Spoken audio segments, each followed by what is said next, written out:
A very good morning, everyone. I, Dr. Sanchita Tiwari, welcome you all to the World Dental Conference organized by Pierre Fauchard Academy, USA, Section at Large Asia region in collaboration with Department of Periodontology and Implantology, Faculty of Dental Sciences, King George Medical University, Lucknow. So we'll be proceeding with our PFA Convocation Award ceremony and the lectures. Firstly, for the first lecture, I would like to invite Dr. Georgie P. Zakaria. Sir would be giving a lecture on medical emergencies in the dental office, a practical update. Introducing Sir, Dr. Georgie is an oral and maxillofacial surgeon. Sir is a Deputy Medical Director, Kulhu Dufushi Regional Hospital, Ministry of Health, Republic of Maldives. Sir was a rank holder in MDS and is International Board Certified in Oral and Maxillofacial Surgery. Sir has membership degrees from all 4 Royal Colleges, namely Ireland, Glasgow, Edinburgh, England.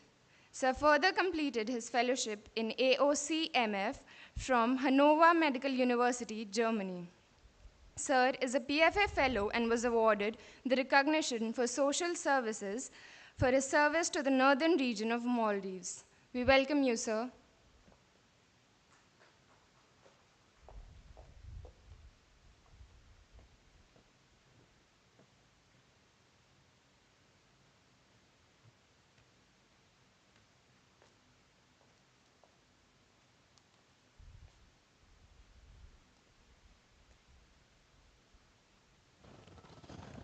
So good morning one and all. So we will start our day with our first lecture, which is on medical emergencies. Although medical emergencies not so common, it is actually something that is very important and essential to the clinician.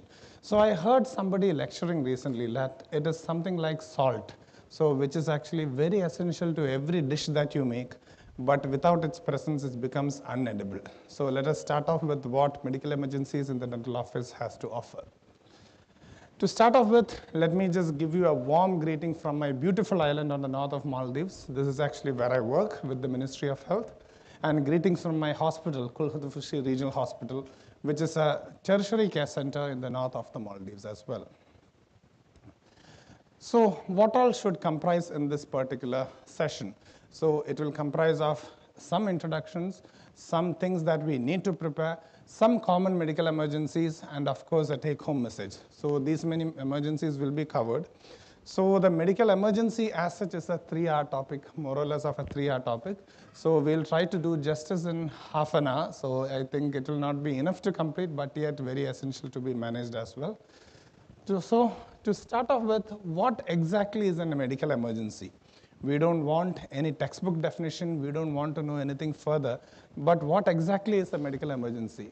It is any condition during the course of treatment that poses a threat to the person's life, that requires emergency management, and that can be requiring or detrimental to the patient's long-term health. So before going into managing medical emergencies, we should know as to how to prevent them, or rather how we can be well equipped to manage the emergencies. That is actually more important than knowing how to manage it. So to prepare, we must actually do some things ourselves and something to our dental offices or dental clinics, whatsoever we may call it. So the first is every dentist or every professional also should be trained in basic life support. So that is something very essential, to be trained in basic life support. Then only you will know how to administer a CPR or to do something in case of emergency.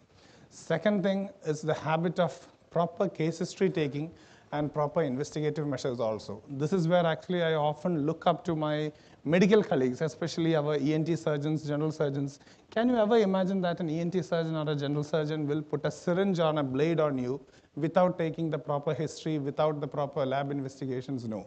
But many a times as dentists, we tend to just put the dart or put the needle or put the blade on the patient without even a proper lab investigation. So this is where actually I want to correct ourselves, want to look up to our medical fraternity, where actually a proper lab investigation setup and a proper history is done before going out into any invasive or any other clinical procedure.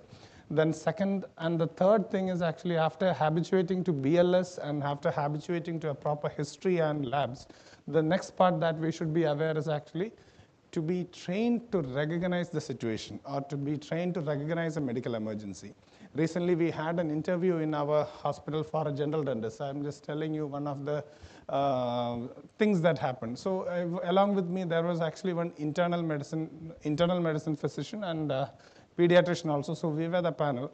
So what was actually being asked is like, we gave a clinical scenario of anaphylaxis. So once this clinical scenario was given, those who were not able to identify that this is anaphylaxis and those who were not able to name the emergency drug adrenaline, we just cut the interview there. We didn't even go forward because physician was telling he is not even fit to be a doctor.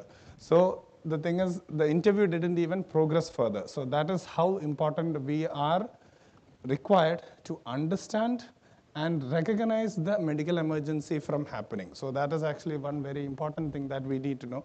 Recognition is one part, management is the second part. But what if we are not even able to recognize that in a medical emergency is happening, right? So that is actually another thing. And within the clinics and within the institution, we should have a couple of mock drills, mock exercises or something, which will actually help us to be ready when the actual emergency comes. Otherwise, what happens is like when an emergency comes, we will be asking, sister, where is the emergency drug? Then the sister will be like, see, it was there on that shelf. I will try to get it. And there is always sudden confusion. So always emergency drills actually help us refresh where the crash cart is, where the essential equipment is within our clinic or within our operatory. And very importantly, these were pertaining to our staff members, right?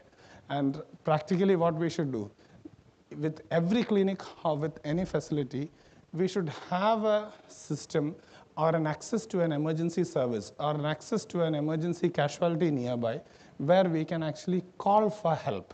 So many a times, how many of us have a tie-up or have a definite number written down in our clinic in case of an MI or in case of a medical emergency when that occurs? Are we able to readily just take the number and call? So this type of emergency response number should be noted down within the clinic, preferably of a facility nearby to our place. And of course, we need a crash cart.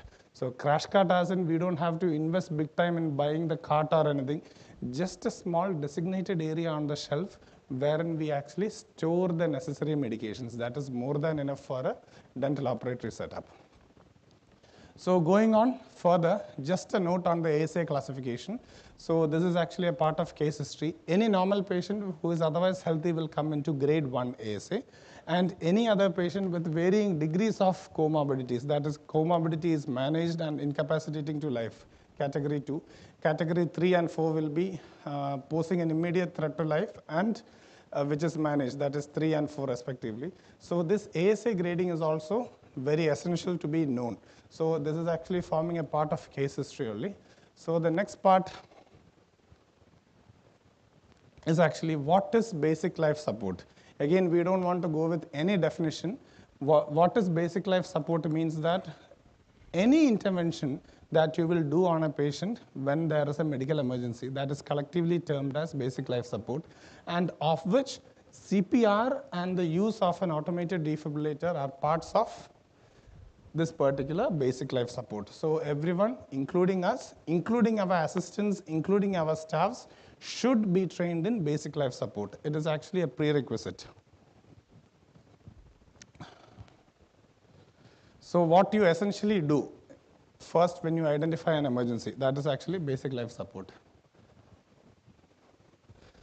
So again, coming to basic life support, we told about what CPR is, we told about what AED is. What I want to emphasize here is like updation is very important, because if you go into the history of how CPR was done, first it was told like 30:2 is the ratio, then it was told 15:2, then later it became 30:2. So always these ratios are actually keeping on changing and evolving. That is the compression to breadth ratios. So this is where actually we need to update ourselves periodically every 2 years and get the latest certifications on. And the next thing that we want to know is actually how to connect a defibrillator. So this is also self-explanatory in nature. There are audio signals, everything. If they actually when to use a defib, that is for a patient who is pulseless and not breathing, not for a patient who is on Instagram and all, we see many things, right?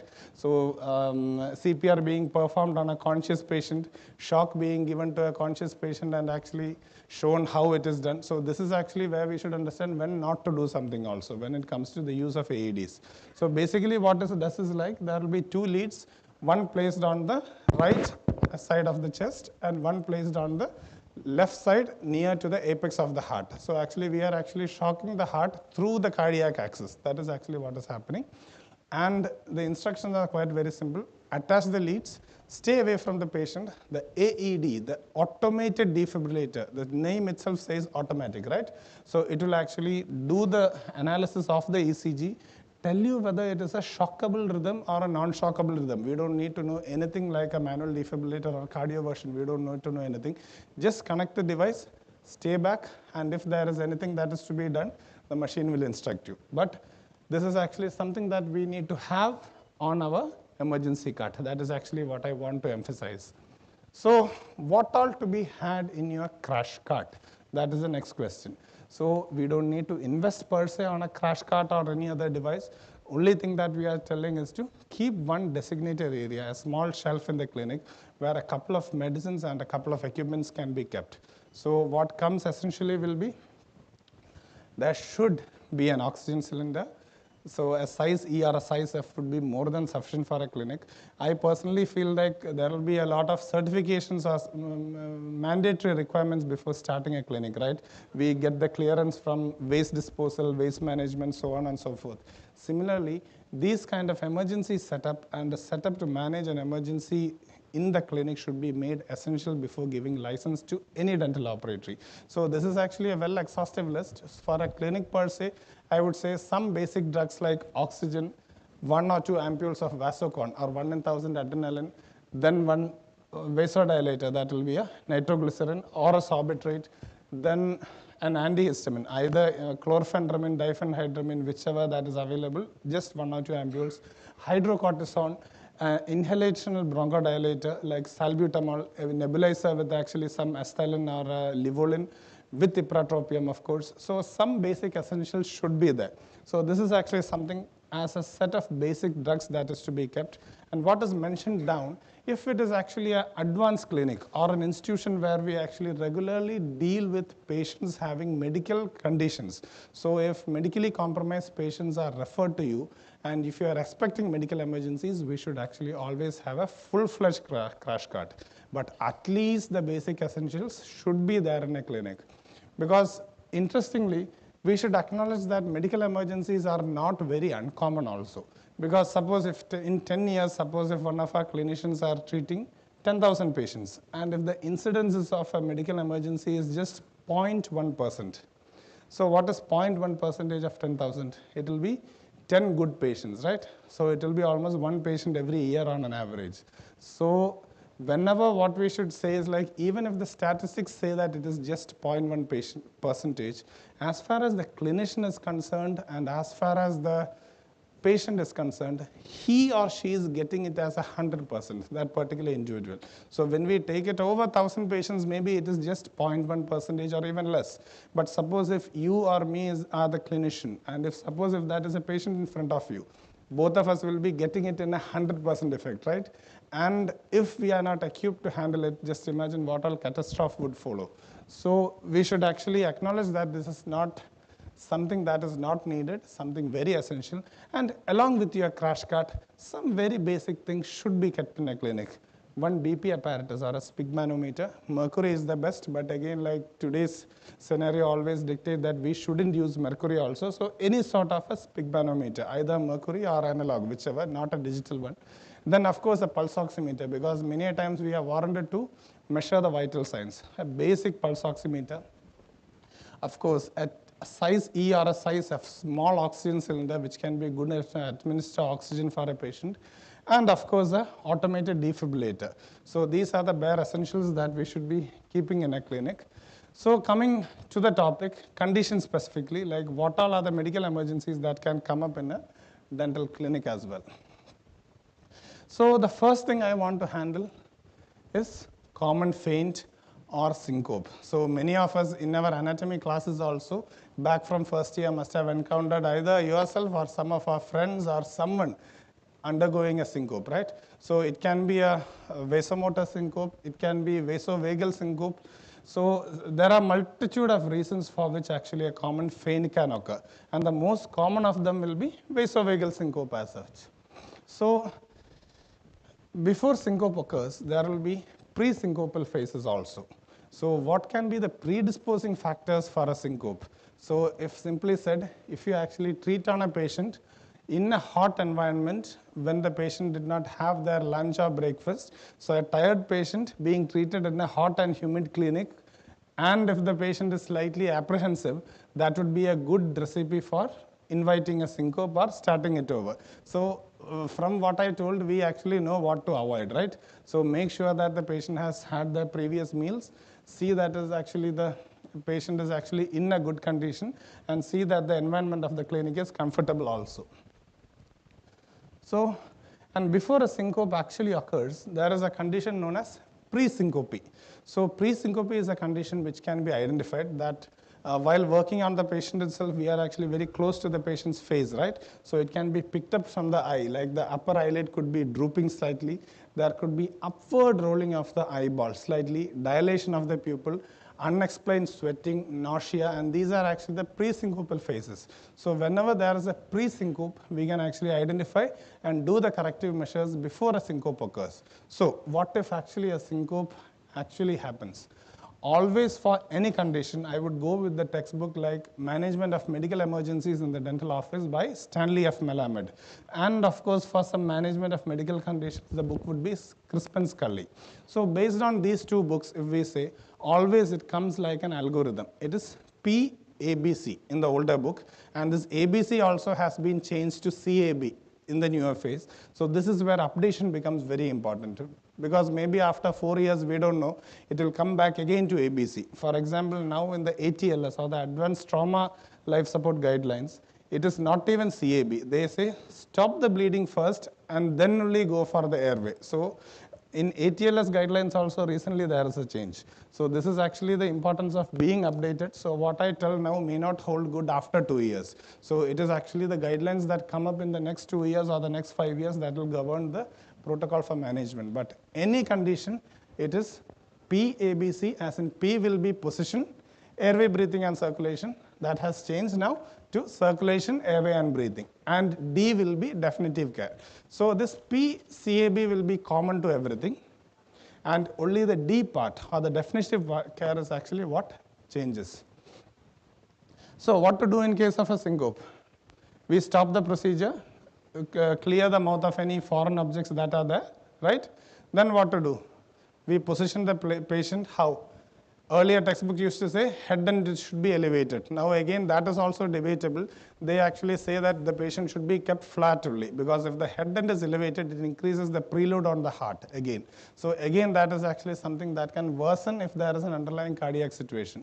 So again, these protocols are keeping on changing, and there will be like some studies saying one particular school of thought. So one school of thought doesn't hold good, but it is good to know that the patient should be kept flat and not upright. At least that much is good. Then of course, monitoring the circulation, airway, and breathing. So how do you monitor for the circulation? If you have a pulse oximeter, at least connect it. Simple.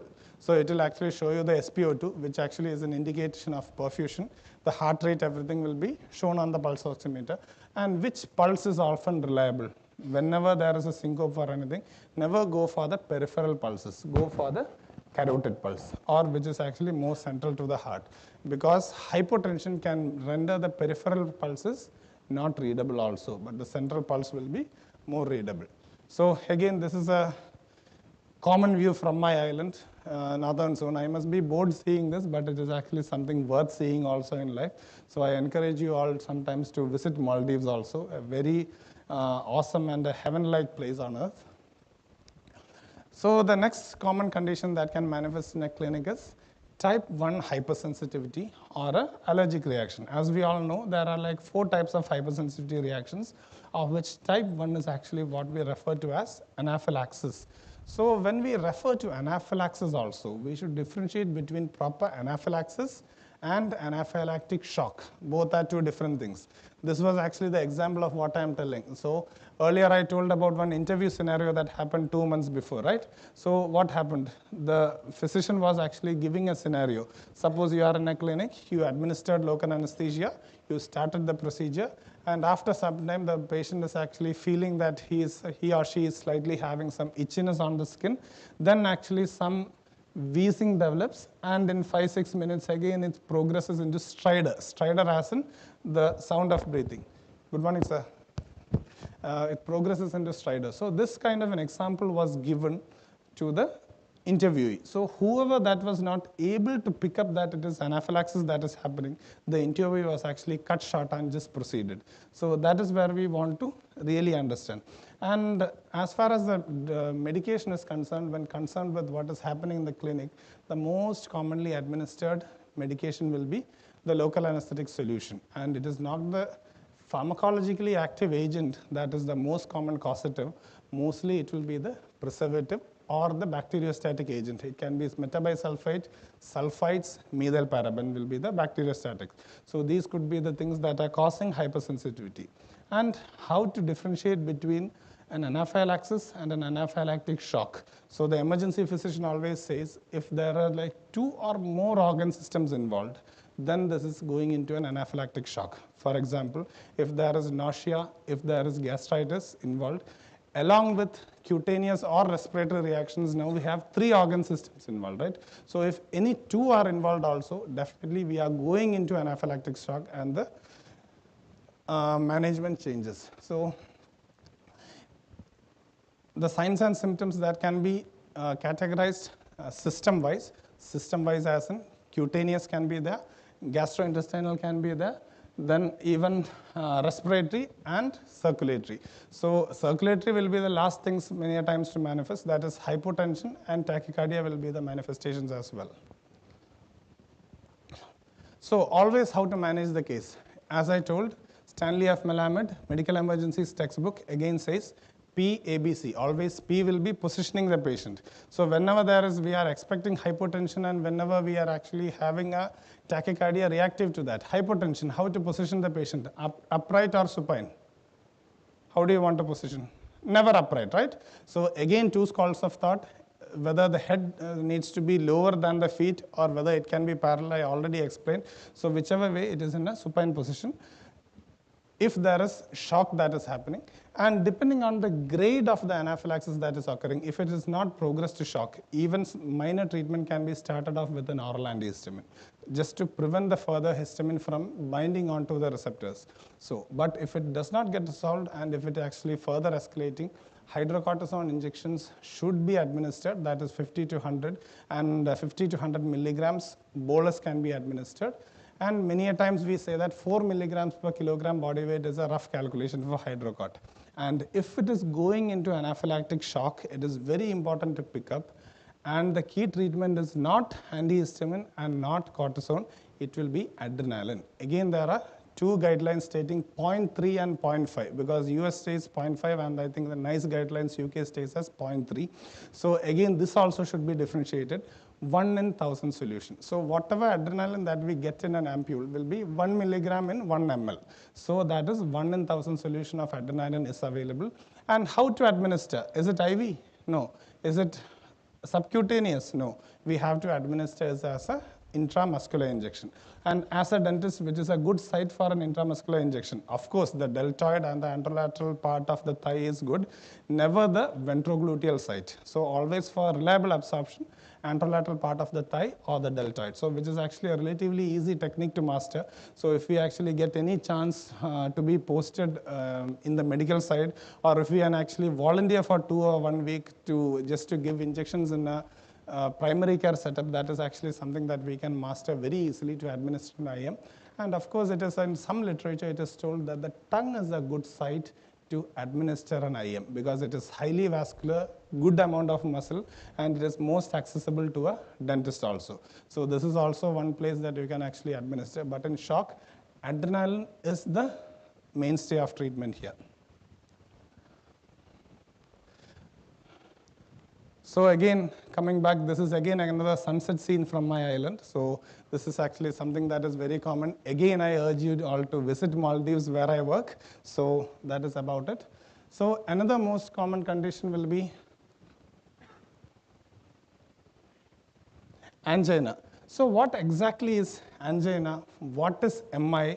What is heart attack? What is actually a cardiac arrest? So we told about 4 different terms here, right?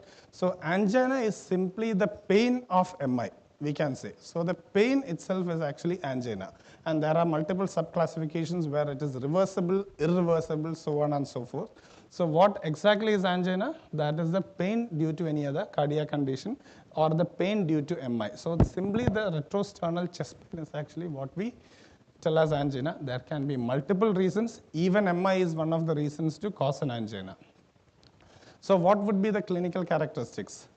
Pressure, retrosternal pain, back pain that is radiating to the shoulder. Many clinical characteristics which we cannot miss will be there in angina. So unlike anaphylaxis, this will be very easy to pick up also. Now how to do? How to manage the case? Always, as I told earlier, PCAB according to the textbook, and the protocols will be the same. But as long as there is no hypoperfusion or as long as there is no hypotension, there is no point in keeping the patient flat also, because we don't want to increase any perfusion. So in this angina case, do we want to keep the patient flat per se? No, because the perfusion need not be compensated in this case. So what can be done?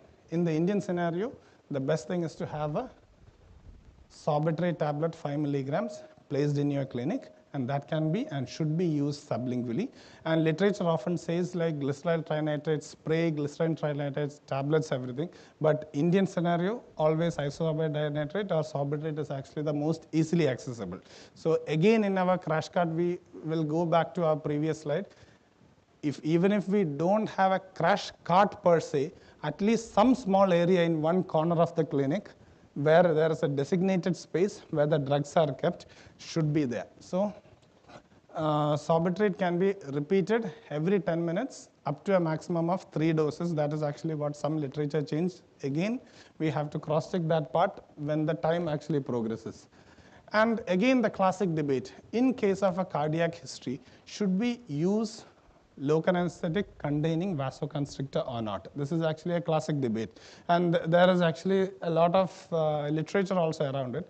So I'll just go with the textbook, like Stanley F. Melamed, local anesthesia. Actually, the textbook also and other literature also states up to 40 micrograms of adrenaline in one appointment will be okay, because there is something known as the basal secretion rate of adrenaline, right? So our body is also secreting adrenaline, and adrenaline metabolism time is also much shorter.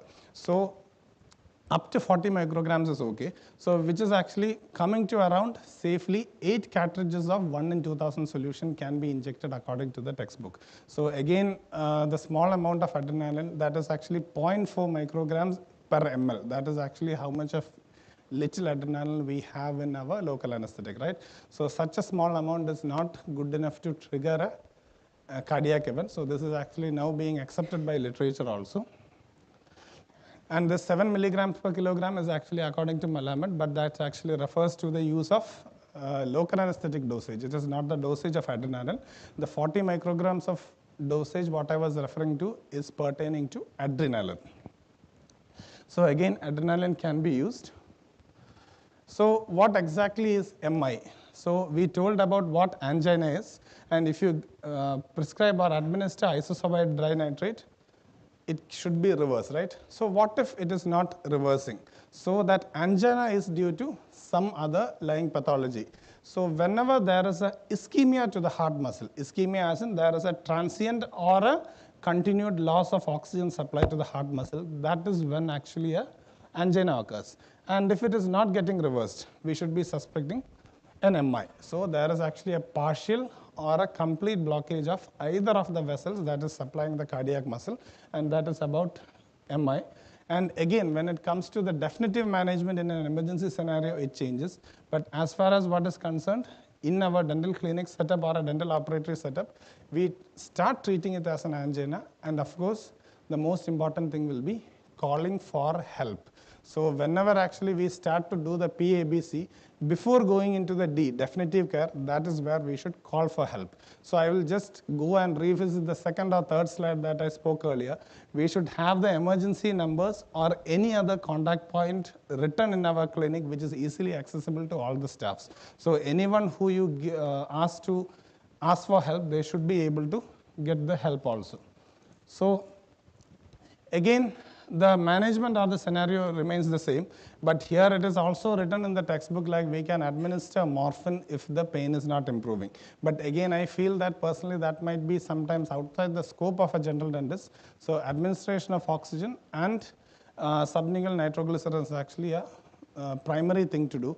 And of course, we hear something known as the RAM kit. I think it was an initiative from UP government also, right? So the RAM kit is actually something that contains a statin, isosorbide or a vasodilator, and a loading dose of aspirin. So all these things, if administered simultaneously, that will decrease the degree of cardiac damage that is occurring. So this is also something that we should be adding essentially to our crash cart. So it is actually known as the RAM kit on one side of the nation, and we can actually buy this and keep this separately in our crash cart also. And while maintaining the crash cart, the most important thing is to see the expiry date at least once in every 6 months. And mostly what happens in every dental scenario is that we actually first time while starting the clinic or after listening to a lecture, we get everything done, nicely done. But we fail to recheck or audit the expiry dates. And when the actual emergency happens, it will be expired 2 years ago. So that is actually what can happen. So re-auditing and having a small note written to the side of the crash cart with the batch number, the name, and the expiry date will actually be very good. So that is also something that I want to say. So again, I am just tempting you with more beautiful pictures from where I work. So again, a chance to, an encouragement to visit my place as well. So what actually happens next? We told about angina, we told about MI. So what exactly is this cardiac arrest or a fibrillation? So earlier we were talking about mechanical issues or vascular issues, right? So transient ischemia, transient restriction in blood flow. But now we are speaking about electrical issues within the heart, right? So if there is an MI, that can lead to an arrest, and that is actually what causes death. So what exactly happens in an arrest? It can be electrically and mechanically an asystole also. That is, no ejection of blood is occurring from the heart. The heart has ceased. Electrically, there is a flat line. That is one thing. Secondly, there can be an increase in heart rate so much that actually the heart actually starts to vibrate like a bag of worms. So that is also a case known as ventricular fibrillation. So actually the electrical activity is so fast and the ECG will be like a sawtooth like this, and the heart is essentially not ejecting any blood from within. So these are actually two conditions, but in a dental scenario again, differentiating these two is actually slightly beyond the scope of a general dentist also, right? So again, realizing that there is no pulse, starting CPR, and using an AED to correctly identify and shock if needed. So this is actually the presence of a AED in our crash cart comes into play. So that's about it. So I know that this is a very vast topic, so I am just skimming through the topics just to give a refresher because we have to finish within 30 minutes also, right? So I think I can do maximum justice, but I'll try to keep both sides balanced. So what next do we need to know? If there is a respiratory attack within the dental clinic. So often it can be as a part of anaphylaxis one, or it could be as a patient having history also. So what is the difference between an asthmatic attack and a bronchospasm? So bronchospasm simply means the constriction of the bronchi. So if the bronchi was this much in diameter, due to a reason, it has constricted. It could be due to histamine release, muscle degranulation, external allergens. But whenever there is asthma, there is actually increased production of mucus. That is, the respiratory epithelium also starts producing mucus, and mucus can actually fill the alveoli also. So a definite reduction in the area available for gaseous exchange also could be there when an acute asthma attack, because it need not be confined to bronchospasm alone. That is actually what we wanted to say. But these are the symptoms. Of course, wheezing, In very severe anaphylaxis also, wheezing can progress into stridor, but often mistook as asthma also. But the history taking is also very important in this case. And how to manage? Always, if there is a history of asthma, and if the patient is on any metered dose inhaler, always ask the patient to keep the inhaler with them, one. And within the crash cart, we should actually at least have an inhaler, like a salbutamol, levosalbutamol, 1000 microgram per single meter dose. One inhaler should be kept. And of course, not expired, okay? The date should be checked. An inhaler that is not expired. That is actually the first line. After PABC. So the ABC also has changed. I am just quoting from the previous textbook. It is CAB again now. So it is also very important that over time this ABC, CAB, the order is changing. So that is why we need to update ourselves every 2 years, see what the latest guidance is and go on. But as the D part suggests, or the definitive management, first it would be to administer an inhaler. So if the episode terminates, well and good. If it does not terminate, we should actually start considering oxygen administration and parenteral medications also if needed. But before going into the parenteral medications, there is something that we can do. If our clinic crash cart is equipped with a nebulizer, if we have a nebulizing solution, a salbutamol with ipratropium bromide, that is a cholinergic with a beta agonist. So if this can be combined and given as a nebulization, it can be used to manage the acute attack initially. And if it does not get resolved, then the next part is we are actually suspecting a more severe histamine release, right? So this asthma attack also could be suggestive of something underlying, that is anaphylaxis or anything else. So the next part would be the administration of hydrocort, either 50 to 100 milligrams bolus, or actually some literature suggests 4 milligrams per kilograms as well. And even if it does not get terminated, now the interesting part comes. That is known as status asthmaticus. And what is the line of management now? It is again adrenaline, like how we say in anesthesia. Anaphylaxis, sorry. So how much is the adrenaline dose that we need to require? Do we need to dilute it? No. What we get is 1 ampule, 1 ml containing 1 milligram of adrenaline, which will be a 1 in 1000 solution. So this solution is directly taken 0.5 ml or 0.3 ml, whichever guideline you are following. Both are actually right. So we will go with 0.5 ml for the presentation sake and administer IM. So IM also administration site that can be deltoid, anterolateral thigh, and some literature even says the tongue is a good intramuscular site of injection when actually faced with a medical emergency. But so again, hypoglycemia and hyperglycemia also, both we should be knowing. So I'll just quickly go through, and if there is a case of hypoglycemia, mostly it will be associated with the underlying cause, that is a patient being treated for diabetes, had the usual diabetic medications, did not have food, did not have the proper meal. So it will always be, or more or less always be, invariably associated with a history. So again, this is where actually our proper case history taking, if a patient is actually diabetic, understanding what the blood sugar levels are, a basic lab investigation before putting the blade or the syringe should be essential. So these kind of things are actually essential to diagnose and to prevent such things. And how can we diagnose?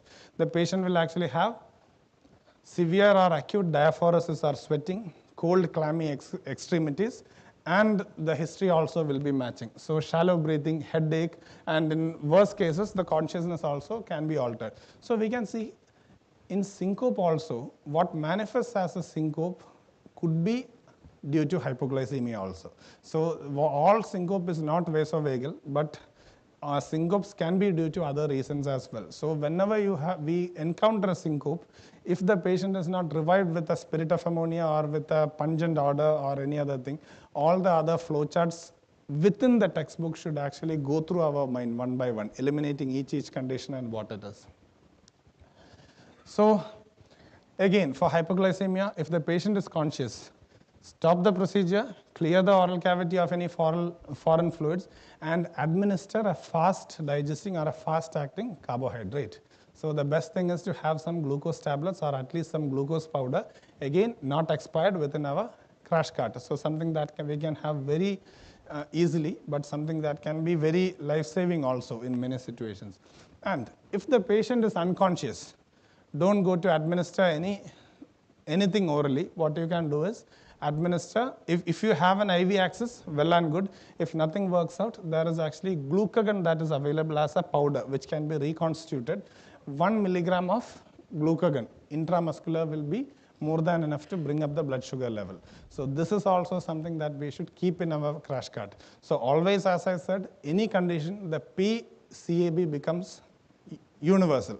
But actually, it is the D definitive care that we need to administer that keeps on changing. So in this case, it is actually to have glucagon. And if we have IV access, of course, 50D or 50 dextrose, 25 to 50 ml if administered could be good, if the patient is unconscious. And once the patient regains consciousness, again a bolus of oral carbohydrate or glucose can be administered. So if the unconsciousness is due to hyperglycemia, can we do this?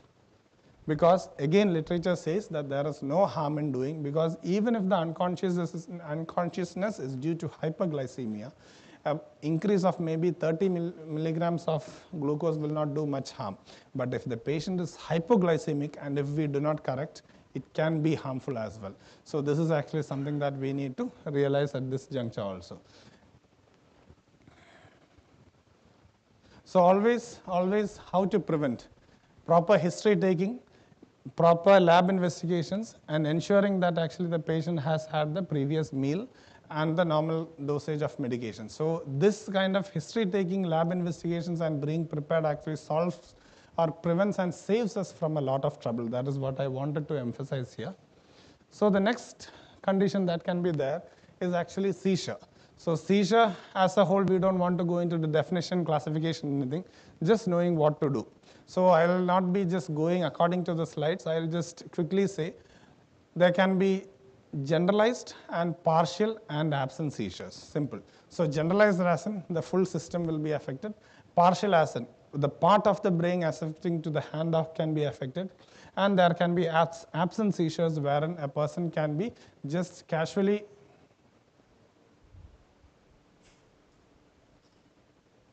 dissociated like this during what is happening. So what I actually enacted now is actually somewhat like an example of a absent seizure. The person is actually disconnected from reality for some time and then comes back and snaps into position. And the thing is, the incidence is also not that low. It is actually quite high, like in 1 in 10,000, there are good statistics also. So many a times the patient may not give you the history that there has been a history of seizure, but always go through the medical history. If you are working in a hospital, if there is any medical record available, always have the habit of maybe taking maybe last 1 or 2 years medication history. If there is an electronic medical record available, just have the habit of before going and starting into the procedure, just have the habit of revisiting the last 2 years history if it is in a hospital. But if there are like in other countries where there are national databases available, that also can be used to see what medication the patient is consuming, everything. So always the textbook says use morning appointments. The patient should not be fasting, always after a meal, of course, and do not shine the light right into the eye also, because that can be a trigger for seizure precipitation as well. Again, there are 2 schools of thought, and use short appointments wherever possible so that the patient is not exhausted as well. So again, if there is a seizure, PABC, the key is that the seizure will terminate by itself. If it is not going or if it is not terminating for more than 5 minutes, then is the time that we need to worry about. So again, PCAB is universal. Positioning the patient in such a way that the patient does not get hurt, or like our dental operator nor the patient should be hurt while the tonic or the the clonic phase or the rapid movements of seizure are happening. And what can we do even if it is not terminating after 5 minutes? Again, the mainstay is actually phentoin, but many a times it could be slightly above the scope of a general dentist as well. Phentoin, 15 milligrams per kilogram body weight. So that is actually what should be administered. And the use of benzodiazepines in earlier textbooks is used to be told, but nowadays it is again debatable, because if in case of a seizure, if we administer a benzodiazepine, there is something known as the post-ictal phase, that is the CNS depression phase after the seizure. And if benzodiazepine is used, either midazolam or diazepam, whichever is used to suppress the seizure, the post-ictal phase will be more deep. So the patient's CNS will be suppressed more after the seizure. So again, the use of diazepam or midazolam use with caution, but always in case of a seizure that does not terminate, phentoin IV infusion, dose adjusted 15 milligrams per kilogram body weight is actually what is desirable. But otherwise, it is actually a self-limiting condition, and after the seizure attack, it will just terminate by itself.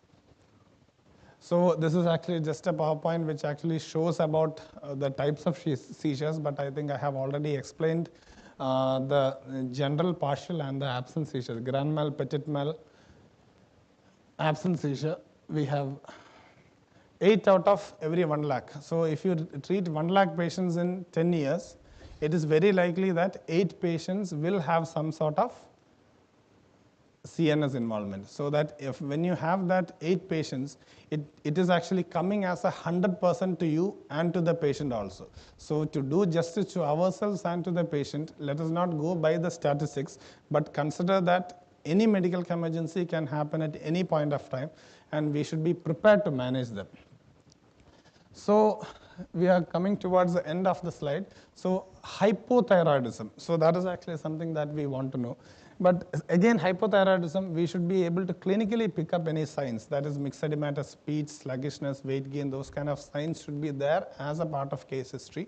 And again, in some institutions where I work, actually before a surgical extraction, it is mandatory that actually we need to do a blood test. But I don't know how many of us will be able to practice that in a clinic, like a routine blood test should be there. And in where I work, actually the thyroid function test is also an essential part, or it is written as the part of the SOP or the standard operating procedure. So by the time the patient is there for a surgical removal also, surgical disimpaction, we already know how the thyroid levels are, T3, T4, TSH, free T3 and free T4 are actually known. But what is the danger here? Actually, the danger is that the textbook correctly states one thing: the brain will be more sensitive to CNS depressants. The textbook correctly states. So in case you are having an anxious patient, and you actually pre-medicated the patient with clonazepam, 0.5 before that, the brain will be more sensitive, one thing. And the end stage, or the most important thing, will be myxedematous coma. So again, that manifests as a syncope, but even with administration of cortisone also, the patient may not revive. So that is also a very rare situation. According to Melamed also, it says that the situation is very rare, but only if you miss out everything, that you fail out to diagnose a hypothyroid clinically, if you fail to do the blood investigations, if you fail to understand the case prior, then only that will be an issue. So whatever that is there on the slide, I have explained. So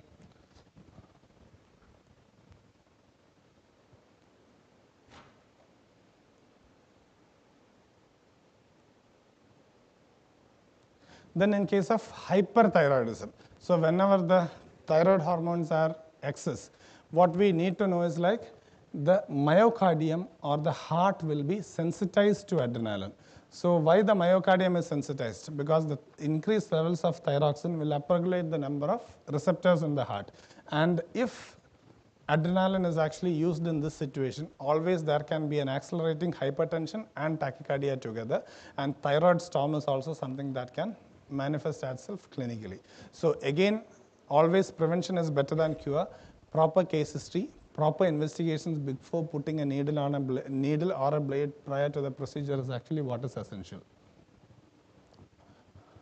So the next or the last part is actually acute adrenal insufficiency. So when coming to adrenal insufficiency, when can it occur? It can be primary, secondary, or tertiary reasons could be there, adrenal insufficiency. But before going into the theory, I just want to emphasize about the rule of twos. We all must have answered in our Viva in undergraduate, postgraduate times about the rule of twos. Like 20 milligrams of steroid, 2 weeks duration, less than 2 years, you double the dose of steroid. And we are all very happy with this, right? But there is a catch to this. It is like 20 milligrams of equivalent amount of cortisone. That part we just miss out. So I'll just ask you a simple question. If there was a patient presenting with us, 10 milligrams of prednisolone per day, 10 milligrams of prednisolone per day, 2 weeks within the last 2 years, will you do a dose adjustment or not? That is a simple question. 10 milligrams of prednisolone, it is not even 20 milligrams, then why we should do? But this is where actually the concept of dose equivalence comes, because 20 milligrams of cortisone is equal to 5 milligrams of prednisolone, which is equal to 0.75 milligrams of Dexona. This is actually the concept of dose equivalent. So 5 milligrams of prednisolone means it is equal to 20 milligrams of cortisone, right? So if a patient was consuming 10 milligrams of pred, do you need to do the dose modification or not? Do you need to pre-medicate? Yes. Just because it is 10 milligrams of prednisolone does not mean. So this is actually where we need to have a little more clarity in the rule of twos. So it is always 20 milligrams equivalent of cortisone and not the corticosteroid itself. And the potency of corticosteroid is actually something that we need to consider. Dexamethasone 0.75, prednisolone 5, and that will be equivalent to a dose equivalent of 20 milligrams of hydrocortisone. So this is actually what we need to know. So this pituitary adrenal axis suppression is actually what is there. So always again, prevention is better than cure. And in case if there is a acute adrenal insufficiency, bolus administration of hydrocortisone 4 milligrams per kilogram is the definitive management. Of course, when there is a clinical manifestation, the PCAB remains the same. Position the patient, monitor the CAB, and then actually the definitive management comes.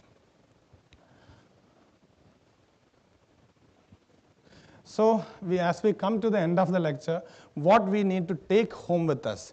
The thing is, although whatever the statistics says, like 0.1% incident, 0.05% incident also, we should always acknowledge that this is not something that is very rare. It is something that can be very common. And in case if it is common also, I will say like few numbers. Suppose if you are treating 1 lakh patients in 10 years, even if it is a 0.1% incident or 0.01% incidence, there can be 10 individuals, that is 1 every year also visiting our clinic, to whom we can actually encounter any medical emergency. So the best way is to be prepared for it and to be taking some measures to prevent it also. Prevention is always better than cure. So always let us try to prevent a medical emergency from happening. And if something happens, let us be well equipped to handle also. Then once again, going back to the previous slide again, we all should be ensuring that we are trained in BLS ourselves, and all members of our staff are also given adequate training in BLS, basic life support. So BLS refers to what you do immediately in case of an emergency. CPR and the use of an AED and all parts of the BLS, but BLS training and administering this training is very important, one. Second, always have the habit of taking a basic case history, like ABCD also, allergies. And the basic case history can be taken, like drug history, allergies, endocrinopathies, cardiac history, anything. So all the basic case history should be taken. And I would just want to quote our medical counterparts here that always if there is a small IND also, no surgeon will actually in the right sense will do it without taking a proper lab investigation.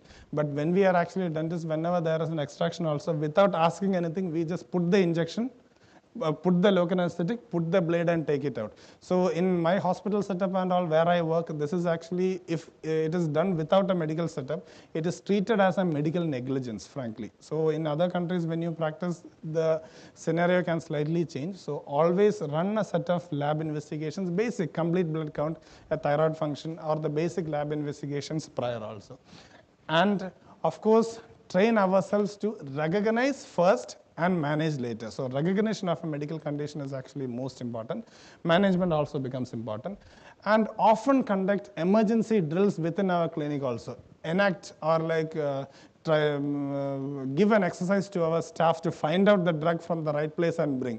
And of course, do a periodic audit pertaining to the expiry dates, because mostly what happens is like first time when the clinic is starting, everything is set up in one corner. And for 4 years, totally forgotten. And on the 4th year, some medical emergency happens and everything is actually expired. So this is actually something that we need to do. And as far as the clinic is concerned, always identify a definite place or a definite casualty to whom you can approach for help. So identification and displaying of this particular emergency contact number in the clinic is very essential. And of course, last but not the least, a crash cart with the medications that we mentioned and some equipments like a BP apparatus, an AED, an oxygen cylinder, and a pulse oximeter at least. So we don't need to invest in a cart per se also. A small space or a small drawer in one corner of the office designated for this specific purpose, audited periodically, will just do the trick. So this is all about the presentation. And these are some of the references. The classic two references include our Melamed textbook for medical emergencies and the textbook of Crispin and Scully. So these two books, if actually read well, actually has all the flow charts, everything mentioning as to how to manage every emergency. So reading and understanding this particular flow charts is actually what is most essential.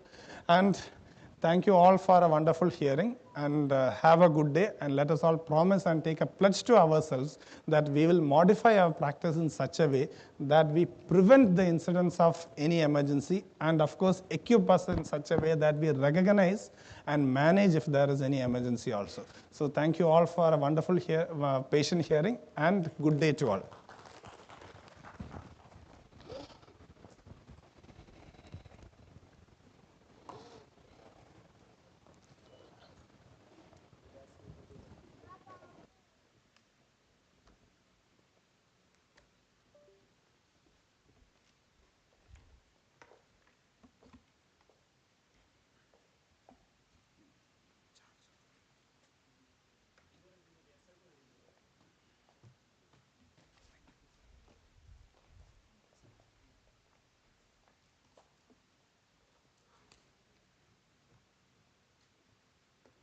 Thank you so much for the insightful lecture, sir.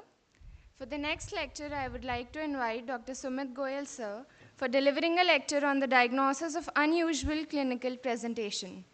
Introducing sir, Dr. Sumit Gupta is a proud alumnus of Subharti Dental College. Sir is currently Professor of Oral Medicine and Radiology in Subharti Dental College and Hospital, Meerut. He is alumni president of Swami Vivekanand Subharti University and chief admission coordinator of Subharti Dental College and Hospital. Sir is at present general secretary of IDA Meerut Kant branch. He is also OMR mentor in BDS to MDS Need Preparation Institute and chief clinical consultant at Science Care. With more than 80 publications and more than 900 citations, he is National Course Mentor for Associate Fellowship in Laser Dentistry in academic collaboration with Northwest International University. Sir has authored oral medicine and radiology chapters in NEET preparation textbooks and has been DCI inspector as well as guest speaker at various national and international conferences. Sir is recipient of Sushrut Medical Science Award in 2020, Best Researcher in the field of OMDR at KGMU 2020, Magnificent Oral Medicine and Radiologist of the Year in the International Dentist Award 2023, and for outstanding contribution in OMR 2024. Recently, Sir has been awarded Dr. S.P. Agarwal Award for being Best Secretary General of IDA branch at 46th IDA UP State Conference in Noida. We welcome you, sir.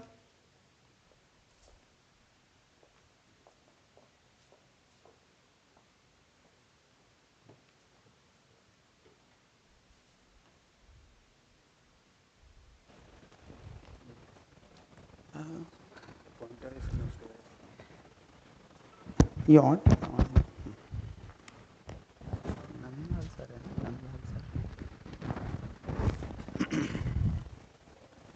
इसमें slide change हुई है ना ये वाला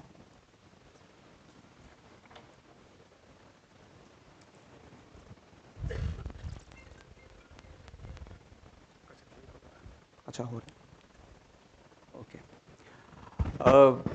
Jai Hind and good morning everyone. Respected seniors, Nandlal sir, Pavitra sir, my fraternity people, and the students who are there to attend this presentation.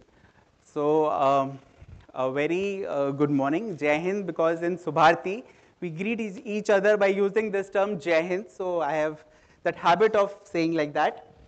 At the onset, I am very, very thankful to the organizers for giving me this opportunity that I can come here and take this lecture on a very interesting topic. It is on unusual clinical presentation in dental practice. Now, I always feel that rather than giving a lecture on a topic which is very theoretical and it is based on the academics and whatever is written in the textbooks, it is not very interesting. So I was wondering and thinking that as a concept topic I should select which will interest the audience, especially the students, and at least will make students think that oral medicine and radiology is not a non-clinical branch, it is a clinical branch. So I keep on saying this, but अभी तक वो हुआ नहीं, वो आ नहीं पाया, but hopefully one day I will make people and students realize that हम भी clinically treat कर रहे हैं patients को and actually treating those cases जो बाकी dental surgeons नहीं कर पा रहे हैं because वो चीजें पढ़ते नहीं हैं.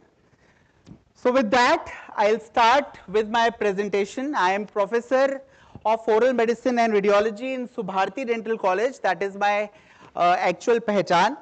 Plus other things I am doing, and yes, I am teaching MDS coaching students also. I don't know, there are not many students, but बहुत सारे हैं जो KGMC में भी पढ़ रहे हैं जो मेरे students हैं, and I proudly say that because in this coaching institute I get to meet many good students, get to teach them.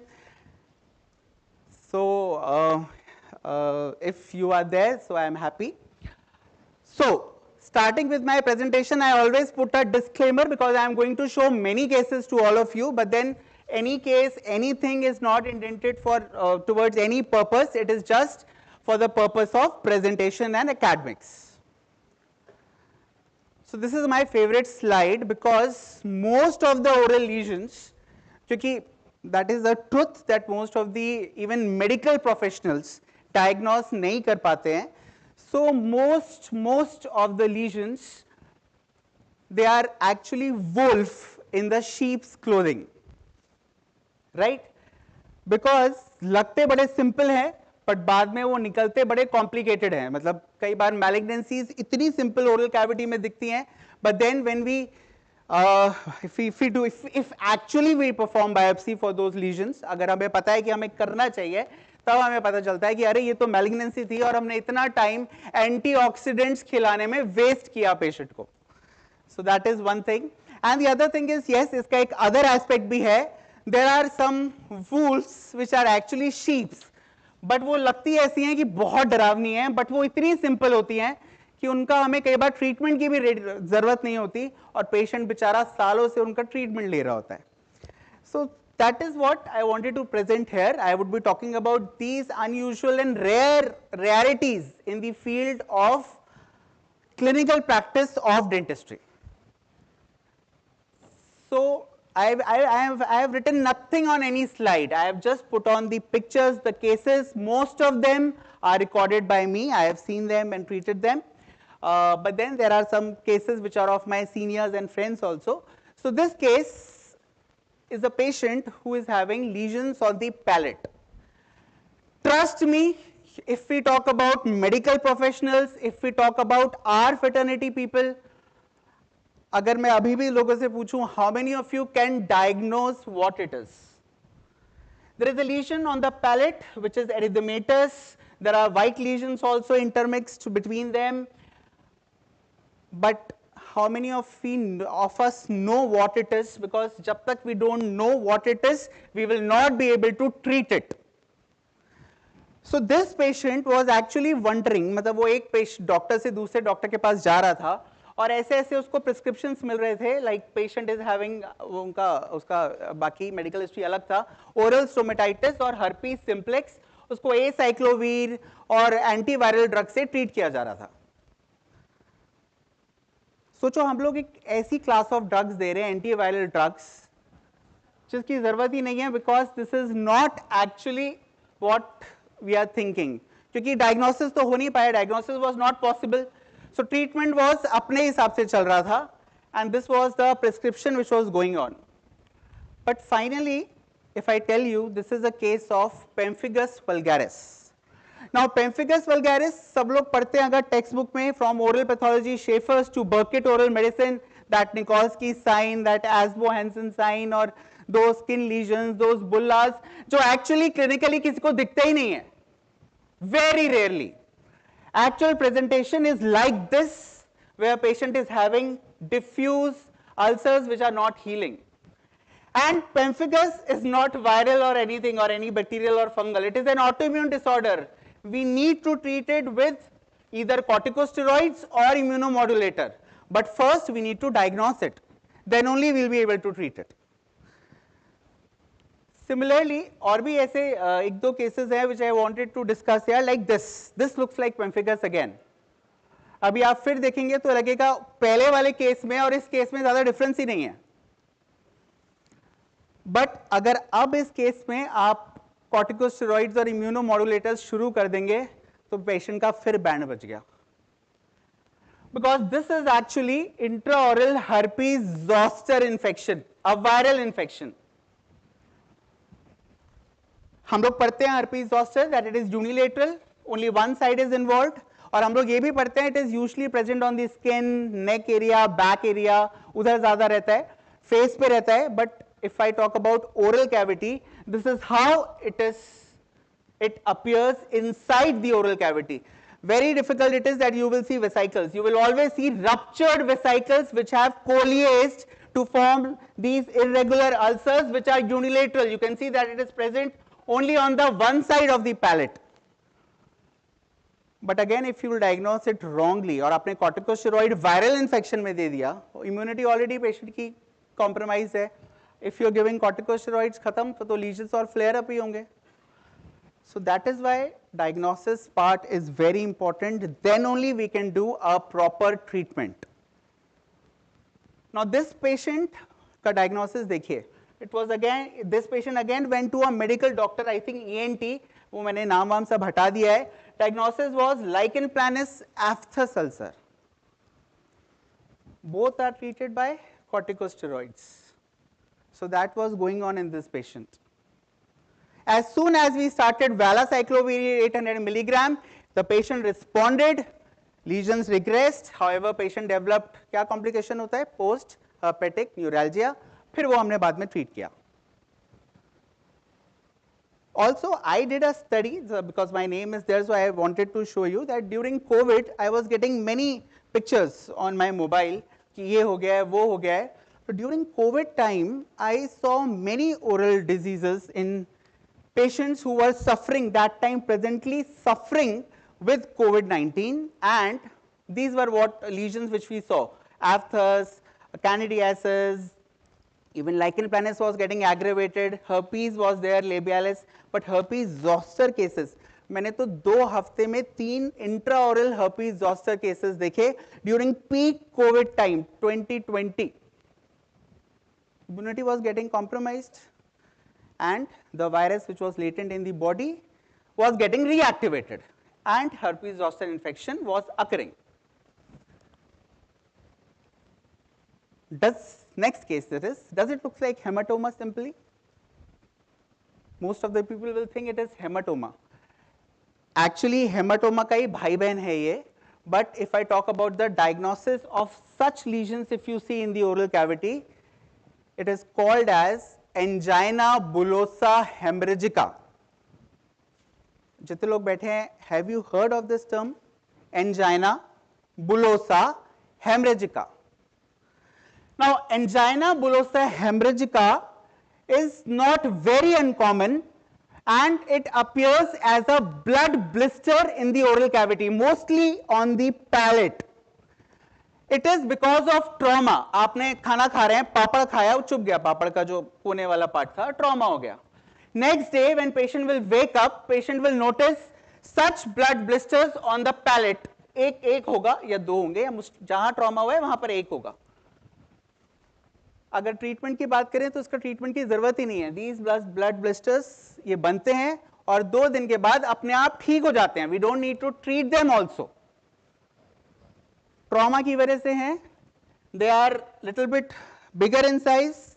Palate is the most common site, followed by buccal mucosa, and I repeat, it is called as angina bullosa hemorrhagica. Next time when you see such patients, please understand blood blister है, trauma की history है, अपने आप चला जाएगा. And again, sir, this was actually surprisingly again during COVID time, because I was getting cases, वो तो phone पे ही आ रहे थे, all those pictures and all. So I got all five cases I got in a period of I think 10 days. It was very common during the COVID time, angina bullosa hemorrhagica.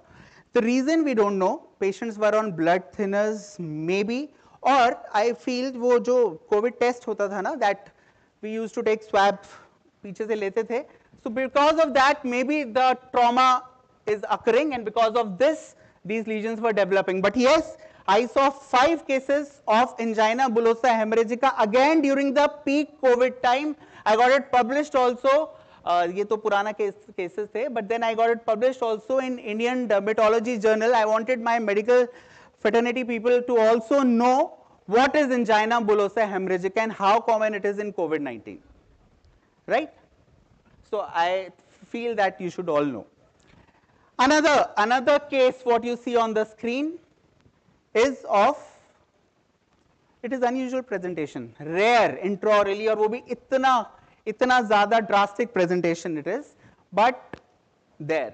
अब इसका diagnosis करने बैठेंगे तो कुछ लोग tongue को देखेंगे, they will feel it is geographic tongue. कुछ लोग palate को देखेंगे, they will feel it is LP और DLE, और हमारे बहुत सारे common lesions हैं. स्लाइड पे मैंने सारे common lesions दिखाए हैं जो हम लोग पढ़ते ही रहते हैं. But the lesion which I am showing you is not that common. It is oral psoriasis, very rare. Skin pe to we have those scaly psoriatic lesions, Auspitz sign, I hope you all know. But this is how intraorally psoriasis appear. And when tongue involvement is there, it is like that, looks like somewhat like geographic lesions. But then tongue involvement in psoriasis is rare, but it is there. It is unusual, but it is there. And psoriasis is not uncommon. Skin के lesions जो हैं psoriasis के, वो तो commonly काफी patients में हैं. Again, it's a autoimmune disorder. So we have publications also. I'll skip this. A simple white lesions. Now, whenever a simple white lesion comes to our clinic, first thing first, we think it is leukoplakia, right? Or it is keratosis. वो leukoplakia तो पढ़ते ही आते हैं, पहले general medicine में भी पढ़ते हैं, फिर ओरल पैथोलॉजी में भी पढ़ते हैं, फिर ओरल मेडिसिन में भी पढ़ते हैं, सब जगह पढ़ते हैं. But then leukoplakia is very specific, जो हम लोग पढ़ते हैं, that it has that crack mud appearance on to the buccal mucosa. But leukoplakia का प्रेजेंटेशंस बड़े अनयूजुअल भी हैं, बहुत सारे अनयूजुअल्स हैं, और ये सारे प्रेजेंटेशन, ये तो खैर एक ही पेशेंट है, where we have diffuse white lesion on the buccal mucosa, on gingiva जैसे desquamative lesions होते हैं, वैसा presentation is there. So yes, it is leukoplakia, but then leukoplakia की भी different unusual presentations होती हैं. And whenever leukoplakia is having an unusual presentation, that means leukoplakia जो यहाँ पर है, ये dangerous है. This will very soon convert into malignancy. And ये form which I am showing you is actually that form of leukoplakia which is having more than 80% malignant conversion rate, highest conversion rate. And this is called as proliferative verrucous leukoplakia.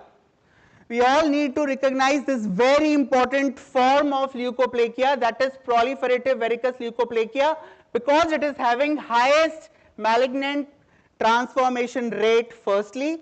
Secondly, very common these days.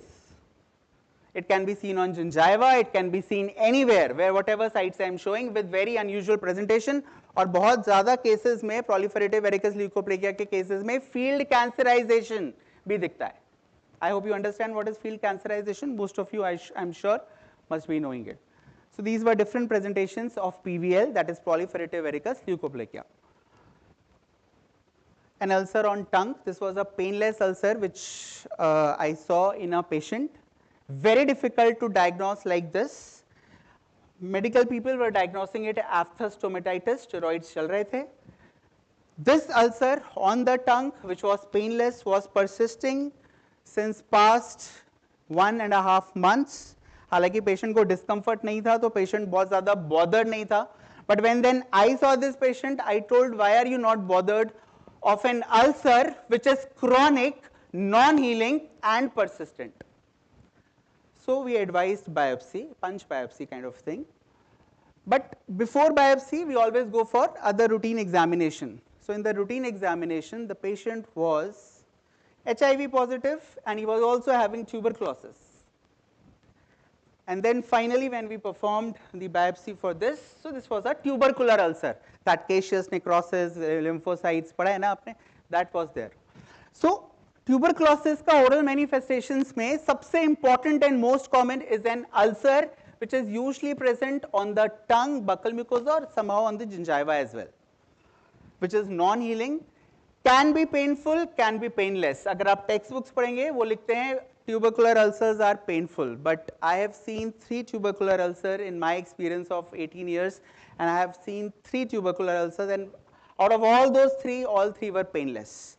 So I usually think that it is painless, but then book says it is painful, hota bhi hoga. So this was tubercular ulcer. Very common. I am sure the students who are sitting here will be able to recognize it, that it is gingival growth. अगर most common gingival growth की बात करते हैं, so most common is that pregnancy tumor thing, that is pyogenic granuloma, which is actually reddish and in the anterior region. उसके भाई बंधु भी हैं, peripheral giant cell granuloma, which is pinkish in the posterior region, और एक और होता है peripheral ossifying fibroma. ये एक जैसे से दिखते हैं, बस pyogenic granuloma because उसमें बहुत थोड़ा सा vascular रहता है, तो वो reddish होता है, बाकी दोनों pinkish होते हैं. Correct? तो बड़े simple से हैं. But I want to show the unusual presentations of these simple gingival localized growth, which are very common. One is this, a growth, a reddish mass or a growth present on buccal mucosa. On biopsy, it was pyogenic granuloma. Now, pyogenic granuloma is a reactive lesion on the gingiva, but then we are having pyogenic granuloma on the buccal mucosa, very rare. इसको हम बोलते हैं, this is extragingival pyogenic granuloma. So unusual भी cases होते हैं. So biopsy plays a very important role when it comes to diagnosis. This case recently we have come across. This is peripheral giant cell granuloma. The lesion is huge, big. Peripheral giant cell granuloma इतना भी डरावना usually नहीं दिखता है, but यहाँ पर है. इसने अच्छा खासा डिस्ट्रक्शन भी बोन में किया है. अदरवाइज वो I don't know how many of you know this, but peripheral giant cell granuloma के लिए हम एक टर्म यूज करते हैं, there is peripheral cuffing of bone. So उससे ज्यादा ही कुछ डिस्ट्रक्शन हो गया. But then biopsy was performed for this lesion, and this was peripheral giant cell granuloma. So we can have aggressive variants also. This is what I wanted to tell here. And the third one, this is again a CBCT scan which shows thinning of cortices and other things. And this is जो third भाई है इसका reactive lesion on gingiva का, that is peripheral ossifying fibroma. Again, this case I just saw a few days ago in my college. Huge, aggressive, big lesion. And it was also, अगर यहाँ देखेंगे तो उसमें बहुत clear नहीं है OPG में, but we had ossifications within the lesions. Ossifying fibroma, so ossifications within the lesion were present, and this was peripheral ossifying fibroma. और इसी तरह एक और केस आया. अब ये भी हमें लगा अग्रेसिव फॉर्म ऑफ या तो पेरिफेरल जाइंट सेल ग्रैन्युलोमा होगा और it will be aggressive peripheral ossifying fibroma, क्योंकि हम ऐसे देखते आ रहे हैं. बट इस पेशेंट में एक और चीज थी, that was there was presence of sensory loss on the lower lip. Lower lip was numb, completely numb. उसको कुछ भी चुभा लो, उसको कुछ भी pain was not there. This was again biopsied, thinking and hoping it comes out to be peripheral giant cell granuloma, but unfortunately it was a metastatic tumor with primary in kidneys. So from kidneys it has metastasized, and metastatic lesion was present in the posterior mandibular gingiva. So for the information, I am just telling you here that metastatic lesions of the oral cavity involves posterior mandible, can be seen as mandibular growth, but one important sign is presence of numb lip. Sometimes chin is also numb. Usko numb lip, numb chin, that term aapne suna hoga. That is there. So when that is there, when these findings are there, please put malignancy or metastatic lesion as differential diagnosis, very important. Now these are the axial sections of CT scan and MRI, which shows huge lesion which is present, causing a lot of expansion, expansile lesion hai. Acha, do you people, especially the UG students, are aware कि इसमें से CT का axial section कौन सा है और MRI का axial section कौन सा है? So whenever you get confused that which one is CT scan and which one is MRI, वो देखो जो सबसे ज़्यादा देखते हो, दांत and उसकी bone. Because CT is for hard tissues, if the bone is bright, it will be CT scan. If the bone and the teeth are appearing dark, it will be MRI. It is for soft tissues. So this is just for the information sake. So this was the metastatic lesion which I just showed you all people. So is it angular cheilitis? Is it herpes simplex at the corner of the mouth? No. I just wanted to tell all of you, syphilis is back. पहले मैं जब भी बोलता था मैं बोलता था पुराने ज़माने में होता था, I mean Nehru ji types ज़माने में, but अभी syphilis is back. We are seeing patients of syphilis again. And this is a split papule. Split papule, ये secondary syphilis में होता है. ऐसा लगता है papule को बीच में 2 halves में divide कर दिया गया है. So this is a split papule at the corner of the mouth seen in secondary syphilis. Appears like herpes जैसा तो बिल्कुल नहीं है, but angular cheilitis की जैसा सोच सकते हैं. But this is something very different and needs a different treatment. So this is what I was talking about, split papule in secondary syphilis. Tongue showing small nodules or papules resembling translucent vesicles, resembling small frog's egg. पढ़ा है कहीं? Now this is a congenital anomaly of lymph vessels, lymphangioma. Typical presentation of lymphangioma on the tongue, not very common, but whenever it is there, lymphangioma usually involves the tongue, and typically आप देखेंगे एक side of the tongue पे you have small translucent vesicles, और हम वो term use करते हैं, they resemble toads or frog's egg, इतने छोटे छोटे से होते हैं. So typical presentation of lymphangioma. Leukoplakia, that crack mud appearance जैसा है. This is which surface of the tongue? Ventral surface of the tongue and floor of the mouth. Looks like leukoplakia, but this is not leukoplakia. This lesion was scrapable. A completely scrapable lesion on the ventral surface of tongue usually is not candidiasis. Candidiasis is mainly on the dorsal surface of the tongue and on the palate. So this patient was having scrapable lesion on the ventral surface of the tongue. This was a patient who was suffering from end-stage renal disease. The patient was on renal dialysis. The levels, जो kidney, जो भी हमारा kidney parameters होते हैं, they were all raised. Urea levels, everything were raised, and this condition is called as uremic stomatitis.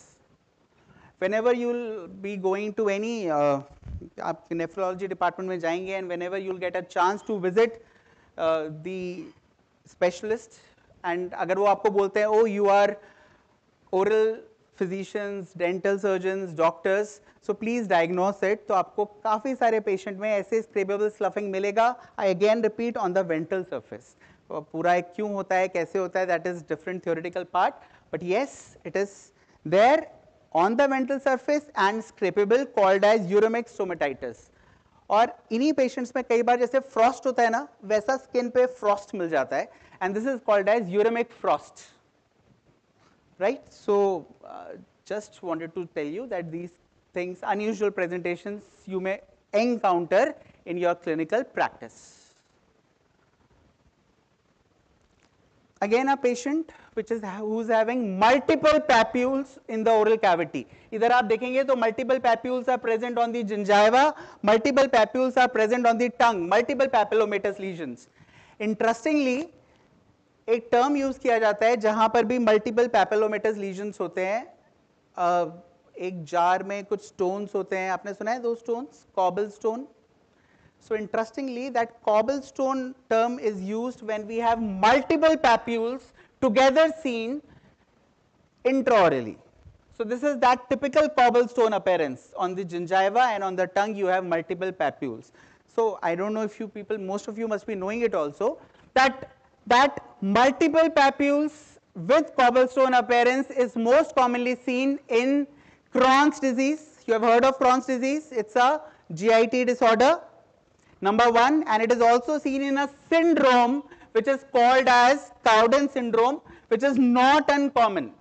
See, I have seen 4 cases of Cowden syndrome. मतलब अगर इतना ज़्यादा एक इंसान देख रहा है, so it is not uncommon, and this is a very dangerous syndrome, potentially malignant. In Cowden syndrome, if you see such presentation, usually females affect हो रही हैं, उन लोग का please thyroid and breast examination mandatory है. Because patients of Cowden syndrome, they have such hematomas, growths, benign tumors, conversion जिनमें malignancy में हो रहा हो, ऐसे lesions in thyroid, breast and GIT. So you should be aware of such things. I have my publications also on this topic because it is important. I'll skip few lesions because I think I'm taking more of time, but then okay, I'll show you some more interesting things. So palatal swelling.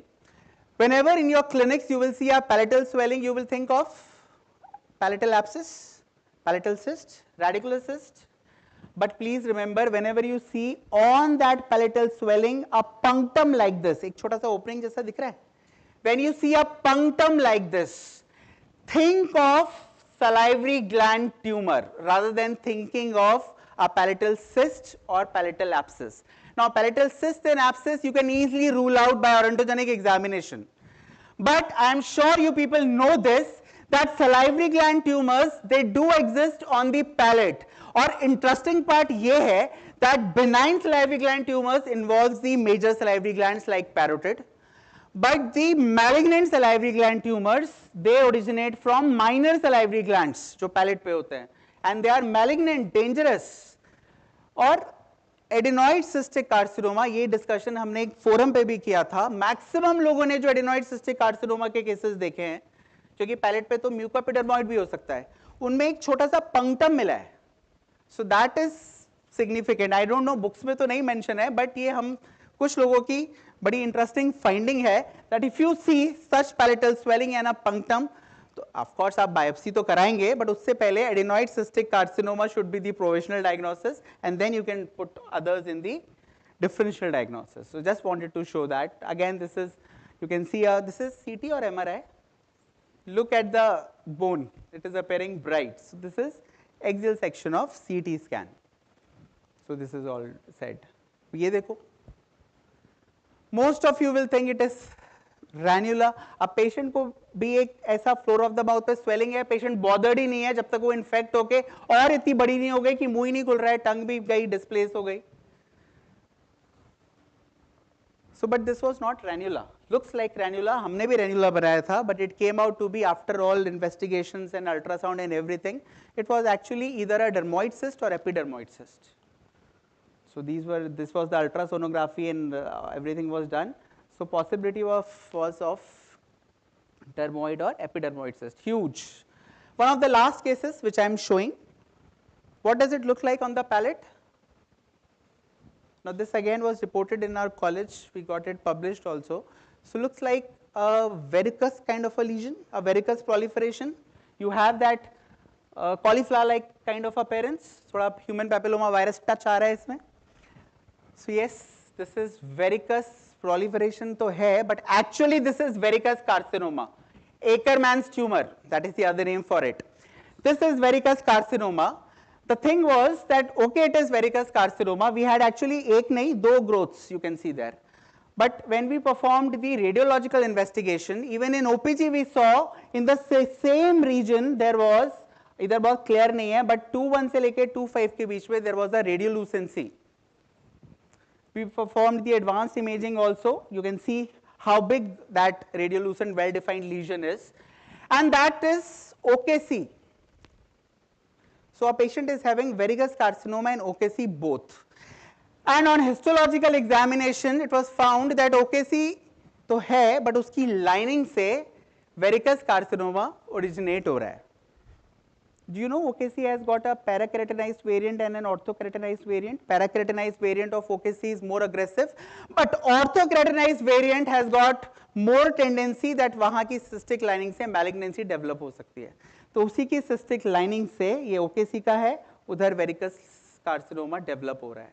Not a very common presentation. 10 to 11 such cases are reported where with OKC or one or two other cysts we have verrucous proliferation.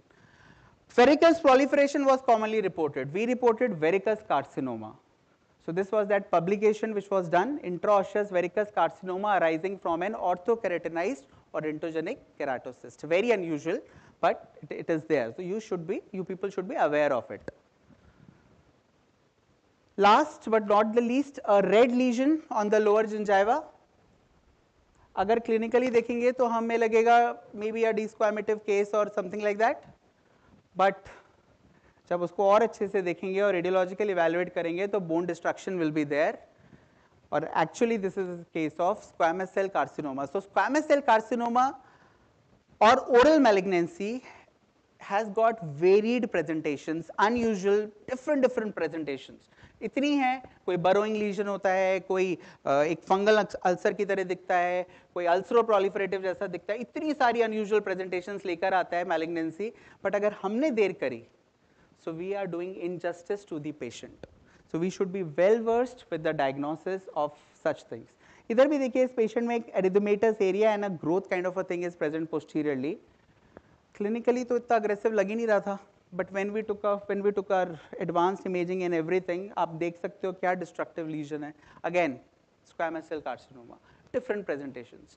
So please, whenever you see a lesion which is not healing, persisting for more than 15 days, having white, red or any other different presentation, please go for confirmations because it is very common. India तो oral cancer capital बनता ही जा रहा है. We know this, right? And lastly, I'll skip all these because I know I am exceeding the time and I need to finish it. So I'll just conclude it. Otherwise, वो रेखा की photo जो दिखाई थी, I wanted to tell you about one enigmatic pathology which is very difficult to diagnose and treat.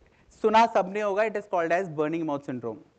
So just wanted to tell you about that. It is a neuropathic finding, but I will again, I'll request Dr. Ashish to call me again in some other place and I will talk about the treatment of these things so that would complete my presentation. So concluding my presentation, lesions do not read books. Please understand, we have unusual presentations. अगर आप book के साथ चलोगे तो कुछ नहीं हो सकता है. Lesions have their own presentations, their own prognosis, बहुत अलग अलग चीज़ें हैं.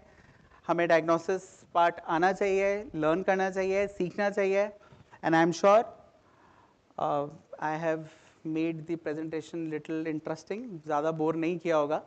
And thank you so much. Thank you. Special thanks to Pierre Fauchard Academy for inviting me. And I always thanks Dr. Anmol and Dr. Ashish. They are very close to me and always give me so much of respect. And thank you so much for everything. And I'm sorry for yesterday.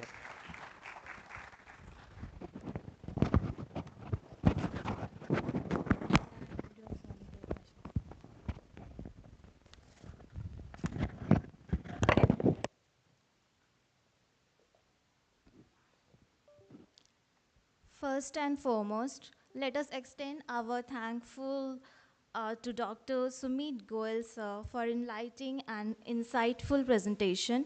Your dedication and expertise truly left us enriched, and we are thankful for the knowledge you have shared with us.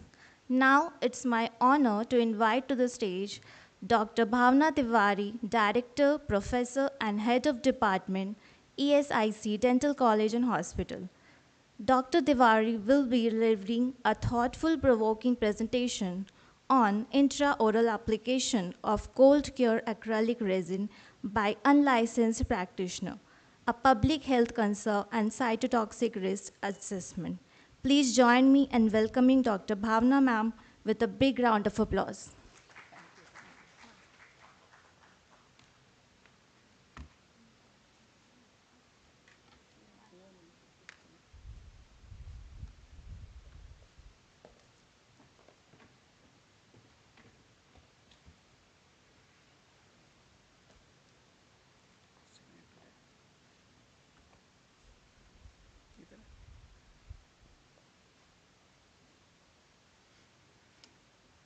Hello, good morning. It's Namaste, Lucknow. I'm so thankful to Dr. Ashish and the PFA for letting me speak on something which is actually nobody's speaking about it. In so many conferences and so many other platforms, I have tried to create an awareness, and I think this is the best platform, one of the best platforms. Slideshow charging.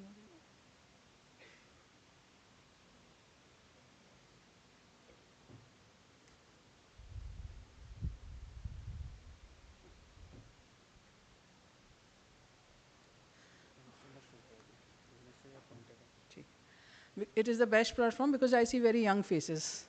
And I think you people are going to value it. Hopefully it will benefit because what I want to emphasize on is something which the young people, if they understand, because there's no literature existing on this. If you Google it and you try to find out what are the studies being done, what the steps being taken, you will not find anything in the literature.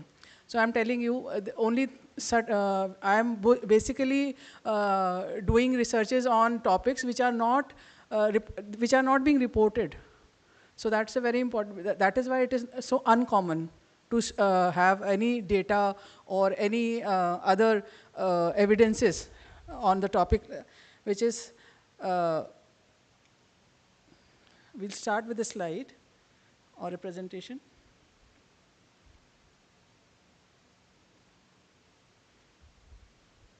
Voice. There's no voice.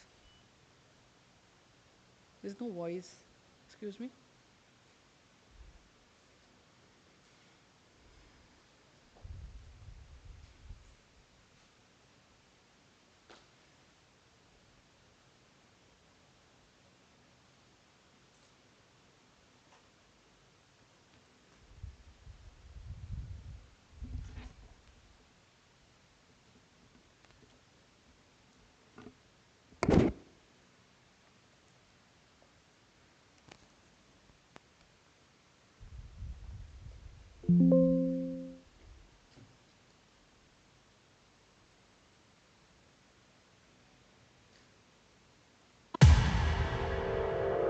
Change is sometimes difficult.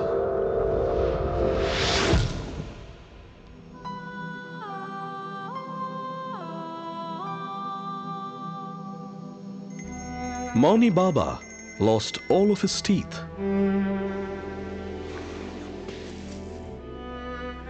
Rakesh lost one. Can we switch off the lights?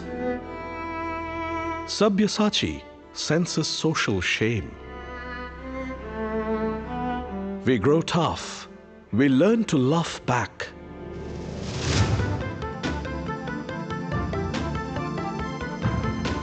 To dance with joy.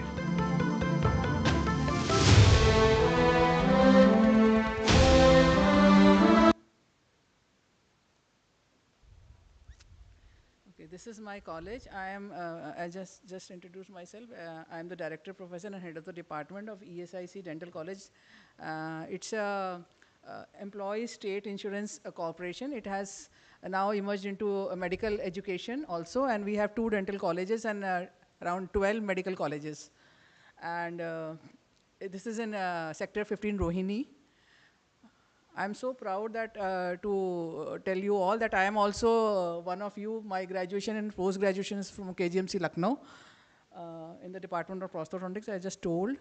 Now the topic of my presentation is awareness regarding the intraoral use of cold cure resins and their potential cytotoxicity. I think most of you in first year and second year, most of you are, I think, final year or post-grads sitting here. So now why we want to speak on this? What is the use? What is the purpose?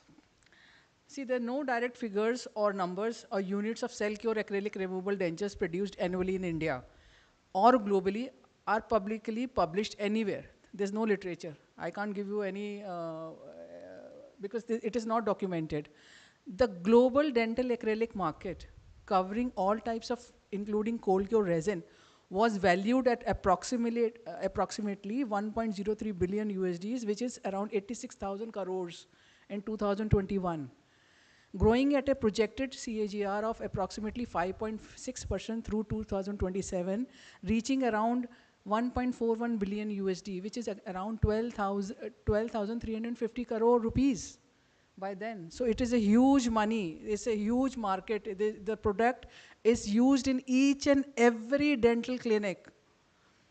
Within the dental acrylic segment, cold cure acrylic resin accounted for about 25% of global usage in 2023, with heat cure resin dominant and self-curing cold cure being the second largest type.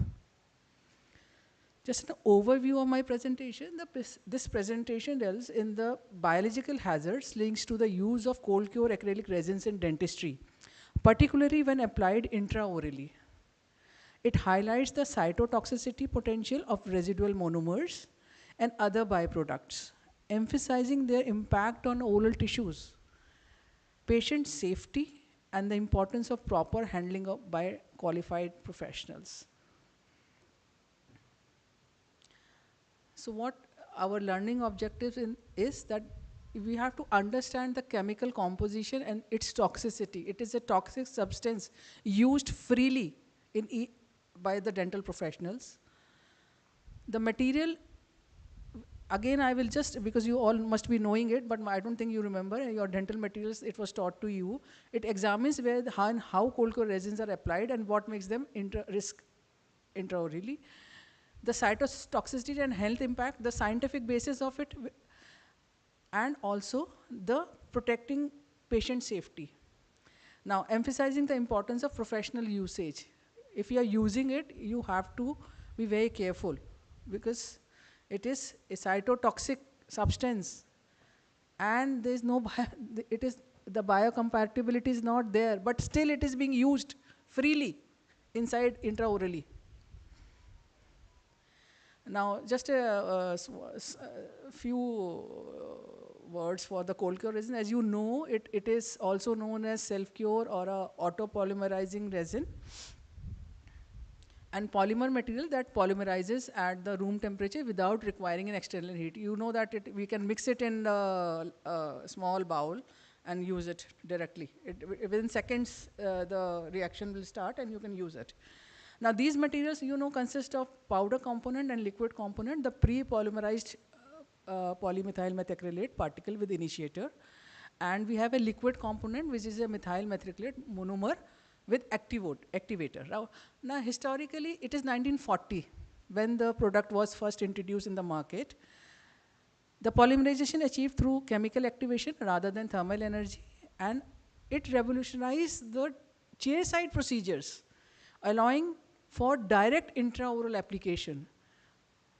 Now, it is, you know, it is used for denture repair, it is used for orthodontic appliances. We are making all our orthodontic appliances with cold cure resin, and there's a temporary crowns we are giving, and chairside relining. It's a very common procedures. You know, when in my department, I get many tutors and postgraduate students from different institutions because they come to our college for either SR-ship and other, or as an assistant professor also.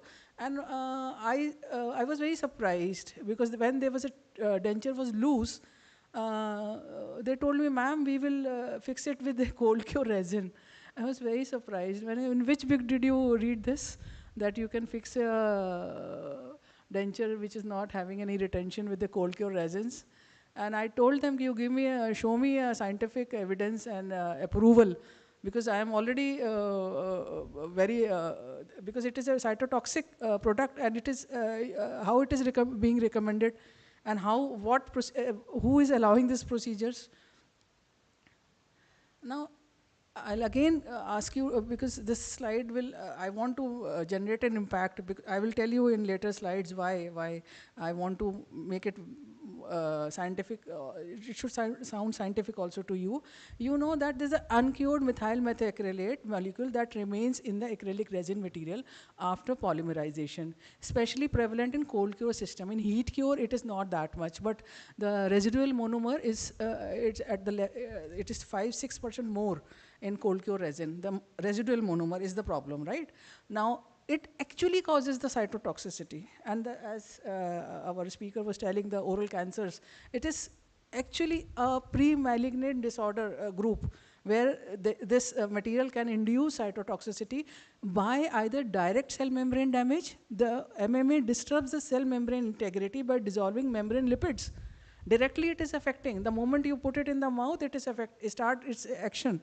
The glutathione depletion. The residual monomers deplete cellular glutathione, reducing the cell's ability to detoxify reactive compounds. The oxidative stresses, the generation of reactive oxygen species, ROS, leading to oxidative damage to cellular components, and apoptosis induction. Activation of programmed cell death pathways through mitochondrial damage.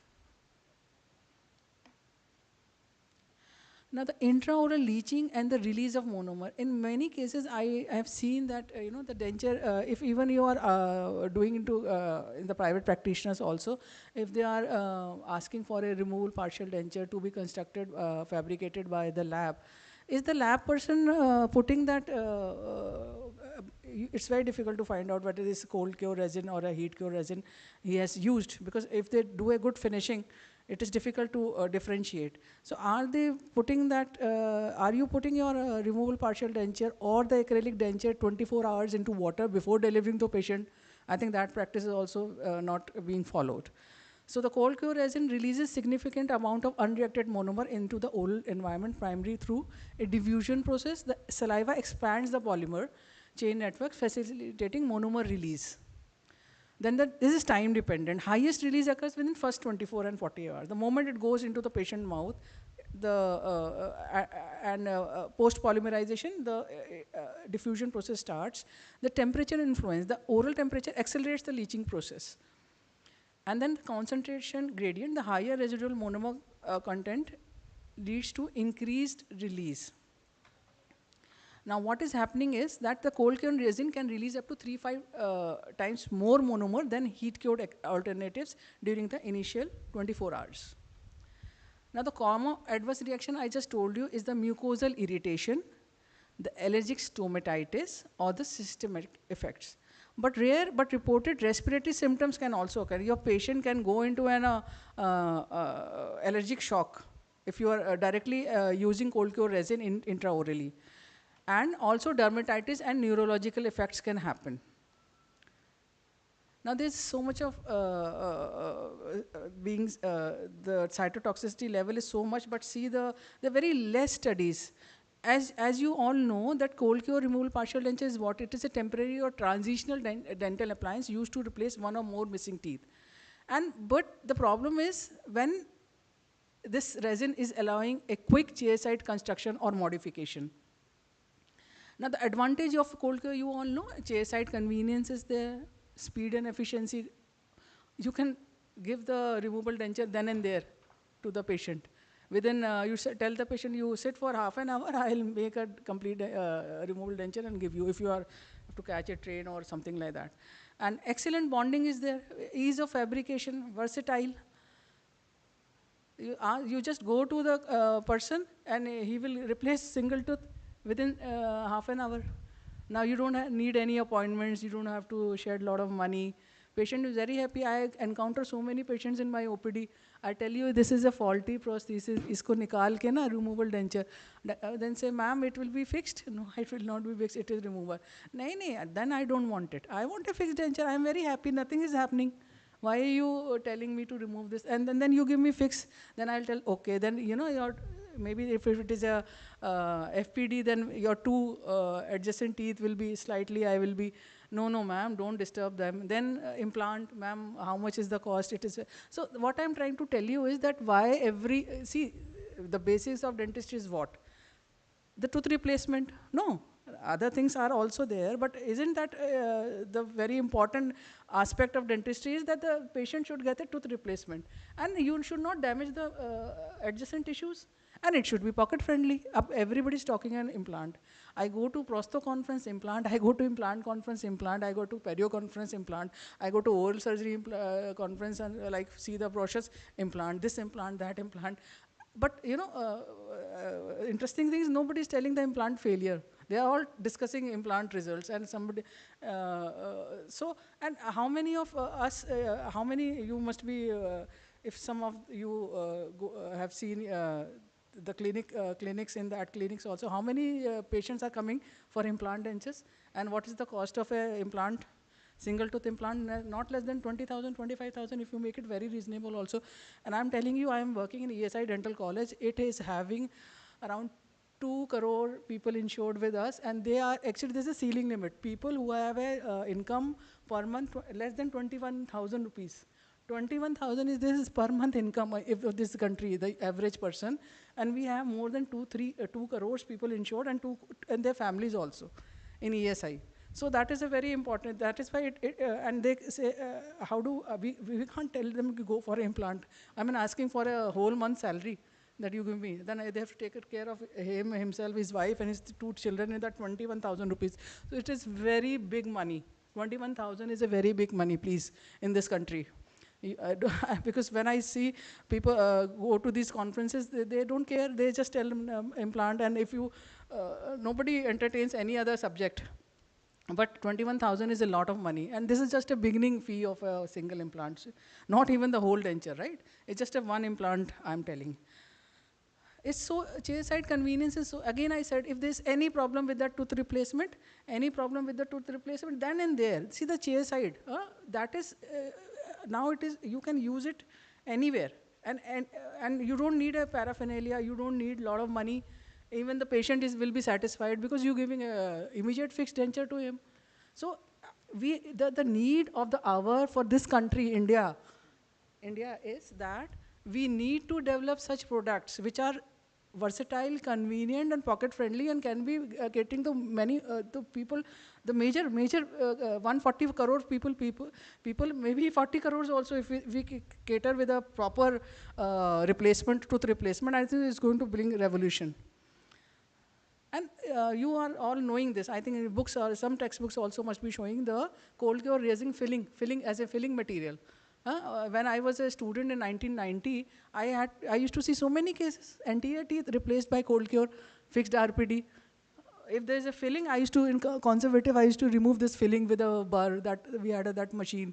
We didn't have that micromotor, we had that rolling machine, and we used to remove this cold cure. It used to smell so bad. I still remember the smell. So, and it is very common. I don't know what is happening nowadays in the OPD of KGMC, but other areas this is being used, and now it has become tooth colored. Now they will fill a tooth colored filling. So nobody has any problem, but the moment you remove this filling, the tooth is damaged and the adjacent teeth is also damaged. So what are the disadvantages of this material? The material is, having higher porosity. It is a very porous material actually. So whatever patient is taking, all the into that porosity, it fills. And there's a residual monomer, which I said is cytotoxicity. It is evidence based. It is cytotoxicity. So that monomer is there, and you're putting in the patient mouth.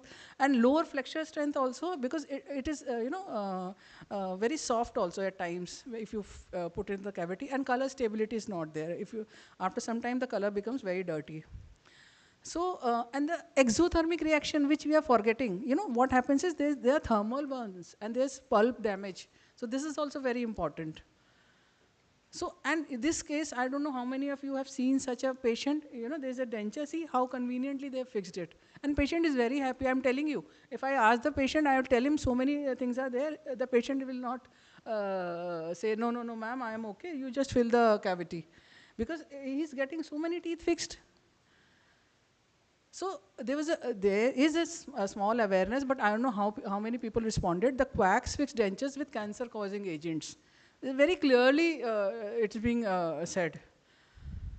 Now, ill-fitting dentures and oral cancers, what is happening is, it is a meta-analysis study, and it says because these dentures are being directly intraorally, they are being fabricated.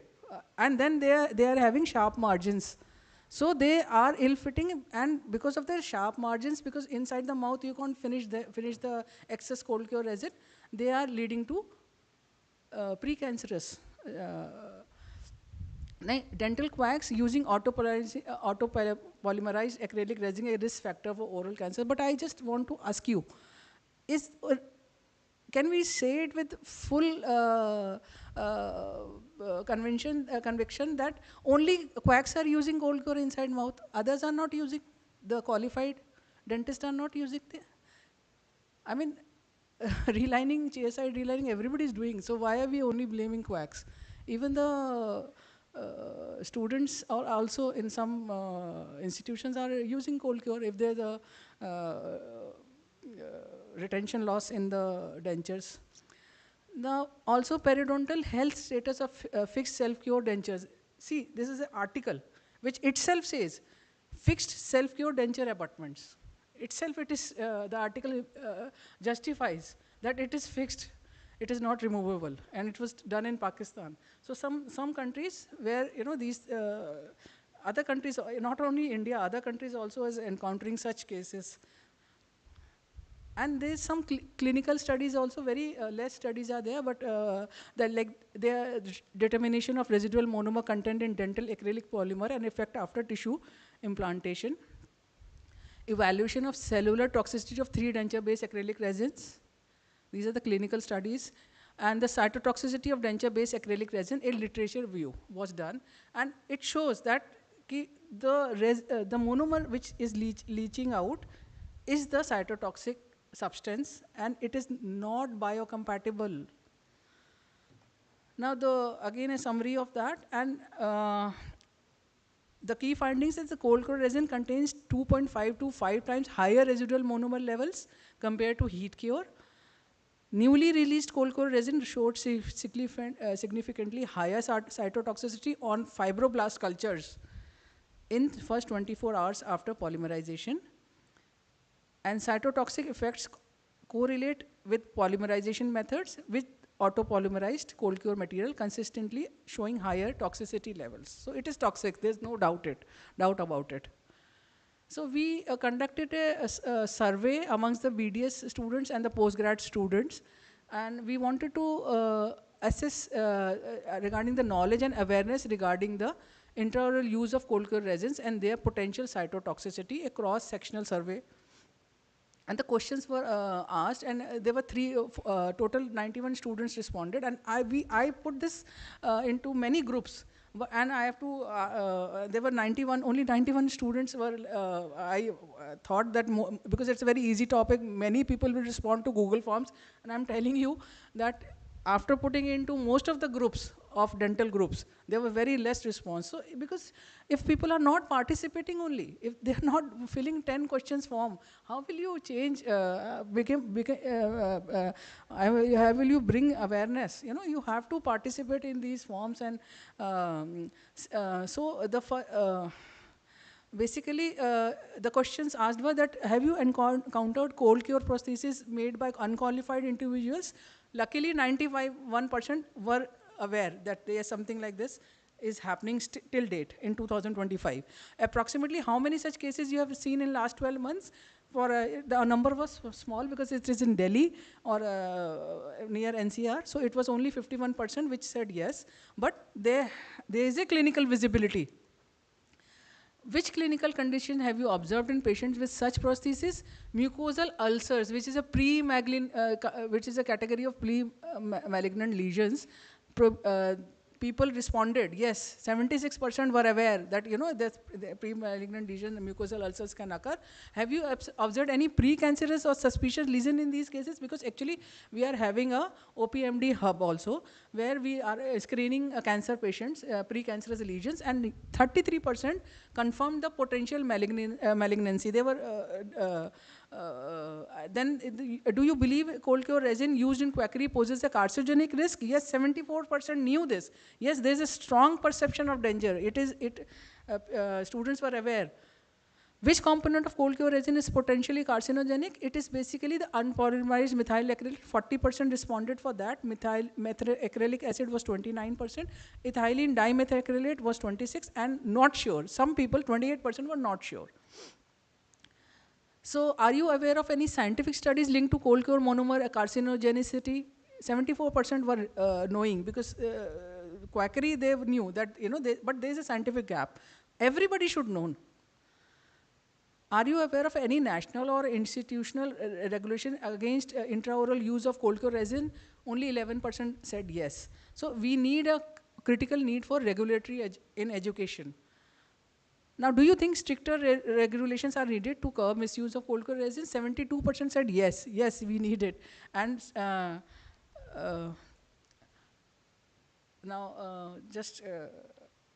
if you see this slide, what do you see in this? What is the one word you want to give to this slide? I just want to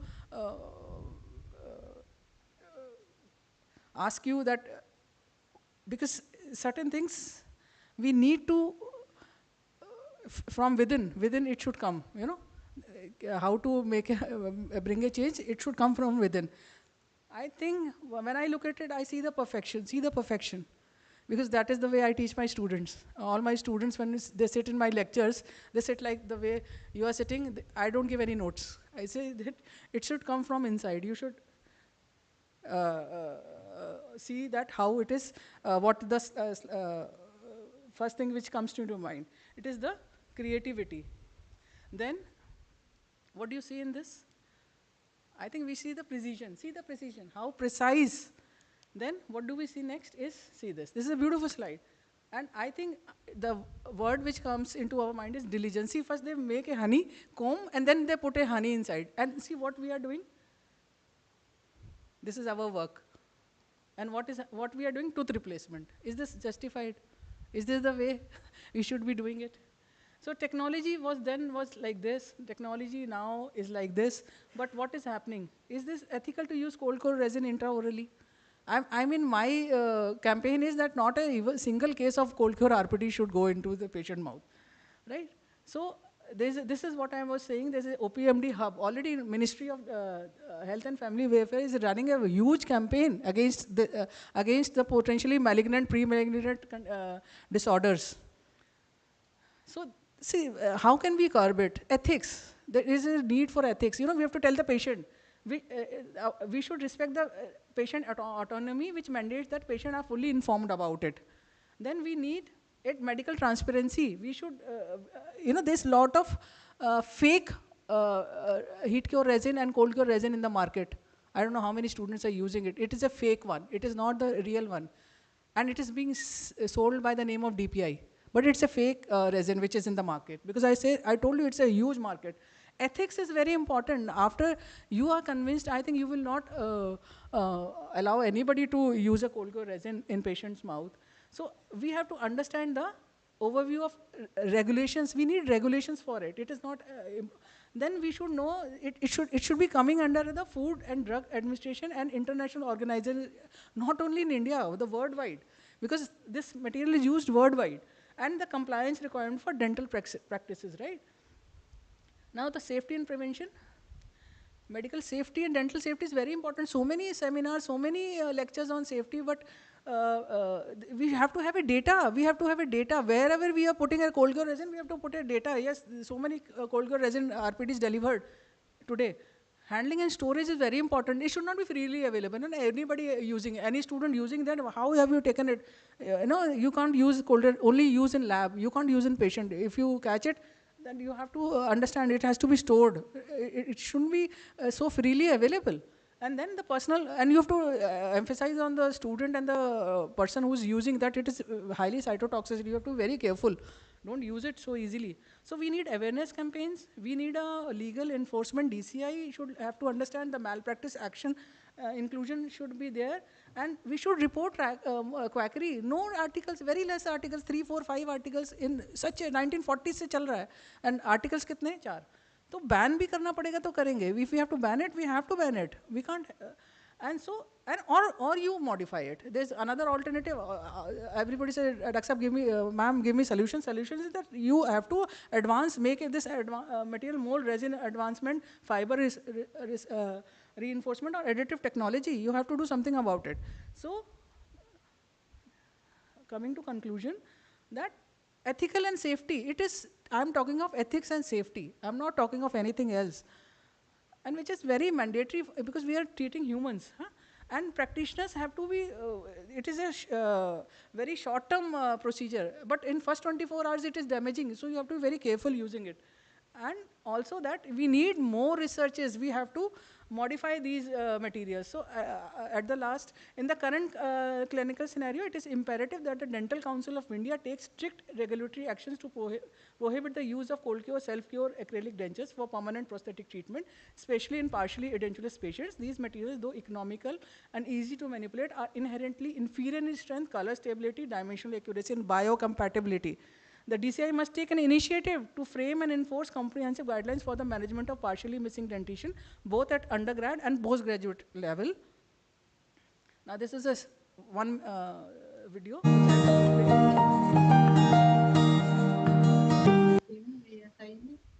अच्छा, तो आप dental hospital में हो फिर भी आपने अपने जबड़ा नहीं बदलवाया, क्यों? क्योंकि मेरे को ये ठीक लग रहा है. अच्छा, मतलब हाँ, आपको हाँ, क्योंकि जो फिक्स वाले कह रहे थे ना, तो वो कह रहे थे कि साइड से दांत वगैरह घिसाने पड़ेंगे या काटने पड़ेंगे. इस वजह से मैंने नहीं बदलवाया. मेरे को यही बेटर लग रहा है. तो आपको पता होगा कि इम्प्लांट भी होता है हड्डी में छेद करके, वो भी नहीं बनवाया आपने? नहीं. कोई कारण उसके लिए? हाँ, मेरा कारण है क्योंकि दांत भी साइड से काटे जाते, इस वजह से मेरे को दिक्कत होती. यही सही लग रहा है मेरे को. देखो, जो ब्रिज होता है ना, उसमें दांत कटते हैं. एक So this is the patient, which she's with us, she's working with us. We are running a dental college since 2010. And she's not getting it replaced. She's wearing a faulty prosthesis. And we convinced her, she said, नहीं, doctor साहब ये ठीक है. इसी material को अच्छा कर दो, क्योंकि ना मुझे इम्प्लांट में मेरे को कराना नहीं सर्जरी, क्योंकि डायबिटिक है, और मुझे टूथ वो बिकॉज FPD में adjacent teeth will be damage, तो मुझे वो भी नहीं कराना. तो डॉक्टर साहब आप कुछ कर सकते हैं तो इस मटेरियल को इम्प्रूव कर दो. ऐसे okay, I will spread the word. Let's see, we have more researches on the material. And thank you very much. Thank you, PFA, and together we uphold ethics. That is why I said this is the best platform. Together we serve humanity. We are the people who have to take concern of our mankind, the patient, our patients, and also we are together for PFA. Thank you.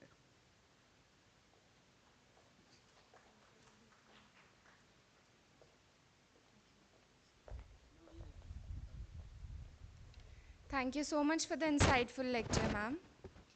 It gives me immense pleasure and great honor to welcome an eminent personality in the field of oral and maxillofacial surgery, Professor Dr. Annamalai Thangavelu, sir.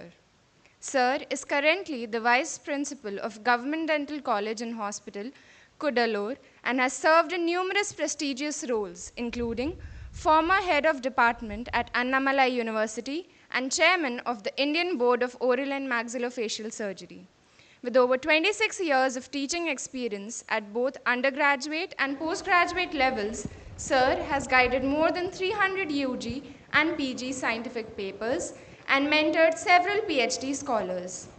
A recipient of numerous accolades such as Best Teacher Award from Annamalai University and the Lifetime Achievement Award from IDA, Tamil Nadu, Sir has been a keynote speaker and orator at national and international conferences, including in Dubai, Australia, Malaysia, and Belgium.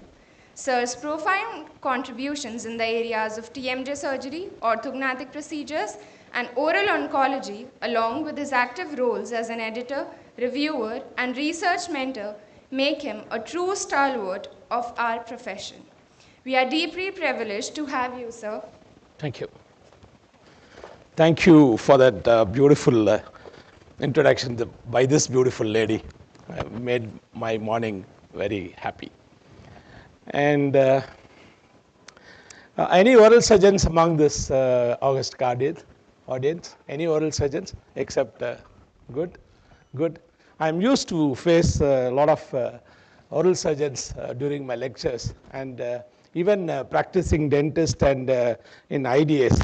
And this is a very unique opportunity given to me by academy, Pierre Fauchard Academy, which was, I was thinking for a long time to be a part of it, and then Dr. Samraj and various other Indian chapter people were influencing me to come into this academy. And as I am one of the senior most faculty in Tamil Nadu, and somehow I managed to join Pierre Fauchard this year, and that was the opportunity given to me to give the lecture also during this World Dental Conference and PFA Academy ceremony. So I should thank Ashish and all the office bearers of PFA, and wish you all a very good morning. My lecture today is not going to be a very big research or invention. I had a beautiful paper from madam, which is a very important affair among the practicing dentists. You come to Tamil Nadu, you come to any rural practice or semi-urban practice, you see only fixed processes with self-cure acrylic. And madam, as madam say, there are lots and lots. I do various rural camps, and we have crossed about 350 rural camps conducting by a mobile dental van. I own a mobile dental van, and I've been awarded and recognized by Ministry of Health and WHO and all these things. When we go to such camps, we see only such type of dentures among, and they are very happy wearing with lot of inflammation all around, sometimes on top of a cancer. We remove that RPD with difficulty to take a biopsy for a cancer underlying. Okay, so I have also associated with cancer surgeries, so I see a lot of, that is a very important topic. As a beginner practitioner, there is an you can make your patient happy by giving such type of denture, but you should understand the science behind it and the damage it's going to create behind it. A very fantastic eye-opening paper for all the youngsters, madam. And the paper before also, medical emergency, is again a very good one, and our oral medicine showed you beautiful pictures and excellent presentation. So today I am going to come out with a very narrow down topic of smile and gummy smile. We have heard about lot of programs and associated teachings on smile makeovers. How many of you have attended smile makeovers lectures by Sanjay, Mumbai, IDA? Anybody? Smile makeovers. Okay. We can alter any type of smile for the need of an hour. When you want to go for a drama or a presentation, we can make up as you make up your face, you can make up your smile. But that is only a temporary makeup. Without any complications, without any underlying cause, if there is if you want to improve the smile of your patient, you can make some light cures or veneers or temporary restoration so that the smile can be corrected. I am going to talk about a persisting underlying problem in the smile, by which how you can analyze those problems and how you can correct those problems. And he is my mentor, and I have never missed out of 720 lectures I have given all over the globe today. I never missed a slide as a second slide. He is my mentor, Dr. B. Srinivasan. He is an oral surgeon, and he is one of the mentors for so many teachers down South India. And I always recognize to where I am today is only because of him. And he is a very good teacher, very potential oral surgeon. And he is the first man to get implant to India. He was an ambassador for ITI Strawman, all those critics. And he was the first vice chancellor among dentists. You know, dentists have been vice chancellors. Recently, we have so many dentists have been vice chancellor, but he was the first man as a dentist. He was a dean of a medical college. He was a vice chancellor of a university. So all this credit goes to him, and I come under his school of thought. So today what we are going to see is what is the etiology which is going to create a gummy smile on you. and how we can go to a precise diagnosis where the problem lies and how we are going to handle this problem, whether surgically, non-surgically, or things like that. What are the adjuvant procedures today? There is a big debate. How many of you want to become a cosmetic surgeon or a cosmetic dentist, putting Botox on the face, correcting face? There is a lot of controversies which is going on. The entire Dental Council of India does not accept any dentist to do all these cosmetic procedures onto the face. But even naturals and other V-cares and other beauticians do all this. Then why can't we dentists do? At least we know something about the muscle in the face. But still, only maxillofacial surgeons are permitted to do that. And the Dermatologist Association, the Plastic Surgeon Association does not allow our undergraduate profession to do all these things on the face. Though there are a lot of people who are practicing successfully these type of adjuvant procedures to improve smile and improve all other facial forms and this thing. So today we will go through some of the cases. These type of gummy smile, most of you smile and see the next face, some of the gums will be exposed, and that is good for somebody also. Most of the Miss World, Miss Universe walk down the pigeon, they have a smile, it is only gummy smile. For them or somebody, that gummy smile can be very good. All that decides by the facial profile, the thickness of the soft tissue surrounding, the lip position, thickness of the upper lip and lower lip. All this counts whether the gummy smile is going to be good on her or bad on her.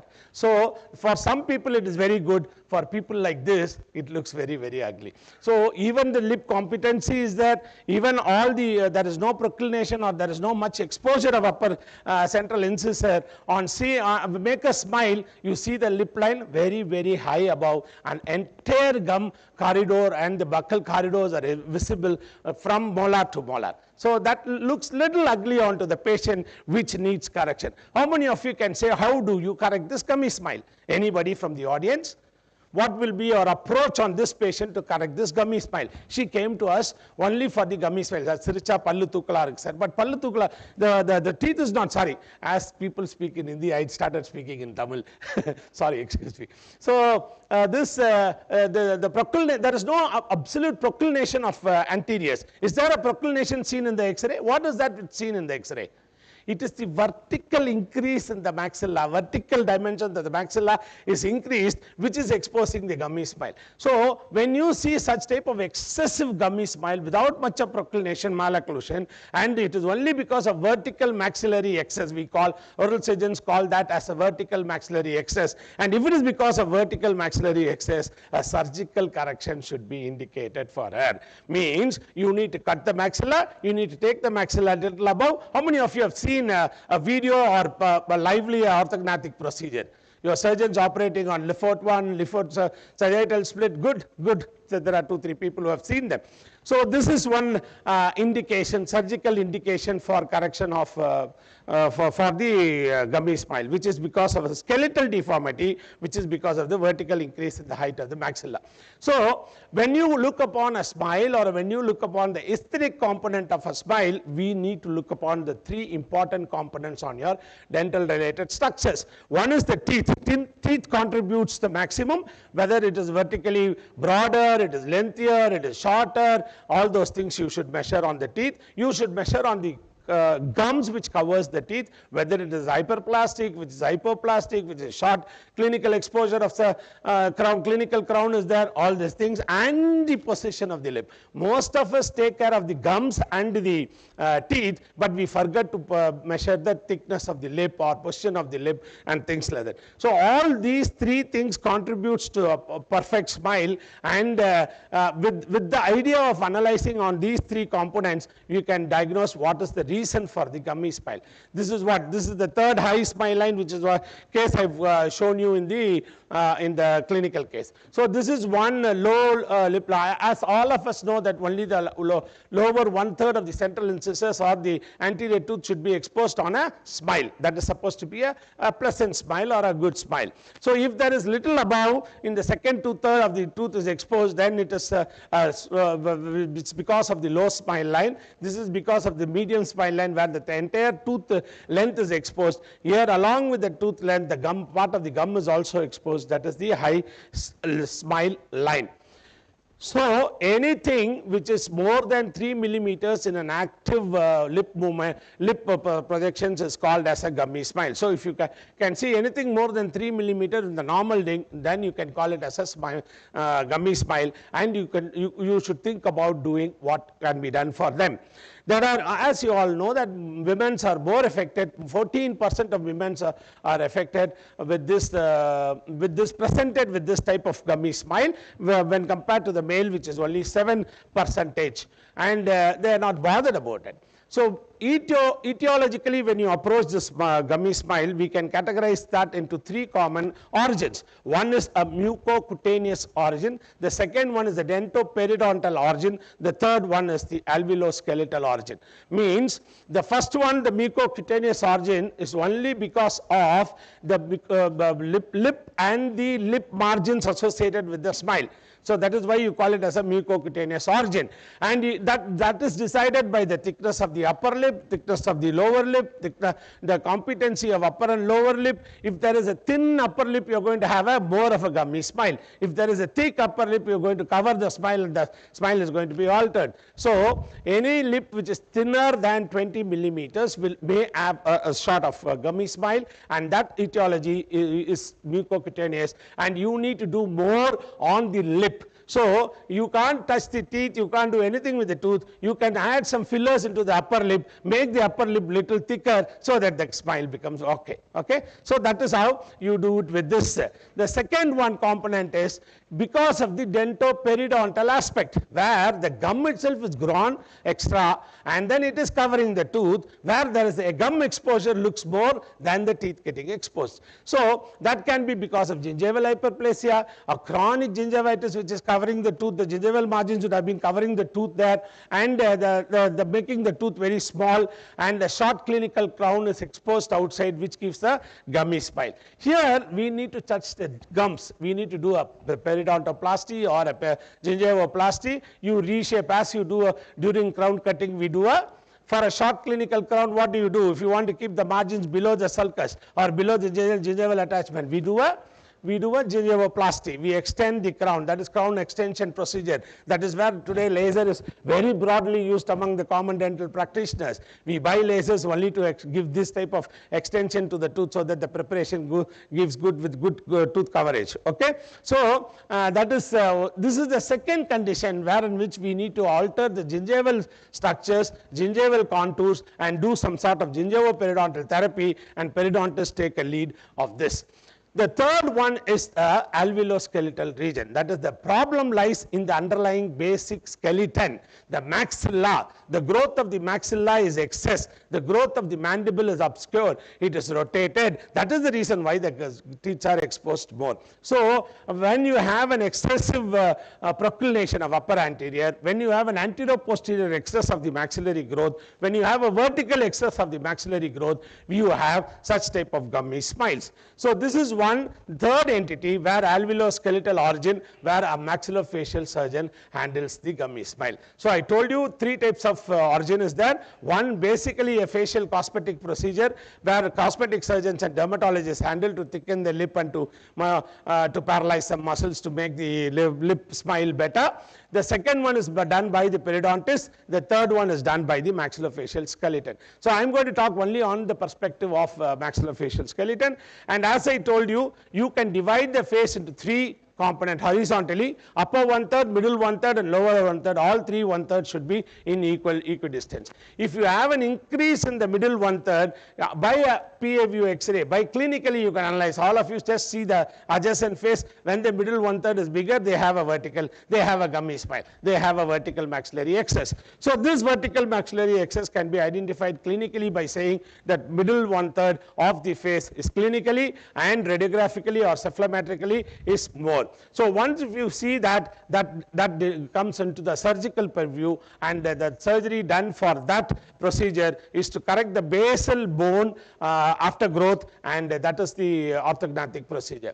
Okay. So these are the 3 treatment options we have, as I told you earlier: a periodontist, a cosmetologist, and orthodontic surgery by a oral maxillofacial surgeon. This is the periodontal surgery what we are going to do. I don't have much of such type of, I don't document, I do in my private practice, but I didn't document all these gingivoplasties and things like that. We use extensively soft lasers, diode lasers to just increase the length of the crown by doing just the margin to have a better profile and emergence profile also in cases of implant procedures. And this is the standard gingivoplasty procedures wherein which you can increase the level of the gingival attachment little eye above for you to get a good exposure of the central incisors. The second one you can do by an orthodontic treatment. If the tooth is literally emerging out, you can just intrude the tooth. Movement like intrusion is very difficult by orthodontic tooth movement, but still we can do an intrusion of 1 to 2 millimeters, especially by an extra skeletal anchorage system. This is where they use, orthodontists don't use anchorage of the tooth to pull the tooth up. It's very difficult. Say they put a alveolar implant on top of it in the vestibular region and put some elastic so that there will be a intrusion of the tooth. The gummy smile or the exposure of the central incisors may be minimized by these type of orthodontic intrusions. Skeletal based anchorage system, and that is very important. The third one is inactivate the muscles which moves the upper lip. When you're going to see, this is because of exaggerated lip being action of the exaggerated action of the upper lip. So if you're going to minimize the action of the upper lip, contractile property of the upper lip, your gummy smile is going to be mesmerized. So what you need to do is you can give some injection which blocks the neuromuscular junction and makes the muscle inactive. So it like a still face, like a rhizus sardonicus. Who can say who is rhizus sardonicus? What is rhizus sardonicus? Anybody? What is a still feature of a face on a tetanus? Locked jaw. One of the features of tetanus is locked jaw. So if your face is still like this without any action, statue, something like that, that is called as rhizus sardonicus. And this botulinum toxin makes your all this frowning, the wrinkles, all that free because of it is inactivating the muscle applying that. So if you have some points there, give some Botox injection, all these Botox toxins will go block the neuromuscular junction, which will minimize the function of the junction. That is how the muscle, there is no frowning, there is no, if you have a deep nasolabial fold, you look old, you go to a cosmetologist, you go to a maxillofacial surgeon, they give a Botox and nasolabial fold, and you look little younger after that injection. Okay, all this is only a temporary measure, and the disadvantages and morbidities of this toxin being used on the face should also be noted. Okay, so that is about so you have alecule, labii, nasi. These are the prime muscles of for the action of the upper. So you have 3 points in which you need to give the Botox injection,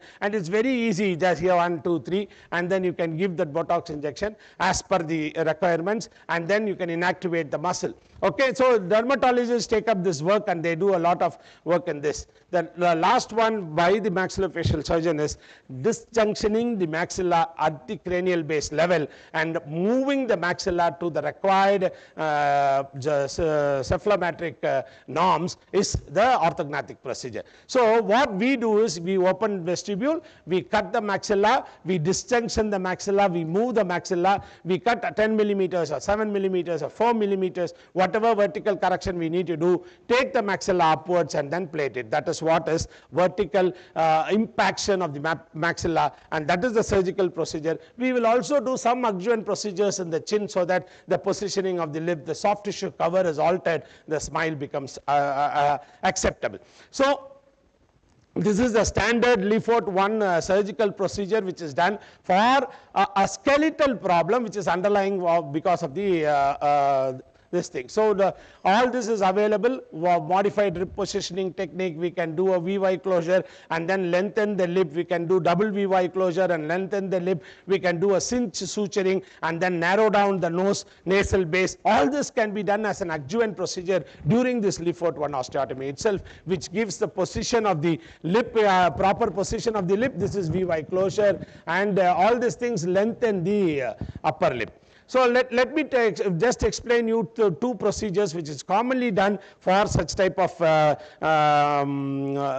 gummy smile. This is a minor surgery which is done under local anesthesia. This is called as a lip repositioning technique, a strip mucosal procedure. What you do is, this is the line, lower line, you mark a lower line, and this is upper line. The lip position, if you are going to remove this mucosa alone and suture this line to this line, you are going to get the lip little closer to the tooth, so that the lip acts comfortably without exposing the central incisors more. So this is one procedure which you can just mark it under local anesthesia, where even frenum is there. We can cut the frenum, or we can reposition the frenum. This is the mucosal strip we are removing from the upper lip line and the lower lip line. The upper, now centered about 4 to 7 millimeters of mucosa can be removed, and the lip can be brought closer to the this is only there is no big muscle dissection there. It is only the mucosa which is going to mucosal and submucosal dissection, and you can see the vestibular depth is reduced, the lip is shortened, it's going to fall on the teeth, and it's going to reduce the, it has got no much of very big results, but still it has got a good surgical results. Even if you don't want to touch the attachment, frenal attachment, you can remove the 2 strips from either side of the labial frenum, and then you can stitch it. And this is one of the procedure we did it only with the, see, on a rest position itself, the patient had a sort of exposure of central incisors, and this is after the procedure what we got. These are some of the procedures which we have done with this lip strip or strip procedure in the gums. Well, though the results are not very good, but it has minimized the amount of lip positioning and the central incisor exposure, the anterior tooth exposure. You can see the anterior tooth exposure on maximum exposure. The entire gum is visible on the preoperative picture. You can see that amount of closure has taken place with this intraoral procedure. So this intraoral procedure is a very comfortable procedure for minimal exposure of central incisor and a minimal sort of gummy smile. So this is the standard Lefort 1 osteotomy, where we make an incision, expose the entire anterior maxilla. You can see the anterior maxilla exposed here, the nasal floor exposed here. The nasal floor is retracted up. We cut this nasal attachment, spinal attachment, lateral nasal wall. You do an osteotomy there, and then we cut the pterygoid attachment to the maxilla because we need to mobilize the lower component of the maxilla. Where are the attachment is there? In the midline, the septum, in the lateral nasal aperture, in the posterior area, and the pterygoids. 3 attachment is there with the maxilla to the cranial base. So we need to distinction all that, and then we mobilize. This is a classic surgery which we do. This is the Lefort 1 osteotomy. From the nasal floor to the pterygoid plates, we remove some part of the bone intervening, whatever 6 millimeter, 7 millimeter. The nasal floor is altered, the aperturoplasty is done, and then the maxillary procedure can also be done by dividing the maxilla into 2 halves, so that there is some amount of intrusion and some amount of superior repositioning also. So this is the down fracturing of the maxilla. You can see the entire maxilla is down fractured and then impacted back again and fixed to a nearby whatever anticipated position. So these are small genioplasty also. This you can see the genium. Whenever there is increased length of the bone, the lower lip will not be very competent to come and touch the upper lip. So if you reduce some amount of lower bone also, if it is a skeletal problem, and if there is an increased skeletal deformity in the mandible also, you accompany that with the genioplasty procedure, and you can take the genium up above, making the lower lip very relaxed, and the position that will also minimize the exposure of the gummy smile. So this is the go play the video. There is small video to explain each procedures. You can just this is an incision which we are making onto the gums. This is usually I use a diathermy on an electrocautery so that we minimize the number of bleeding. It is just an upper vestibular incision exposing the entire anterior maxilla from premolar to premolar. The maxilla can be tunneled, and subperiosteal dissection should be done to expose the entire maxilla. So next.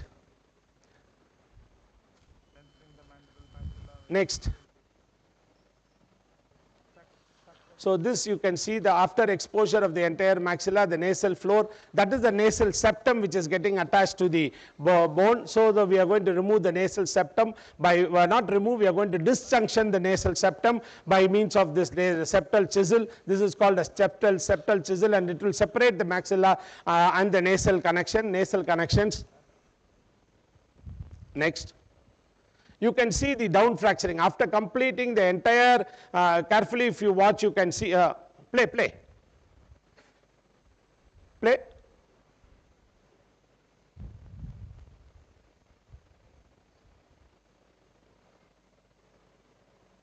Okay, if it is not playing, one more try you can give. Yes.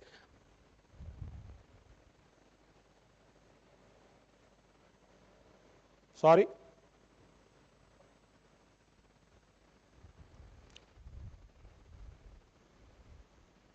Next.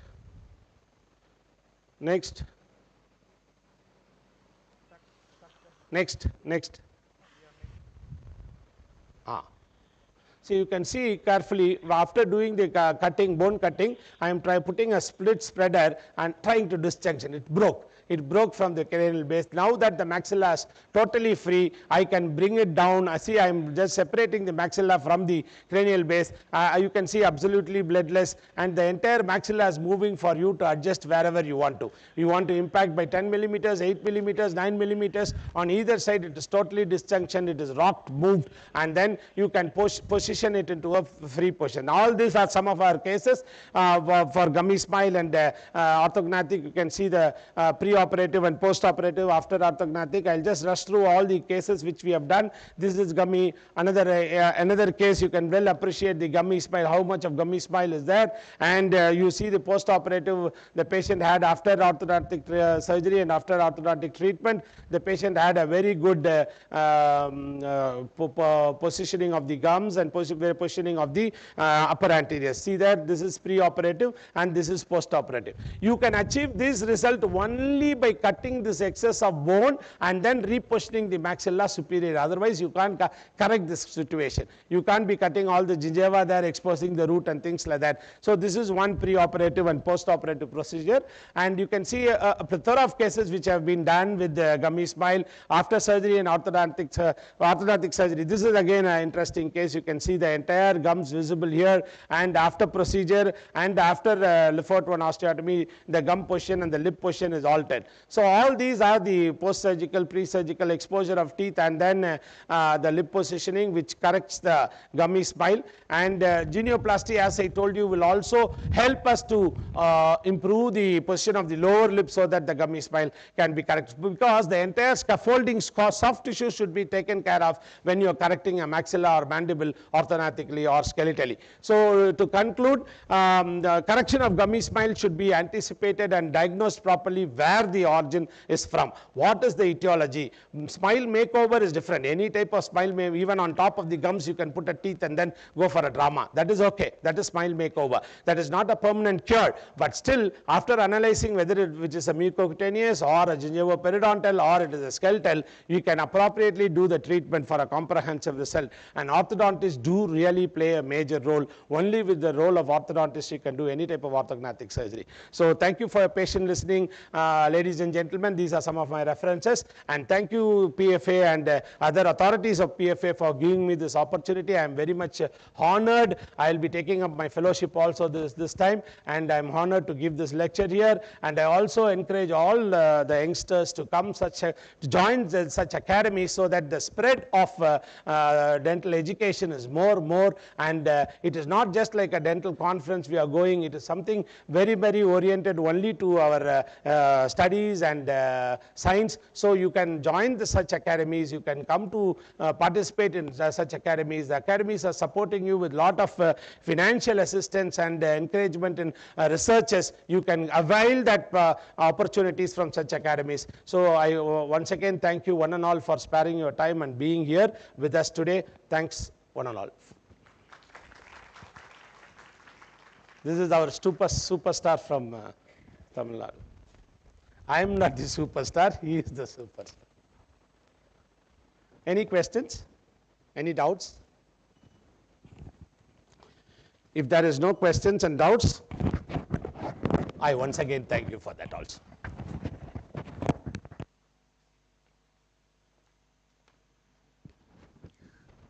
Thanking you so much, sir, for such an enlightening and insightful presentation.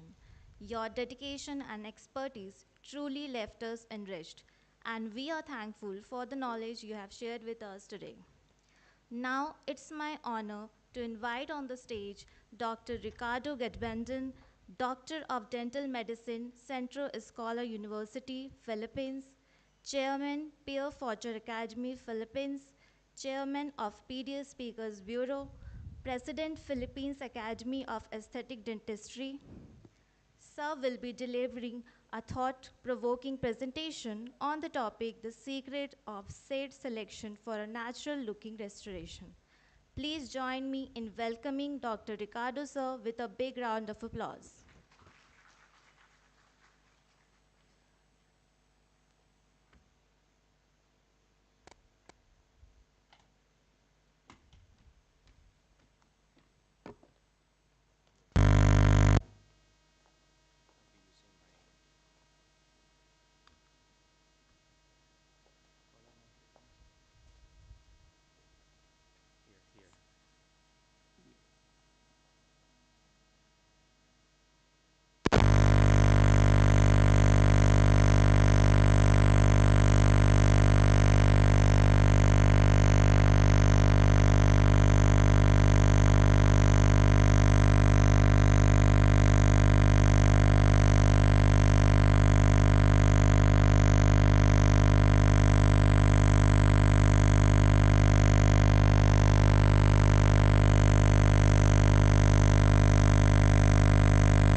Now, I'm going to share you a secret because sometimes secret has to be revealed, yes? secret is not to be just within you. You have to share it, especially this dentistry course. Okay, so just knowing the basics, you can fabricate a natural looking restoration. Okay, so with that, we should always remember that the demand for any aesthetic restoration will always require for the anterior and posterior restoration as the key factor in placement of any direct restoration or either indirect restoration. Anterior direct restoration in aesthetic zone must match the quality, the beauty, the shape, and even the fine details, possessing a suitable physical aspect and characteristic which is sufficient in strength and in function. But for the posterior teeth, we are dealing with premolars up to the molars. We also consider the beauty and the shade, but definitely we are focusing more on the strength because of the stress-bearing area, right? So it makes sense. We deal more on the anterior for the beauty and deal on the posterior for the strength. Okay.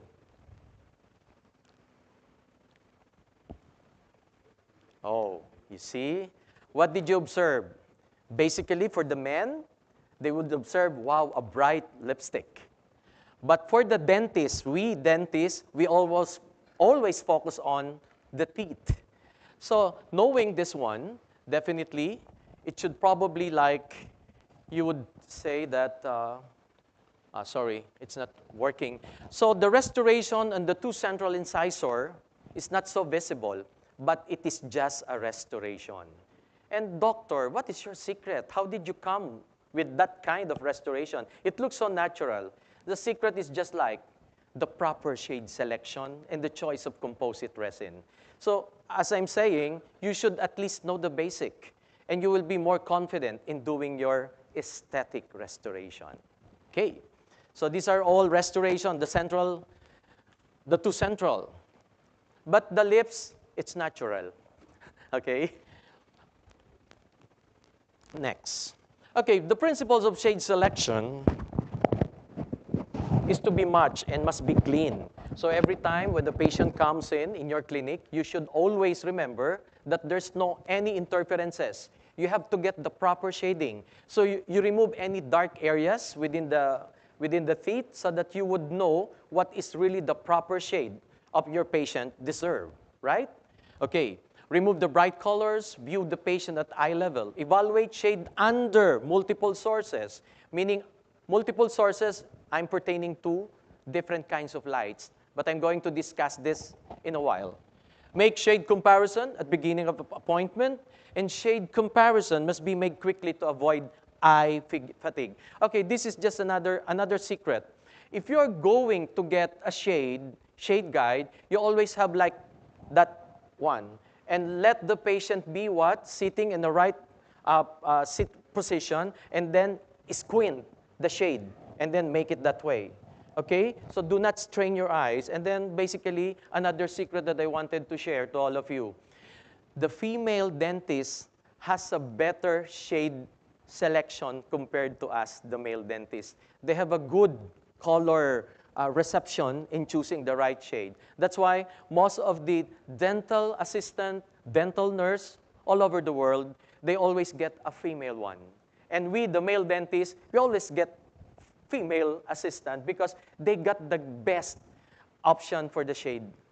I'm telling you, later on I will show you the eye disease that sometimes male got a higher percentage. Okay? So after that, we have to note that this one is a cases like before, when you place this restoration, they're all right. But then when the time passes by, it becomes what? They don't change, or they doesn't match the shade. Okay, so what could be the problem here? Maybe along the way or before the start of the restoration, the shade selection and the proper composite or even materials has not been observed. Okay? Now, we'll see.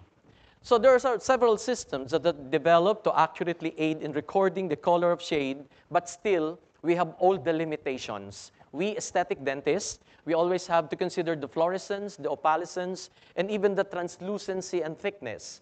Because sometimes the problem lies on that. You have a very good, very expensive composite, but you don't know how to apply it. It is on the layering technique. How thickness, how thin, and the proper layering technique is another secret. Remember that maxillary teeth, it is just a review, they are more brighter. It's more whiter compared to the canine, because canine is highly saturated, meaning the color is very high.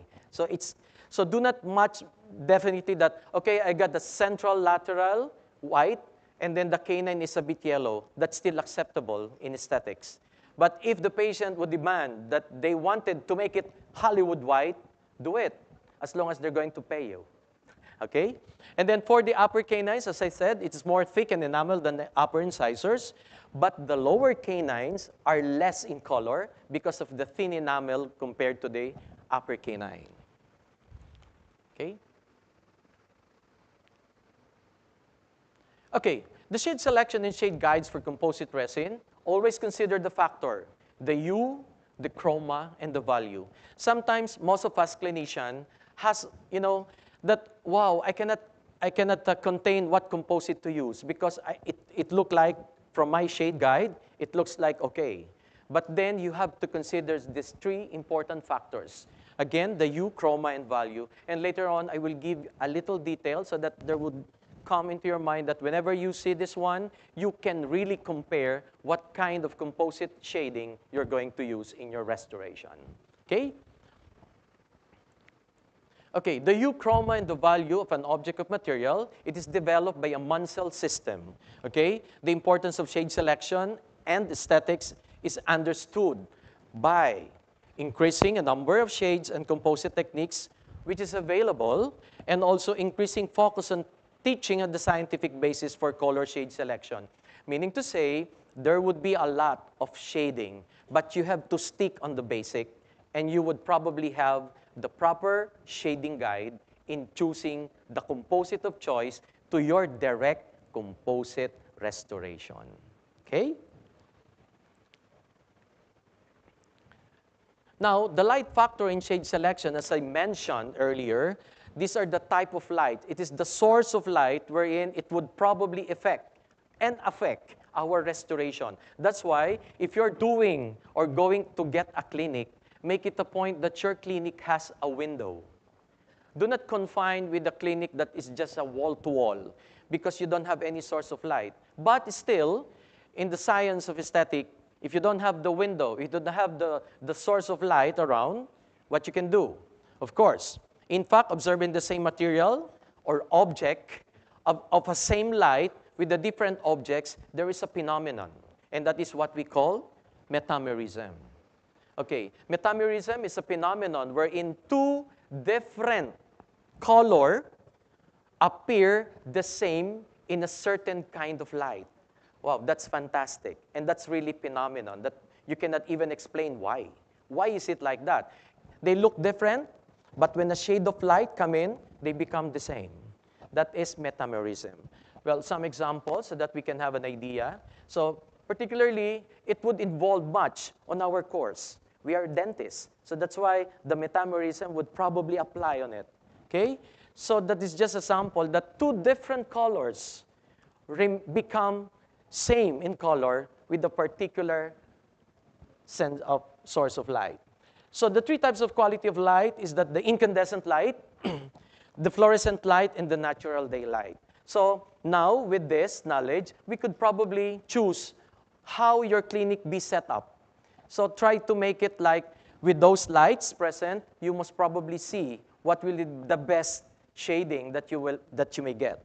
For example, incandescent light emits high concentration of yellow waves. I think those are the yellow lights that the old dental clinic has. But with the modern dental clinic and the dental chair, we can choose. We can either choose it's a yellow white or a fluorescent light. But remember, the yellowish incandescent light has the lowest color render index. Okay, the rendering index is very low, so meaning X. Do not deal with that incandescent light. What about the the fluorescent light. It's becoming modern now because a lot of clinic is equipped with this beautiful light white. It could help, but remember, it is not still suitable for shade matching because it is just like around 50 to 80% of the color rendering index is present. So at least you can compare that, oh, I see, from the incandescent to the fluorescent. And what is the best light sources? It's the natural daylight. That's why I'm saying that when you're choosing a clinic, you have at least a window wherein you can open it and let the patient has the shade matching. And I would advise, another secret, let your patient get an appointment during the daytime. And what about, my patient is an actor or an actress. She has no time during the daytime. So what shall I do? Still, the best suitable light from the daylight is the incandescent or the fluorescent light. Okay, it is just like a review. And then the color. The color influences so much the restoration of an aesthetic dentist. Okay, color. Why? Because it depends on the physical properties of the object, the assessment of the observer. Who is the observer? We, the dentist, and the nature and incident of light. So meaning to say, these three important factors belong to the color, which is the hue, is very important. So please, we'll take that. The three attributes of color, like for example, the hue. When you see and when you encounter hue, do not think of anything. Hue is just simply color. You might get confused. Hue is the color. For example, we got the red, violet, orange, blue, etc., having a reflected wavelength of a different strength. Okay? That determines the hue. And what about chroma? Chroma is coming in when you have chosen the color itself. Okay, for example, to have a very nice presentation in your mind, get the color like this red one. The chromacity or the intensity of the color is the chroma. So the higher the chroma, it is the more pure. So it is very red, too red, and then when it becomes light, the chroma becoming low. So remember, after the color, we are entering into the chroma, and then the chroma has intensity, high chroma, and then the lower chroma. I'm going to give an exam later, okay? No, just a joke. Okay, now let's go on the value. What is the value? Why is it that I need to consider the value? The value means the relative darkness of the color, the brightness of an object, meaning to say, if it is too dark, what value is that? Very low. Low value because it's too dark. But when my restoration become lighter, whiter, what is my value? Becoming high. I'll give the relevance of what I'm talking later because you have to get familiarized with the shade later. Why is it that it look like that? Okay, so after the hue, after the chroma, and after the value, you discover that you can now interpret properly your shade guide. Because sometimes, oh, this is A1. Oh, this is A2. Oh, what the hell is that A1 and A2? You need to dissect what it's all about. Okay, now you have the thought of this is A1, A2, A3, and what is the significance of this numerical, and even the chromacity and the value itself. So the higher the chroma, the lower the value. The higher the value, the lower the chroma. It's quite, but it's really very good in enjoying it into our mind. Okay? Thank you, Dr. Albert Munsell, an American instructor painter that correspond on this kind of Munsell system. So it is just a simple like, if it is so white and it's so dark, it's the value. Okay? And then the chromaticity is the intensity and the pureness of the color. If it is too yellow, high in chroma, low in value because it's darker. That's as simple as that. Okay? You can take a photo just for a review and it's okay. Next, commercial shade guide. So we have to dissect this shade guide. It is like an example of the 3D Master extended range guides. So for this one, we have to note that we got a lot of shades. We have a lot of shade guides in our clinic, right? The moment you buy a composite, they provide shade guide. You buy another brand of composite, you will be provided another shade guide. So meaning to say, it depends on the manufacturers. If they say that their A1 is a bit lighter compared to the A1 of a 3M or compared to the A1 of Ivoclar, right? So I have a technique for you. But before that, you have to know who are the colors playing in the clinic. Number one, when you say NC, shade A, it pertains to what? It's a red-yellow. Oh, when I say A, remember, it's a red-yellow. When I see letter B, it's just a plain yellow. Okay? And then when you see letter C, it is what? Grayish. C. And then what about D? It is the combination of everything. Red, yellow, and gray. Meaning, when you see a D shade, definitely, what chroma is that? High in chroma, but low in value, basically belong to shade D. But sometimes our patient needs shade D. Okay? You cannot deny that because there's a lot of shades of our patient. Okay? So remember that. The A, B, C, D, and that is the U color. Now, I'm giving you a sample of this shade guide. The arrangement of the shade guide is not proper. So what is the whitest? Shade? B1. Oh, you know, B1. Why? Why B1? Because it is just plain yellow. And then 1 is what? The value. Because it is light, but the chroma is low. Because it's yellow only. Okay, good. And this is the proper arrangement. The proper shade guide sequence that you may take a photo, but if you have also already the guide, that's right. Okay?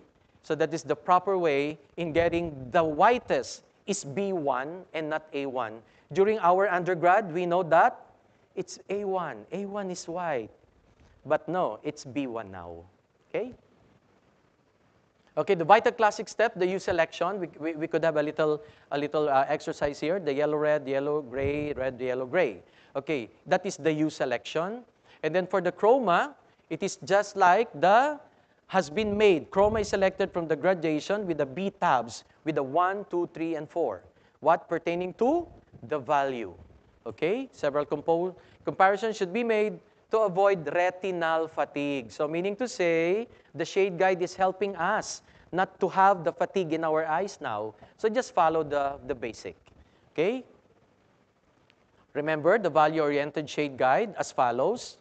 As mentioned, at decreases light, diminishes cone sensitivity, increases the rod sensitivity. So it is just the opposite. Okay? Don't get confused because tooth fading first has a lower value. Right. Lower value, it fades so easily because it's light. Okay. Next. Okay, the hue, chroma, and value. Can we have a little exercise because it is just very, okay, when you say A1, what is the hue?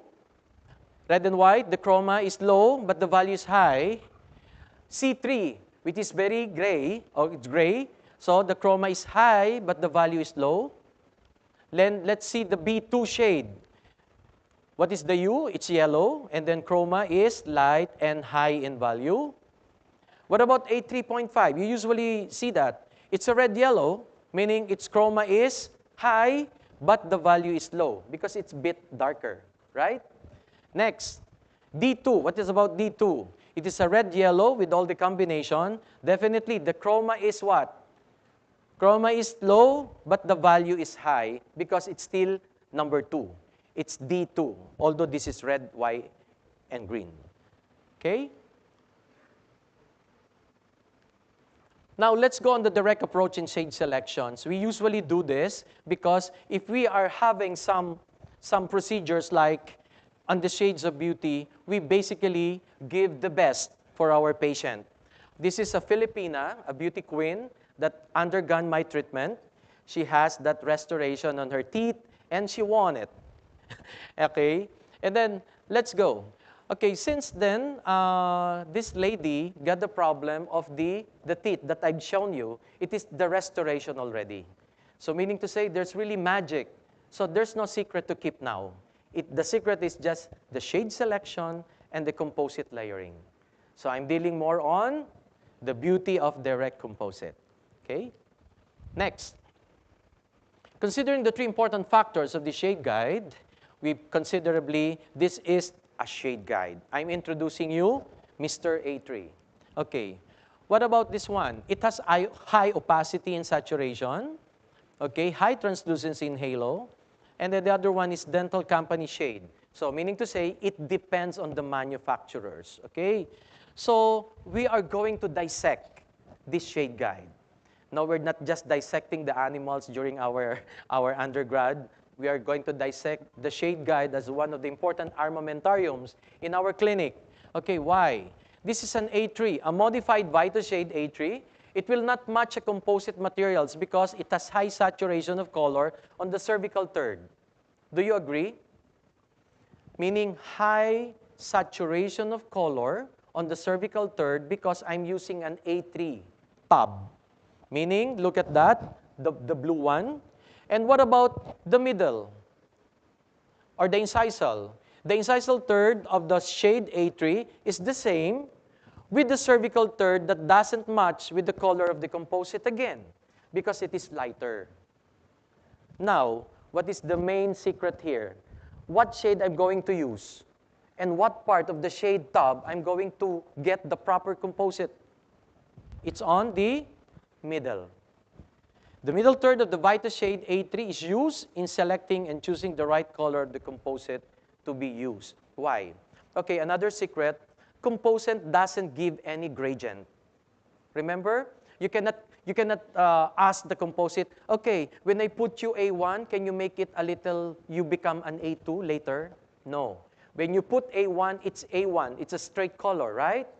So how can you match a natural looking dentition side by side with the composite of choice if you just get, oh, this is A2. So you have to dissect first your shade guide and get the middle of the shade guide. And definitely, you will arrive to a proper composite color or shade. Okay? So that's the middle.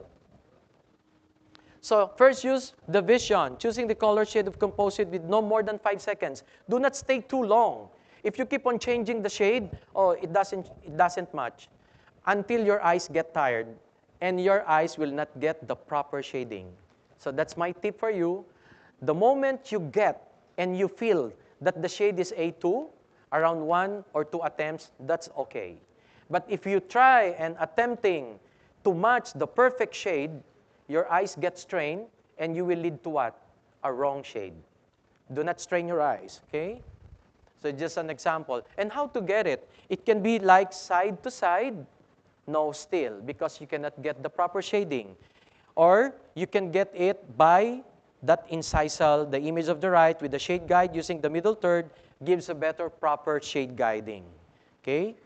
You see? If it is upside down, you're just getting the shade on the 2 incisals. So how can you arrive on the proper shading that you wanted to do on the adjacent? So you better get the other on the right figure. Okay? The shade guide using cervical third will give a high saturation, as mentioned, and will not give a true color match for the composite of choice. Okay? So that's the proper shade guiding. Middle third will give a better color match with the composite of choice against the natural color of the teeth.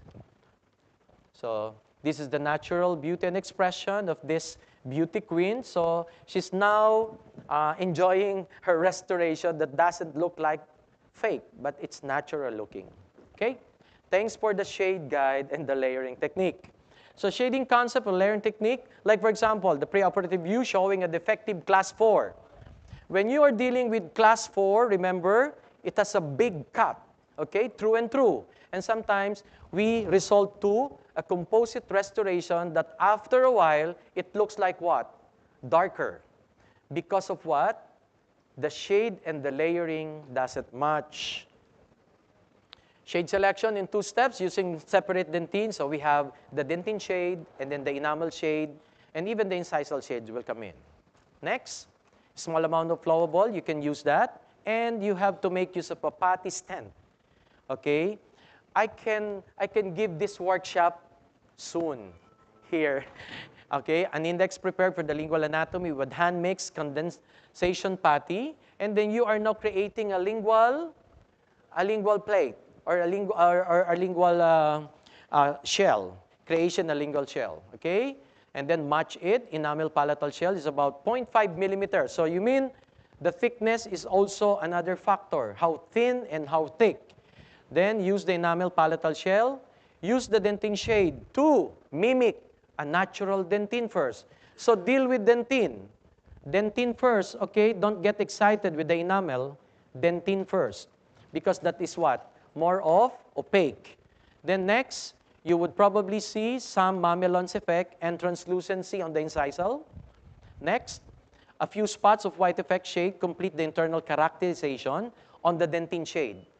And then, finally, the facial volume is finalized with the last layer of a whitish, which is more of the enamel shade, placing from cervical to incisal, covering the whole restoration. That is the enamel shade. Okay? Finishing and polishing for the restoration using the proper disc. And eventually, you would see the difference from here. And then always try the excursive movement of your canine, the canine guidance, because you might probably what? Dislodge the restoration. So you don't get too excited because you maybe elongate the teeth, you have thickened the teeth, but definitely you have to take note of the excursive motion of the canine guidance that you have to do the grinding because it would lead to dislodgement. Okay? That's it. The natural layering concept. So let's see. Okay, these are the sample. Okay. Okay. Okay. Maybe thank you for the trust because the beauty queen trusted my restoration. So considering the shade, color, position, shape, size, alignment, that is always the principle of an aesthetic dentist. Okay? Next. These are some of my cases that I wanted to share. This is just a direct composite. You have to arrest caries first. Okay, next. This one, this is another restoration that requires arresting the caries first and considering also the gums. Well, thank you for that, the previous speaker that mentioned how to take care of the gums, especially the gummy smile of doctor, that we have to take good care of that. And there's a lot of technique in order to what? For the treatment, because it's still, the bottom line is aesthetics and function. Okay, next. Okay, this is another work on the lower anteriors. Then this is the indirect approach in shade selections. Definitely, we have a special shade guide in doing an indirect restoration, meaning this is porcelain, zirconia, or whatsoever, that we send it to the laboratory. So an approach that we have to note that there are some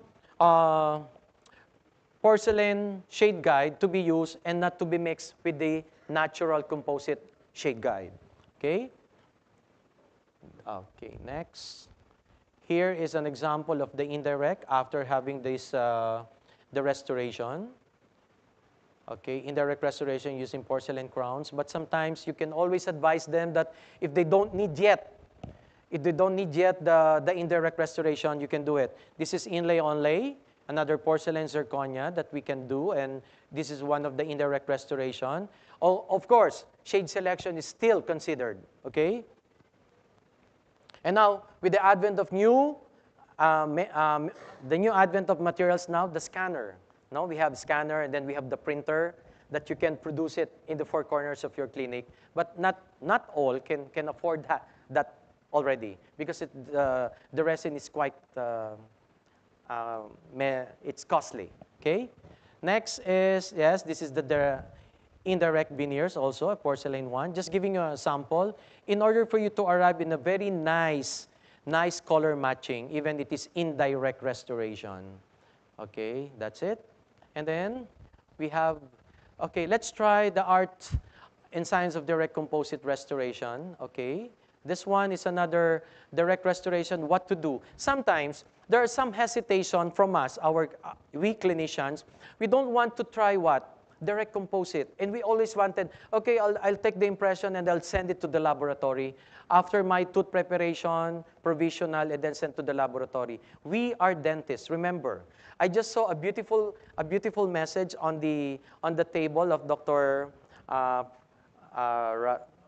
Yes, and then I saw it that dentist is not only like a dentist. Dent is a dent artist. Okay, so we are an artist. So do not fear in making what? Direct restoration. Okay, that is the hesitation. That's why they don't want to deal with the dental layering. So still, the secret after shade selection are the layering technique. Okay, it is just as that layers, the increment, the simplified histological that contains always mimicking the natural dentine, the natural enamel. It's always to be considered. Okay. Let's see. Okay, the translucent enamel, as I'm always saying, that there is a tint. The secret there is to make it like putting a tint on the incisal to make it like more of a translucent instead of being so opaque or so thick. Because there are some patient knows this already. So we have the enamel and then the dentine, and then of course on the cementum area, which is you have to do some preparation if needed. Okay, this is the guide in layering technique. We have this one. Okay, the opaquer on the cervical area. We'll be using dentine shade on the middle.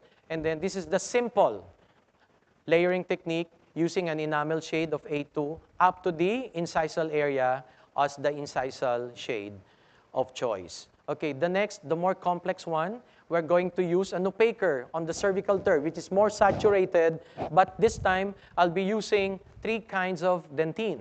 Okay, we have to make use of dentine A3, then dentine shade A2 for another layer, dentine shade A1. And then finally, the full enamel covering from cervical to the incisal. Okay, the enamel shade of choice, I did not put whatever enamel shade is that. It depends on the natural shade of your patient until on the transparent enamel. Okay? Okay, this is the anatomic layering. That is what I'm talking about. The dentine is more on the darker, and then the light color is to be placed on the incisal middle third up to the incisal area. It is done by Lorenzo Vanini. He is a professor and an author and the inventor of mycelium composite. I was able to attend his master class in aesthetic dentistry in Genova, Italy, before the pandemic. We are the last batch who attended his course, which happened to be so nice, and how I wish that Dr. Vanini can also visit India, because he's really a guru of aesthetic dentistry, an inventor and an author of mycelium. Okay, so this is very nice, a very nice hands-on workshop done last 2019 at Genova, Italy. Okay, so some clinical cases about to finish. Okay, clinical cases that we could apply the shade guide, the proper composite. Okay, this is a case of a 1 and 2 1. Okay, I just showed this early. Okay, surface preparation, of course, arresting of caries, surface preparation, and then the choice of the bonding, of course, the bonding approach, and then, of course, just showing you the protocol. Okay, there you go, composite application. And then along the way, you would see how improve the shade selection here. And now, and that's it. Okay. And then that one, another case.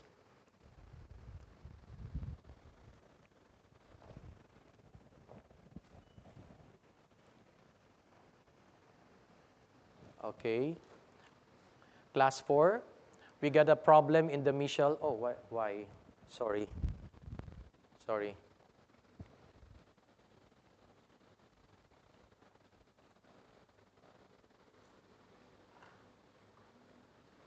Okay, these are the direct composite restoration of the anterior.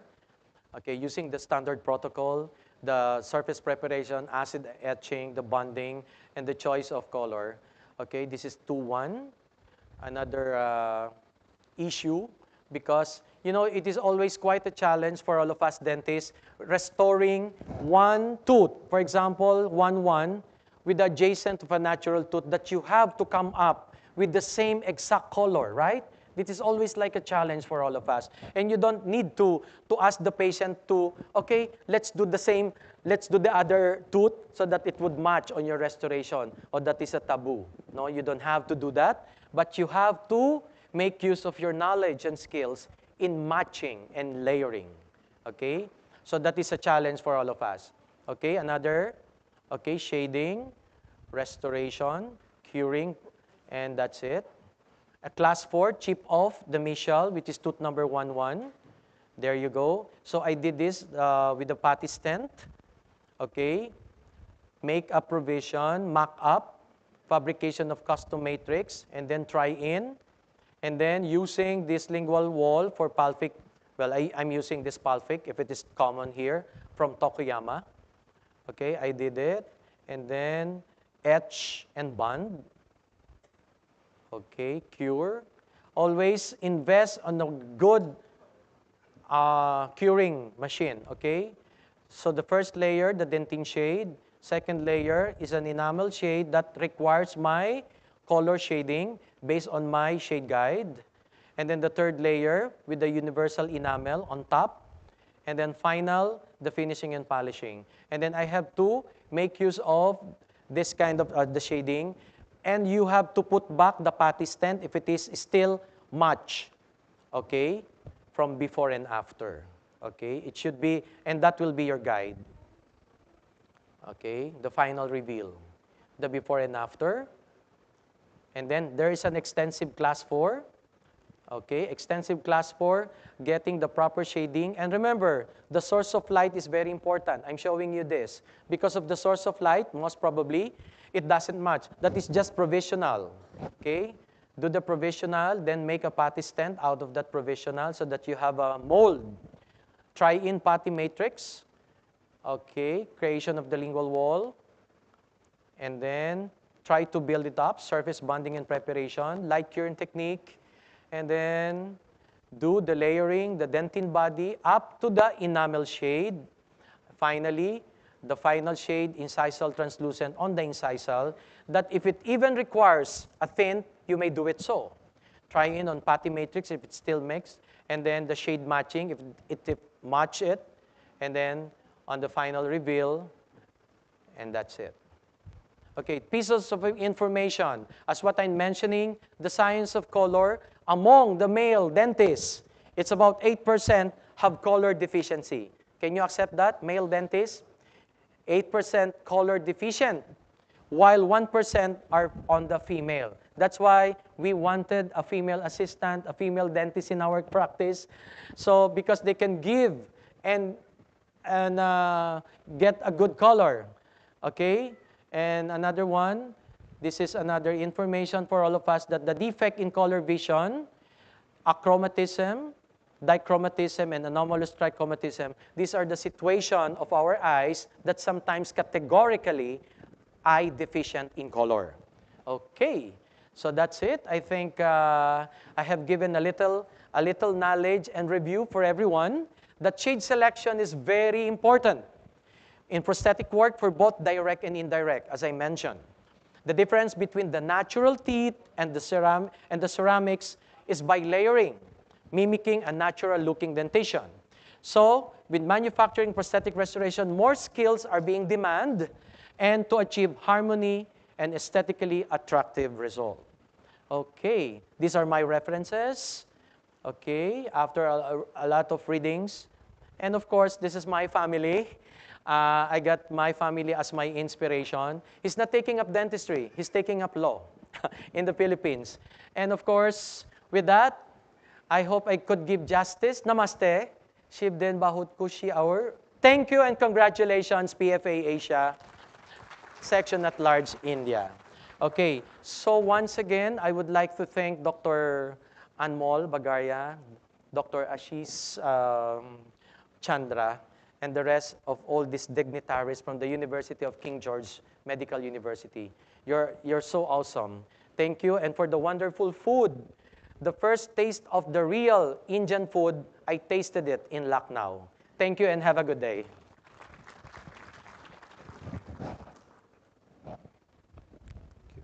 Shukriya.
I request all the PFA fellows to please wear their gowns, and when your names will be announced, you have to come from the left side with your mortar boards in your hand. Thank you.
A very good afternoon, everyone.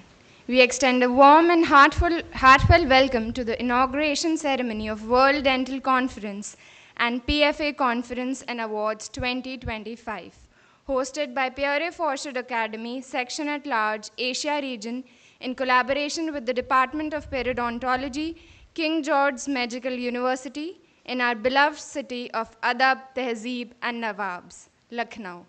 I, Dr. Sanchita Tiwari, And I, Dr. Srishti Tripathi, will be your masters of ceremony for today. To begin this beautiful afternoon with grace, we invite Dr. Shweta to bless the stage with inaugural dance.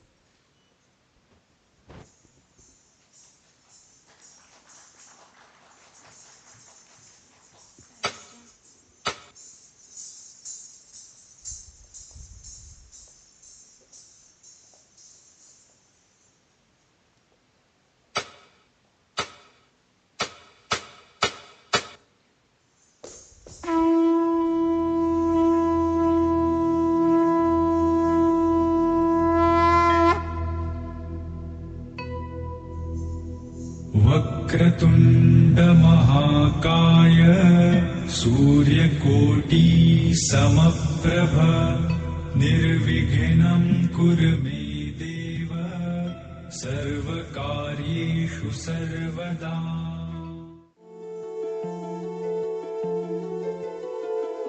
हे गणराय तेरे बिना मैं आदि स्तुताय कहाँ चला मैं। हे गणराय तेरे बिना मैं आदि स्तुताय कहाँ चला मैं। आकार लेने लगा ख्वाब मेरा साकार होते रुका ख्वाब मेरा। मेरे अधूरे ख्वाब सारी निरा दफा कर दे तू पूरे आज सानी दफा दफा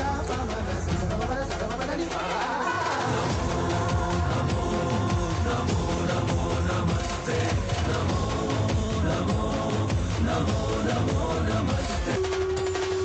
गम गम गणपति गणेश जय जय हे अम्ब हो मूल मंत्र एक तेरा नाम जो नमो नमो। तुमसे आरंभ सर्व तुम पे ही अंत हो सत्य प्राण पुण्य का प्रमाण हो नमो नमो। एक दंत शौर्यवंत दीन के सहाय तुम अष्ट नष्ट और दुष्ट दृष्टि के उपाय तुम बुद्धिमान सिद्धिमान सर्वशक्तिमान हो मूल मंत्र एक तेरा नाम जो Namo Namo.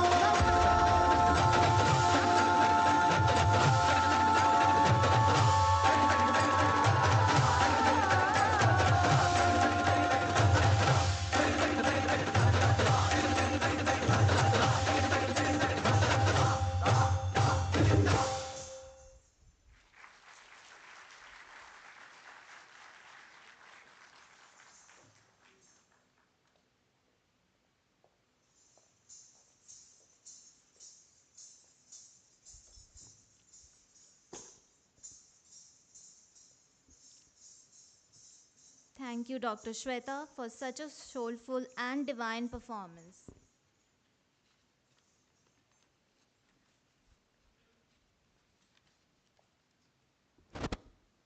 Now, we take immense pleasure in welcoming our distinguished guests and dignitaries on the dais.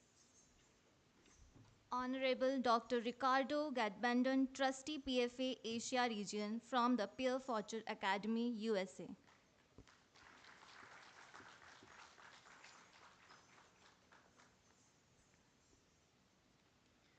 Our guest of honor, Dr. Ranjit Kumar Patil, Sir, Dean, Faculty of Dental Sciences, King George Medical University.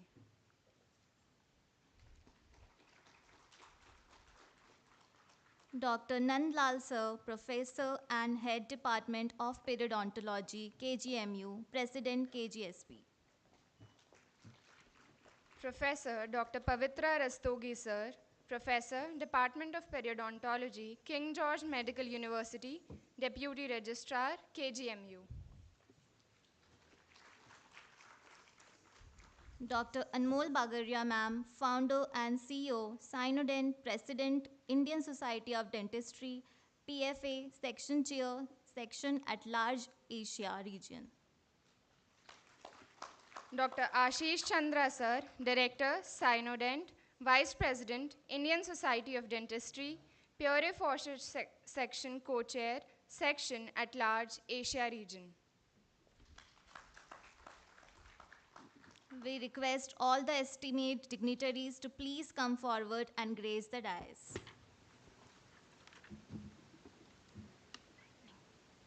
No academic event begins without invoking the blessings of Ma Saraswati.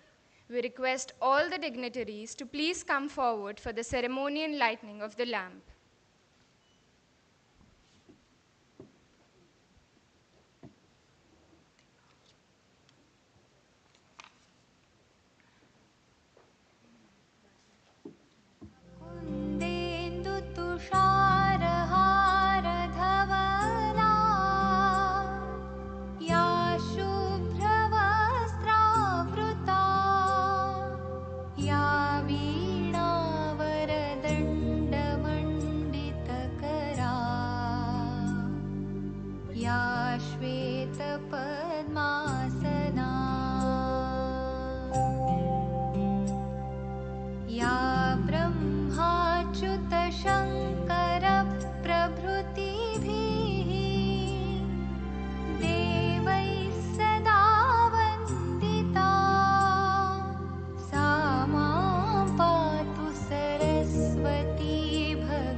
We now invite our respected dignitaries to share their word of inspiration and insight with us.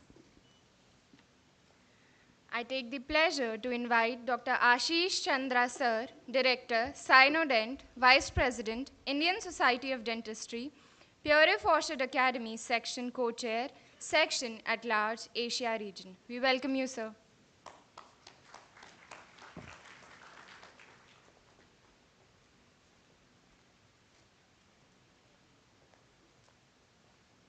Thank you, Dr. Sanchita. A very warm good morning to all the dignitaries present over here. I, Dr. Ashish Chandra, extend a warm, heartfelt welcome to each one of you at the World Dental Conference organized by Pierre Fauchard Academy Section at Large Asia region in academic collaboration with Department of Periodontology, Faculty of Dental Sciences, King George's Medical University, Lucknow. It is indeed a matter of great pride and privilege to stand before this august gathering amidst pioneers, visionaries, and change makers in the field of dentistry. Dignitaries on the dais, let me take a moment to honor the distinguished dignitaries who have graced this conference and convocation with their presence. Dr. Ricardo R. Gatpantan, Asia Trustee, Fauchard Academy. We are deeply honored to have your guiding presence and international wisdom with us today. We welcome you, sir. Dr. Ranjit Patil, Dean, Faculty of Dental Sciences, King George's Medical University. Thank you, sir, for your constant support and leadership. Dr. Nandlal, sir, Professor and Head Department of Periodontology, King George's Medical University. Your academic excellence has been vital to the success of this collaboration. Thank you, sir. Dr. Pavitra Rastogi, sir, Professor, Department of Periodontology and Deputy Registrar, King George's Medical University. Your contribution continue to inspire both students and colleagues alike. We welcome you, sir. Dr. Anmol Bagaria, Madam, Section Chair, Section at Large, Asia Region, Fauchard Academy. We thank you for your untiring dedication and vision that made this event possible. Acknowledging our respected faculty members, it is with great respect that I convey my deep regards to all our revered faculty members seating off the dais. We also extend our warm welcome to national and international keynote speakers, all head of departments, faculty members, and our esteemed delegates who have traveled from across the country to be part of this celebration of knowledge and collaboration. About the conference and our journey. As you know, this grand conference is being hosted as a collaborative effort between Fauchard Academy Section at Large Asia Region in academic collaboration with Department of Periodontology, Faculty of Dental Sciences, KGMU.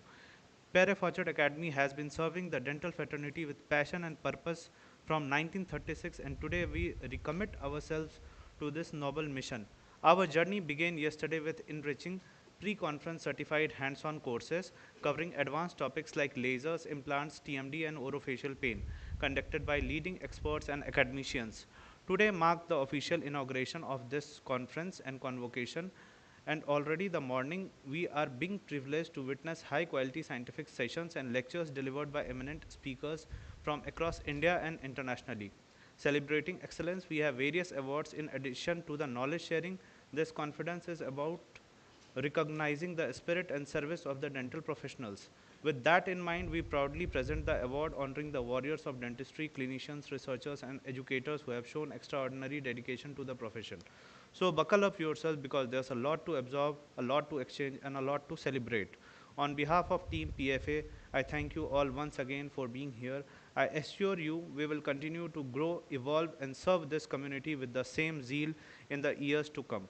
May this week be filled with collaboration, inspiration, and innovation, all here in the blessed city of Nawabs. Thank you. I wish you a wonderful conference ahead. Thank you, everyone.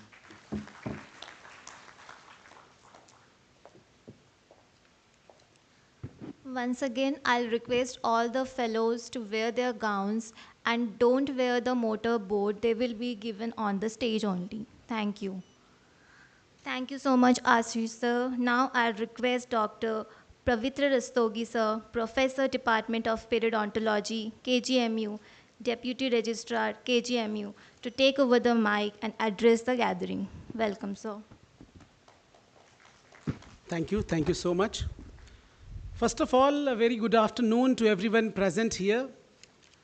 As we all know that today we are gathered here on this World Dental Conference and Fauchard Academy convocation of Section at Large Asia Region.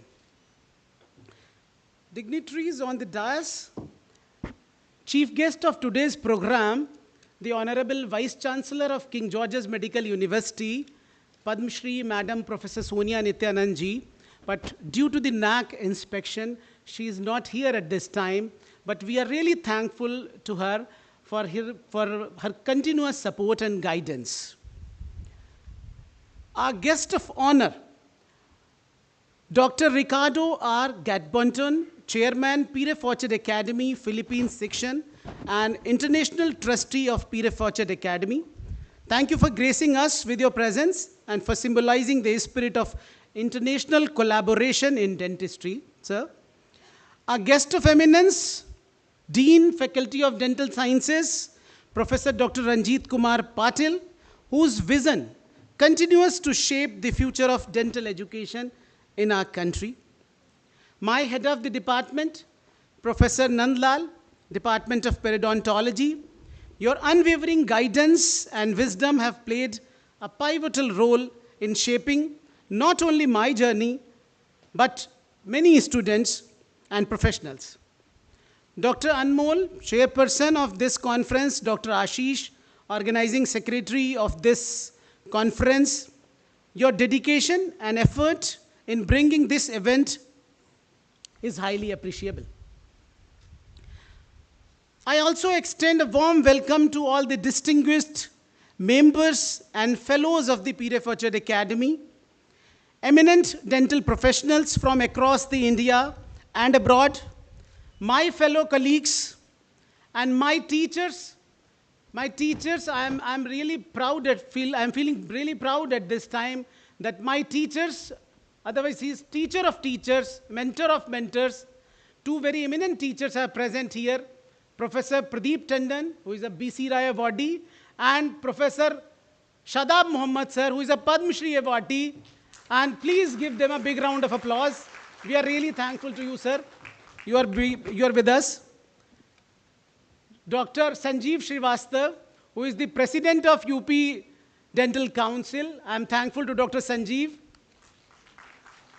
I'm also thankful to my colleagues and my friends, Dr. Avinash Agarwal, head of the Department Critical Care Medicine, Dr. Anit Parihar, head of the Department Radio Diagnosis, Dr. Shantanu, a keynote in the precision medicine, he's a microbiologist, Dr. Shalini, head of the Department Oral Pathology, Dr. Fahad, Dr. Bhavna Tiwari, madam, head of the Department Prosthodontics, ESIC, New Delhi, Dr. Amitesh, Dr. Anjani, Dr. Promila, ma'am, head of the Department Conservative Dentistry, Dr. Nishi, Dr. Rajiv, head of the Department Periodontics, Dr. Amit from SGT, and my colleagues, Dr. Umesh, Dr. Abhya, Dr. Neetu. I'm really thankful to all for coming here and providing continuous support to all of us. This conference is not just a celebration of knowledge and innovation. It is a gathering that reaffirms and shared commitment to excellence in dental sciences and service to society. Being part of the Pierre Fauchard Academy, an institution that upholds leadership, ethics, and service, it is not only a great honor, but a responsibility that we carry forward with humility and pride. I would like to take a brief moment to share something personal. When I first stepped into the world of dentistry, I was filled with questions about skills, purpose, and my own capacity. But over the years, I have learned that dentistry is more than procedures and precision. It is about people. It is about making someone smile again, not just within their teeth, but from their heart. I owe a deep sense of gratitude to my mentor, peers, and students who knowingly or unknowingly shaped my journey. In the words of Pierre Fauchard himself, a man who practices dentistry with a pure heart is a physician, an artist, and a servant of humanity. May we all strive to be that kind of practitioner. Once again, thank you all for being here and for being part of this important gathering. May this conference and convocation spark new ideas, forge meaningful connections, and inspire each one of us to rise to our fullest potential. Thank you. Jai Hind, Jai Bharat.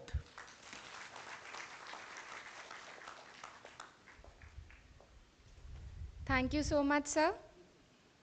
I would now like to invite Professor Dr. Nandlal Sir, Professor and Head, Department of Periodontology, King George's Medical University, President, KGSP. We welcome you, sir.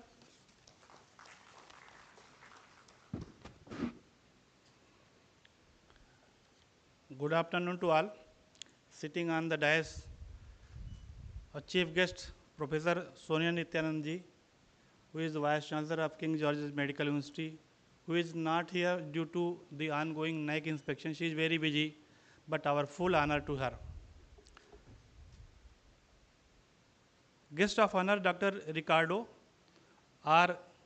Garbanton, the trustee of Pierre Fauchard Academy, Asia region. Guest of honor, Professor Ranjit Kumar Patil, Dean, Faculty of Dental Sciences, KGMU, Lucknow. Professor Pavitra Stogi, Deputy Registrar, KGMU, and past President, State Dental Council, UP, Dr. Anmol Bagadia.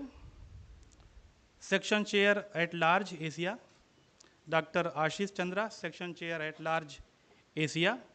Sitting up the dais, all the head of the departments, Professor Puranchand, Professor U.S. Pal, Professor Dr. Rajiv Kumar Singh, Professor Pramila Verma, Professor Shalini Kausal, and overall our teacher, that is teacher of teachers, Professor Pradeep Tandon sir, who is BC Rai awardee and a prestigious award for this faculty, and he is a renowned teacher, and he was earlier head of the Department of Orthodontics.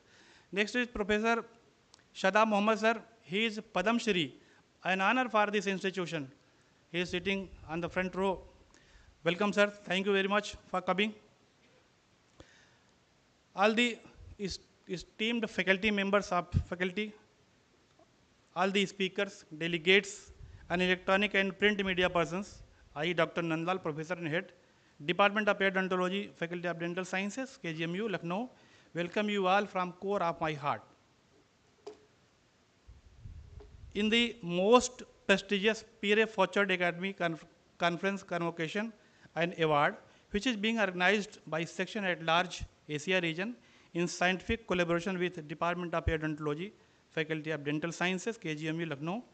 This fellowship program includes galaxy of speakers and huge number of national and international fellows from various specialties of dentistry.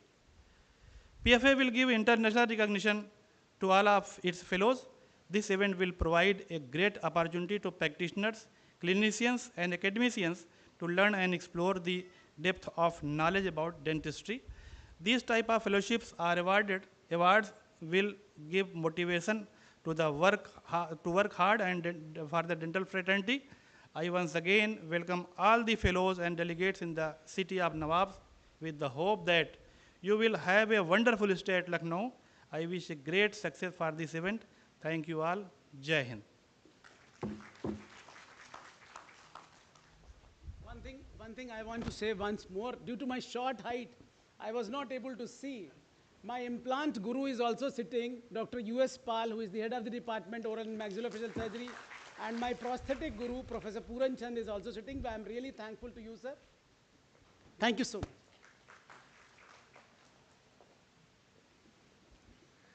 Thank you so much, Dr. Nandlal sir. Now I'll request Dr. R.K. Patil sir, Dean, Faculty of Dental Sciences, King George Medical University, to take over the mic and address the gathering. Thank you. Our chief guest, Professor Padma Shri Sonia Nityanan Madam, who is busy with the inspection. Dr. Ricardo, Chairman PFA, Philippines Section. Professor Nandlal, Head of Department Periodontology, Convener of the conference. Professor Pavitra Rastogi, Co-Convener, Past President UP State Council, Deputy Registrar, KGMU. Dr. Anmol Bagadia, Chair PFA Section at Large Asia Region, Founder and CEO of CynoDent International, and Dr. Ashish Chandra, Co-Chair PFA Section at Large Asia Region, Organizing Secretary of the conference, as well as Co-Director of CynoDent International.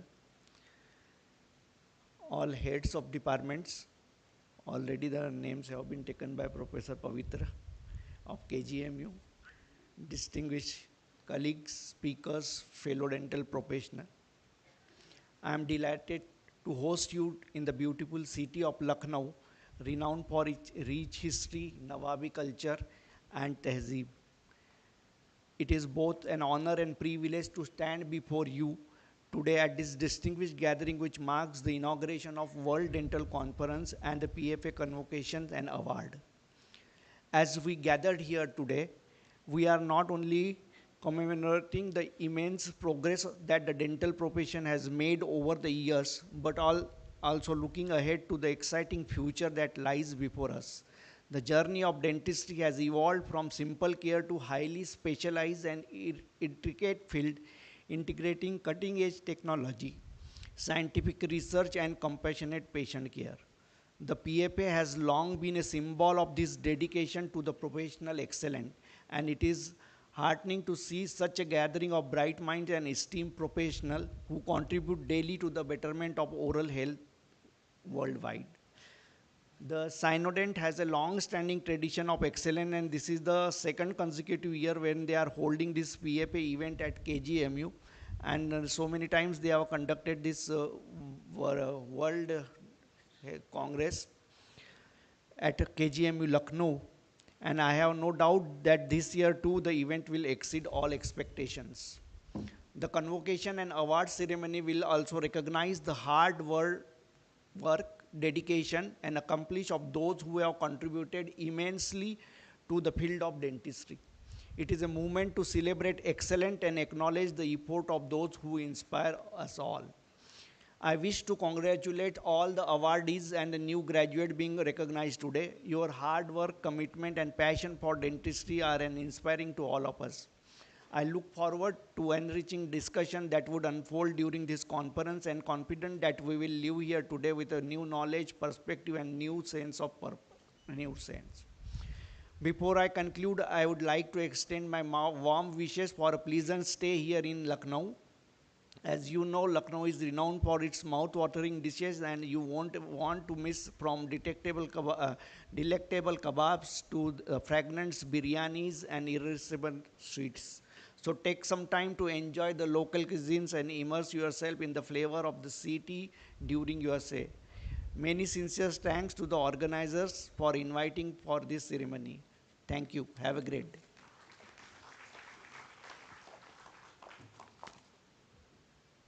Thank you so much, sir. I would now like to request our guest of eminence, Dr. Ricardo Gadbinden, Trustee, PFA Asia Region from the Pierre Fauchard Academy, USA, to please come and address the gathering. We welcome you, sir.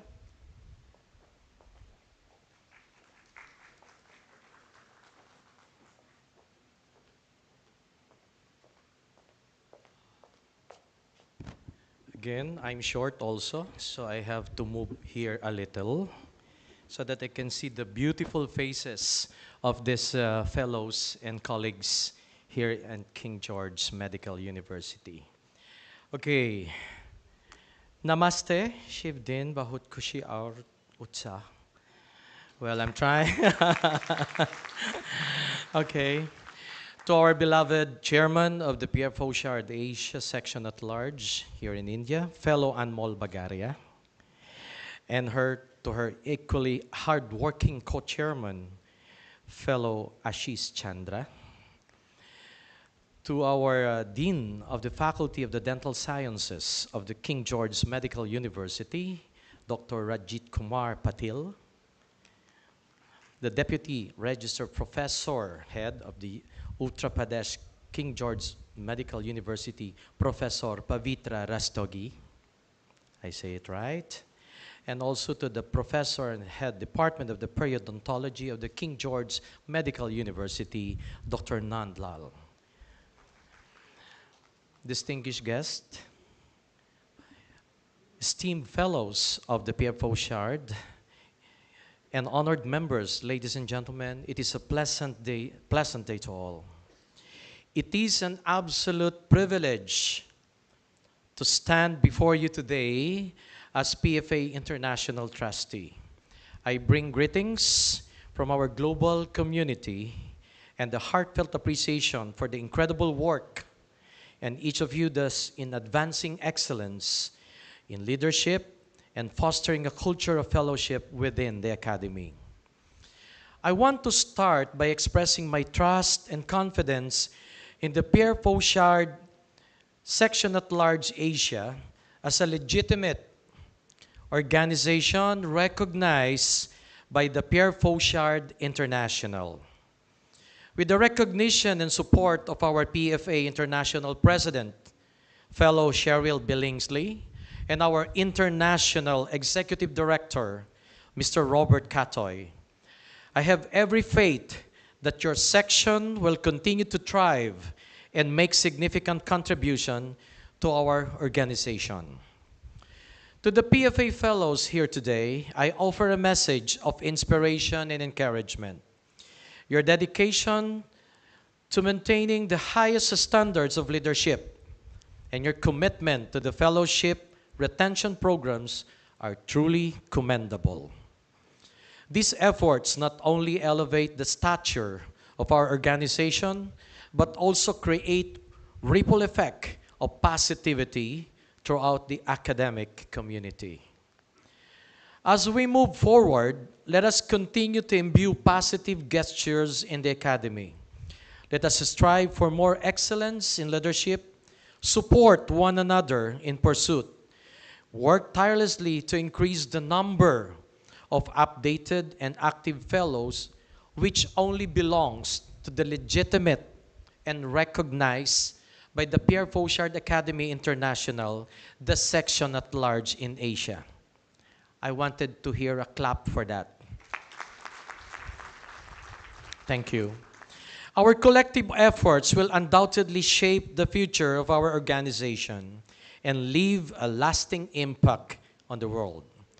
To our PFA section at large Asia, I applaud your tireless efforts in driving excellence and fostering sense of community among fellows. Your work is a testament to the power of collaboration and the boundless potential that lies within our organization. As we gather here today, let us reaffirm our commitment to the values that unite us, not to divide us. Let us celebrate our achievements, learn from one another, and forge strong bonds that will propel us toward a brighter future. Together we can achieve greatness. We will continue to inspire, motivate, and empower one another to reach new heights. Thank you for your dedication, and let us look forward to a future filled with promise and possibility. Here's to the PFA section at large Asia and to the incredible work that you do. May your efforts be rewarded with continued success and recognition, and may your passion for excellence inspire others to join our noble cause. Dhanyavad Shubhkam Nain, our Power PFA Fellows ko. Thank you, and let us continue to work together to make a lasting impact to our organization, the Pierre Fauchard Academy. More power to this section. Good day, everyone.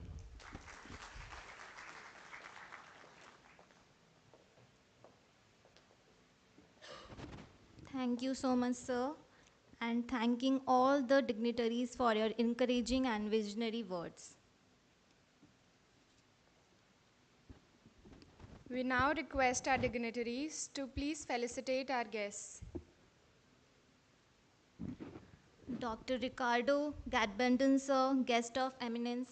Please, sir, come forward.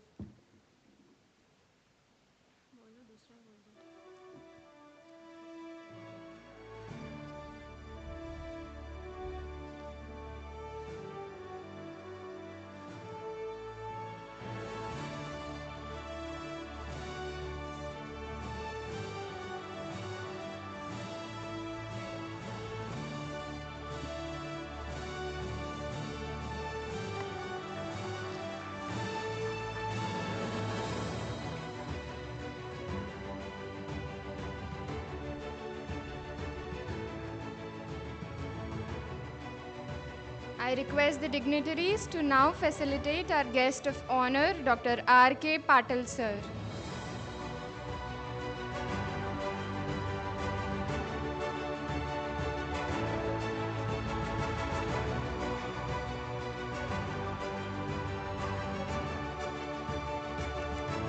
Now I would request Professor Dr. Nandal Sir, Department Head and KGSP President.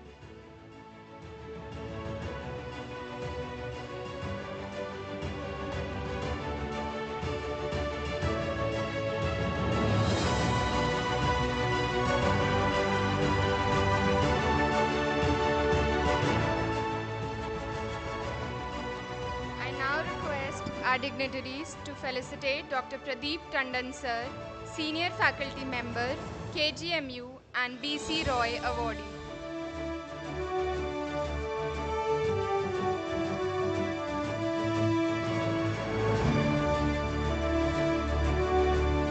I request the dignitaries to facilitate Professor Dr. Nandlal Sir, Department Head and KGSP President.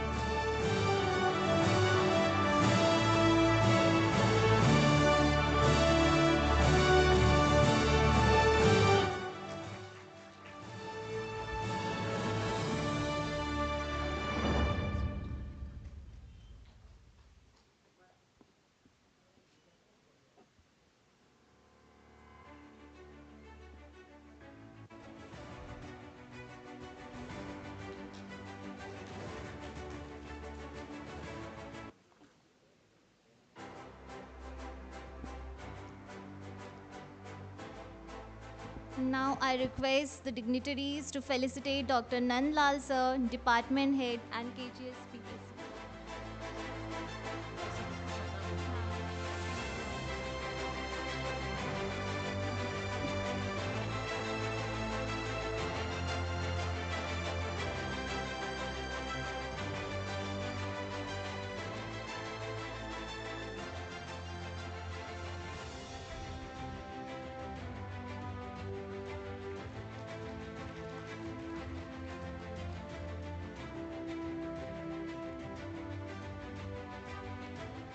Now I will request the dignitaries to felicitate Dr. Shadab Mohammed Sir, Padma Shri Awardee, Head of OSMF, King George Medical University.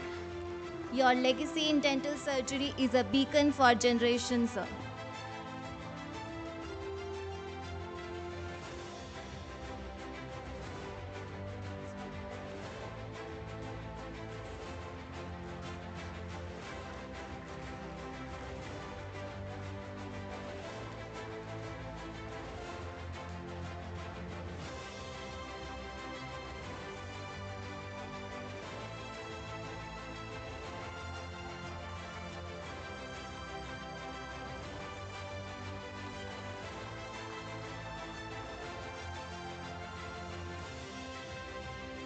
I request the dignitaries to now felicitate Dr. Sanjeev Srivastava Sir, President, UP State Dental Council. Sir, your presence brings immense value to this gathering.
Now I'd like to invite the HODs of various departments, Dr. Puran Chand, Sir, Dr. U.S. Pal, Sir,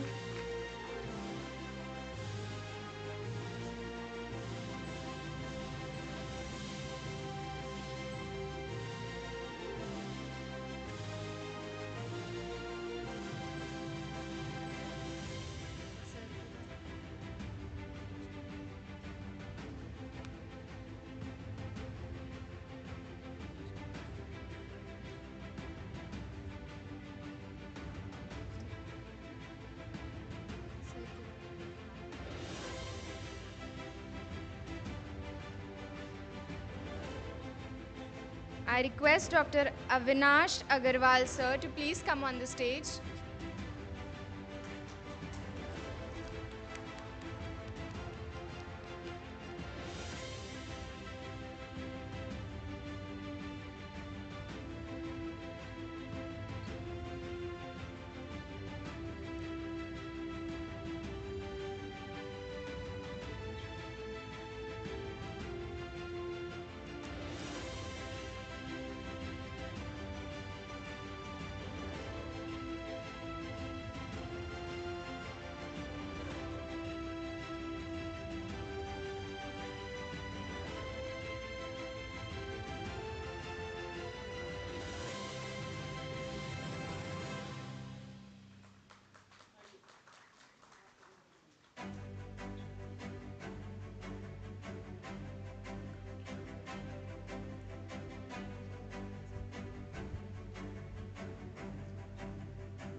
We request Dr. Amit Parihar sir to please come on the stage.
I would like to invite Dr. Shalini Gupta ma'am to please come over the stage.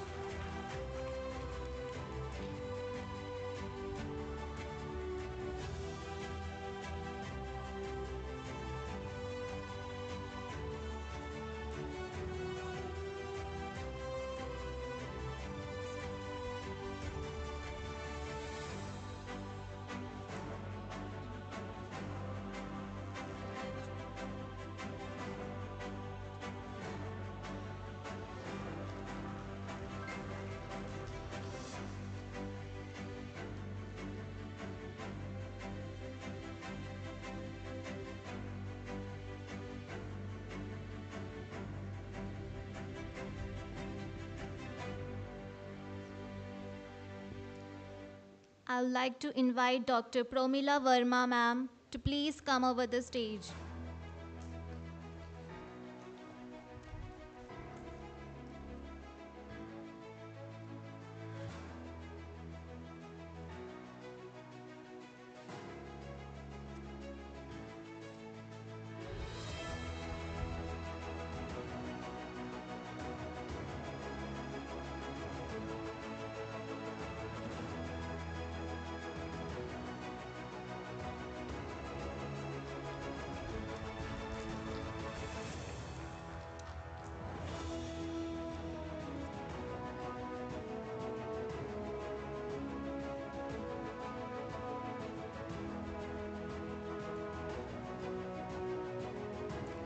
I would like to invite Dr. Rajiv Kumar sir to come over the stage.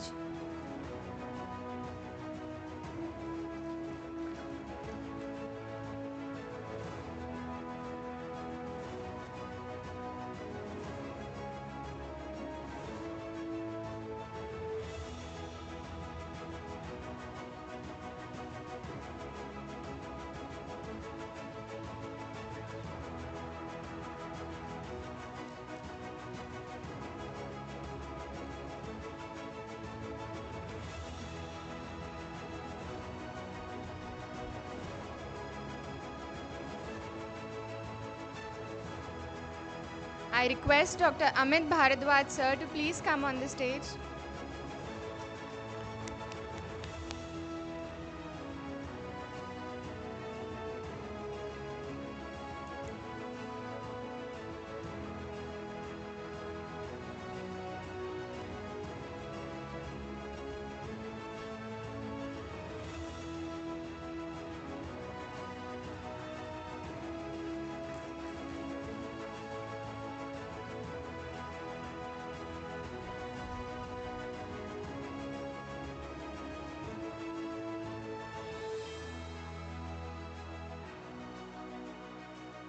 I request Dr. Rajiv Yadav sir, PFA Nepal President, to please come on the stage.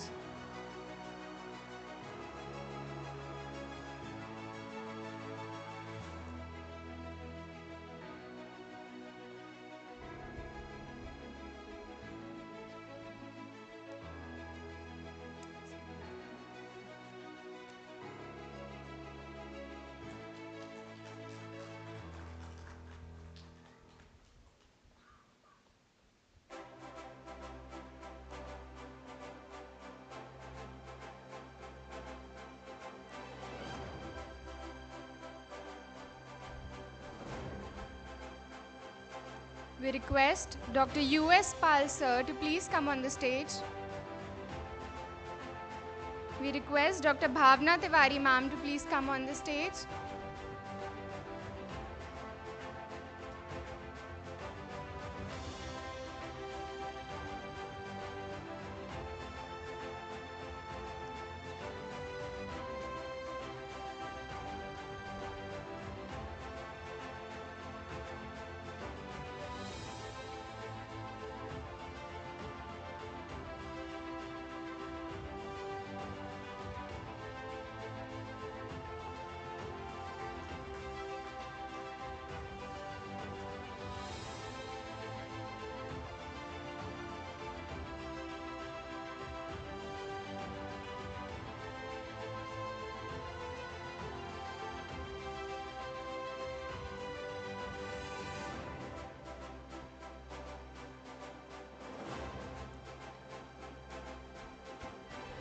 We will now start with the PFA Convocation and Awards hosted by Pierre Fauchard Academy section at large Asia region at the prestigious venue of King George Medical University, Lucknow.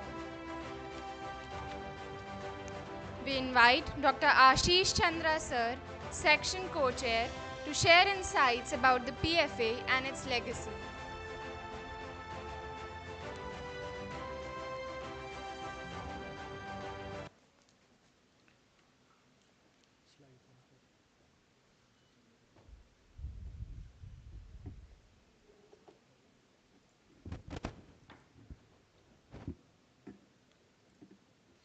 Now we are going to start with the PFA Convocation and Award Ceremony. PFA, Pierre Fauchard Academy, is an honorary dental service organization established in 1936 by Dr. Elmer S. Best, a US-based dentist. PFA was founded to help dental professionals to prevent its literature from commercial interest. Elmer's passionate concern for knowledge and raising of professional standards laid the groundwork of the academy. We have 11 global regions, 142 sections worldwide, 55 sections in the USA, 87 sections in the America, Europe, Asia, Africa, and Australia. We have global members more than 11,000. PFA is an affiliate member of FDI and APDF.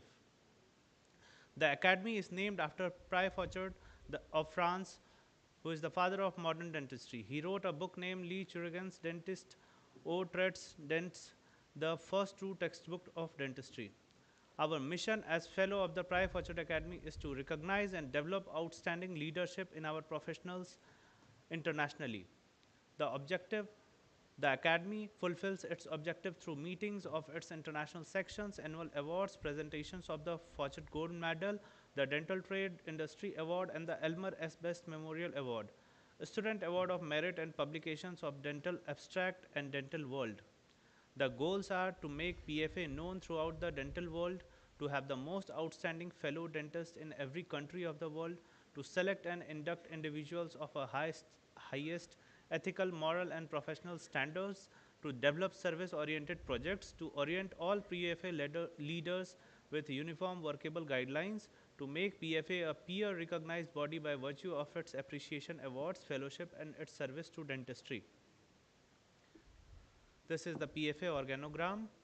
This is the PFA International Office Bearers, Dr. Cheryl Billingsley, ma'am, International President, PFA USA, Dr. Pankaj Patel, sir, Immediate Past President, PFA USA, Dr. Ricardo R. Gutmanton, PFA Asia Trustee, and Mr. Robert Katoy, Executive Director of PFA International USA. This is our section at large Asia region, Dr. Anmol Bagaria, madam, section chair at large Asia region, and myself, section co-chair of at large Asia region. PFA Fellowship. The PFA Fellowship is by invitation nomination to honor accomplishment in dentistry and encourage future productivity. Professional leaders select fellows based on contributions to dental literature, service to the profession, and service to the general community, thereby bringing credit to dentistry, are among the criteria sought in recruiting new members. The PFA Museum, the Fauchard Museum of Dental History, was established in 2000. The museum houses several displays related to dentistry. The museum is located in Nevada, US. This is the PFA Museum. This is the various community service programs being held under our section at large Asia region. Under the PFA section at large Asia, various colleges across the Asia region undertaken are remarkable community service initiatives demonstrating their commitment to improve public health and well-being. In 2024 to 2025, a total of 1,213 health camps were organized, providing essential medical and dental care to undeserved populations. These camps, set up in diverse locations, catered to the needs of 1,35,316 patients, offering treatment, oral cancer screening, preventive care, and healthcare education. This initiative highlights the collective effort of participating colleges to bridge healthcare gap and foster community health development on a large scale, showcasing their dedication to improving lives through preventive and curative healthcare services. Our future plans are to have the highest number of fellows in this section worldwide, as we have reached a record number of 400 fellows inducted in a year. I congratulate to all the fellows. To continue PFA social and community services, and to continue various college and student awards for the motivation and betterment of the dentistry. Now we will start with the induction ceremony. Thank you, sir. Proceeding with the induction ceremony, we call upon stage Dr. Ankita Soni, BDS, MDS, Conservative Dentistry and Endodontics.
Dr. Vantedu Janvi, BDS, Sri Balaji Dental College, Hyderabad, India.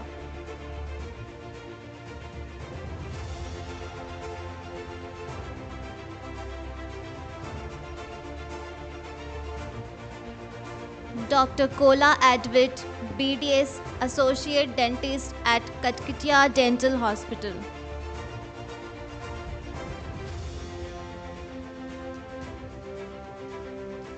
Dr. Kalyani Yogesh Joshi, BDS MDS Oral Pathology, Assistant Professor, Mahatma Gandhi Institute of Medical Science, Wardha, Maharashtra.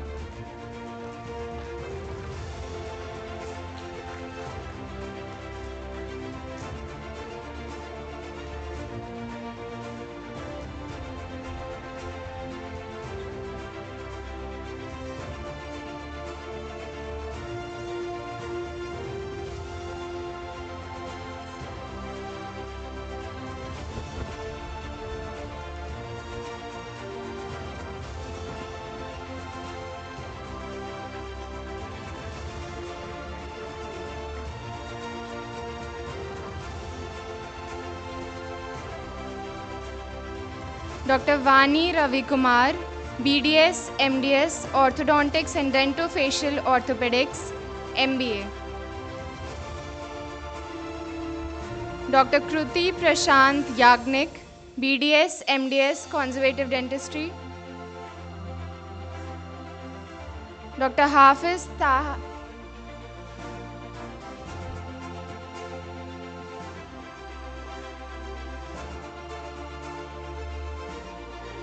Dr. Kruti Prashant Yagnik.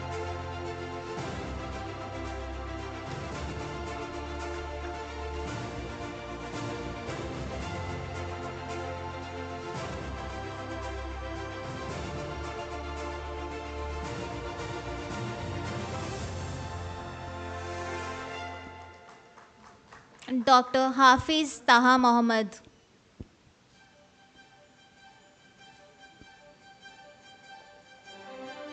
Dr. Salina Manadhar.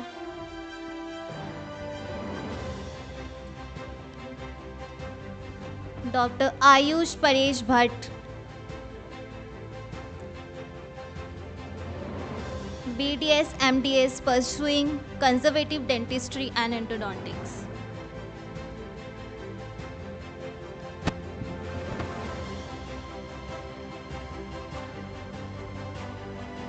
Dr. Vidya Bala Subramaniam, Dr. Kanika Arora,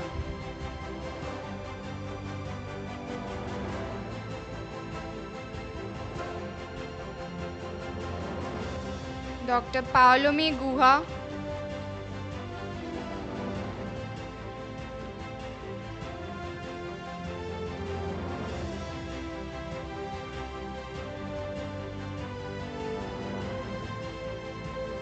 Dr. Sapna Bhatt, Dr. Kashyap Ramadhyani,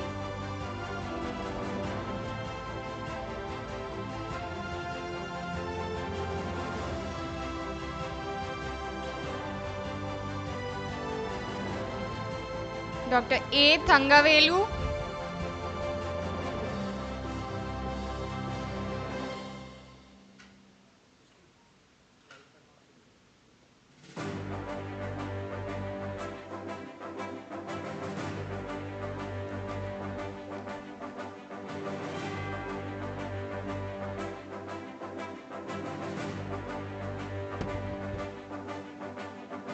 Dr. Apurva Dilip Patil,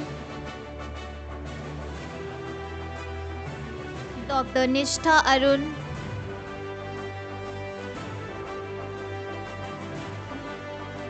Dr. Raja Kumar,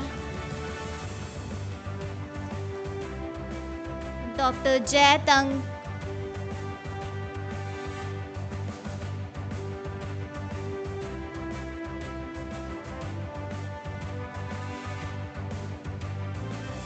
Dr. A. Thangavelu, BDS, MDS, Oral and Maxillofacial Surgeon, DNB, Vice Principal, Government Dental College and Hospital, Cuddalore.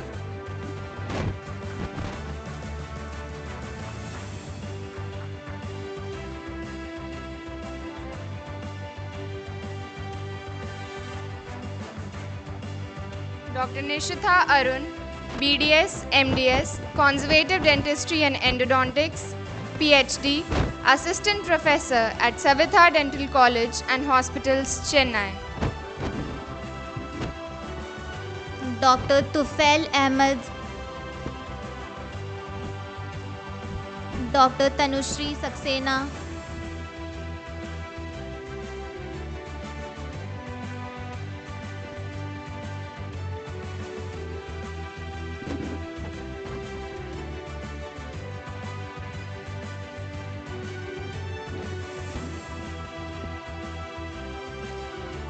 Dr. Raja Kumar, BDS, Savitha Dental College, Chennai.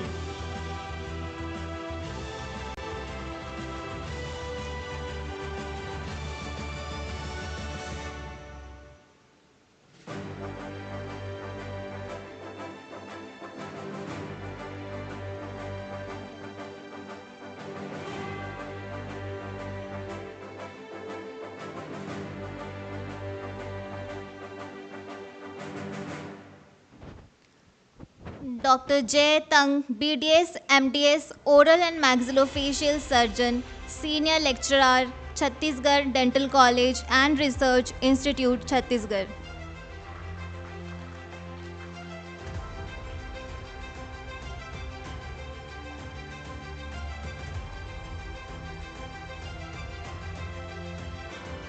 Dr. Anshra,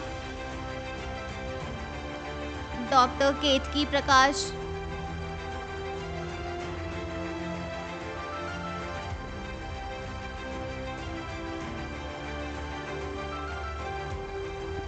Dr. Tufail Ahmed, BDS, MS Implantology, Savitha Dental College, Chennai.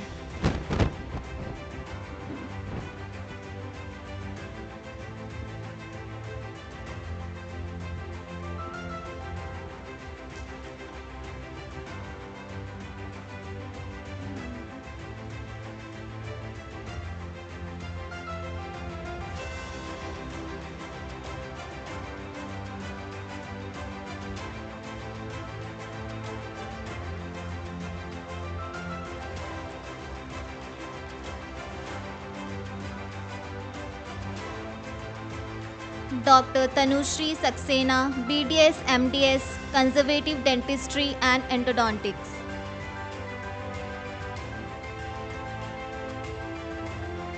Dr. Mano Bharti, Dr. Anjali Rathi,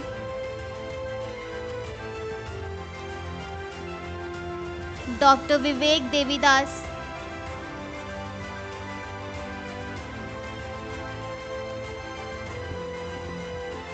Dr. Anshra, Dental Associate, Sapna Dental Clinic, Lucknow.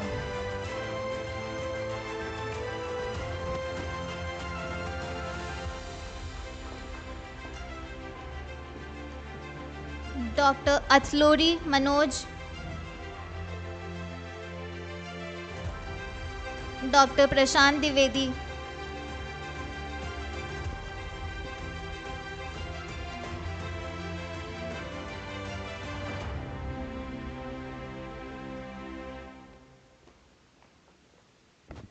Dr. Ketki Prakash, BDS, MDS, Conservative Dentistry and Endodontics.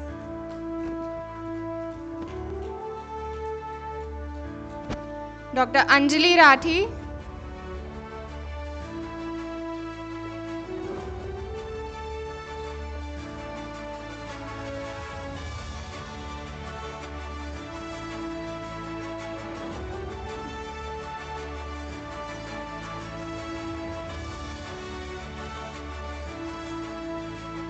Dr. Mano Bharti, BDS, MDS, Conservative Dentistry and Endodontics.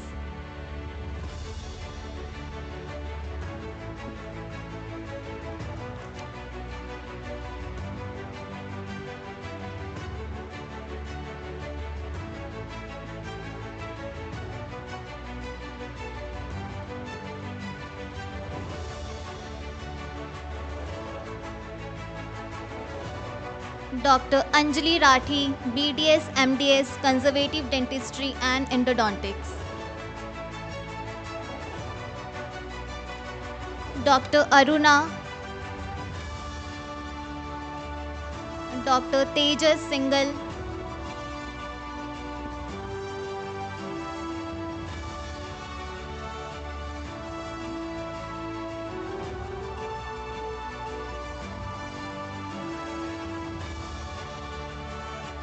Dr. Vivek Devidas, BDS, MDS, Conservative Dentistry and Endodontics.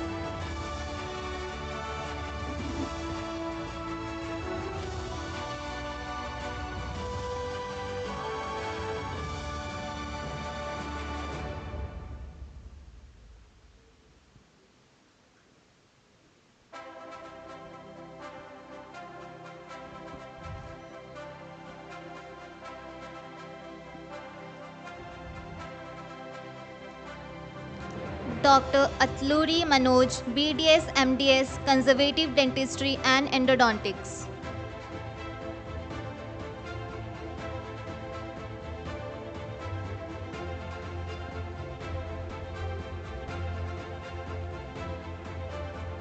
Dr. Ruchira, Dr. Arthi Shri, Dr. Sanyukta Singh,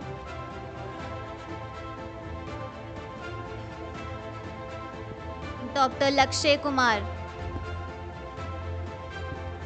Dr. Prashant Dwivedi, BDS, MDS, Oral and Maxillofacial Pathology and Microbiology.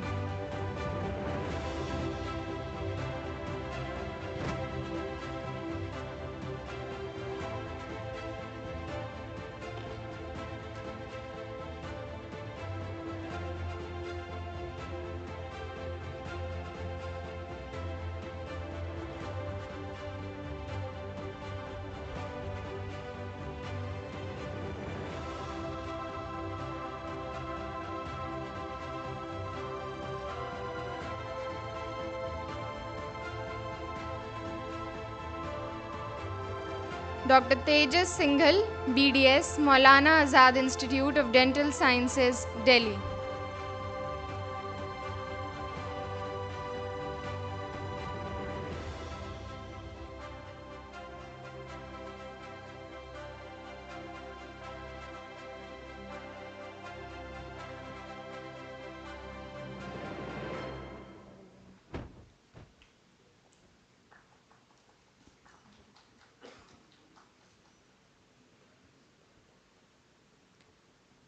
Dr. Aruna Krishnan, BDS, MDS, Conservative Dentistry and Endodontics.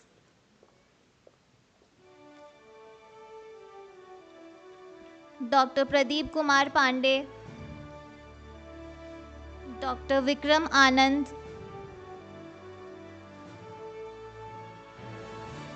Dr. Sharma Shivani Yogesh,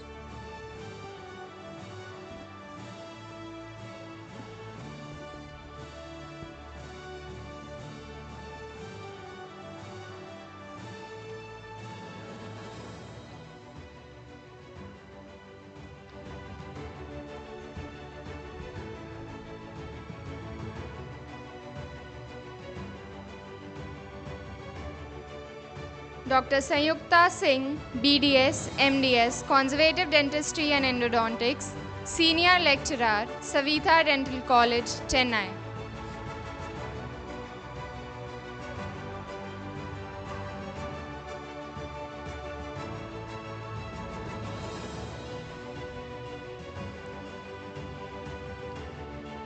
Dr. Shiog, Dr. Neha Khare, Dr. Munesh Joshi,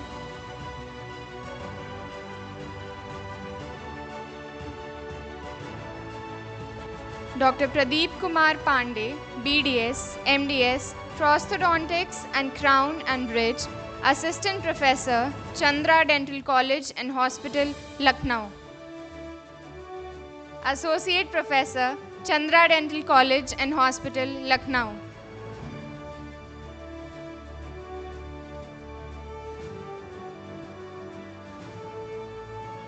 Dr. Rohit Kumar Singh, Dr. Sanjeev,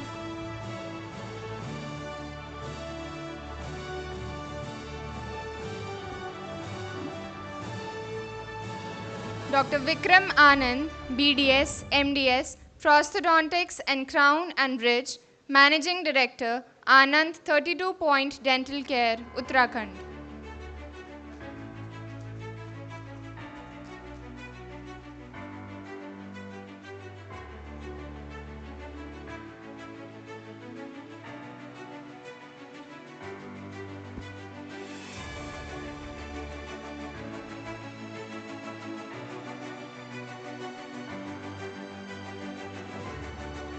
Dr. Sharma Shivani Yogesh, BDS, MDS, Oral and Maxillofacial Surgery.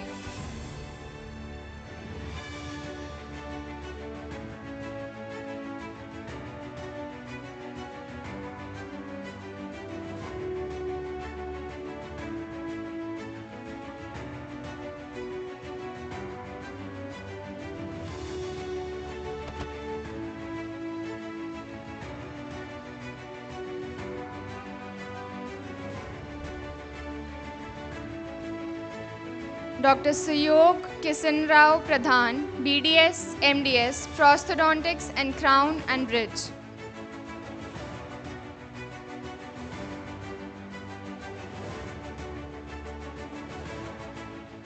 Dr. Nilima Thosar, Dr. Divyans Sinha, Dr. K. Lokesh, Dr. B. Meghna,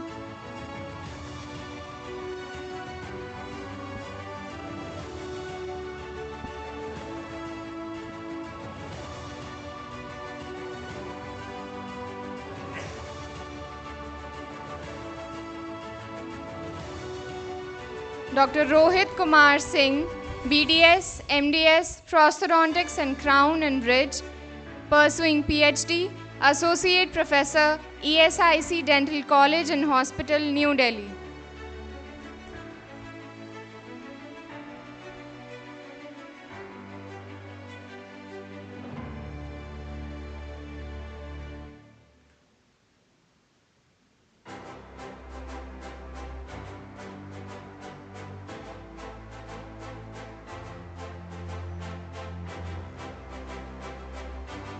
Dr. Munish Joshi, BDS, MDS, Periodontology and Oral Implantology, Surgeon Commander, Indian Navy.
Dr. Sanjeev Lala, BDS, MDS, Oral Medicine and Radiology, MHA, pursuing PhD, Professor, Oral Medicine and Radiology.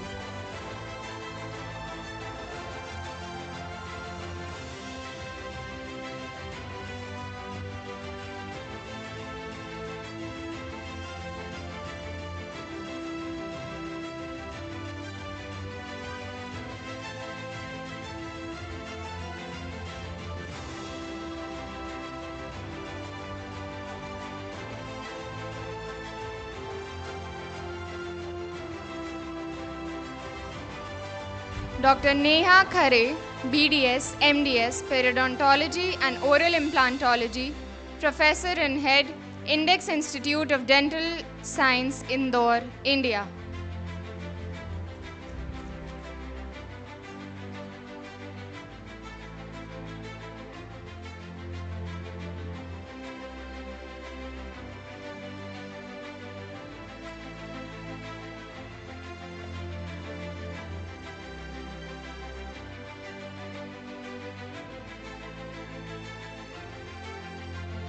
Dr. Nilima Thosar, BDS, MDS, Pediatric and Preventive Dentistry, PhD, MPhil, MPH, Professor and Head, Sharad Pawar Dental College and Hospital, Maharashtra.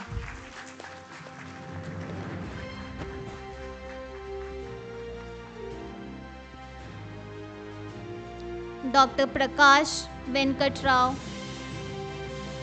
Dr. Sachin Mittal, Dr. Mohammad Ashfaq Habib,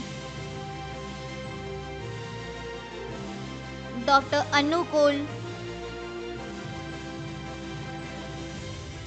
Dr. Divyansh Sinha, BDS, pursuing MDS Prosthodontics and Crown and Bridge.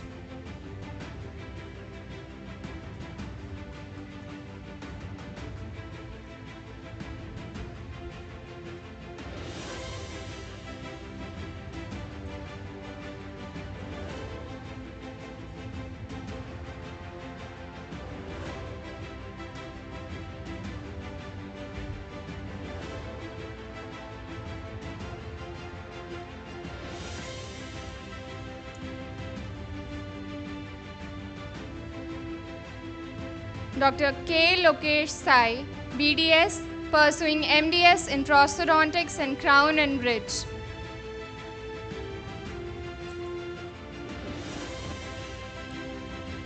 Dr. Anu Kol, Dr. Shweta Tyagi,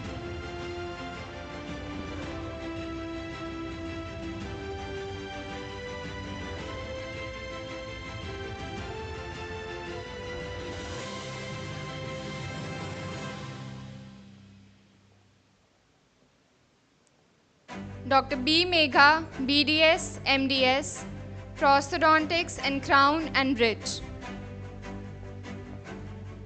Dr. Leelamma,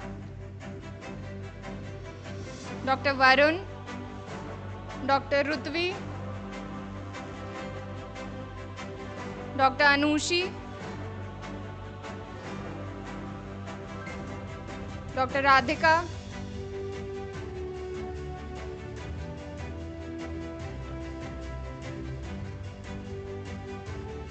Dr. Anu Kaul, BDS, MDS, Oral Pathology and Microbiology, Managing Director, Anand 32 Point Dental Care, Uttarakhand.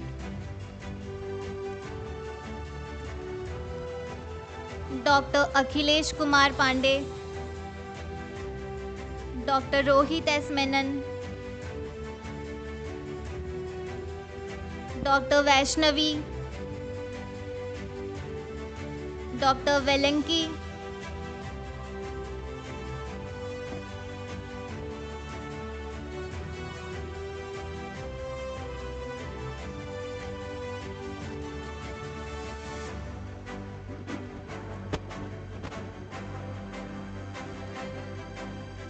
Dr. Sachin Mittal, BDS, MDS, Director, Dr. Sachin Mittal's Advanced Dentistry.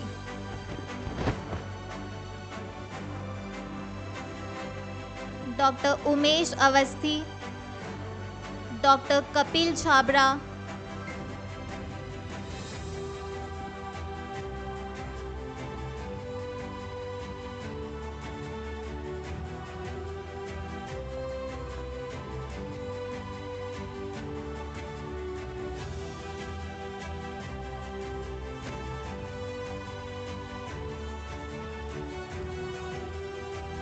Dr. Mohammad Ashfaq Habib, BDS, MDS, Oral Pathology and Microbiology, Founder and Managing Director, Habib Dental Care.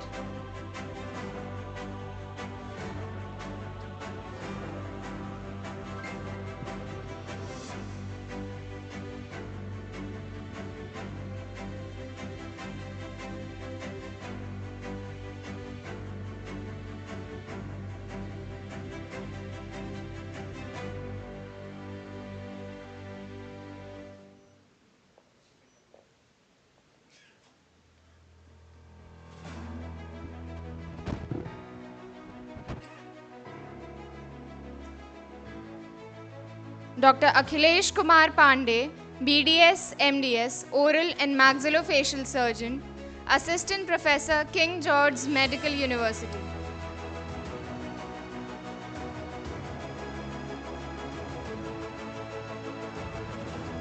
Dr. Kapil Jhabra, Dr. Manish Prajapati, Dr. Achal, Dr. Abhilash, Dr. Mohammad Faisal Habib.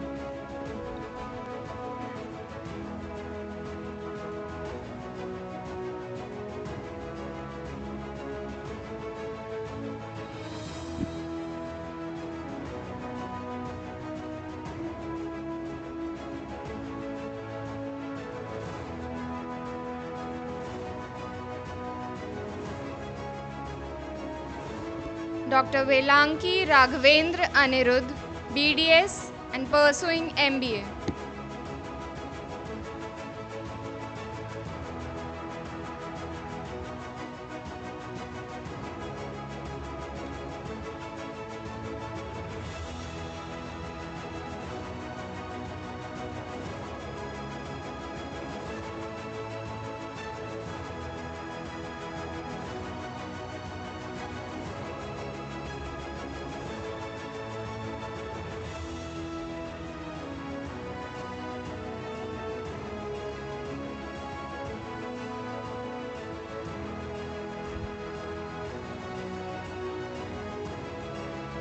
Dr. Umesh Avasthi, BDS, Dental Surgeon, Avasthi Dental and Vishnoi Eye Care.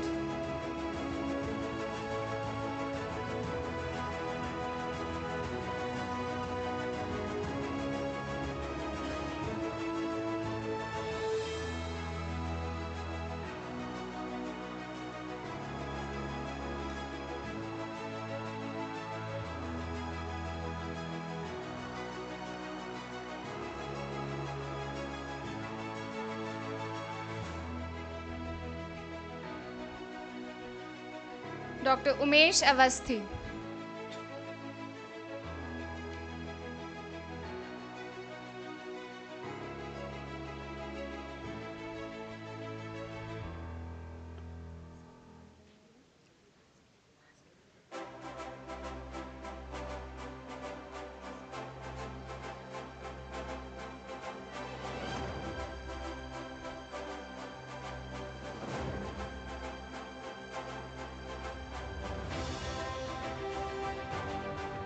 Dr. Kapil Chhabra, BDS, General Dentist, Rajasthan.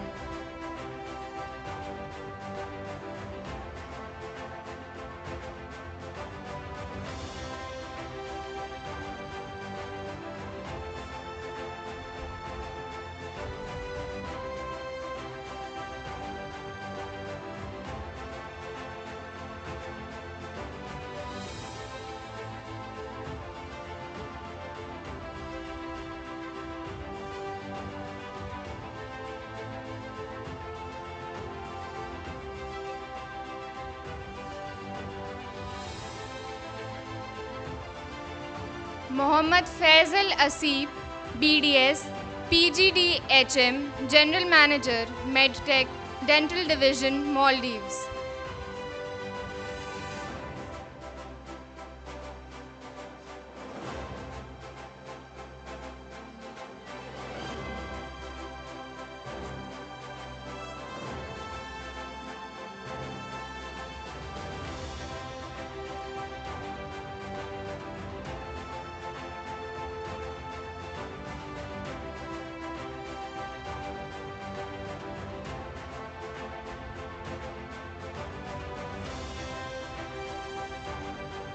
Dr. Manish Prajapati, BDS, Gurudev Dental Clinic and Implant Center, Lucknow.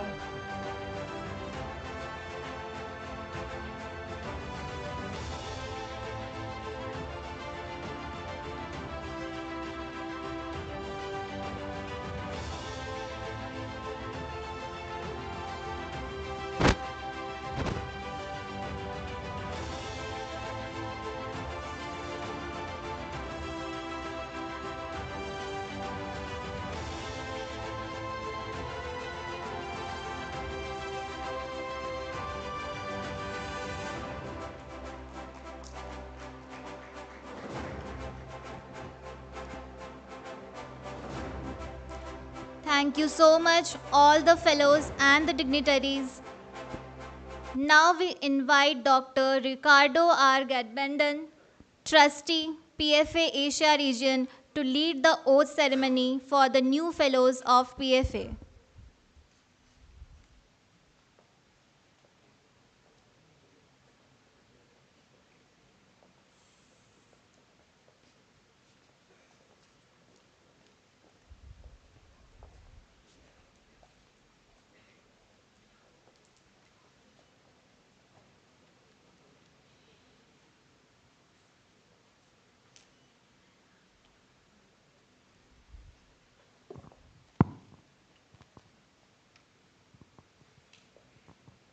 Okay. Can you stand and can you wear this hat so that we will be in a proper way of taking your oath as a new PFA fellow? Okay, ladies and gentlemen, we are about to witness the oath of a fellowship member of this Pierre Fauchard Academy. So, repeat after me. Raise your right hand and repeat after me. I pledge myself as a fellow of Pierre Fauchard Academy to uphold to the best of my ability the honor and dignity of the dental profession and of the academy. I pledge that I will conform my professional and personal practices to the high moral and ethical standards which the Academy exemplifies. To succeed in this high calling, I pledge to devote my best efforts to a continuation of the development, knowledge, and skill for myself and others in the art and science of dentistry.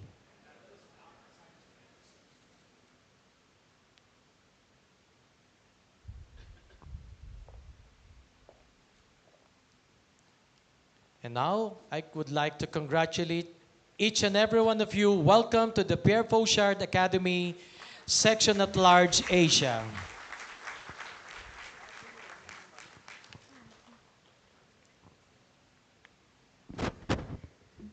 Thank you, sir. Thank you, everyone. So let the excellence continue with the Pierre Fauchard Academy Awards ceremony.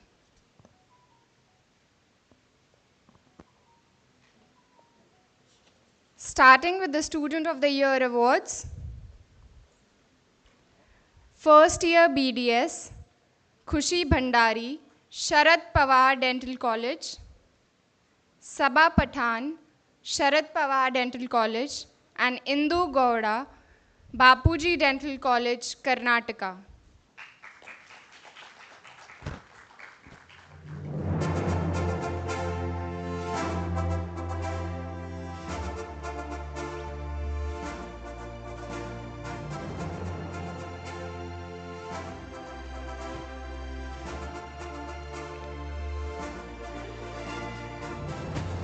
Khushi Bhandari, Sabha Pathan, and Indu Gowda.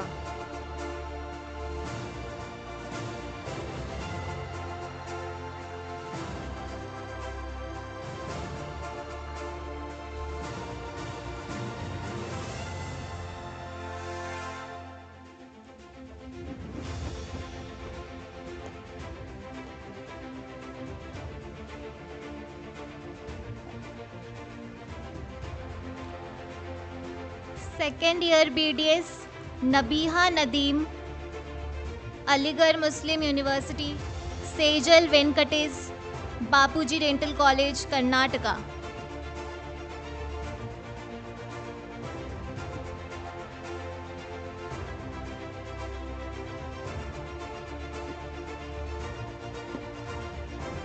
Nabiha Nadeem, Sejal Venkatesh.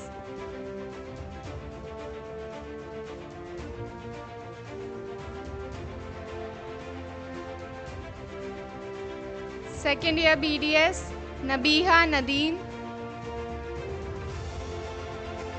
Tejal Venkatesh Shingari.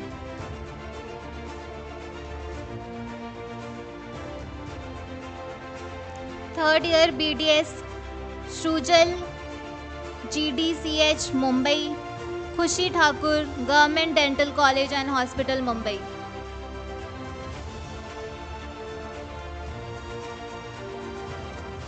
Dimple DJ Dental College Ghaziabad, Namrata Bapuji Dental College Karnataka.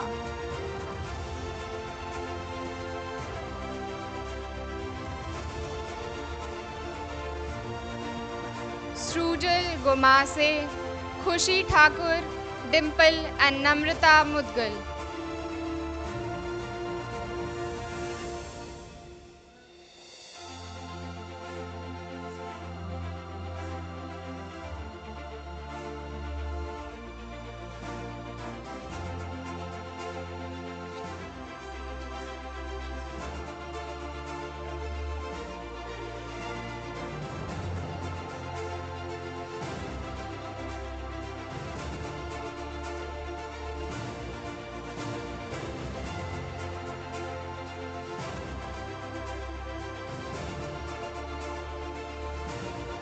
Khushi Thakur,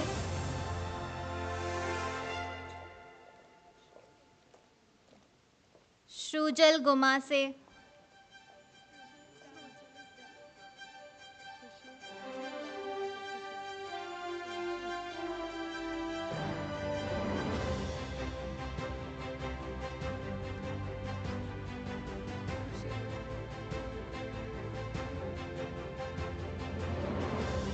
Khushi Thakur,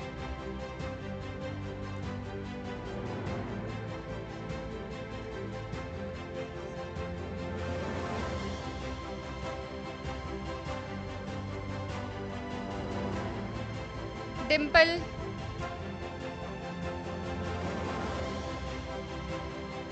BDS 4th year, Khushi Heda, Ajinkya, Jasnoor Kaur, Sankavi, Shivangi, Shaurya Mahajan, Prashant Nirala, Bandla Gudem Annu, Stuti Sood, Madhurya Ji.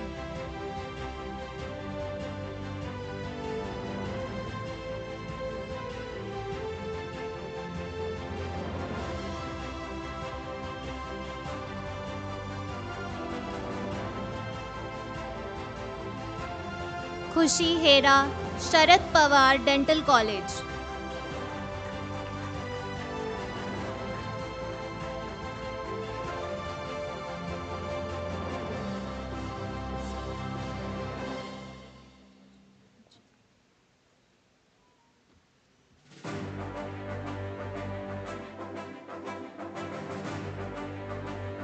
Ajankya Nathale, Sharad Pawar Dental College.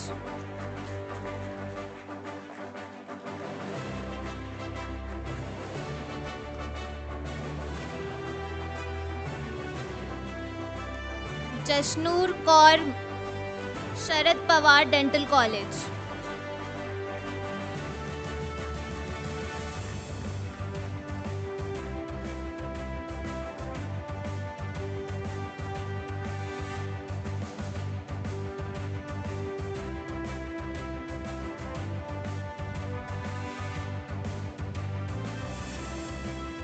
Sankavi, Mahatma Gandhi Postgraduate Institute of Dental Science.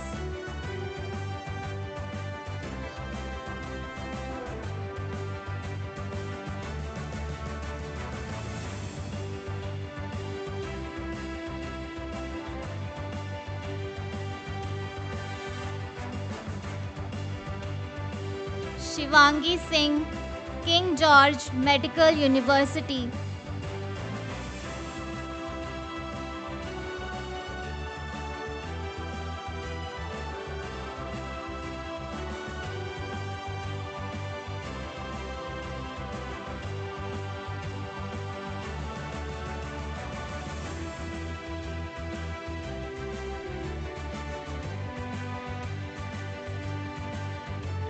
Shaurya Mahajan, Government Dental College, Mumbai.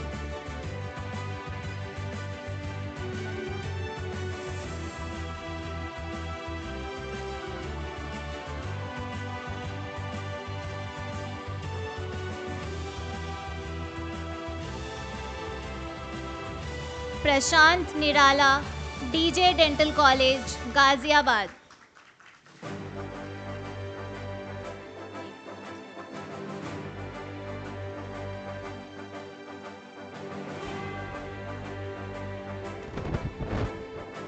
Bandlagudam Anu, Kamaneni Institute of Dental Sciences,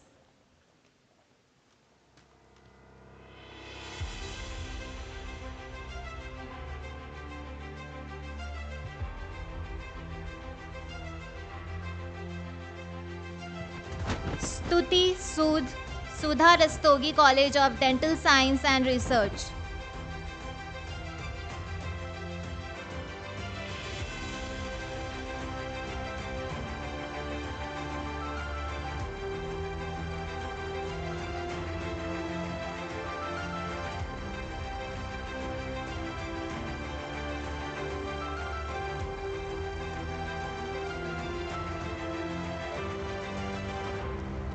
Madhurya, Bapuji Dental College, Karnataka.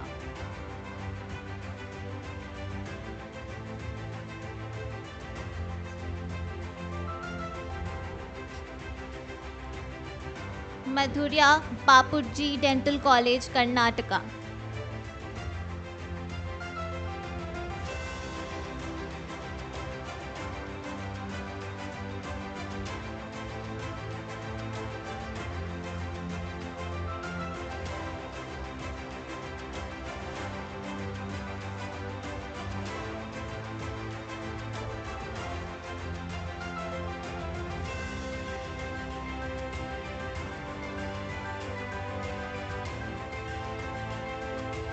National Student Excellence Award, Dr. Sanchita Tiwari, ITS Dental College, Ghaziabad.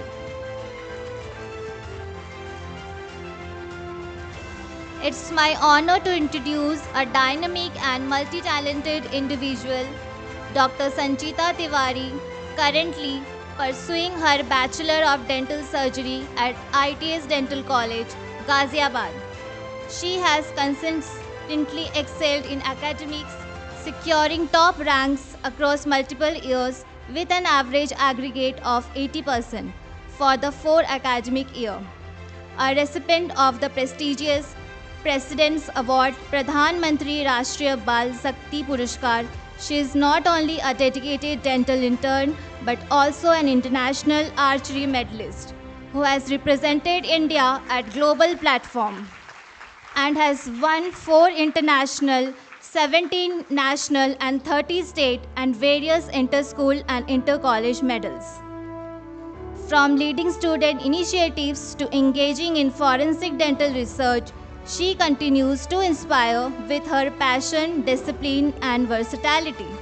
Please join me and welcome her.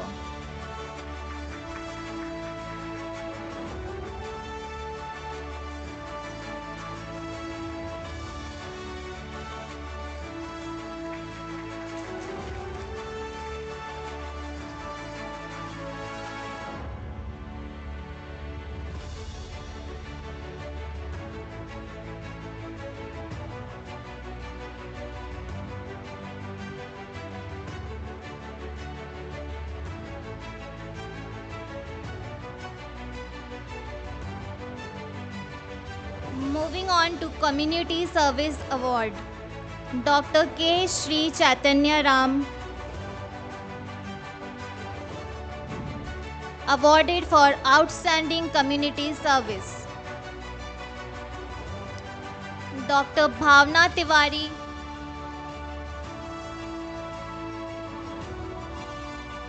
awarded for outstanding community service.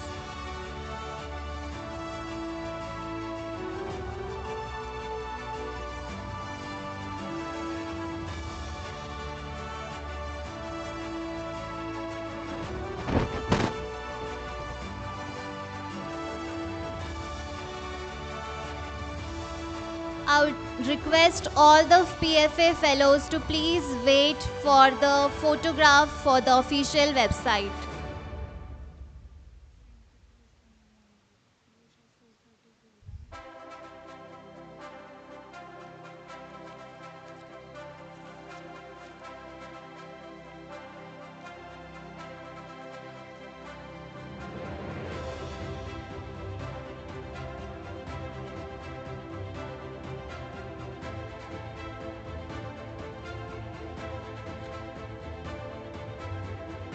Dr. N. Malar, awarded for outstanding community service.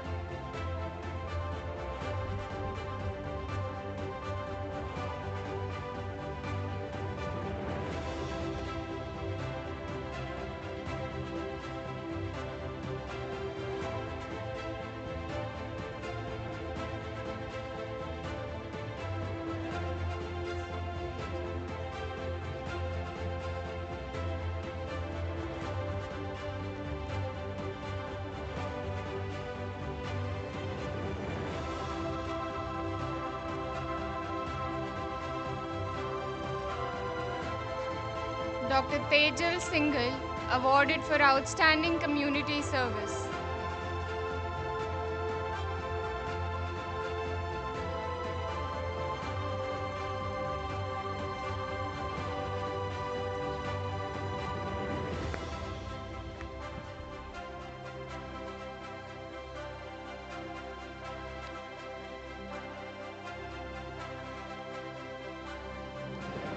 Dr. Madiha Saeda, awarded for outstanding community service.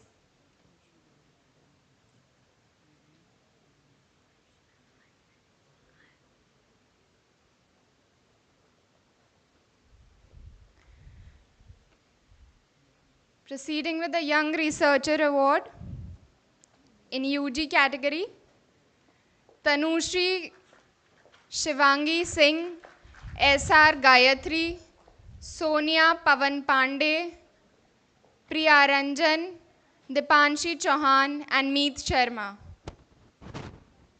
Tanushri Sharad Pawar, Dental College and Hospital.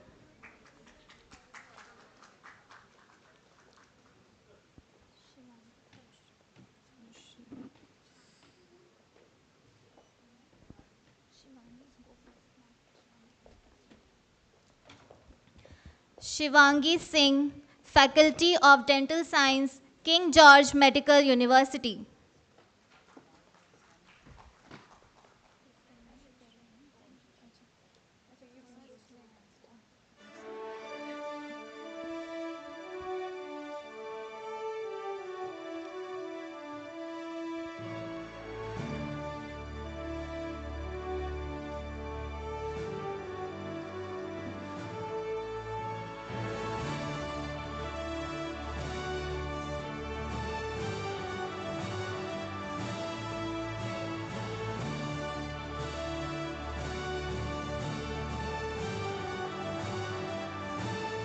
Tanushri Sharad Pawar, Dental College and Hospital.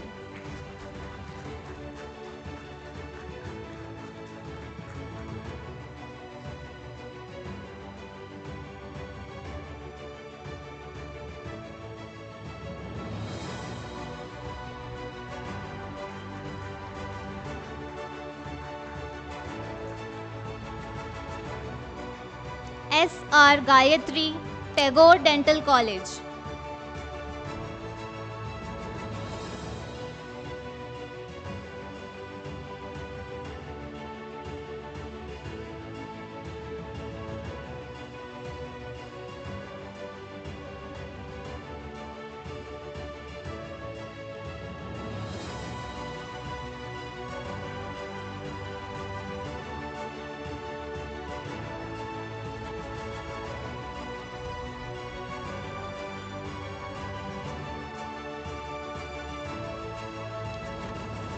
Priya Ranjan, DJ Dental College.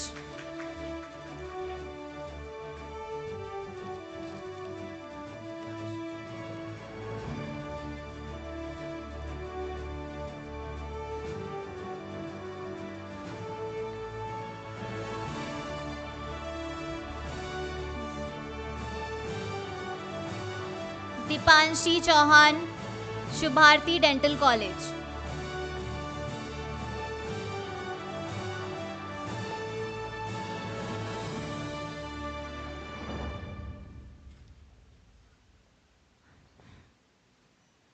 Meet Sharma, Shubharti Dental College. Young Researcher Award in PG category, Dr. Ruchita Tejrao Patil, Dr. Akriti Chandra, Dr. Harikishan Kanani, Dr. Donti Reddy Manisha, Dr. Abhay Chaudhary, Dr. Dhyaneshwar Rathore. Dr. Ruchita Tejrao Patil, Sharad Pawar Dental College and Hospital.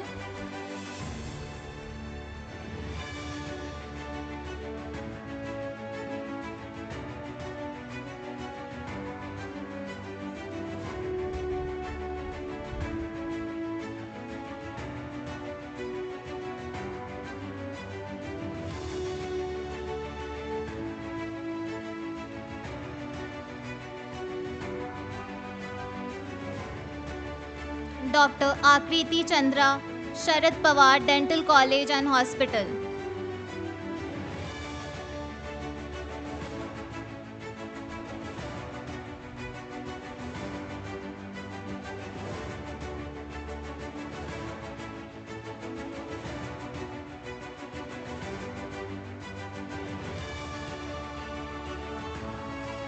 Dr. Harikishan Kanani, Sharad Pawar Dental College and Hospital.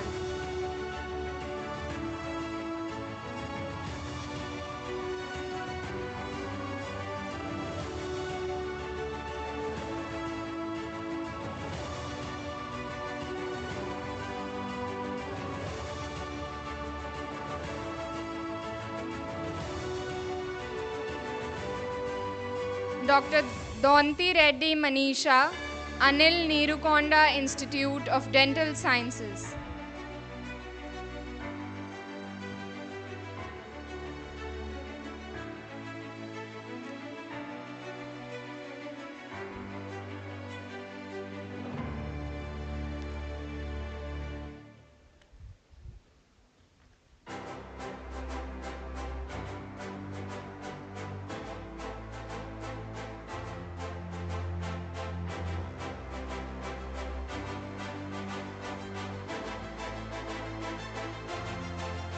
Dr. Abhay Chaudhary, DJ Dental College.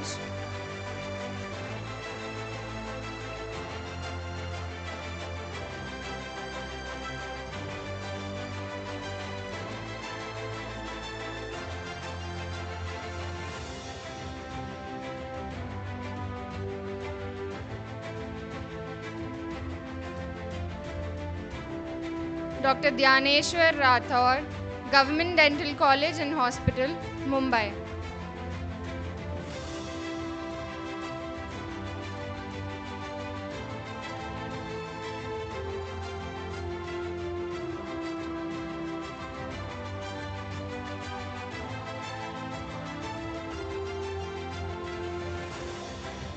Proceeding with the PFA competitions, we'll start with Dental Innovation Competition. Dr. Madhavi Selukar, Dr. Ayushi Chauhan, Dr. Akshata Avachat, Dr. Vartika Srivastav, Dr. Ayushi Agarwal, Dr. Raksha SB, Dr. Shweta Mullapudi.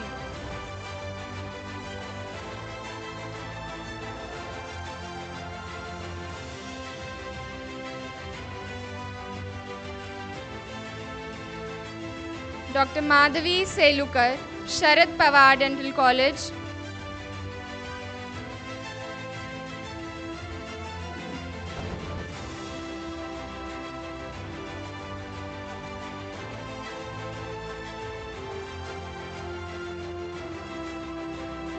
Dr. Ayushi Chauhan, Government Dental College, Aurangabad.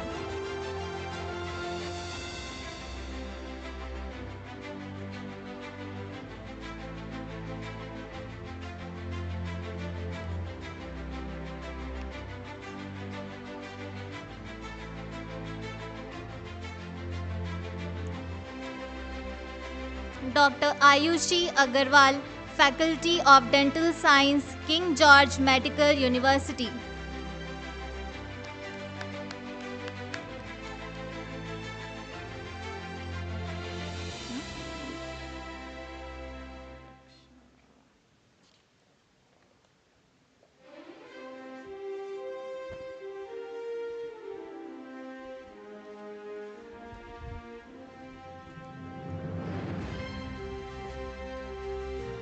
Dr. Raksha, College of Dental Science, Karnataka.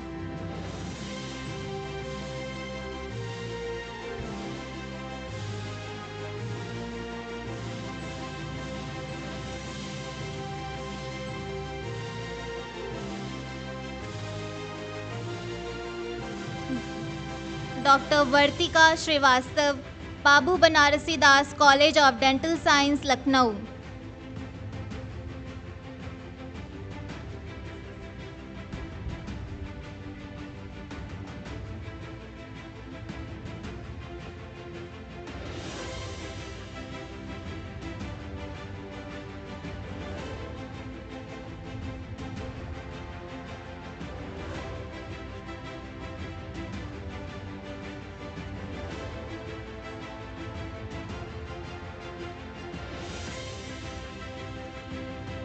Dr. Shweta Mullapudi, College of Dental Sciences, Davangere, Karnataka. Dr. Praveen, Professor at College of Dental Sciences, Davangere, Karnataka, would be joining her.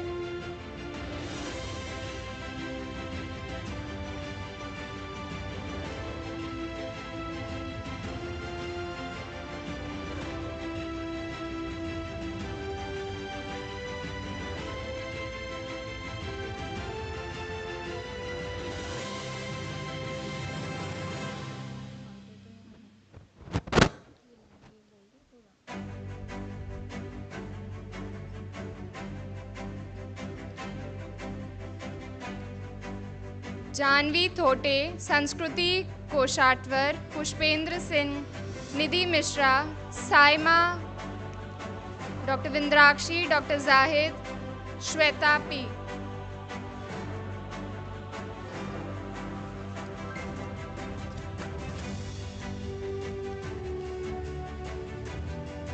Janvi Thote, Sharad Pawar Dental College.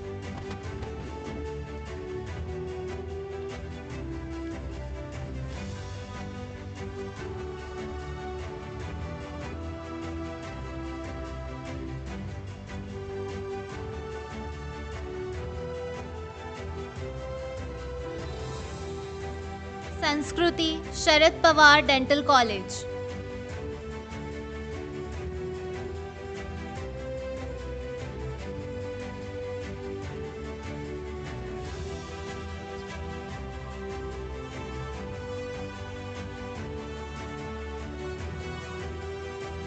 Pushpendra Singh, Faculty of Dental Science, King George Medical university.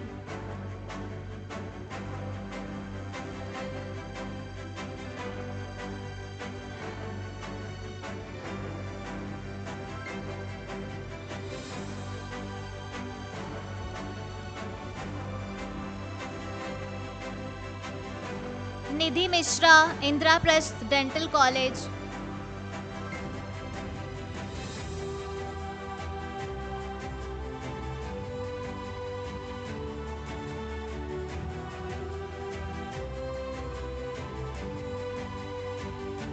Saima Akil, Indraprastha Dental College.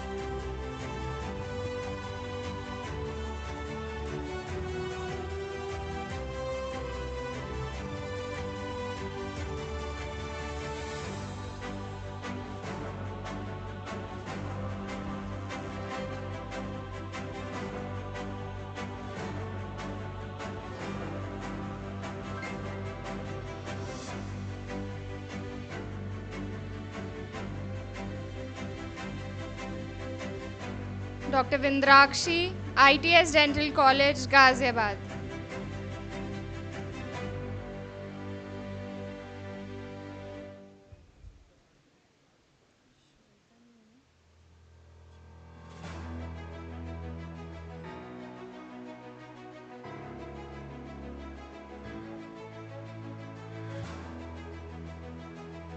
Doctor Zahid Zahoor, ITS Dental College, Ghaziabad.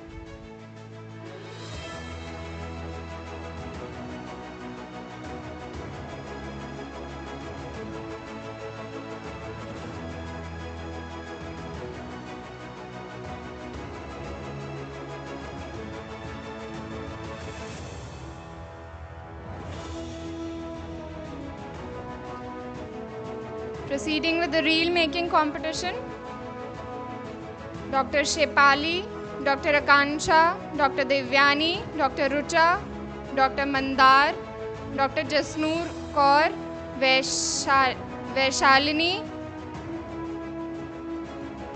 Arul Mozi.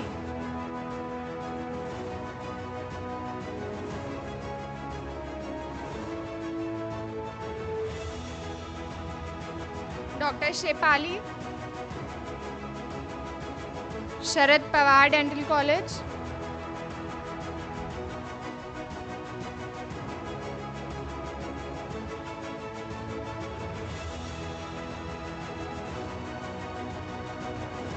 Dr. Akansha Akhtar, Sharad Pawar Dental College.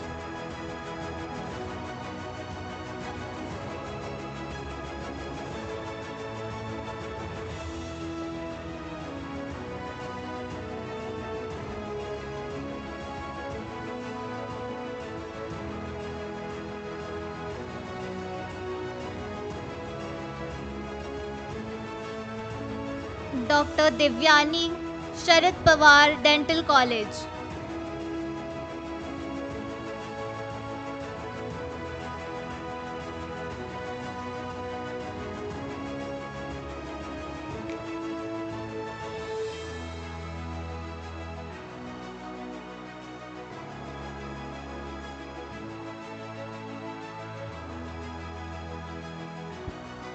Dr. Rucha, Sharad Pawar Dental College,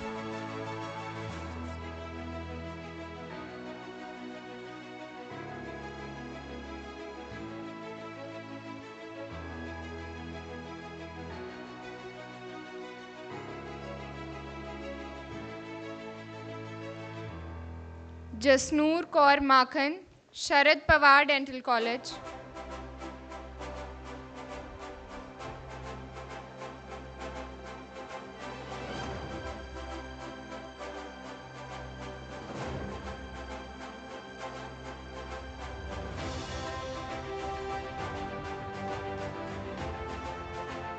Vaishalini, Mahatma Gandhi Postgraduate Institute of Dental Science, Pondicherry.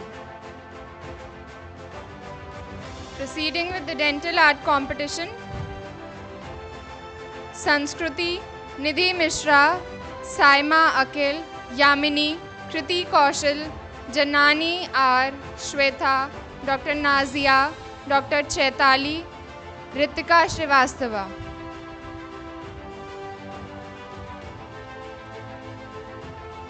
Sanskruti, Sharad Pawar Dental College.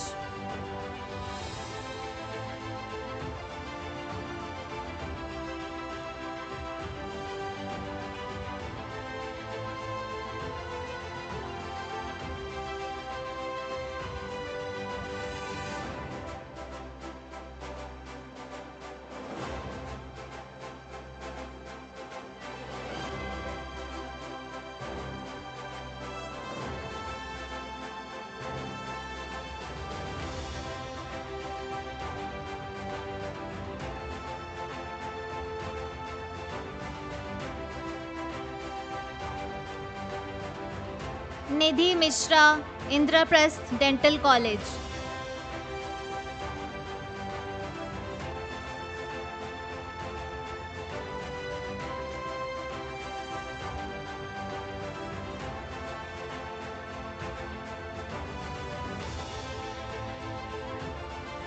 Saima Akil, Indraprasth Dental College.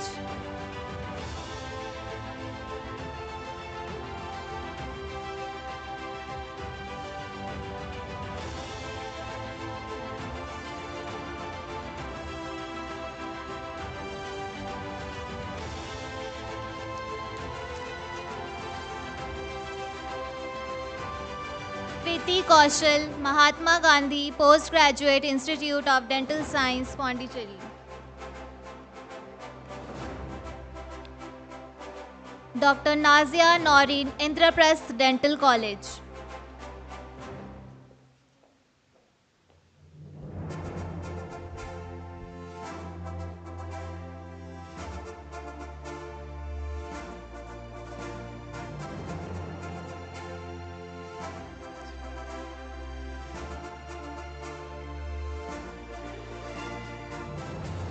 Ritika Srivastav, Government Dental College and Hospital, Chhatrapati Sambhaji Nagar, Aurangabad.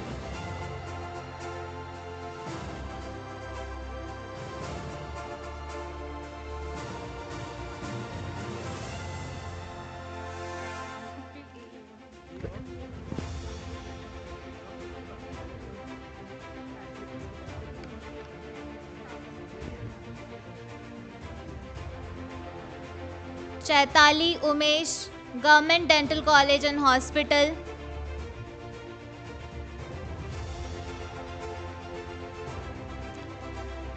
Moving on to essay competition awards. Dr. Sanehi, Dr. Mrunali, Dr. Rutuja, Dr. Vartika, Dr. Anusri, Dr. SD, Hadassa, Dr. Tarun Prakash, Dr. Mahima Bajpai.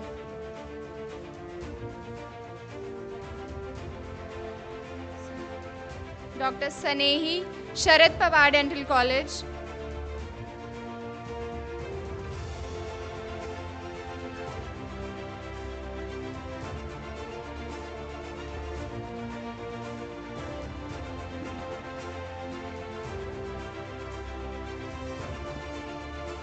Dr. Mrunali, Sharad Pawar Dental College.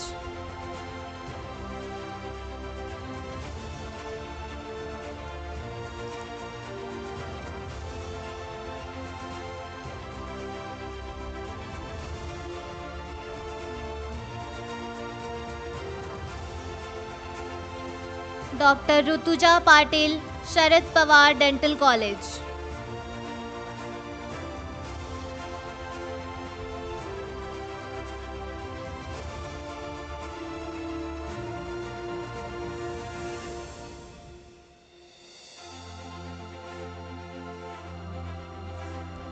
Dr. Anushri, Government Dental College and Hospital, Mumbai.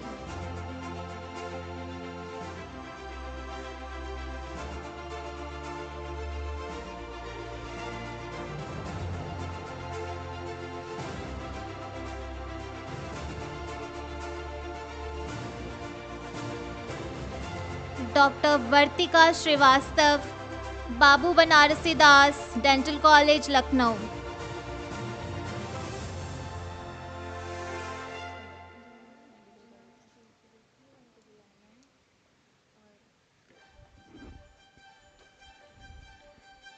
Dr. Tarun Prakash, Babu Banarasi Das, Dental College, Lucknow.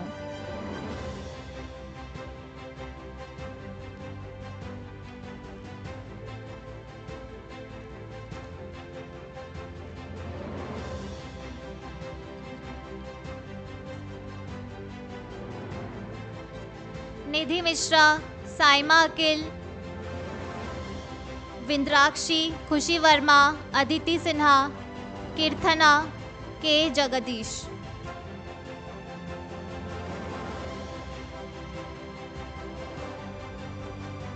Nidhi Mishra, Indraprasth Dental College.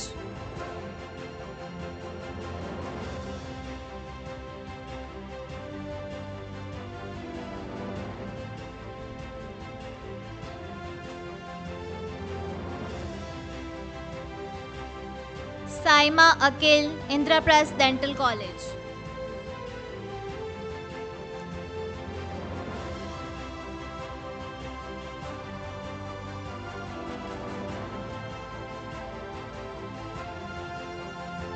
Vindrakshi, ITS Dental College, Ghaziabad.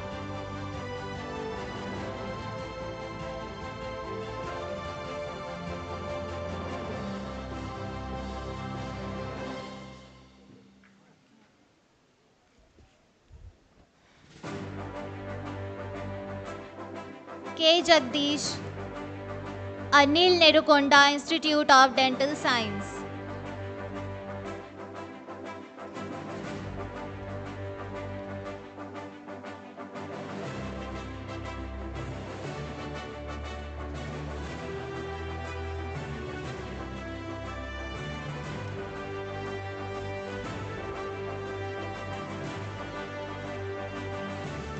We request our keynote speakers to please come on the stage.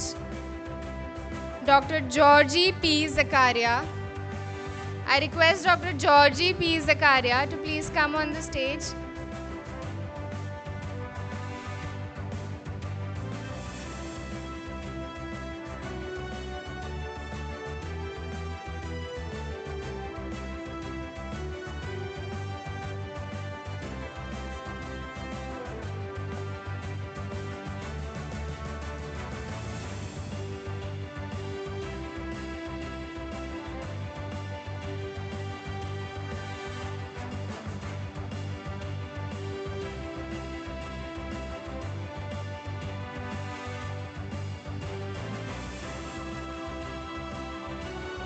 Dr. A. Thangavelu, sir.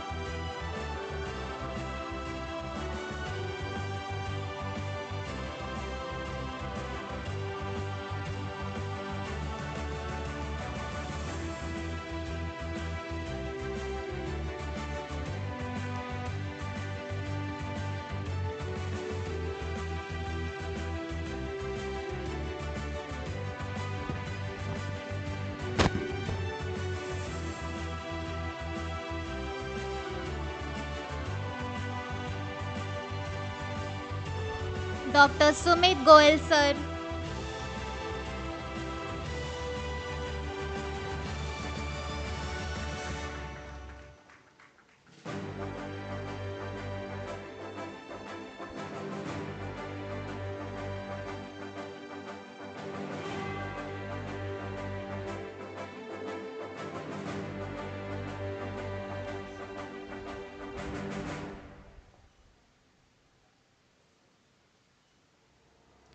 Dr. Ricardo R. Gadbenden, sir.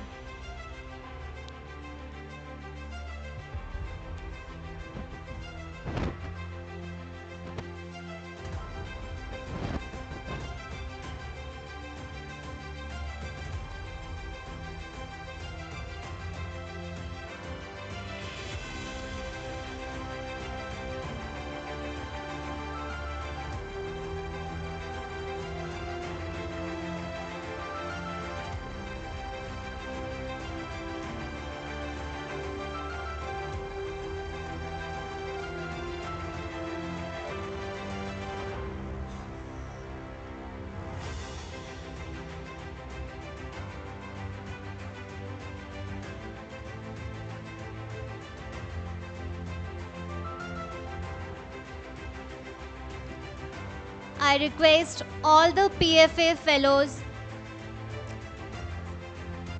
and speakers to please join on the stage.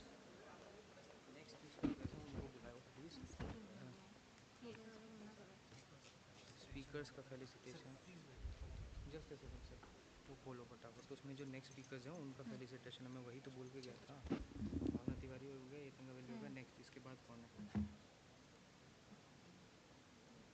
Doctor Atreya नहीं है next page next page next page next page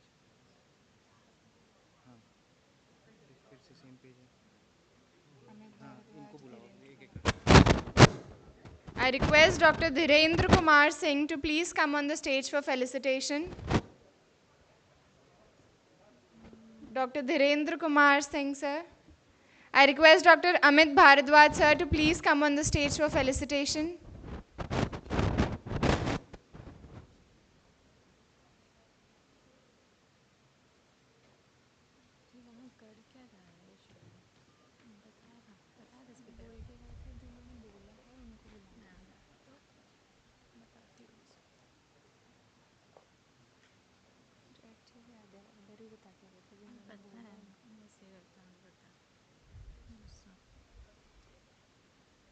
I request Dr. Ahmed Irfan, sir, to please come on the stage for felicitation.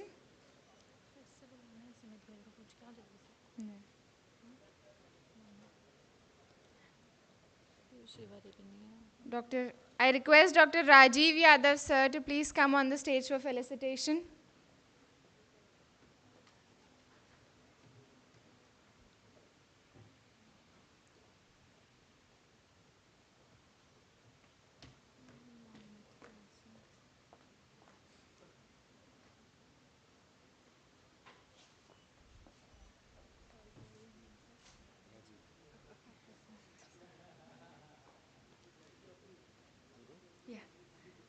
Dr. Rajiv Yadav, sir.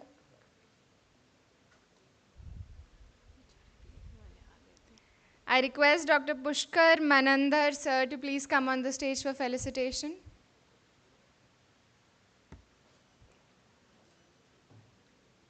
I request Dr. Mohammad Faisal Asib, sir, to please come on the stage for felicitation.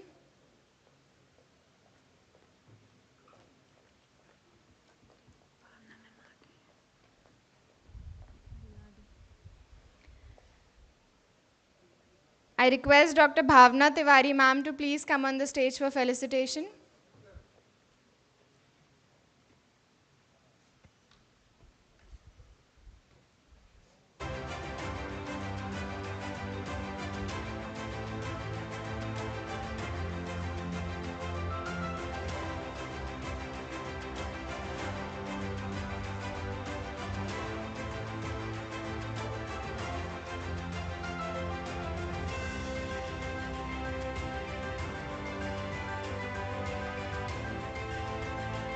Dr. Bhavna Tiwari, ma'am.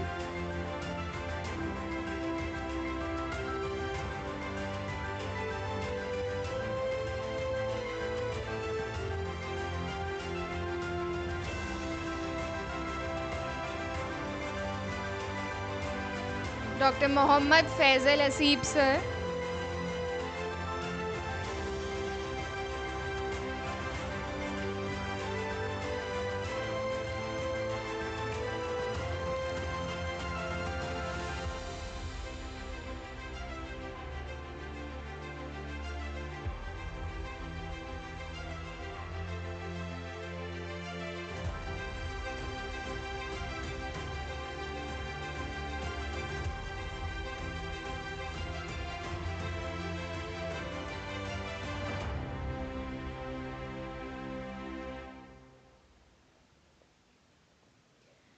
I request all the PFA fellows to please come on the stage for a photograph.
I would like to call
I'd like to invite Dr. Mahima for essay competition.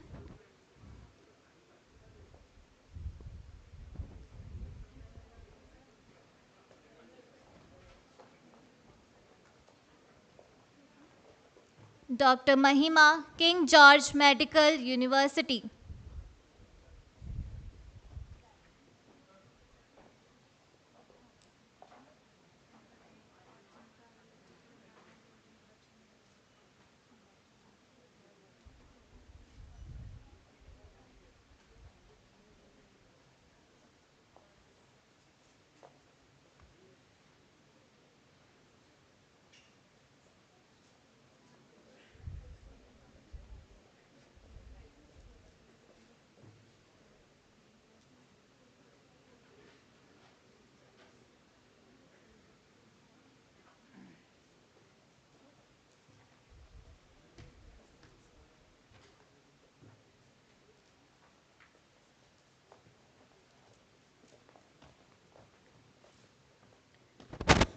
Proceeding with the lectures ahead, I request Dr. Amit Bharadwaj sir to please come on the stage and present his lecture on the topic Importance of Intellectual Property Rights in Research.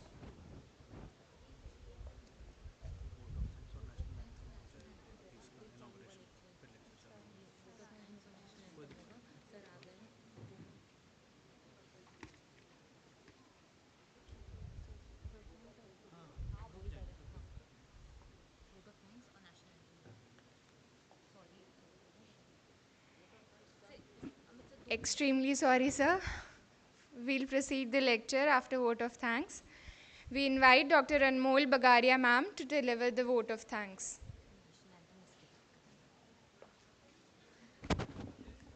A very good afternoon and warm greetings to one and all. I once again welcome you all to the World Dental Conference and PFA Convocation and Awards 2025 at this prestigious King George's Medical University, Lucknow.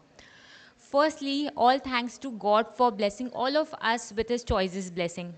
I would like to extend my heartfelt gratitude to Padma Shri Professor Dr. Sonia Nityanand Ma'am, Honorable Vice Chancellor, King George's Medical University, Lucknow, Dr. Cheryl Blinksley Ma'am, PFA International President, Dr. Pankaj Patel Sir, Immediate Past President, Mr. Robert Katoy, Executive Director, PFA Head Office, for their constant support and guidance. I would like to extend my heartfelt gratitude to all the dignitaries on the dais who have graced the occasion and inaugurated the conference and the convocation today. A special thanks to Dr. Ricardio, Dr. A.K. Patil Sir, Dr. Nandlal Sir, Dr. Pavitra Rastogi Sir, Dr. Ashish. Thank you for gracing the occasion with your presence and your constant support in making this event a grand success. I would also like to thank all our dignitaries of the dais, respected guests, deans, faculty members. I wish to extend my sincere thanks to the entire organizing committee. I also thank all the speakers who have taken out time from their busy schedules and made it here. A big thank you to all my dear delegates and students who have trusted us and joined us today. Thanks to all the speakers, clinicians, academicians who have joined us to enhance their knowledge and skills. I would like to congratulate all the awardees and welcome all the new fellows to the prestigious Fauchard Academy, USA. And I would also invite all the new fellows to our upcoming gala on 25th of October at Washington, D.C. in the US. with the American Dental Association conference. Washington, D.C. is very near to our headquarters in Maryland, so you will be getting an opportunity to visit our head office also. So please do join our annual gala. Thank you all for your valuable support, time, trust. I would end my saying by saying a famous quote by Dr. APJ Abdul Kalam. All birds find shelter during a rain, but eagle avoids rain by flying above the cloud. Problems are common, but attitude makes the difference. Thank you once again for being there with us and giving us your valuable time. I wish you a happy day and a happy conference ahead. Thank you. Thank you, ma'am. Now, we kindly request everyone to please stand up for the national anthem.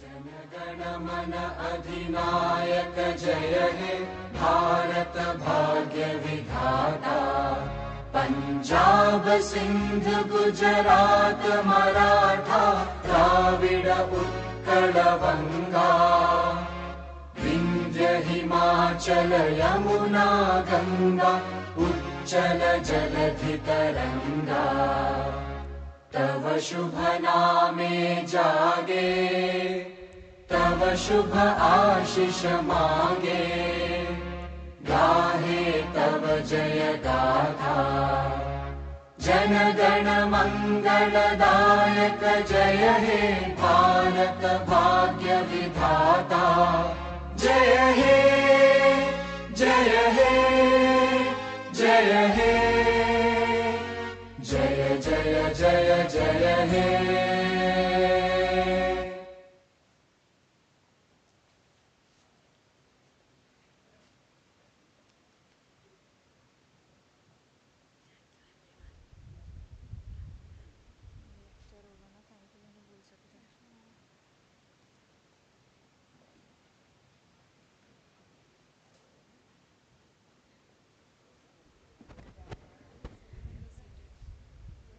I now request Dr. Amit Bharadwaj sir to please come on the stage to deliver his lecture on the topic Importance of Intellectual Property Rights in Research.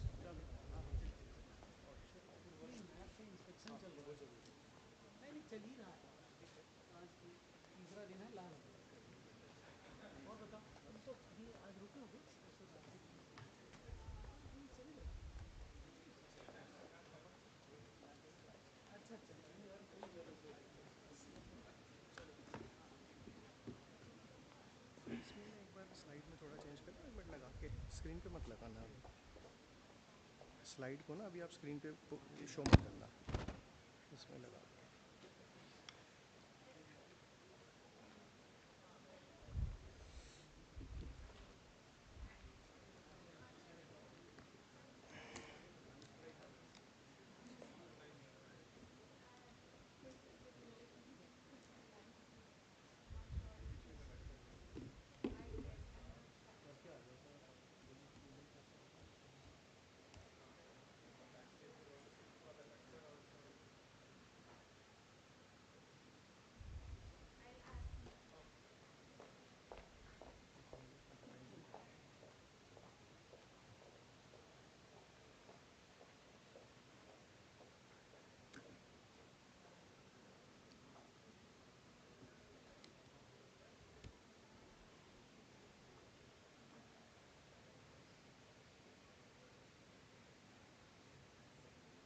चल रही है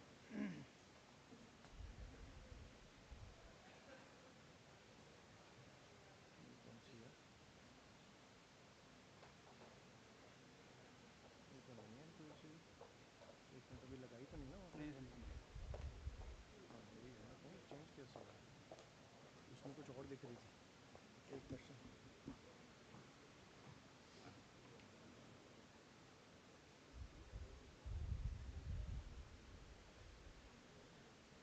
किसी चीज़ को last में और देख लेते हैं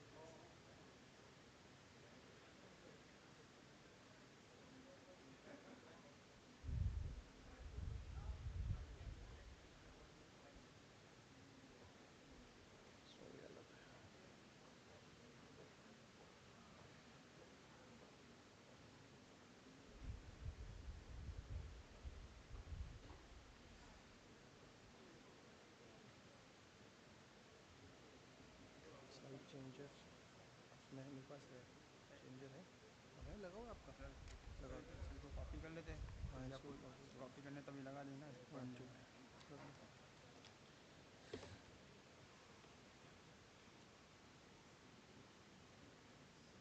सर ये है ना पहला वाला नहीं इसमें क्यों अलग दिख रही है जो खुल रही है तो अलग दिख रही है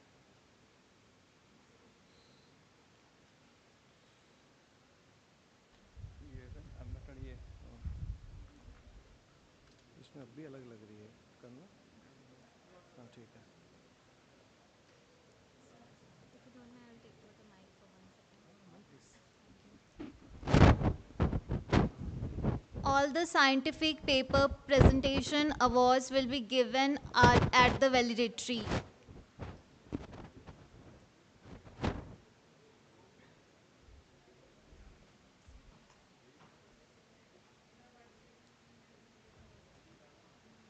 चलिए चेंजर आप लोग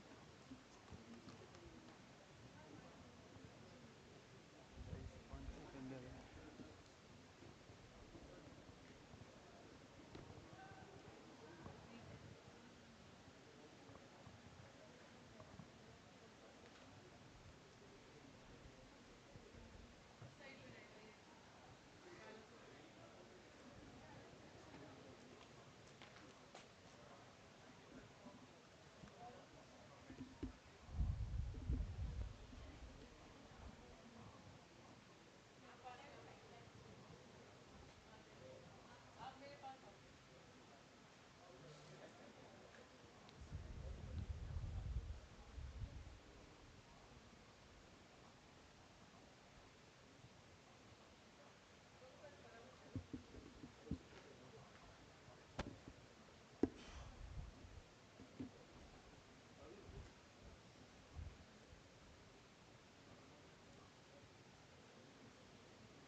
हो जाएगा आधे हाँ कर दो कोई नहीं आने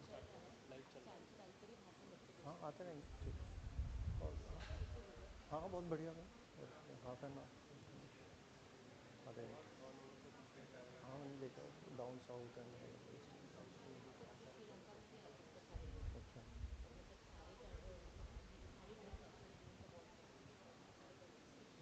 गुड नहीं अच्छा एक्सपेंड होता है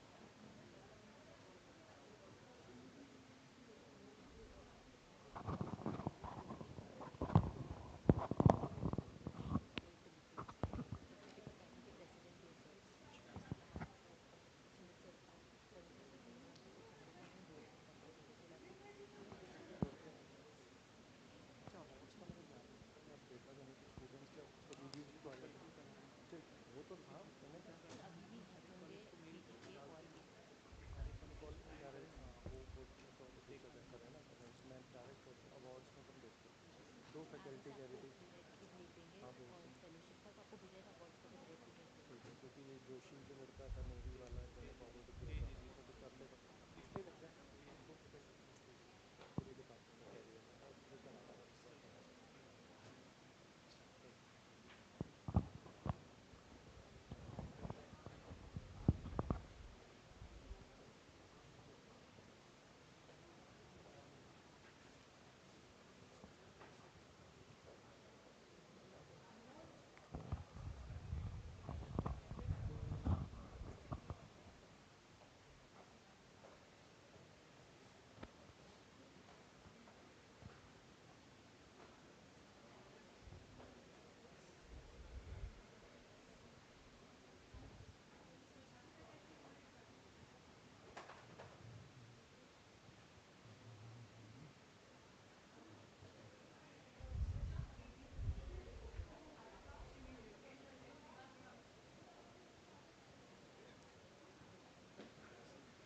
Oh, sorry.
automatically.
Start.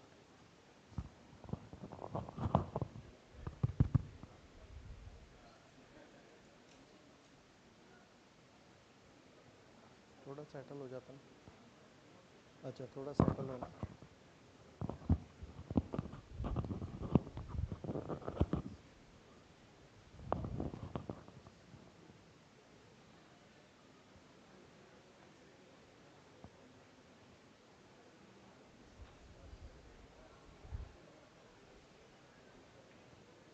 A very good afternoon, everyone. I am very thankful to the organizing committee,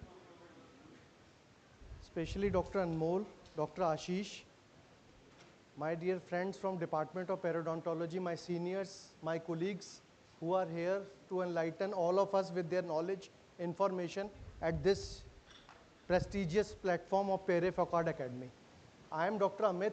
I am here to discuss something out of league, but very much in nowadays, that is IPR. As my slide shows, importance of intellectual property rights. So you must be wondering what is the importance of IPR in dentistry. So I am here to showcase few little points which you can use in your day-to-day practice, in day-to-day your academic career, day-to-day your clinical practice to prevent your rights. Thank you. So this is my little journey in dentistry. I am graduate of Subharti Dental College, Meerut. Postgraduate from Vinayaka Mission Dental College, Salem, Tamil Nadu. Then I did my PhD from SGT University, and I am Director PhD program since then at this place. So there are few questions which I want to ask the audience, not verbally, but they can answer themselves whether they know something about this, and we will continue this questionnaire same after the presentation. So the first question is, IPR stands for. If you know this, then keep it with you, and otherwise you have options, which is the right option. Have you ever heard term IPR before? Suppose you are here in this audience, have you ever heard this term before this event or not? That you can answer yourself. If yes to question 2, have you ever attended workshop, seminar, lecture, CDE on this? Yes or no? If yes to question 2, from where did you came across this term IPR? Out of your own interest, your colleague, your institute, some books, some journal, some newspaper. Whether IPR cell exists in your institute or not. Once you go back to your institute, kindly inquire. And if yes, then you can utilize their facility. Now next question is, IPR deals with only patents, only designs, only copyright, trademark, all of them, none of above.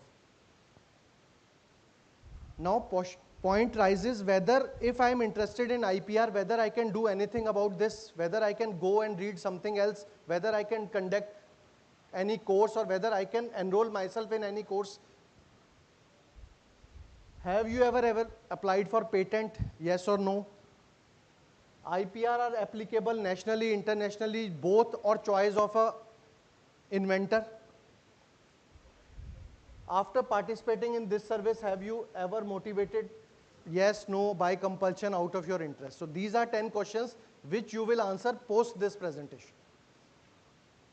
Now coming to IPR, what is intellectual property? Intellectual property is something which idea or any thought process of your mind can create.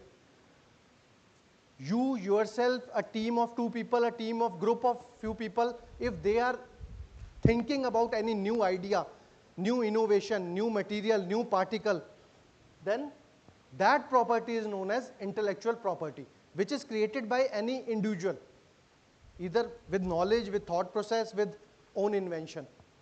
Then what is right? Right is a facility given by government of any country to that particular person to practice it. Rights means जैसे हमारे property rights होते हैं और कोई rights होते हैं, तो intellectual property is also a property. If I have claimed this and registered it under my name, government will provide me right to utilize it. कैसे? वो भी देखते हैं.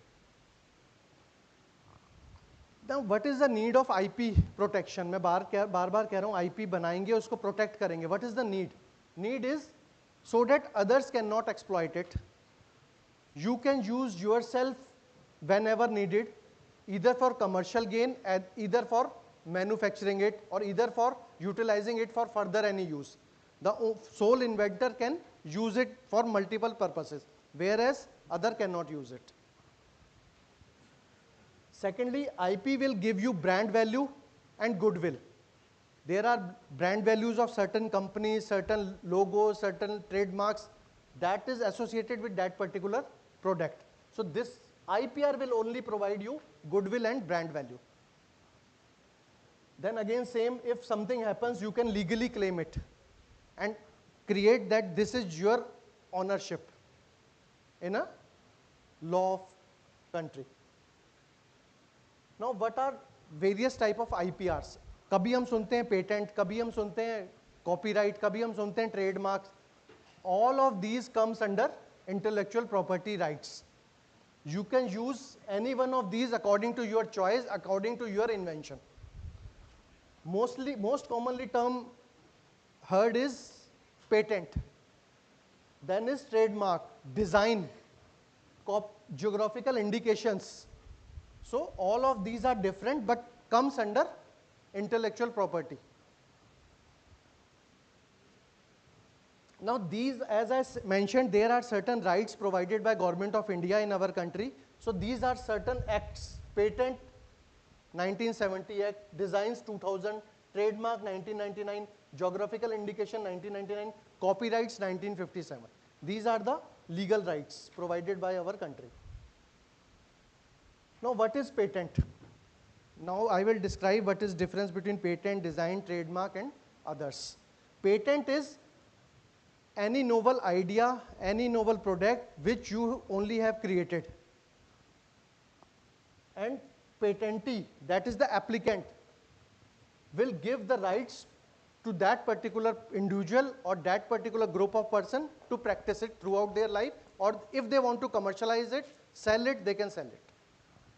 Patent confers right to patentee to exploit the patent commercial gains and also to stop others from manufacturing and selling the patented products and processes. There must be these 3 steps. Invention should be new, not already existing in the market. Invention should have proper steps. They will, when you file the patent, they will ask each and every step, even with schematic diagram. then must be capable of some industrial use. अगर आपने कुछ बनाया और उसको अपने drawing room में रख लिया, that is of no use for any country or any scientific community. So that invention should be of any commercial benefit.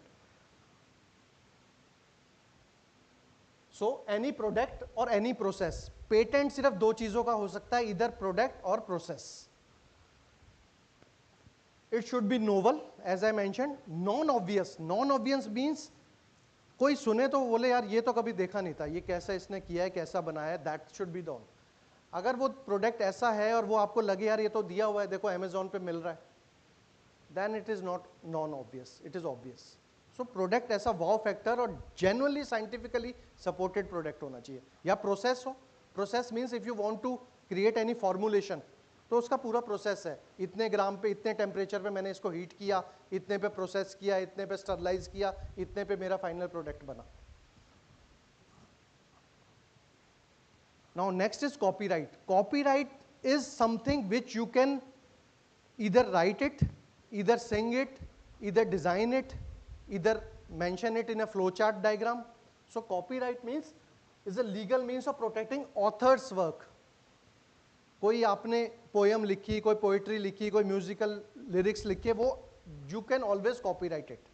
Whenever you submit any article to any journal, they will ask to sign copyright, because then that particular manuscript remains legal document for that particular journal, because you are signing the copyright. Yes, I am authorizing this particular journal or publishing house to publish it and reprint it as many times.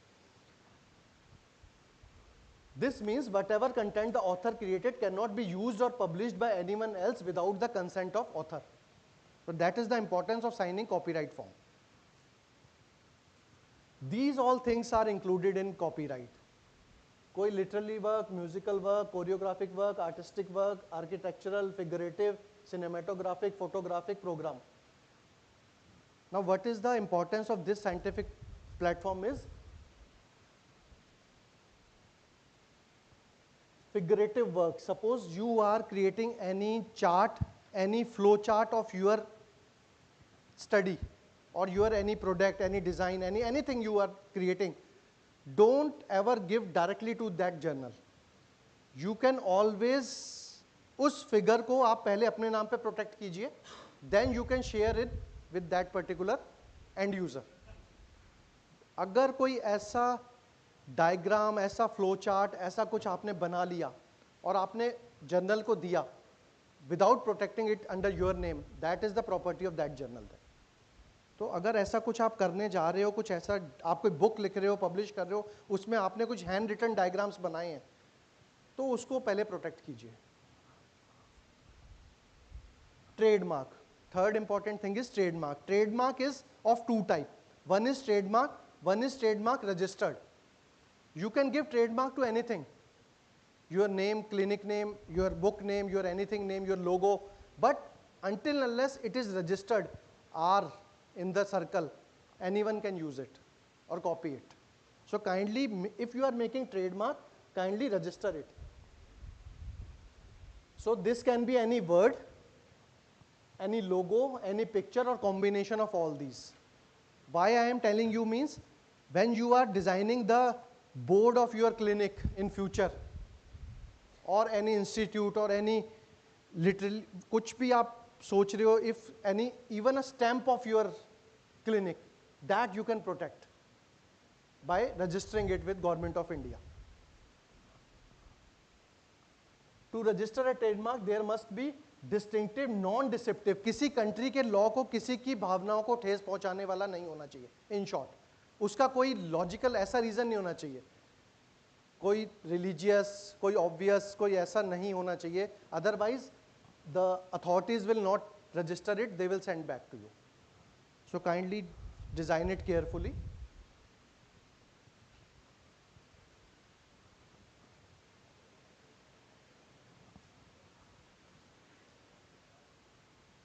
Earlier what used to happen is trademark is only within India.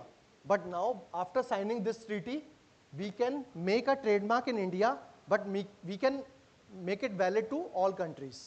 So that is a provision provided by our government by signing this trademark treaty with other countries. WIPO is the organization, World Intellectual Property Organization. That is the whole sole custodian of all these documentation.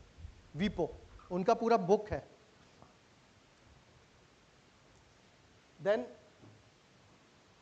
which Coca-Cola is right?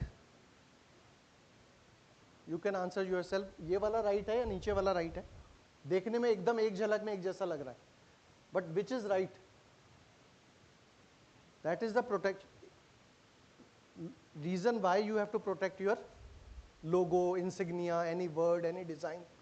क्योंकि वो एक झलक में same दिख रहा है but पकड़ा जा सकता है. तो फेक और फैक्ट में आपको देखना पड़ेगा. वो इजीली दिख जाता है लोकल मार्केट में आपको. So you need to be careful while registering trademarks. Now, coming to designing of your visiting card, clinic का.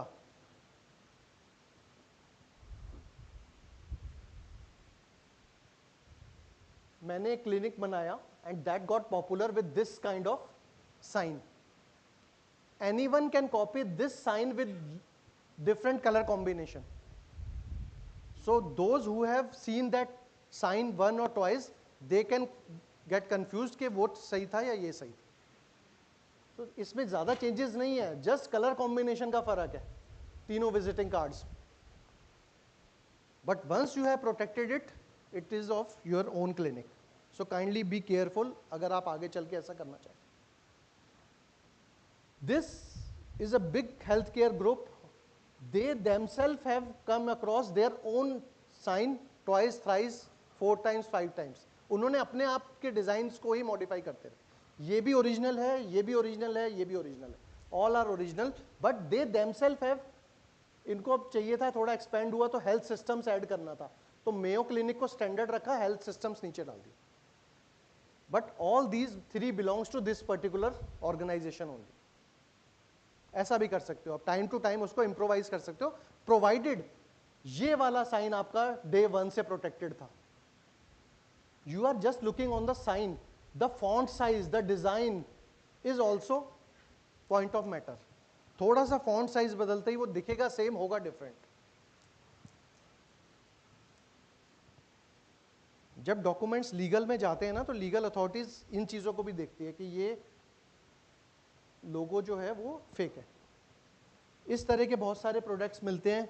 There are some original, some are fake, है ना. डॉलर शॉप्स पे मिलते हैं यूजुअली. तो the company themselves have found that there are certain products available in market, their own market, which are copywriting और infringing their copyrights. तो उन्होंने दूसरी कंपनीज को लीगल नोटिस किया. If you can see, trademark of ICPA, they have mentioned in their product कि ये लिखने का तरीका ICPA. There is one company IPCA. There is one dental product company जो दवाइयाँ देती है, वो IPCA के नाम से है. ऑगमेंटिन बहुत फेमस है उनकी. तो IPCA और ICPA एक झलक में एक जैसा लगेगा, बट देखो इन्होंने कितना clearly they have mention clearly trademark of ICPA. And there is a classification which is applicable worldwide. This is the classification, and usually हमारे जो products हैं वो इस क्लासिफिकेशन के अंडर, इन सर्विसेज के अंडर आते हैं जो डेंटिस्ट्री से रिलेटेड है. डेंटिस्ट्री, इवन मेडिकल साइंसेस, वो सब इसमें आते हैं. I will show you which one is right. ये तो क्लिनिक देखा होगा आपने, इसका नाम सुनो, कौन सा सही है इसमें से? Anyone? Left one. What about right? वो भी ठीक है. That is a doctor in California, वो क्लोव डेंटल फैमिली डेंटिस्ट्री करके प्रैक्टिस कर रहे हैं और इनसे पहले से कर रहे हैं. But there is lot of difference in this. इसमें कोई आपस में सिमिलैरिटी नहीं है. क्लोव डेंटल ये ऑल ओवर इंडिया आपको यही साइन मिलेगा, यही कलर कॉम्बिनेशन मिलेगी, यही मिलेगा. अगर अब मैं जाके अपने स्टेट में, अपनी सिटी में क्लोव डेंटल बना लूँ और इसको ब्लू और पर्पल कर लूँ, फिर प्रॉब्लम है. But see this design, this is entirely different than this design. नाम सेम है, क्लोव डेंटल, बट इन्होंने प्रोटेक्ट नहीं किया, मैंने देखा था, they have protected it. So within our country you can not use this same symbol, but ये इन्होंने किया हुआ है. आप भी क्लोव डेंटल नाम रख सकते हो, बट नीचे कोई टैगलाइन लगा के not similar to this particular font size, this smiley and this dental. So there is a similarity also, but with proper. So this is the classification, nice classification. इसमें हमारे बहुत सारे प्रोडक्ट्स आ जाते हैं. As I mentioned earlier, if trademark is not registered, it is of no use. You can mention TM, but TM registered is different. You have to supply it to company, Government of India, in particular act, they kindly give it registration also. Obtaining a trademark for your dental practice can have huge impact in long term. आज आपको नहीं लगेगा, but 15 साल 20 साल बाद 32 pearls. India का कोई ऐसी सिटी नहीं है जिसमें इस नाम से क्लिनिक ना हो. 32 pearls. तो जिसने शुरू में सोचा उसने अच्छा सोचा, बट उसने ना उसको लिखने का तरीका लिखा, 32 का फॉन्ट साइज, 32 की कलर कॉम्बिनेशन, पर्ल्स की कलर कॉम्बिनेशन. अगर वो उन्होंने शुरू में करके प्रोटेक्ट किया होता तो वो शायद उन्हीं के पास रहता, बट लकीली वो किसी ने भी प्रोटेक्ट नहीं किया. 32 pearls is a very common name of dental practice. सिर्फ बना के नहीं बैठना है हमें, उसको continuously time to time vigilant रहना है और चेक करते रहना है. गूगल पे अपने क्लिनिक का नाम बार बार डालो कि देखो कोई सेम तो नहीं चला रहा. सेम तो कुछ नहीं. इफ यू हैव प्रोटेक्टेड, अगर आपने प्रोटेक्ट ही नहीं किया तो आप भी वैसे ही हो जैसे वो है. So kindly use all social media platforms और Google engines to search whether anyone is copying it or not. If yes, give him a notice. Again same point, try to be active on social media platforms. At very least set up interest alert. एक there is a option, अगर if same होता है तो interest alert आप, it will pop up on your Gmail. Now this is very important point. Family name cannot be registered under trademark. ये मेरे clinic का address है गुड़गांव में. मेरे क्लिनिक का नाम है doctor Bhardwaj dental clinic implant centre. 10 हैं पूरे इंडिया में, है ना. सेम नाम, क्योंकि this is family name. I can not protect it under my name. Doctor Bhardwaj तो बहुत हो सकते हैं. Doctor Anuj Bhardwaj is there, his brother is there, he is orthodontist practising in Indore Modern Dental College में, प्रिंसिपल हैं. उनका क्लिनिक का भी यही नाम है. Anuj is endodontist and his brother is orthodontist, sir is principal there. उनका क्लिनिक का नाम इंदौर में यही नाम है. बिकॉज मैंने मेंशन किया आई can not protect family name का क्लिनिक, क्योंकि ये मेरे को ये सी डॉक्टर अनुज, नीचे ये नेक्स्ट, मैंने अपना सर्च किया, नीचे अनुज का ही आ रहा है. अनुज इज वही वाले. तो आप क्यों नहीं कर सकते? You must have seen Agarwal Sweets in Delhi. हर corner 2 side open sweet shop is Agarwal Sweets. Now which one is original? Mayur Vihar में भी है, द्वारका में भी है, पटपड़गंज में भी है, नजफगढ़ में भी है. और that is the problem with this name.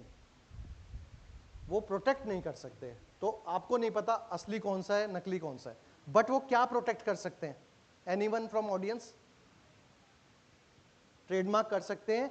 Agarwal को लिखने का तरीका, लोगो, वो बचा सकते हैं, but just writing Agarwal sweets और डॉक्टर भारद्वाज डेंटल क्लिनिक वो नहीं चलेगा.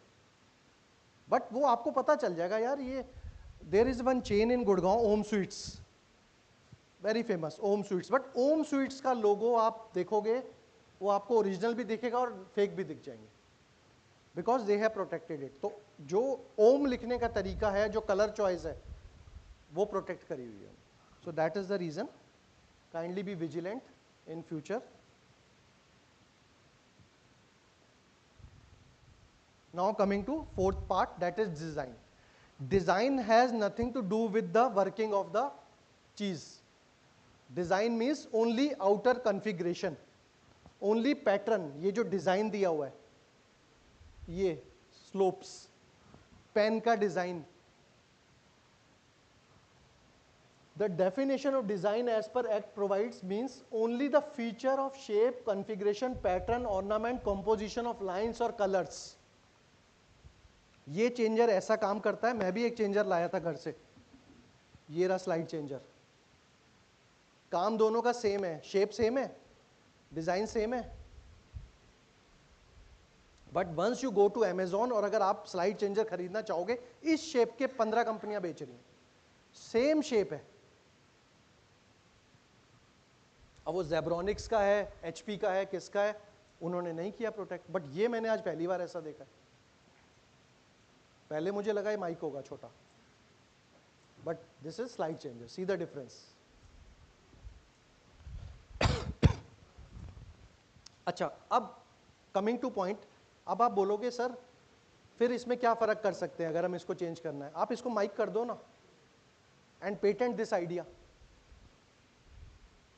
What you can do, you can use this changer and keep it as a mic also. मैं इसको नहीं लगाऊंगा, मैं अगली प्रेजेंटेशन में इसी से बोलूंगा, इसी से चेंज करूंगा. ऐसे ऐसे ये किसी ने नहीं सोचा अभी तक कि इसमें माइक भी लग सकता है. जो सोचेगा और पेटेंट कराएगा वो उसकी टेक्निक हो जाएगी. तो that is the product with particular working mechanism. इसमें माइक कहाँ लगा, उसकी बैटरी कहाँ से लगती है, इससे चार्ज होता है लीड से या अपने आप चार्ज होता रहता है, उसमें किसी ने सोलर लगा दिया कि धूप में रखोगे तो चार्ज हो ही जाएगा ये. तो these are the kind of inventions. Idea है बट उसको थोड़ा सा ट्विक करना पड़ेगा टू गेट इट पेटेंटेड. अब इम्प्लांट कंपनी हमारे पास आती हैं, जो क्लिनिक चला रहे हैं या जो स्टूडेंट्स हैं. सर हमारा तो R&D में देखो नीचे से टेपर है, ये सिलेंड्रिकल है, ये कोनिकल है, ये हॉलो है, इसमें हमने 2 होल फालतू दे दिए. हमें क्या लेना देना है उससे. R&D के कैटलॉग को कितने डेंटिस्ट ध्यान से पढ़ते हैं, but they are selling their product on the basis of this thing only. उनमें कंपटीशन डिजाइन का है, उनमें कंपटीशन न्यूअर इन्वेंशंस का है. वेयर एज क्लिनिशियन को तो भैया कितने का पड़ेगा, पेशेंट को मैं कितने का डालूंगा, खराब हो गया तो दोगे कि नहीं दूसरा. 3-4 क्वेश्चन है बस. कंपनी कहाँ पे है, spare parts means prosthetic components कितने दिन में मिलेंगे, हमारे 4 क्वेश्चन है. But companies are fighting day in day out for their coating, their surface texture, their thread design. ऊपर सिलेंडर है नहीं है, इनमें गैप्स कितना है, थ्रेड्स में गैप कितना है, एक एक चीज के पीछे एक एक कंपनी पागल है. So this is the need of the hour कि कंपनीज आर डूइंग गुड, वो अपना काम कर रही हैं. So all are nowadays very particular about. There are certain things जो आप ना पेटेंट करा सकते, ना डिजाइन करा सकते, ना वो करा सकते. मॉन्यूमेंट्स, स्टैंप्स, झंडा, स्टैंप्स, एम्बलम्स. अगर मैं जाके कहूँ राष्ट्रपति भवन को कर दो, वो नहीं करेंगे, वो राइट में है ही नहीं. So there are certain things. अब इंडिया में तो ये चीज़ें बैन है, अदर कंट्रीज का अलग रूल होगा. This can not be registered.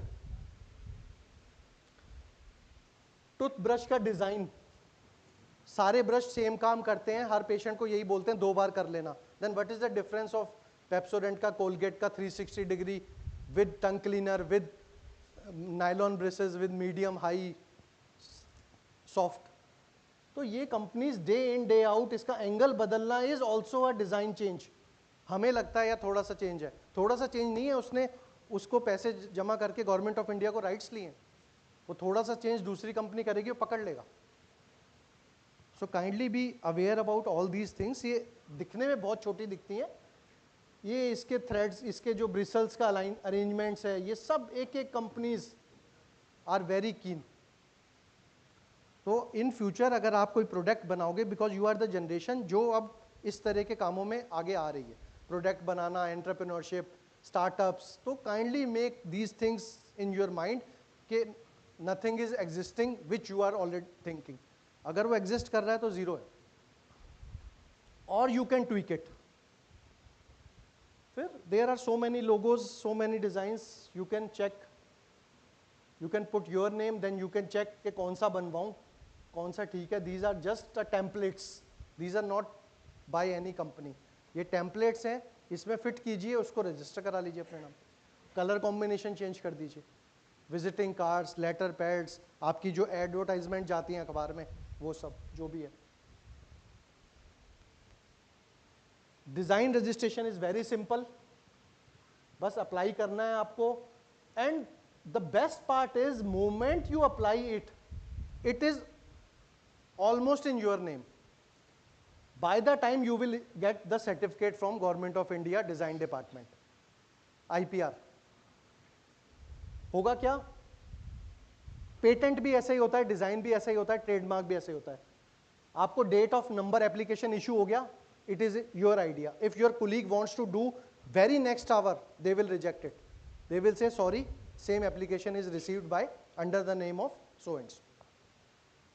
Examination of application, what they will do, there are IPR lawyers, intellectual property rights के lawyers हैं government of India के पास, और जब उसका मैं बताता हूँ, whenever you apply, they have full team जो लग जाती है देखने के लिए कि ऐसा कुछ है तो नहीं, यूरोप में तो नहीं है, यूके में तो नहीं है, इंडिया में तो नहीं है। If no objection, acceptance direct. If there is objection, it is communicated to the जिसने अप्लाई किया है कि सर थोड़ा चेंज करो। फिर वो नहीं करता तो रिजेक्ट चिट्ठी, करता है कंप्लायंस को फिर एक्सेप्ट हो जाएगा, फिर कंटेस्ट होती है तो फिर रिफ्यूजल, फिर कोर्ट में, फिर उसमें, मतलब यू विल सी कि अगर आप सारे पैरामीटर्स को फुलफिल नहीं करोगे तो you will get it rejected your application, but अगर वो सब कुछ ठीक है you will get certificate. Now what is geographical indication? Geographical indication, nowadays government has given tag to each product which has specific location of origin.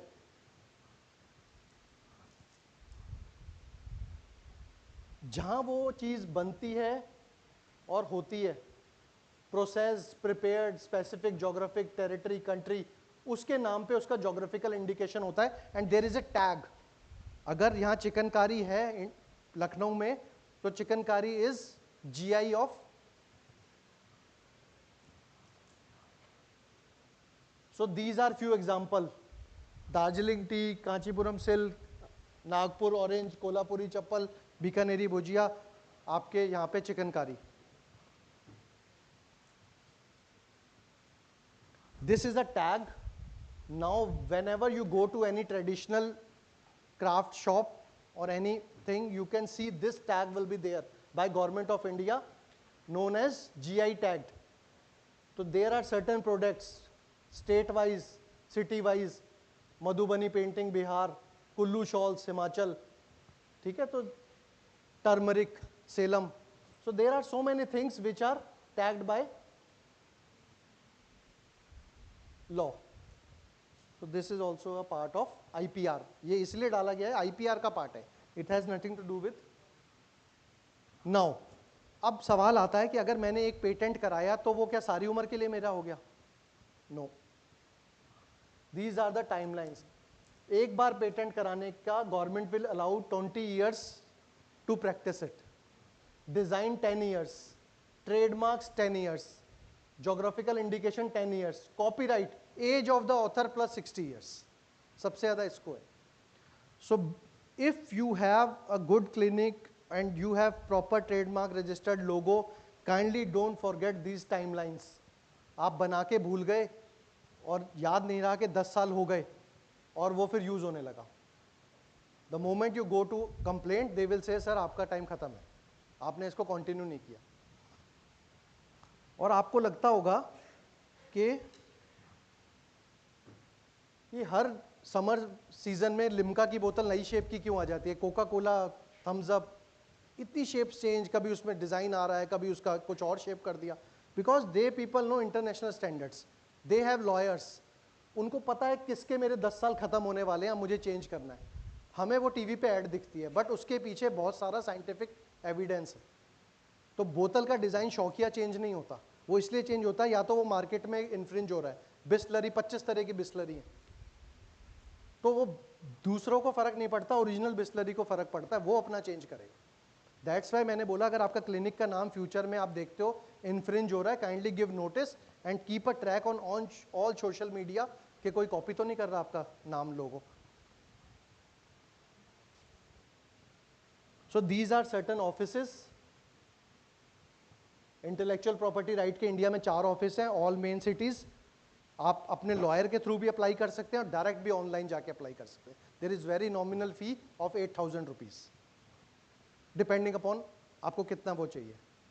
उसमें कितने अगर आपका सिंपल प्रोडक्ट है 1, इसमें आपने लाइट लगाई वो फिर चेंज, इसमें आपने स्पीकर लगाया वो फिर चेंज, जितने चेंजेस आप ऐड करवाते जाओगे द फी विल, बिकॉज उनको उसके लिए लॉयर लगाने पड़ेंगे चेक करने के लिए. तो UK has its own, USA its own, but वीपो as I mentioned that is the standard organization which take cares of पूरे वर्ल्ड के सिनेरियो में.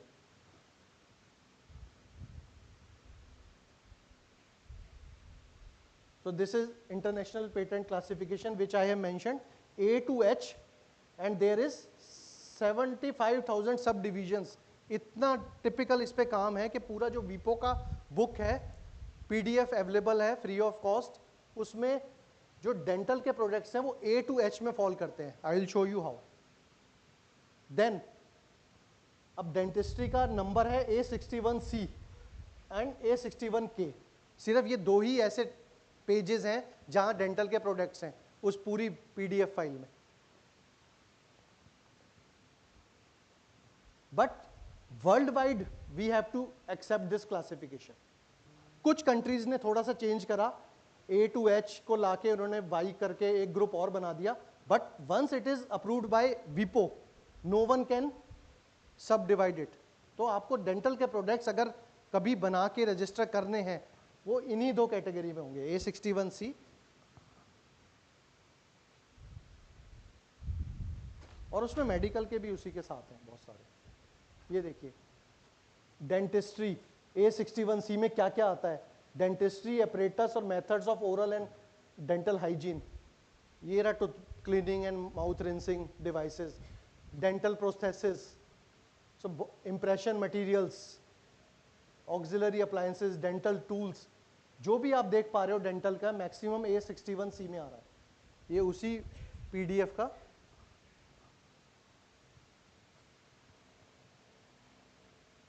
सारे प्रोडक्ट्स उसमें कहीं ना कहीं आपको किसी न किसी क्लासिफिकेशन में फॉल करेंगे.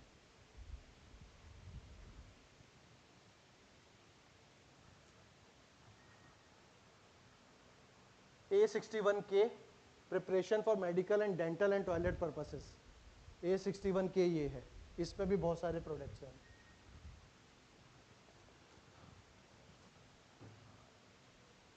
सो एज आई मेंशन, देखो अबटमेंट के कितने सारे हैं, फिर उसके कितने सारे हैं, उसके फिक्सचर्स के कितने सारे हैं, और सबकी क्लासिफिकेशन, IPC नंबर्स, बहुत कुछ है.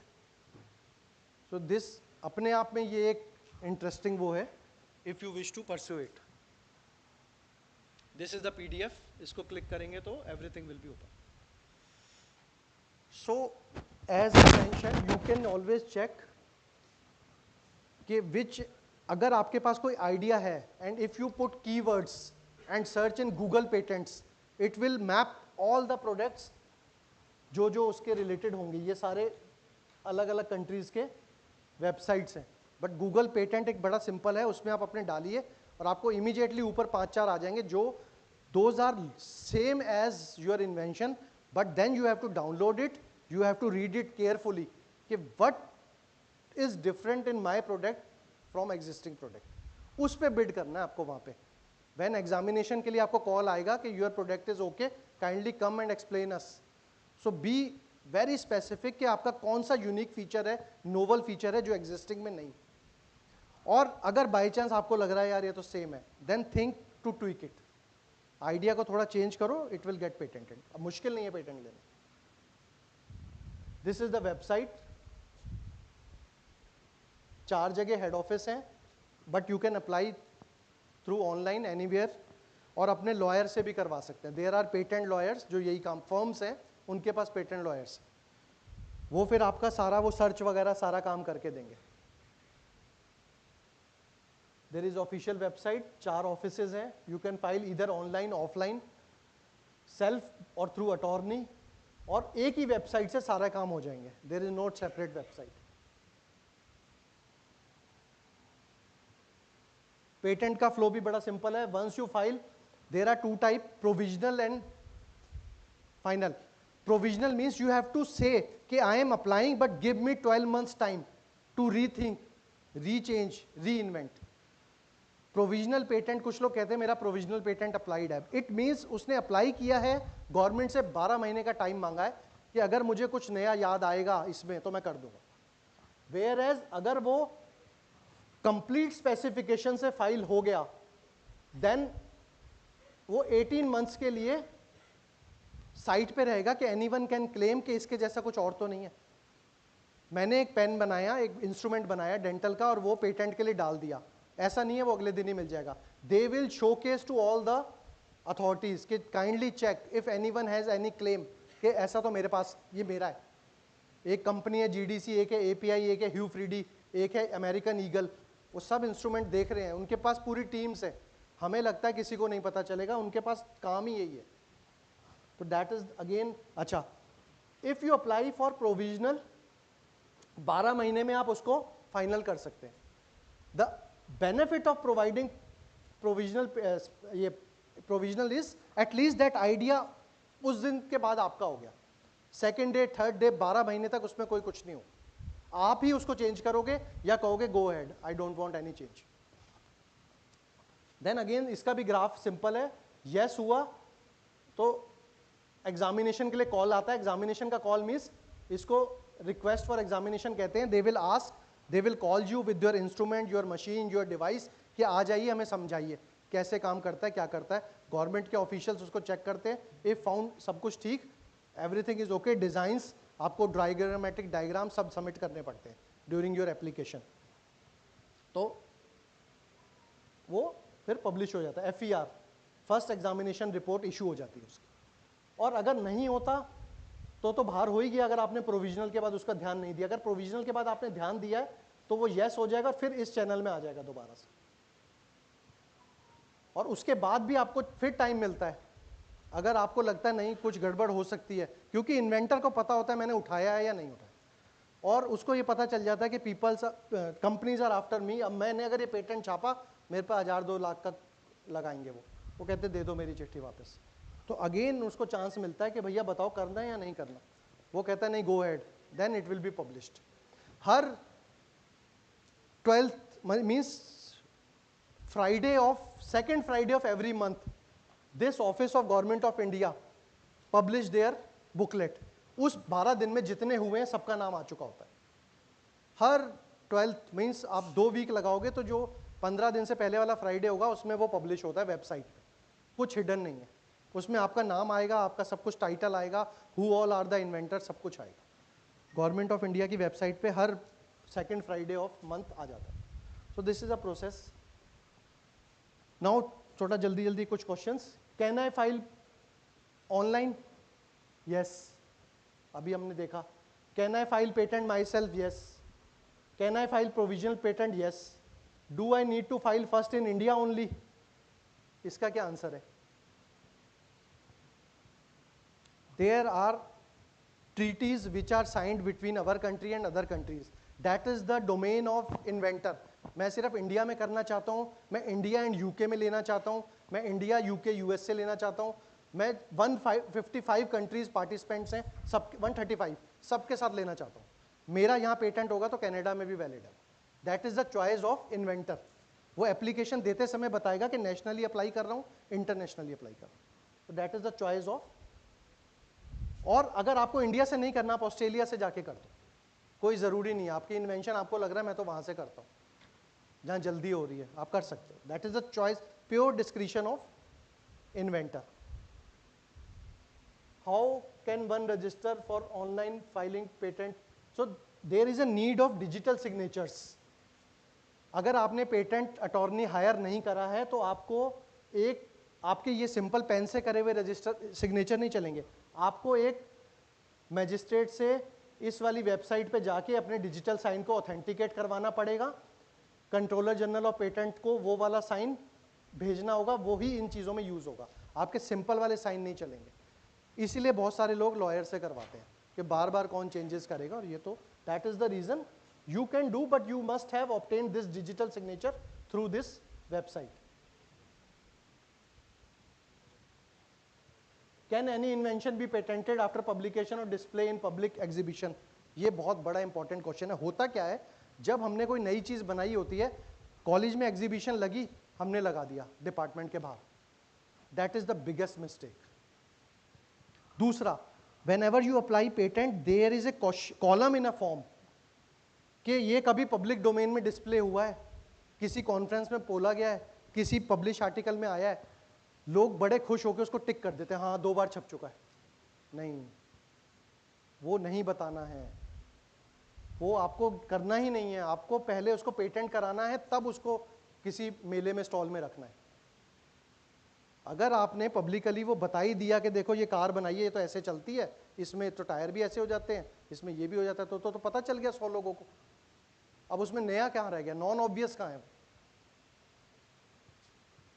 ये जो IIT के इनके इंजीनियरिंग के हैकेथॉन्स होते हैं, इसमें जितने भी आइडियाज ये डिस्प्ले होते हैं कॉम्पिटिशन्स में, ये सब पहले पेटेंट फाइल हो चुके होते हैं, चाहे एक शाम पहले हो, सो डैट कल कॉन्फ्रेंस है, मैं आज ये सामान लेके आया हूँ स्टॉल में, मैंने तो कल ही कर दिया था, अब आप देखते रहो, कॉपी लो, फोटो लो, वीडियो लो, जो मर्जी लो इसका. अब कुछ नहीं हो सकता, आप डालोगे वो कहेंगे हम इतने पहले ही अप्लाई कर रखा है, सेम चीज़. तो that is the importance of filing immediately your idea. 12 महीने मिलेंगे उसको कम ज़्यादा करने के लिए. Does the patent officer keep information of invention secret? Yes. 18 महीने के लिए, फिर वो publicly domain official journal of patent, जो मैं कह रहा हूँ ना 12 महीने में, वो official journal of patent office की साइट पे आ जाता है. Where can one information related to published? वो जो एक तो फ्राइडे वाले उसमें, और those websites you can check के इस तरह का कुछ छपा तो नहीं हुआ. When can an applicant withdraw patent? कभी भी कर सकता है, एनी गिवन टाइम, और उसकी फी भी रिफंड हो जाएगी. प्रोविजनल एप्लीकेशंस होती हैं, जैसा मैंने बताया, पहले देने के लिए. ऑर्डिनरी एप्लीकेशन होती है और convention application. Ordinary means with in the country, convention means जो ट्रीटी साइन हुई है इंटरनेशनली. सो आपकी कौन सी एप्लीकेशन है, प्रोविजनल है, अपनी कंट्री की है, या कन्वेंशन बेस्ड, वो आप inventor can only. PCT again a treaty between 150 countries. Patent of addition वो होता है 12 महीने में मुझे लगा यार इसमें कुछ ऐड कर सकते हैं, so there is no need to file new patent, existing में चेंज कर लो. so पेटेंट को एडिट कर सकते हो, इन्वेंटर खुद उसको चेंज कर सकता है बार बार. डिविजनल पेटेंट, आपने एक आइडिया सोचा था कि आज मैं सिर्फ इसका बेस बनाऊंगा, कल इसमें टायर लगाऊंगा, परसों इसमें छतरी लगाऊंगा. आप सेगमेंट वाइज कराओ पेटेंट, कोई मना नहीं करेगा. तो but you have to give complete structure in the original design. अगर आपने बाद में कॉपी किया है तो नहीं चलेगा. तो डिविजनल पेटेंट आप कर सकते हो, ठीक है. There is a provision to divide your application as per the need. Is there any provision of patent act early publication? Yes, there is a express entry also. Usually academic institutions को allowed होता है, और जो companies हैं जिन्होंने rights के लिए permission है, सपोज कार इंडस्ट्री है, कोई फार्मास्यूटिकल इंडस्ट्री है, उनके पास स्पेशल राइट्स हैं गवर्नमेंट ऑफ इंडिया के, वो एक्सपर्टाइट करवा सकते हैं अपने प्रोसेस. अदरवाइज अगर मैं अपना डालूंगा 4 से 5 साल लगेंगे पेटेंट होने में. डिज़ाइन 2 महीने में हो जाएगा, 1 महीने में हो जाएगा, ट्रेडमार्क हो जाएगा, कॉपीराइट हो जाएगा. पेटेंट होने में इंडिया में 3 साल मिनिमम लगते हैं, फीस भरने के बाद 5 भी लग जाते हैं. तो you can express it. Early publication fee देनी पड़ेगी आपको. अब yes, India is a part of this international treaty, and international preliminary examining authority में भी आप डाल सकते हो. जो मैंने बोला, अगर आप इंटरनेशनली अप्लाई कर रहे हो, India is a part of this treaty. What is biological material? If I am microbiologist, oral pathologist, I am working on some cell line, on tissue.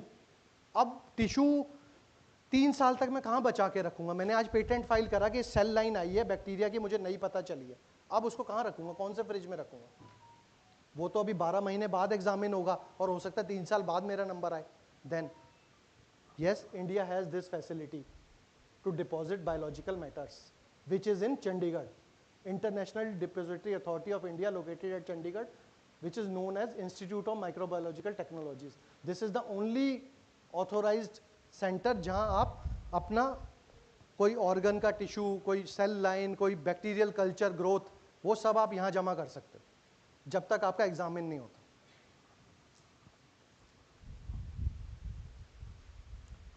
This is again a treaty which is signed by Government of India and Budapest Treaty. This is for specifically for this microbiological products. Patent Cooperation Treaty, this is this I have mentioned, जो 135 कंट्रियां participants हैं, वो सब treaty India ने sign करी हुई है. So we are nowhere lacking. ये जो मैंने इंटरनेशनल सर्च अथॉरिटी इंडिया ने साइन करी हुई है, इसमें सारी कंट्रीज आती हैं. तो this is the choice of inventor, वो इंडिया में डाले, इन सब में डाले, इनमें से किसी एक में डाले, तो दैट इज द चॉइस. सो अब डेंटिस्ट्री में पेटेंट का क्या करें? पेटेंट का क्या कर सकते हैं? If you have some surgical technique, अगर मैं ओरल सर्जन हूं, मैं पेरियोडोंटिस्ट हूं, मैंने कोई फ्लैप डिजाइन किया है ना, तो वो मैं अपने नाम पे सेव कर सकता हूं. बहुत सारी ऐसी टेक्निक है, सर्जिकल टेक्निक, जिसमें ऑथर का नाम लगा होता है पहले. ठीक है, विडमैन फ्लैप है, विडमैन ऑथर का, सर्जन का ही नाम है ना. Neumann flap, Widman flap. तो और एनी प्रोसेस मैंने बताया, मैं कोई फॉर्मुलेशन बना रहा हूं, मेरा फार्मास्यूटिकल का भी काम है, मैं डेंटिस्ट हूं, मैं पेस्ट भी बनाता हूं कंपनी में, मेरे अपने पेस्ट चलते हैं, तो उसका कोई प्रोसेस तो होगा ना, कहाँ से रॉ मटेरियल आता है, कैसे उसको मैं स्टरलाइज करता हूँ, कैसे उसकी इम्प्योरिटीज़ क्लीन करता हूँ, कैसे उसकी शेल्फ लाइफ मेंटेन करता हूँ, कैसे पैकेजिंग करता हूँ. सो आई नीड प्रोसेस मैं पूरा कर सकता हूँ. कोई मेडिकेशन मैं बना रहा हूँ. आर्मामेंटेरियम में ट्वीक, हमारे 4 पेटेंट्स हैं, मैं अपना बता रहा हूँ, जिसमें हमने एग्जिस्टिंग की जो प्रॉब्लम्स थी उनको ओवरकम किया. तो वो सारे पेटेंट्स 8 महीने, 6 महीने, 10 महीने में ही पब्लिश हो गए, क्योंकि because we are institute, we have attorney. मैंने एज ए अमित नहीं डाला, मैंने as a department of perio SGT university through our IPR cell डाला. So as I mentioned, academic institutes have right, क्योंकि उनकी इन्वेंशन जल्दी ज़रूरी चाहिए. अगर मैंने कोई इंस्ट्रूमेंट नया बनाया, मुझे पेशेंट में चाहिए, अब वो 8 साल बाद मिलेगा, 5 साल बाद, तो क्या फ़ायदा. Academic institutes can expedite their applications. Individually नहीं होगा. एनी वैक्सीन, कॉपीराइट, मैंने आपको बताया, हम कोई आर्टिकल लिखते हैं, उसका कॉपीराइट करो. आप कोई बुक लिखते हो, बुक में, आर्टिकल में कोई फ्लो चार्ट है जो आपने डिजाइन किया है, कोई डायग्रामेटिक रिप्रेजेंटेशन है, कोई स्केच है, वो आपका वर्क है. So kindly use all these things before handing over to any publishing house. Trademarks, आपके क्लिनिक का लोगो, हॉस्पिटल का logo, kindly be careful.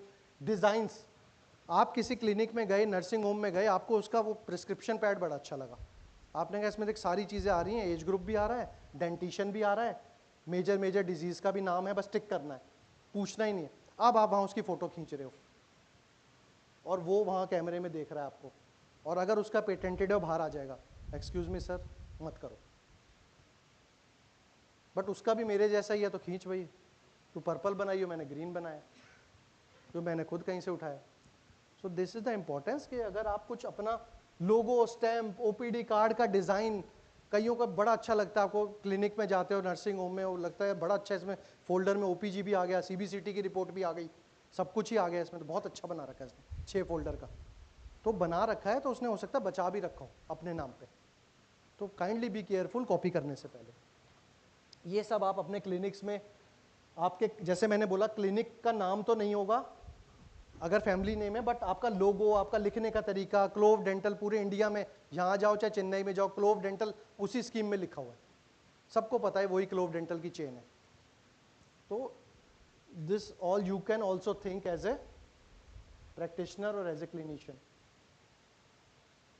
This is a possible reading, अगर आपको आगे कुछ देखना है डेंटल पेटेंट्स का specifically. Yes there are companies जो एक दूसरे का गला काटने पे मजबूर हैं, क्योंकि उनको पता चलता है कि ये तो हमारे जैसा प्रोडक्ट बना दिया इसने। 3 शेप फाइल्स में मेडिट नाउअडेज इंट्राओरल स्कैनर्स दे रही है बहुत अच्छे थ्रू ऑस्टेम। सो कभी हुआ है उनका आपस में किसी चीज़ को लेके विवाद? Just because of specification design. See Medit is a South Korean company, this is marketed by Osstem. Implant maker faces sanctions in patent infringement, फिर 2 कंपनियों के बीच में। जैसा Procter Gamble hits the patent infringement suit over dental light technology. Dentsply Sirona Inc. wins summary judgment against Edge Endo and US Endodontic in patent infringement. तो companies दिन रात इन कामों में ध्यान से देखती हैं, उनके लिए ये छोटी चीज़ नहीं है, उनका R&D में बहुत पैसा लगा है। अब अदर इम्पोर्टेंस ऑफ IPR क्या है? Because we are in academic scenario, बार बार ये वाली ऑर्गेनाइजेशंस आती हैं, NAC, NIRF, NBA, UGC, they want all these things. ये फैकल्टी है, इसके कितने पेटेंट हैं, आपकी यूनिवर्सिटी के कितने पेटेंट हैं। तो अगर हम नहीं करेंगे स्टूडेंट के साथ मिलके, स्टूडेंट नहीं करेगा अपना आइडिया टीचर्स के साथ कैसे करके, बट एज आई मैंशन उसको डिस्क्लोज नहीं करना है। Work in A limited group, those you feel कि ये मेरे को कॉन्ट्रीब्यूट करेंगे, रादर देन उसका मिसयूज हो। सो इन सब चीज़ों के लिए भी आजकल IPR में अपने आप को आगे रखना पड़ता है। होता क्या है, पेरियोडोंटिस्ट की जॉब निकली है मौलाना आज़ाद में, अमित भी गया है, सचिन भी गया है।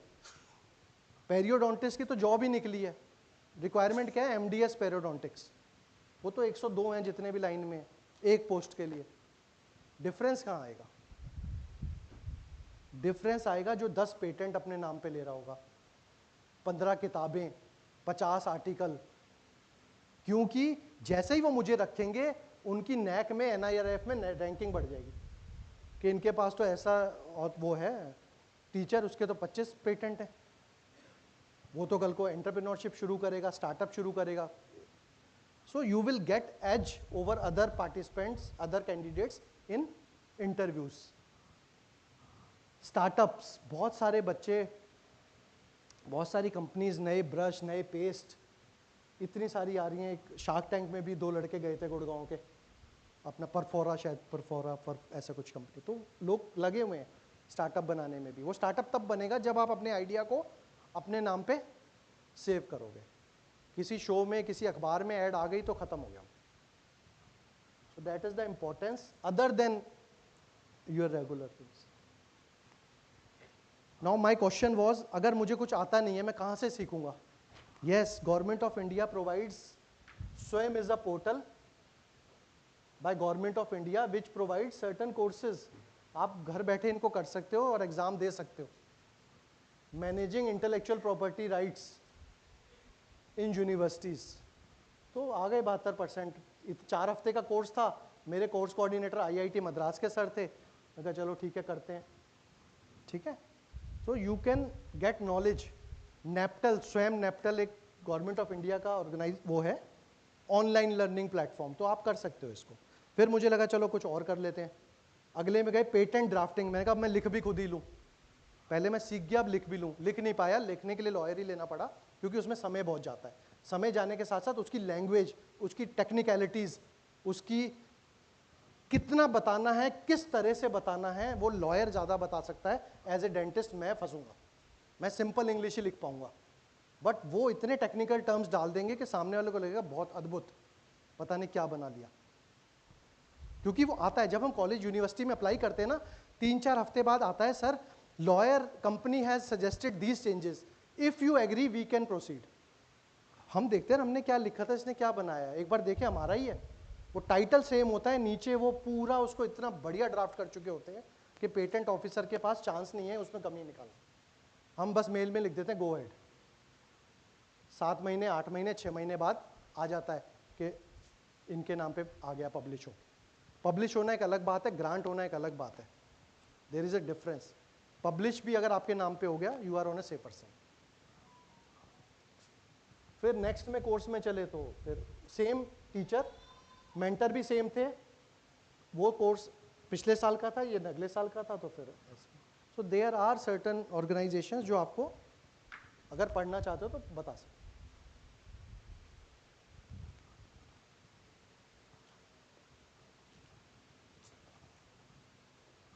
Again, coming to those questions, IPR stands for, anyone from audience? Rights, है ना, ठीक है। Have you ever heard term before? कईयों ने आज सुनी, तो अब उनके लिए yes हो गया। If yes to Q2, कहाँ से सुनी? अरे यहाँ से सुनी जिन्होंने आज सुनी है, जिन्होंने पहले सुनी होगी वो नीचे टिक करेंगे कि कुलीग से सुनी, अखबार से सुनी, जर्नल से सुनी। और अब आप पता करो, अगर आप एकेडमिक इंस्टीट्यूट में हो, आपके पास IPR सेल है या नहीं है, सिर्फ पता करना है कल परसों मंडे को जाके, क्योंकि है तो they will be good resource for you. IPR deals with, इनमें से कौन सा ठीक है? Third one is right. Design भी होता तो भी ठीक था, बट इनमें से थर्ड वाला ठीक है। Do you know about any course of IPR by any organization? Yes, no, है ना, courses are available. Have you ever applied for patent? Yes, good. जिन्होंने नहीं किया, आज के बाद थोड़ा इसमें थिंक करना शुरू करो। IPR are applicable nationally, internationally, both. It depends on applicant's preference. It depends on applicant. After participating in this survey, have you got motivated about IPR? Yes, no, by compulsion? ठीक है, तो believe me, अगर आपको लंबा future में चाहे academics में रहना हो, चाहे रिसर्च में रहना हो, चाहे क्लिनिक में रहना हो, अपनी चीज़ों को बचा के चलो।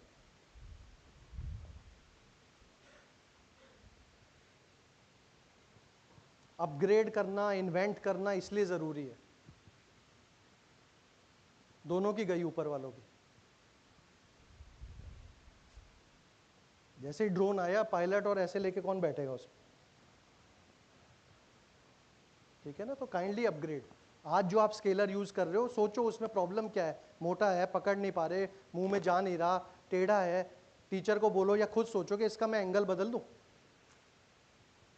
ऐसे छोटे छोटे idea can lead you to a good patent.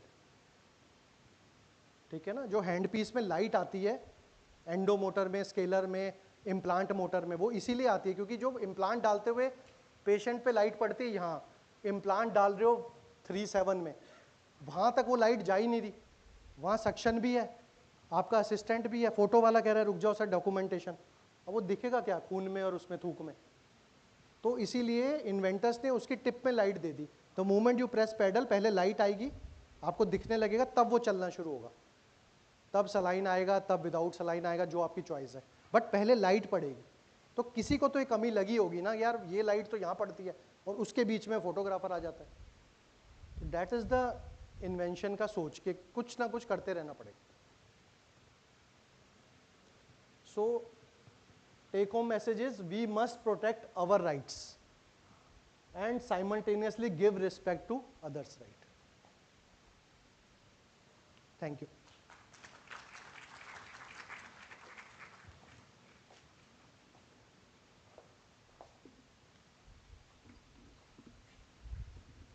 एक छोटा सा इंसिडेंस इसके साथ, 1 मिनट बस। हुआ क्या, ऐसे ही एक बहुत बड़े इंडस्ट्रियल प्लेटफॉर्म पे एक मैनेजिंग डायरेक्टर को कंपनी के एक ऑफिशियल ने बताया कि सर वो जो आपने टेक्निक वो जो हमारा वो होना था ना डिज़ाइन, वो हो गया है, पेटेंट करा लिया हमने। मतलब उसने जैसे कान में मैं बैठा, मेरे आगे मेरे बॉस बैठे, उनका सर वो काम हो गया है पेटेंट वाला, कर दिया। साहब खुश हो गए, बहुत सारे इंडस्ट्रियलिस्ट बैठे थे, उन्होंने जैसे स्टेज पे उनका नंबर आया, उन्होंने वो लाइन बोल दी कि I wish to proudly announce कि हमारी कंपनी ने पेटेंट अब वो हो गया, हमारी ये टेक्निक हमारे नाम पे है। जैसे ही वो नीचे गया, सर बोले ये क्या करा सर, अभी तो बस वो फाइल, बस मैं तो आपको बता रहा था, अभी कागज़ तो चल रहे हैं, ये वो what can be done now.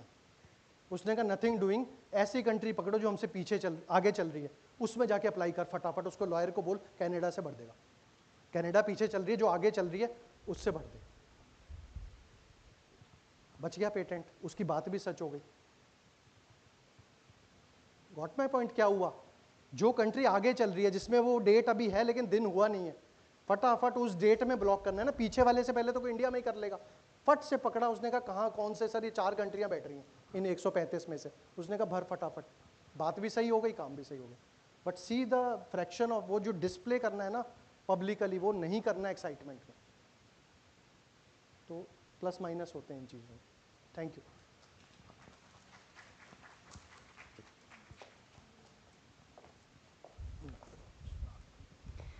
Thank you so much for the insightful lecture, sir.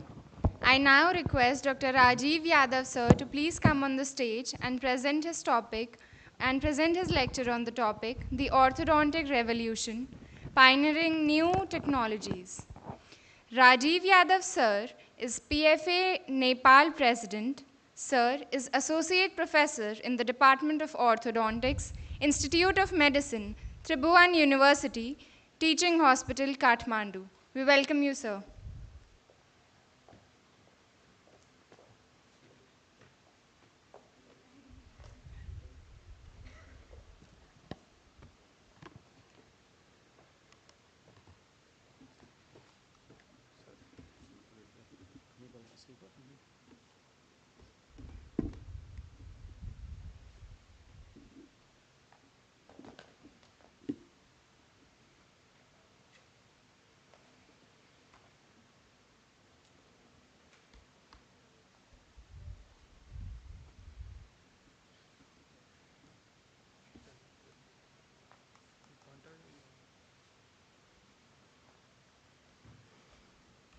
Pointer कौन सा आगे पीछे किया पॉइंटर लगा दिया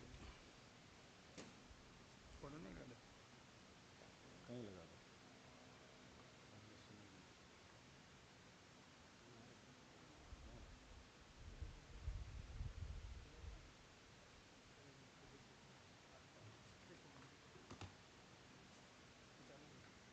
नहीं वो क्लिप लगी ना।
Good afternoon. Good afternoon to all Nawabs and non-Nawabs. I'm a new Nawab. You know, because when we come here, Nawab and a kebab. These are two things for which I came here. And in the meantime, I got an opportunity to speak on this platform, and I'm privileged, I'm thrilled to share some of my experience that I have been doing with my 15 years of orthodontic career in Nepal. So I'm talking on orthodontic revolution. So where the orthodontics has reached. So I'm Dr. Rajiv. I am one of the international speaker, As mentioned, I'm a chairperson PFA for Nepal section. I am a course director of IDEA. IDEA stands for International Dental Education Academy. Me and Dr. Puskar here will be speaking with me after a few of the speakers. We are working together to give the academic courses also. And then I have another academy which is in my own hospital. So through that I give some courses. So it's on, and of course I'm associate professor in one of the government colleges. Like if you compare, it's like AIMS in India. So that's me. This is where I work. This is the place. So my department is somewhere here. So you all are welcome to Nepal. Those who have not come, please come. There are a lot of reasons to come. You can see these beautiful mountains. So the weathers are, when we are here, we are in air AC, right? There you don't need AC, it's throughout. So it's a hilly region, mountain, valley, so you will love it. As soon as you get off from the flight, you feel you just enter an AC. So that's how a lot of people are defining us when any of our friend comes. So please come. Okay, so these are some of the stepping stones I have in my life. So I have been to different universities, colleges, schools, and these are some others, and today I'm here for PFA. So these are my stepping stones. There are a few more to come in a pipeline. So I studied in Philippines also, so the chairperson from US, the boss is also from US. Okay, so let's go to the topic. So what is the current orthodontic paradigm? I think everybody has read Balaji Sir's book, right? So there the book is also evolving in a new concept. So whenever we call a contemporary orthodontics, it has changed now. So we are no more with the braces, wires, bending, a lot of things we are doing. So we have come out of those things. We have made things easier as per the need of the patients. So when we talk about it, the first thing we do, and everybody should do now, is 3D diagnosis and treatment planning. No more 2D, because we don't see all, we have to see all three planes. We don't have to see two directions. The third direction, which is always hidden in 2D, should be flashed out, and it has to be taken care. Then you have clear appliance, that is CAT, we call it, invisible appliance, that is aligners. And of course, to hold on to everything, the main problem with the orthodontic treatment is anchorage. So for that, we have a strong pillar, and this remains with us as even if the new paradigms are going to come. So I'll be showing some of my cases based on this, and together. So that's where I call it a current paradigm. So this is where we are, and we have to work with this. So let's see some cases. So these are class 1 biomaxillary case, simple case. Of course, if there is any orthodontic resident, I don't dare to ask any faculties though, but orthodontic resident, I can teach a little bit. So this is straightforward case where you have to extract 4 premolars and you retract. So when it is a full-blown retraction, the problem is anchorage. Anchorage not only in one plane. I'm telling in all 3 planes. Usually you look front and back, anterior, posterior, and you're done. Most of the orthodontic treatment planning finishes there. Nobody talks on vertical. Nobody talks about canting. That's okay. Patient can bite. Of course, patient can bite without getting a braces also. What is the problem? Then why did you give a braces? So you should take care of all 3 planes. When I say treatment, complete treatment, it is all 3 planes. Okay? So for that, so this is the Biomax case, you can see clearly. So I'll be not going through the details of the case. I'm just going snap up.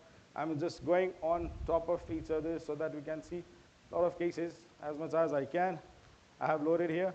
So you can see there are tads placed in this side, I mean 4 tads on 4 planes, and I always like to modify things a bit out of the box. There are literatures, there are books which says you put a hook as per the height. Yes, you can, no problem with that, but I love this boot loop. I think all orthodontics, they know how to make a boot loop. This is the simplest thing they can do in orthodontics. So what are the benefits? You can control root torque. If you have a loss of anterior angulations, you can always give a little bit of bend when you're retracting it. So that gives you a counter movement. You have a bite control. Whenever you retract, there is a deepening of the bite.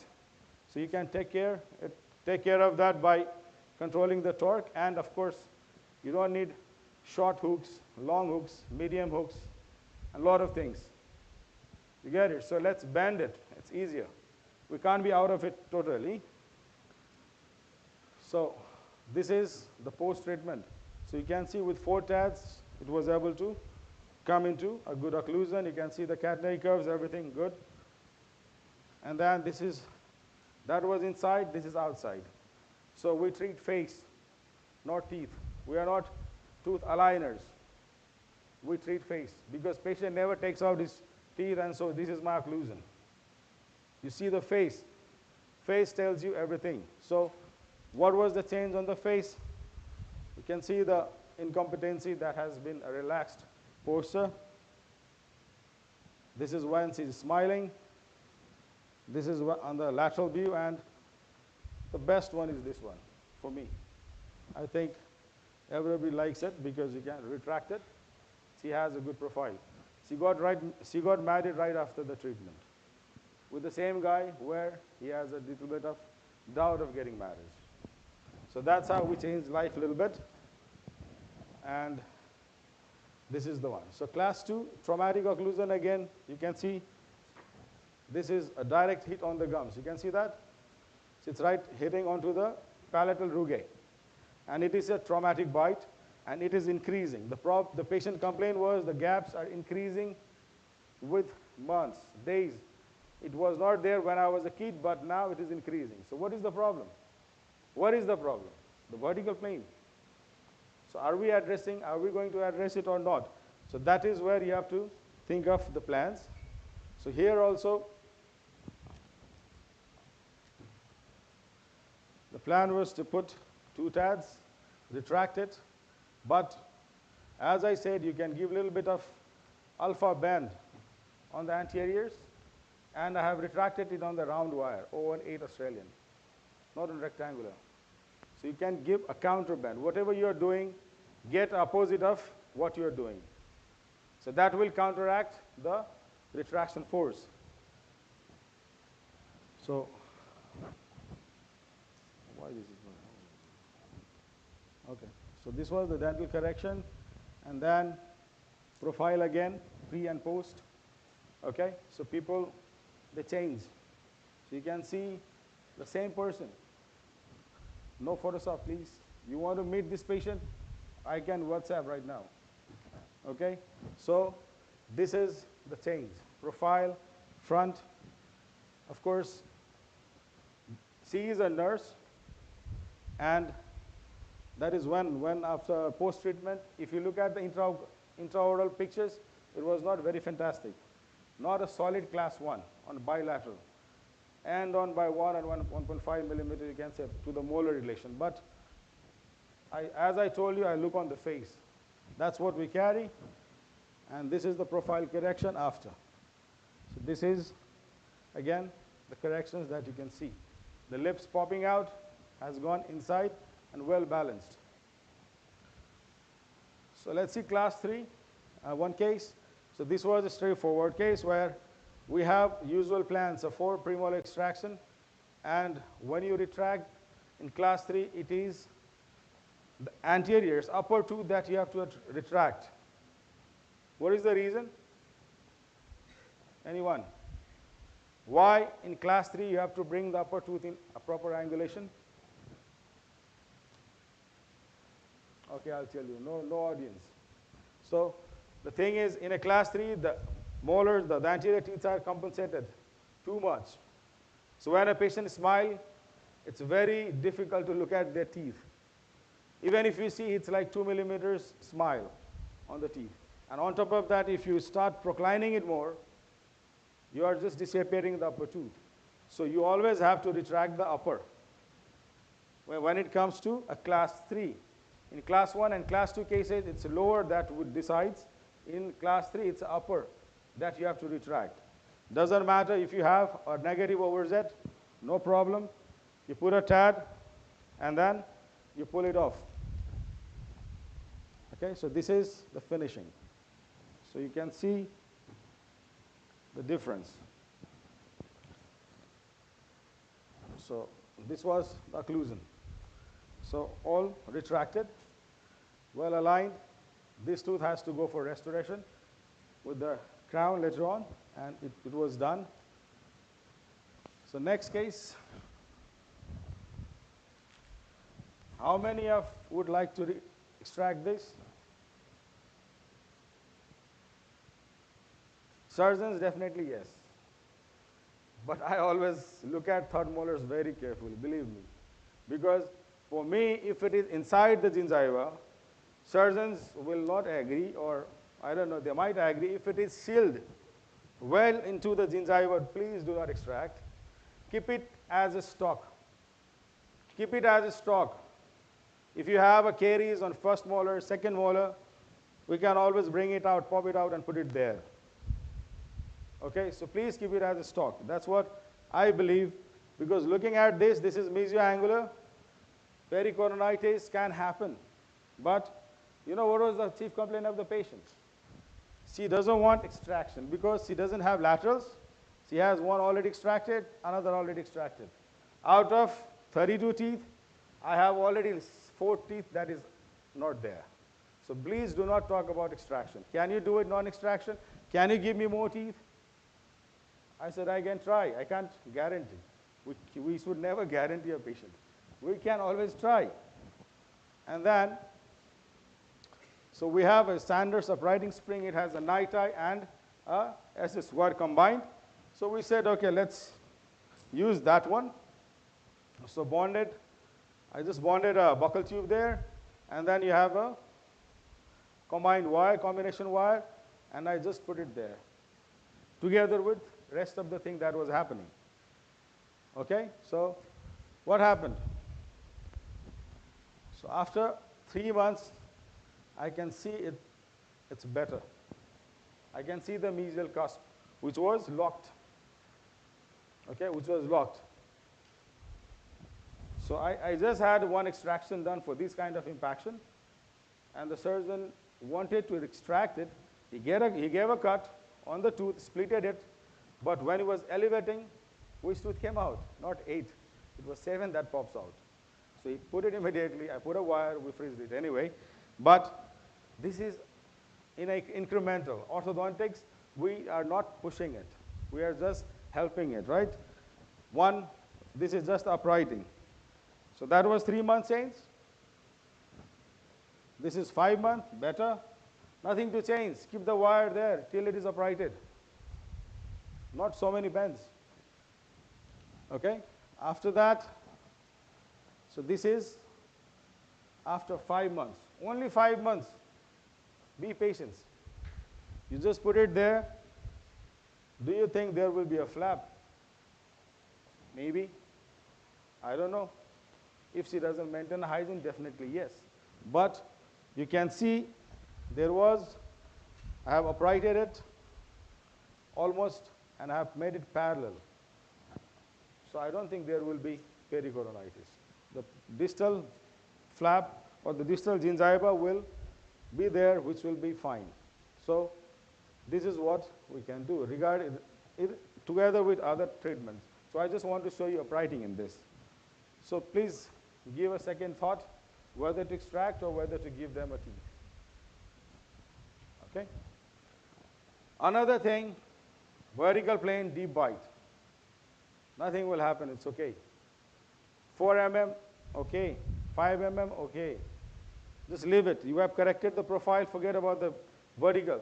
That's, I'll tell you, I'm an orthodontist, and there are a lot of orthodontists who doesn't take care of that. And it's just because they think it is okay. We don't have to, we have to correct vertical. Bite before jet is from long back, not right now.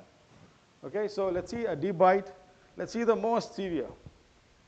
Okay, this is 100% deep bite case. Okay, after alignment, I'm in the middle. So just one tad below the root. You can see small 8 mm tad. I use Ormco vector tads in all of my cases. So I can tell you this is 8 mm. You don't have to pop it all inside the bone. Even if it is halfway, it's okay. We just have to intrude. How much is the force for intrusion? It's the lowest force. So no need to drill it down there. You don't have to screw it totally inside. Just enough to hold it. Okay, and you can see there is a ligature wire. There is a hole into this. You can see. So through the hole you can pass a wire, put a wire, pop it out from the gingiva, because this is definitely going to be covered. Whenever we put a tad in a free gingiva, it is always covered by the gingiva. So we give extension. We just need a point where we can hook a each in, like this. Okay, so just wrapped up, you can see the colors, and then the day one, from the day one you can start it. Okay, so what happened? So this is just below the root, no need of putting in between the roots. The bone in the symphysis are weak, so it might not hold.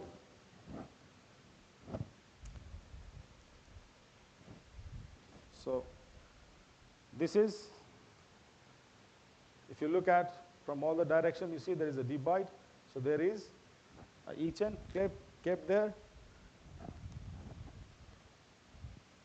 And this is intrusion. So initially you start like this. Later on there will be gingiva that is covering, but it will not cover the wire. So let's just pop it out. It's okay. There is no gingiva that is inflamed here. It's just a gingiva that is trying to cover. But you can keep it for a few months only. 6 months, it will be done. You don't need a long time to finish it off. Okay, so you can see what happened here. I kept this right in the center. But you see there is still a little bit of canting on this side in compared to this side. So this side has more deep bite than this side. No problem, just extend. You put another each end onto the other side so that you have more pressure on this side and it will intrude. So this is what is after intrusion, together with what you are retracting. So let's go to the palatal version. Palatal, this is the case which has where the treatment was done. The premolar is extracted. This is 100% anchorage loss case. What will be the plan? Either to distalize. Nobody will extract second premolar again. Molar after canine is not occlusion at all. Okay, that's too short. Short occlusion, short R's can say Pierre, but right after canine, that is too short maybe. Yeah, so the only thing is to distalize. So I said let's try palatal in this one. So this is a palatal tad. This is a Orthodontic, a German company which has a slot also. So you can use those slots if you want as needed with the cases. So where was it placed? 1.5 millimeter lateral to mid-palatal suture. You can place it on the suture also, but if you go para-median to the suture, you have the best bones, because those are the places where there will be a lot of osteoblastic activities whenever the palatal fusing. So that is the concept. So go a little away from the mid palate. Okay? So that will give you a good bone, because I'm using it for distalization. So I should have a good support. And I'm relying on only one tad, not two tads or pulling it from infrazygomatics. So this is not working. Nahi ho raha. Udhar? This side or this side? This side? Okay. Fine. So this was done, 7 millimeter of space you can see, and exactly the space which was needed for which was lost actually because of loss of anchorage. So you can push it down completely, okay? And one shot, not pushing second molar and then first molar and then pull to, no need, because you have a skeletal against your dental. So definitely the skeletal is going to win. Okay, the bone is going to win over the teeth for sure. So that's what TAT does. Okay, so another case, canine impaction and transposition, both. Okay, impaction itself is a difficult job. It takes years, no? 5 years. We usually say 5 years at least, if you want to bring the canine down without spoiling your occlusion, right? So this is the canine, it has to come here, but it is right behind the premolars, in between the premolars, so I have to jump it here. So we can see it initially, this is the thing. So I have to bring it to the canine, into the canine position. So this is the pre-treatment. This is after surgery.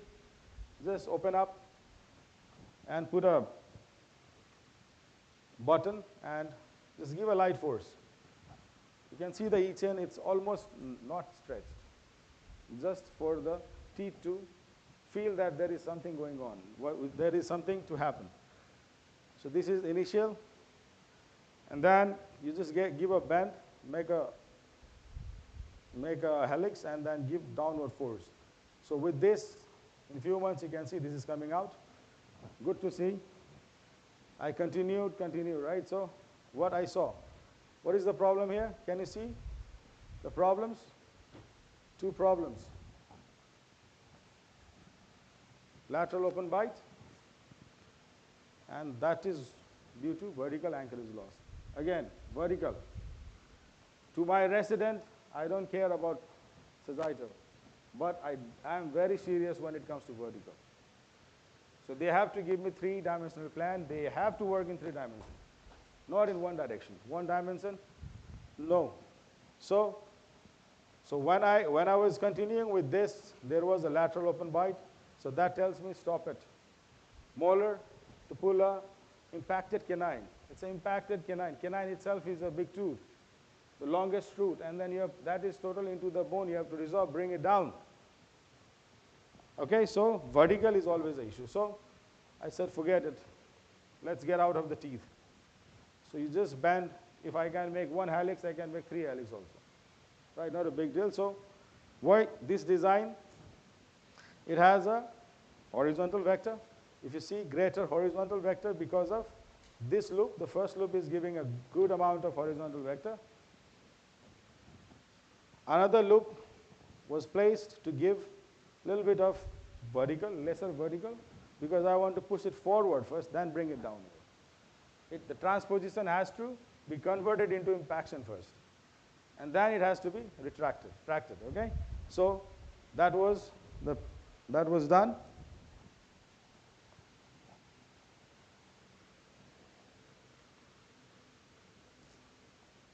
Okay. So this is the resultant vector, that is push. We have to push it down, okay?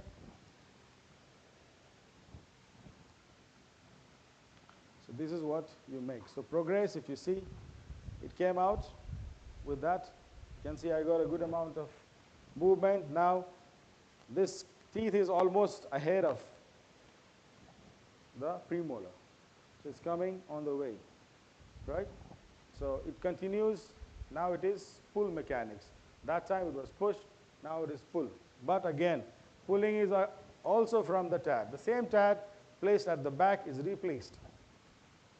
You can move it any location in the same patients. Okay, so this is post-treatment. So it was pulled and it was brought down. Not really happy, but patient was very happy. I was also happy. Vital, good enough, smile. When he's smiling, these are not seen. I said, Perio, please help. So most probably Perio will do something on this. He said, give a little bit of less torque. I did everything as they said. I brought the root a little bit more inside, and I think that should be placed that way. So that's the maximum, okay? So another case, tooth for a tooth. I also put implants, but I'm not against implant. But since I'm orthodontist, I would like to protract also. So give a natural implant. This is nobody, no one else, my mother. So she had RCT treated by some doctors, senior doctors in Nepal, but it came out. So she has only 2 teeth. When it comes to a case selection, we always have to look for the lower R's. If you have 2, give 2 by 2 finish. If there is 3rd molar, please put implants, because you should have balanced occlusion on both sides. You can't just rely 3 and 2. Okay, that is giving you extra teeth that will come out. It will supra it up, so it will be anyway useless. So please select. She doesn't have 3rd molars. Naturally, she doesn't have. So it was good for me. So I said, let's protract it. So segmental, no need, because I don't want to put the whole full braces. She doesn't like. So I just went with the segmental. So same TAD, and then indirect anchorage, and I started pulling it. So this is the setup. We have to pull it parallelly from the palate side, palatal also, because it will rotate. If you are pulling from the buccal side, there is a buccal force which is bringing the teeth out. So there is protraction that is happening. At the same time, this teeth is going buccally out. And that is what is known as cross bite. So you don't want to bring it to a cross bite when you are protracting it. It has to be in a good occlusion. So this is the progress, and then the setup, and almost closed. So when this was closed, what funny happened is the other side fell off. I wish I could have done together, but now the time is double. But now she believed on me. I said, okay, if you can pull this side, I know you can pull that side also. So I said, okay, let's do that. And then this was before I started on the other side. And the same setup, same design, same thing, more precise, but this time, right? So you can see at the end, it was all closed. So I just convinced her for a ceramic braces. I didn't know Invisalign that time. So I convinced her for a ceramic braces. It won't be seen. These are old cases, 13 years back. So I was not good in aligners. I heard there is a aligner, but I was not practicing. But now we are giving courses on that after 13 years of practicing. So both sides, it was closed. So that's why it's a tooth for a tooth. So as long as a patient agrees, it takes time. But I think this will be the good way of replacing a tooth if patient gives you a time. It takes time. Moving 14 millimeter, 18 millimeters will ask you at least 2 years. Okay, so you have to tell the patient, but at the end they are going to get the natural tooth, which will be guaranteed lifetime. Implant, I don't know how many years you can say. Books have said a lot, but please ask yourself how many years you have practiced implant. So please tell them honestly, if you are practicing for 5 years, maybe 5 years. Please do not go on the book, because that book is written by somebody else. The experience is different. So don't give others' reference as your reference. All right? So bone screws, some cases of the bone screws, let's say open bite, the most common cases to be done, biomaxillary protrusion and open bite. So we just put 2 screws, bone screws, into the zygomatic, infrazygomatic region, and to intrude, and then of course 2 other to retract as well. The same infrazygomatic can be used for vertical as well as for the sagittal correction. So this was published in the article, so I just got a copy from there. I lost the picture, so I just kept it in a black and white, but you can see the E-chains onto the TAD from the molars, and it is continued, and every time patient comes, you just change the E-chain. So this is from there to here. So bite is closed, even the proclinations are taken care. Done. Okay, so this is the view, open bite to a normal bite, normal angulations. Buccal self, there's another favorite place for everybody to put. So this is the case which has midline off and squeeze the arch form. You can see the arch form. This side is more, this side is, the overjet is less, this side is little, okay. So you just have to rotate. The plan is to rotate it this way and also to retract as well. So biomaxillary protrusion, so class 3, so we have to retract. Again, I told you in class 3, it's upper tooth that has to be retracted better to give a better smile, not only focusing on the lower teeth. Okay. So this is in between. You can see this will develop. Definitely, when you are aligning it, this is squeeze arch, it will get more squeeze. It will go out more. Doesn't matter how much you constrict. Okay, constriction is needed in a premolar region, not in the molar region. But when you constrict the arch, it's the molars that gets more constricted. Premolars, the constriction doesn't reach to premolars because the molar which is holding and it doesn't go to the premolar region. Okay, so there is a tat here, bone screw. So every time patient comes, just change the each end. That's it. 5 minutes job, and it continued. And you can see the occlusion after retracting. So we have a little bit of retraction. We have corrections of the canine, molars, everything. And the squeeze arch form, it is also taken care. So this is pre and post. So a little bit of retraction in the lower as well as upper also. You can see pre-post.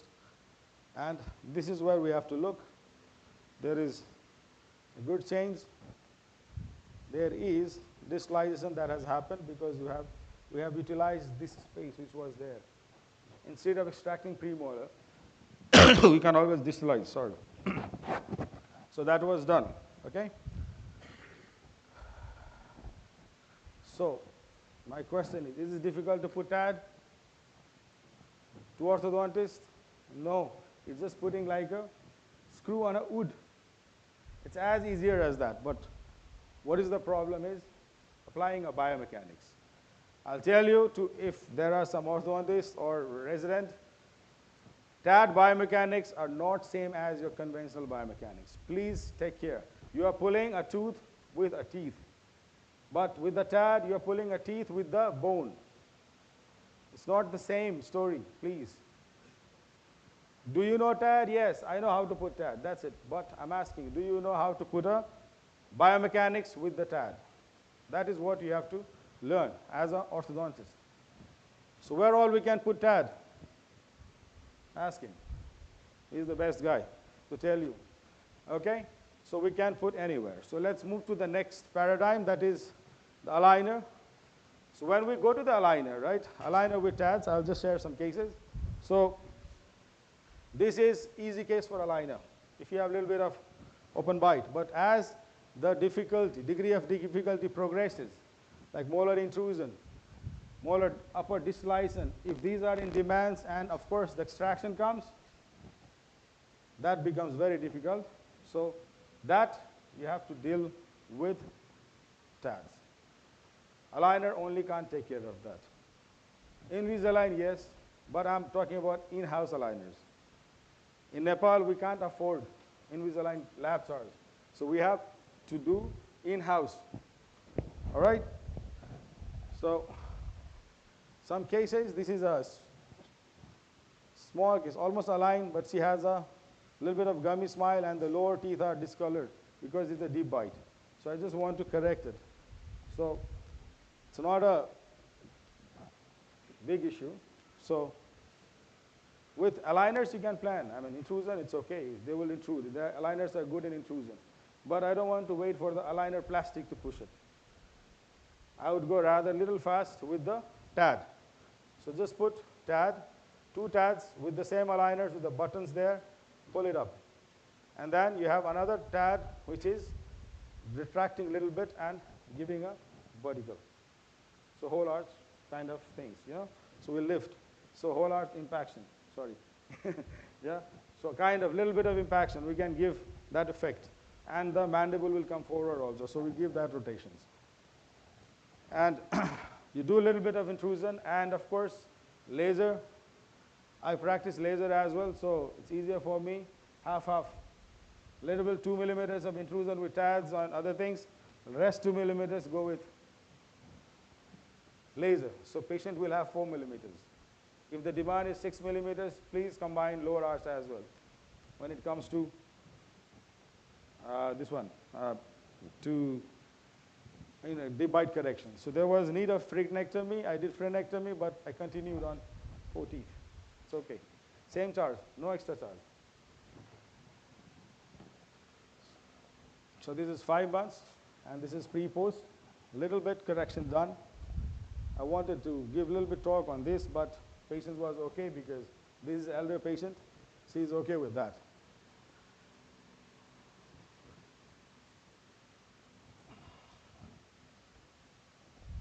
Another case, gummy smile. You can see there is a gummy smile. So I do it a little bit different. So I know how to put FSW. All orthodontists knows that. So one FSW from canine to canine, and there is a wire on occlusal. Okay? So I want to give an intrusion with this. So I combine it from inside. There will be a liner on top of this, and that is going to intrude. Okay? So setup is almost like this. So the aligner is only helping me to hold all the teeth. When I'm intruding it up, the aligner plastic is there to hold the teeth together so that it doesn't get flared, it doesn't get retracted. So it is there to hold it. But I just need a vertical correction, so TAD is there to push it up. And once that is done, you just have to change E-chains and call the patient in different appointment times. Okay? So once it is done, you can hold it with the ligato wire till you are finishing on the lower. Okay? So upper intrusion, lower little bit of extrusion. So this was the correction. This was the correction done. So there was no need. So of laser also in this. So quite okay once he's smiling socially. Okay, from there to there.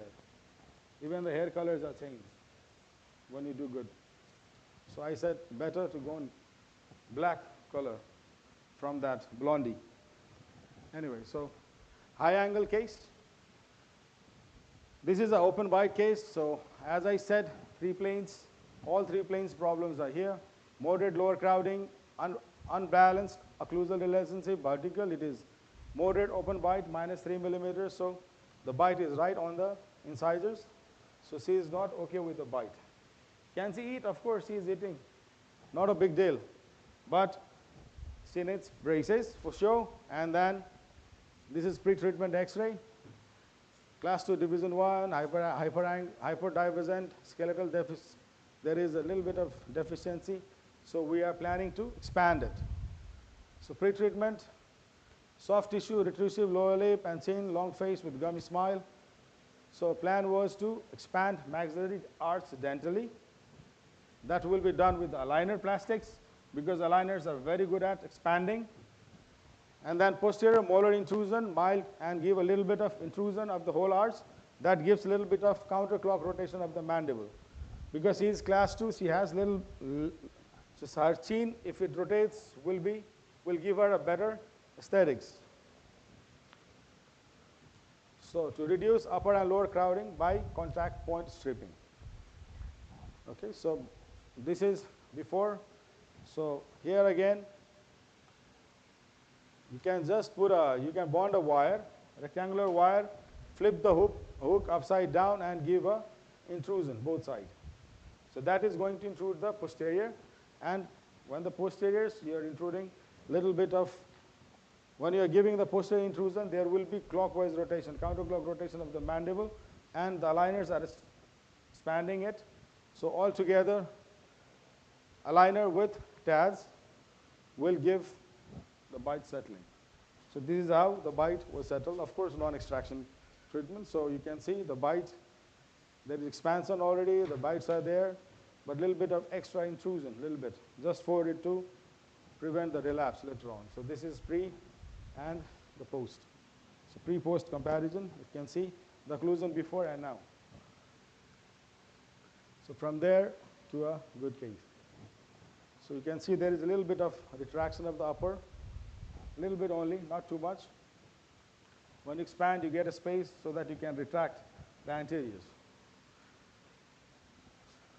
And that is the thing. So distalization, another case, single tooth, canine impaction, straightforward plan, either extract premolar or you do distalization.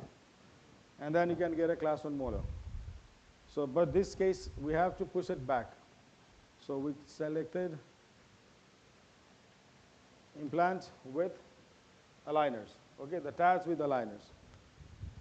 So these are the problem list. So there was a TAD placed from TAD onto the button. So the patient has to change the wire, the elastics. It's 1/8 elastics, medium elastics. It has to be changed by the patient because usually aligner patients, they come for after a long period of, for the appointment, right? So they come a little late because that's why they choose aligners also. So this was, after a few months, you can see there is a little bit of distalization, but this distalization is bilaterally by the aligners, okay? So the aligner has pushed it a little bit back, so that space is created, and this TAD with this button, it is distalizing on this side, okay? So same thing was continued. We got a space, and then the canine was dropped down, but a little bit of correction was still needed, and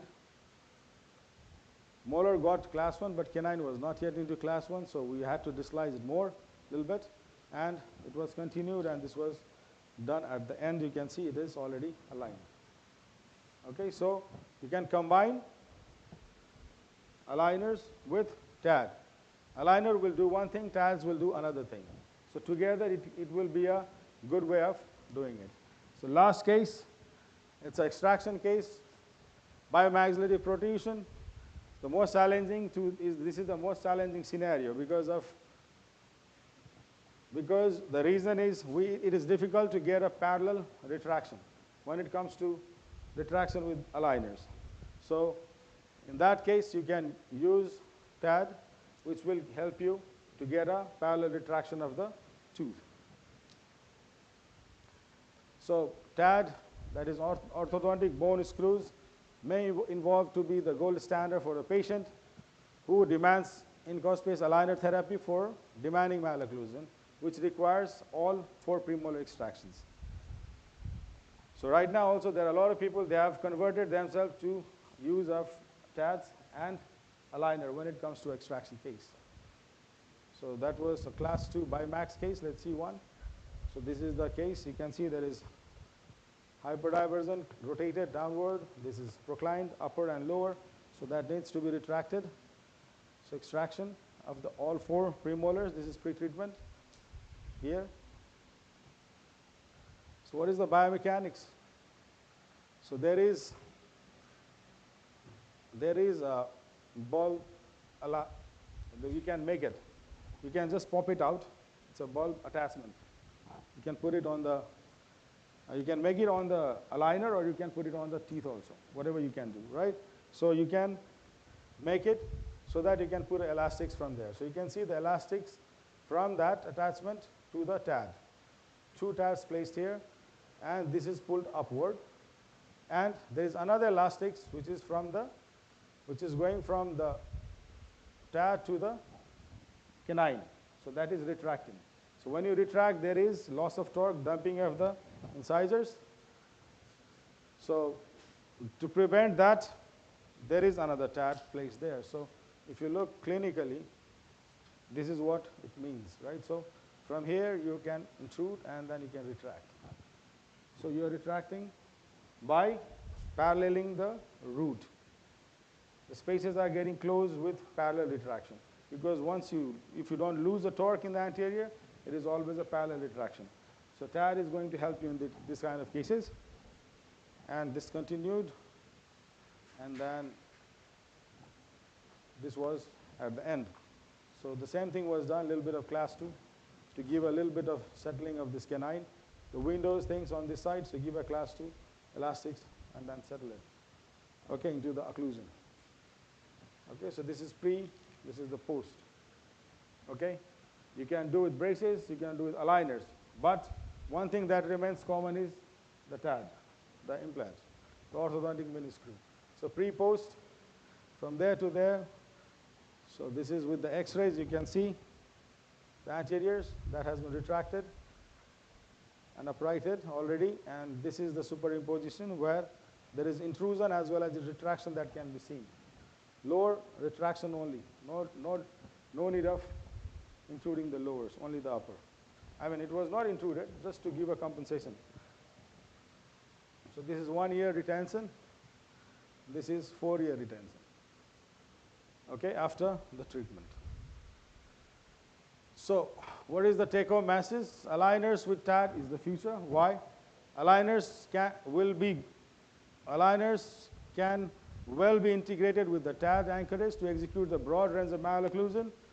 And then case selection is important in clear aligner therapy.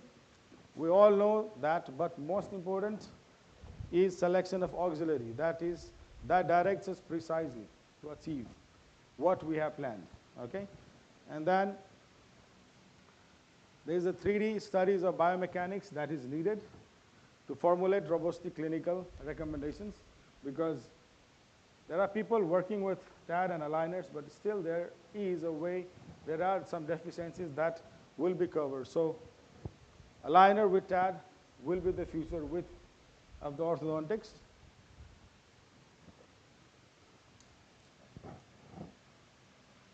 Okay. So sooner we realize, better it is. So to conclude, this is not a research, this is just my thinking. So 20% of the work, if you're relying on a clear aligner therapy, CAT, 20% is with the plastic seat.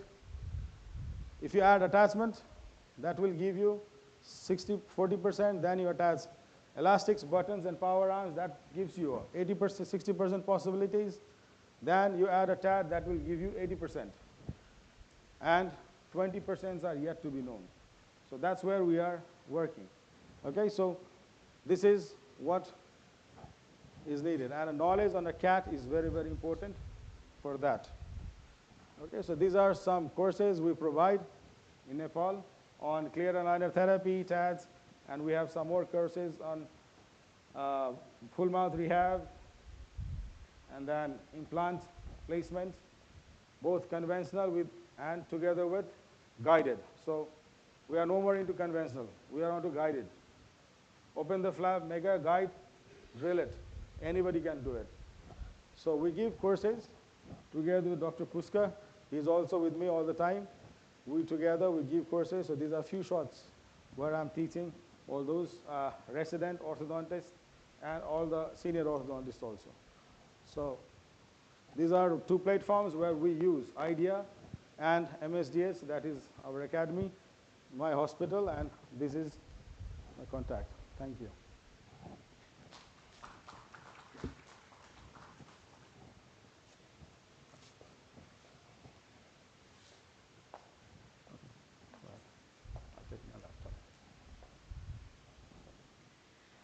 Thank you so much for the insightful lecture, sir. It is with immense pride and pleasure that we welcome an extraordinary personality from the world of oral and maxillofacial surgery, a clinician, a scholar, and a speaker who continues to inspire both budding dentists and seasoned professionals alike. Dr. Ahmad Irfan is a name that resonates with surgical precision, academic brilliance, and an unwavering commitment to advancing patient care. With over 13 years of rich clinical experience, he has carved a niche in the field of oral oncology, maxillofacial trauma, and dental implantology. Sir holds prestigious fellowships from renowned institutions, including the Kidwai Memorial Institute of Oncology and SGITO, and is a fellow of the International Congress of Oral Implantologists. Beyond his clinical practice, he is also a passionate educator and researcher, having contributed to over 900 academic discussions and co-authored 16 scientific papers. We welcome you, sir.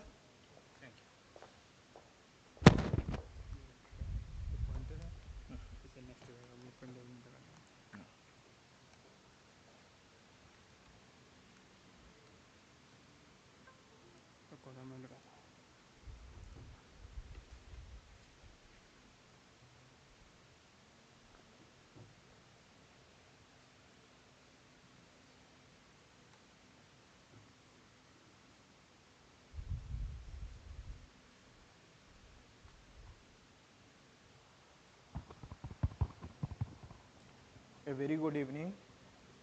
First of all, I want to thank the organizing team of the Pierre Fauchard Academy and the Department of Periodontology for giving me an opportunity to talk here. I guess you all must be tired now.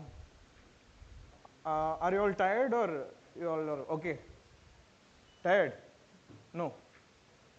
Okay. So the topic which I am going to speak is kind of a bit dry subject, right? OPMD, oral potentially malignant disorder. You all are aware of this? Heard about it? How's it? You like to hear more about it or how's it? No, I want to have an interactive session because this is a little, you want to hear more about it. Okay, good. I want that response, okay? So let's start. What is OPMD? I'll be like, I made a slide which is quite longer. We have a time constraints, so I'll try to keep it as simple as possible and I'll try to finish it in half an hour, okay? So that you all will be like, go soon, okay? So I come from Bangalore. You all must be knowing Bangalore, right? So I've done a fellowship in oral oncology, then maxillofacial trauma and oral implantology. So since I deal with patients from all this oral onco, I see a lot of patients who have these lesions in their oral cavity which turns into malignancy, okay? So this is like, not always this happens.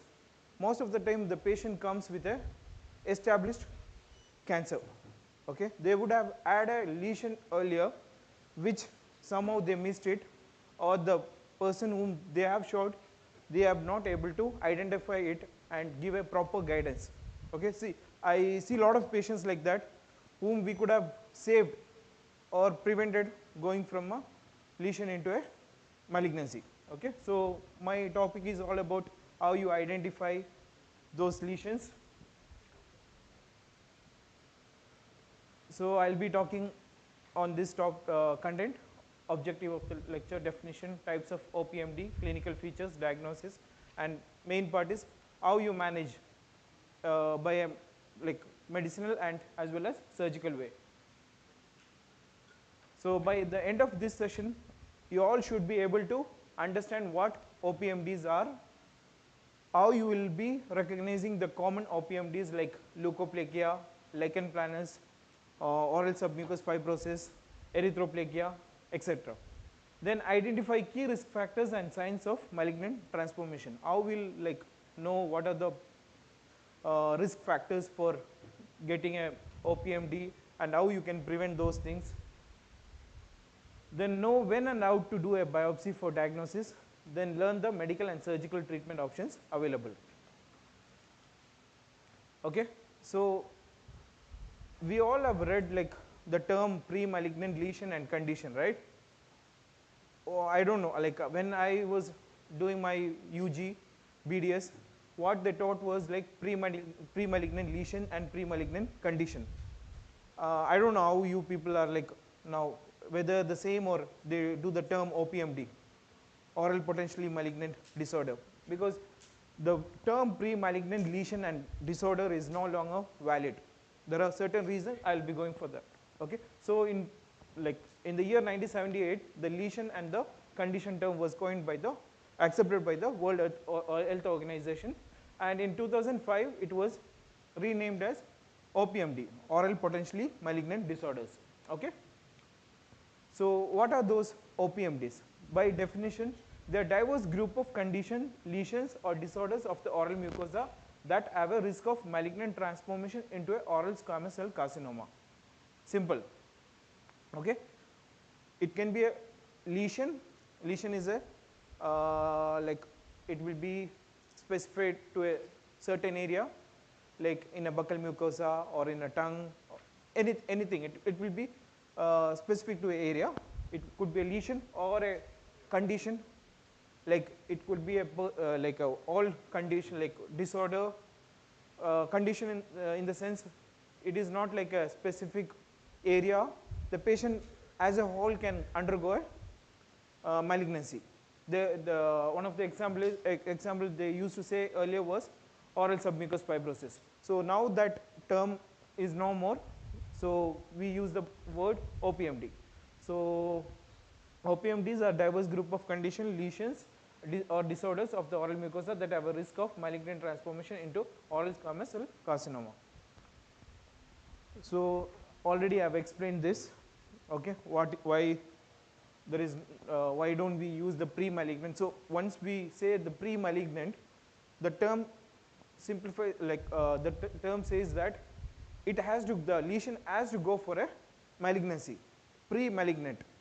It is not like that. All the pre-malignant lesions or disorders which we were taught will not undergo, it doesn't have to undergo malignancy. It may go, it has the potential. That's why they change the term into potentially malignant disorder. Got it? So these are the common OPMDs like WHO has given in 2020: Leukoplakia, Erythroplakia, oral submucous fibrosis, oral lichen planus. Which I have highlighted is the most common what we see in our clinical practice. Okay. Then actinic cheilitis is mostly seen in European countries. Nowadays it is seen like even in our country also, in farmers also, they call it as farmer's lip. Okay. Then lichenoid lesion is there, discoid lupus erythematosus, then chronic graft versus host disease. These were the OPMDs which were earlier there. Now it has been excluded from the WHO 2020 edition. Okay, those are chronic hyperplastic candidiasis, epidermolysis bullosa, and oral epithelial dysplasia. Okay, so my lecture will be mostly focusing on those four things: leukoplakia, erythroplakia, oral submucous fibrosis, and oral lichen planus. Okay.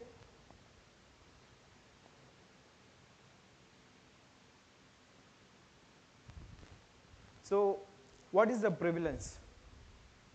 Okay. So this is one of a very vast study which was conducted by Mello et al. In the year 2018. They have done a meta-analysis of more than 5,000 studies, and what they found is like the global prevalence of OPMD is like almost 5%. Okay, if you take 100 people, like there is like 5% prevalence is there in OPMDs. Okay, and out of that the maximum was seen in oral submucous fibrosis. Then the second was leukoplakia. Okay, you must be knowing why oral submucous fibrosis was maximum, right? Why? Yeah, so because of the arachnid chewing, which is like more common in, like it is not like all over the globe, it is geographical specific. Like countries like Asian countries have more of OSMF. So as I told you, in European countries they have more of actinic cheilitis, like that. Okay.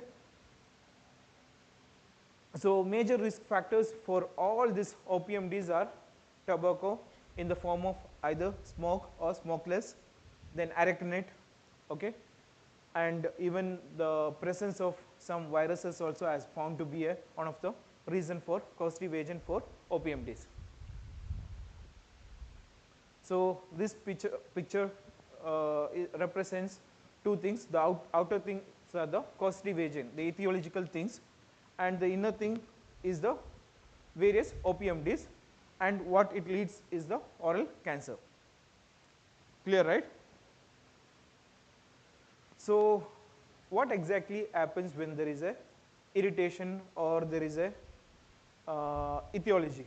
When a person consumes some form of tobacco or arachnate, what exactly happens is, see, the first picture represents the various etiological factors, then the second one shows the different cells, okay? I mean cells in different stages. So in the first cell what you see is a normal buccal mucosa. Then whenever there is a chronic irritation, okay, what happens is, first thing is the cells undergo hyperplasia. There will be proliferation of cells, more number of cells will be there. Then what happens is dysplasia. What is dysplasia? Disorganized growth, okay, of the cells. So dysplasia is not a good thing. Whenever there is a dysplasia, it has a high chance that it can undergo malignant transformation. This is a very important thing when you need to know OPMD. If any lesion which you take a biopsy and if there is a dysplasia, that has a high chance of turning into a malignancy. Okay. So once dysplasia, what is next? Carcinoma in situ. What is carcinoma in situ? Yeah, the basement membrane is not pierced. Okay, it is not still intact. Okay, so whatever that dysplasia is happened within the above the basement membrane. Okay, so once it breaches that basement membrane, what it becomes? It becomes a established oral cancer. Okay, squamous cell carcinoma. Okay, so this is very important. So before going to each and every disorder, what I want to talk about is for a common general, when you will go for a biopsy. Suppose a patient come to you with a lesion in the oral cavity. Say there is a ulcer. Patient came to you and telling that there is pain, ulceration is there and pain is there. What you will do? First thing, what are you going to do? Will you go for a biopsy? No. No, right? You will examine the patient. You will find out whether any etiological factor is there, whether any sharp tooth is there, any denture is there, or is there any habits are there. Anything is there, we will find. Suppose the patient is having a sharp tooth, we will try to eliminate that. Okay. Suppose patient is having a habit of having some any habits are there, you will ask them to stop that habit. So what exactly you have to do is, there is something which I have not mentioned here, the rule of 14 days. Have you know about it? Anybody? 14-day rule? Yeah. What you do is, first you eliminate the whatever etiological factors. Suppose if there is a sharp tooth, eliminate that. Wait for 2 weeks. In those 2 weeks, if that ulcer or whatever it was there, whatever lesion was there, if it goes, it's well and good. You don't have to do anything. If it persists beyond that 2 weeks, 14 days, you have to go for a biopsy. Okay. It's not a universal law or something, but this is the one thing. So these are the other indications when exactly you have to go for a biopsy. Okay. One is you are suspecting, when you see that lesion, you are suspecting that it may be a malignancy. Okay. The ulcer is non-healing ulcer, there is bleeding, there is rolled margin is there, aborted margin is there. So something, when you look, it's give you a assumption that it could be a malignant lesion. So you have to do a biopsy. Okay. Then there was a lesion which was going without any troubling the patient. Suddenly it started becoming big. Then you have to do a biopsy. All right. Ulceration, induration, all those things I have told already. So these are the indication when you have to go for a biopsy. Then after doing the biopsy, what you will do? What you will get in the biopsy? either there will be hypoplasia, there will be dysplasia, right? Or there will be a carcinoma in situ. I have shown you all a picture, right? First, so based on that, we have to decide what has to be done. All right, and this is for general. I am telling. When it comes to each disorder, there is a specific treatment protocol. Okay, we'll be going into that. So change in color or texture. So homogeneous. If it is a homogeneous lesion, you don't have to worry much. If there is like a white lesion with something red on it, or if heterogeneous, you have to do a biopsy.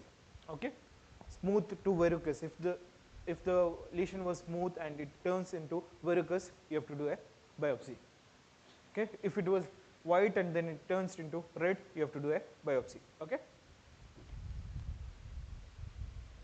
So now we'll go into what I told. I'll be talking on 4: oral lichen planus, leukoplakia, oral submucous fibrosis, and erythroplakia. So we'll be going into each one. Okay. So what do you know about lichen planus?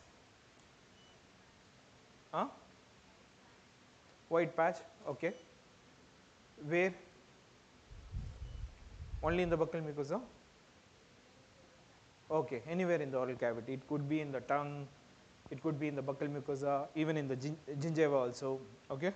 Why I mentioned gingiva is lichen planus could be there in the gingiva as a desquamative gingivitis. It will mimic that. Patient will have it will be exactly like how you look like how a desquamative gingivitis. Only if you want to differentiate between those two, you have to do either a biopsy or direct immunofluorescence. Okay. So I'll be coming into that. So this is a autoimmune disorder. This is a person who doesn't have any habits can have this. Okay. So it is autoimmune. Though we have come up with all this technology, we have come up with all whatever immunohistochemistry, all those things, still the exact reason how it causes is not known. So etiology is not known, but there are some trigger factors which is believed to be causing this oral lichen planus. One of the most important thing is, do you want to read definition? No, right? So why I have added this is if you want to take a photo or something, this is for academic purpose. I won't be going much into that. Only what is important I'll be telling. Okay. So it is just 1%. I was telling the global prevalence of OPMD is almost 5%. Out of that, only 1% is lichen planus. Okay. So it is mostly seen in North America and Asia. Sorry, North America and Asia has the lowest incidence, and it is mostly seen in Central America, Africa, and Europe. Okay. Women are more affected in this. As I told you, the etiology is unknown. So this is very important. The possible trigger factors are higher levels of anxiety and depression. Okay, there are a lot of studies which correlates between the anxiety, depression, and lichen planus. Okay. Then contact hypersensitivity. There is something called as lichenoid reaction. Okay. So those comes due to there will be some specific reason will be there, some restoration will be there, all those things will be there. So both are not same. There are histologically and clinically it is almost same, but lichen planus will be a autoimmune. It will be some unknown etiology will be there, but lichenoid reaction will be due to some known factor will be there, some trigger point will be there. Okay. So this is a very simple thing what I wanted to tell about this T cell infiltration. what you see is basal cell degeneration and cytokine mediated epithelial damage. Why I put only these three? There is like huge pathogenesis is there, though it is exactly not known, because one of the criteria for diagnosing lichen planus is these three histological features. Okay, this is like not needed. Again, this is also like not needed, but few things are there. Like you will be seeing like in histopathology something called as cuvette bodies.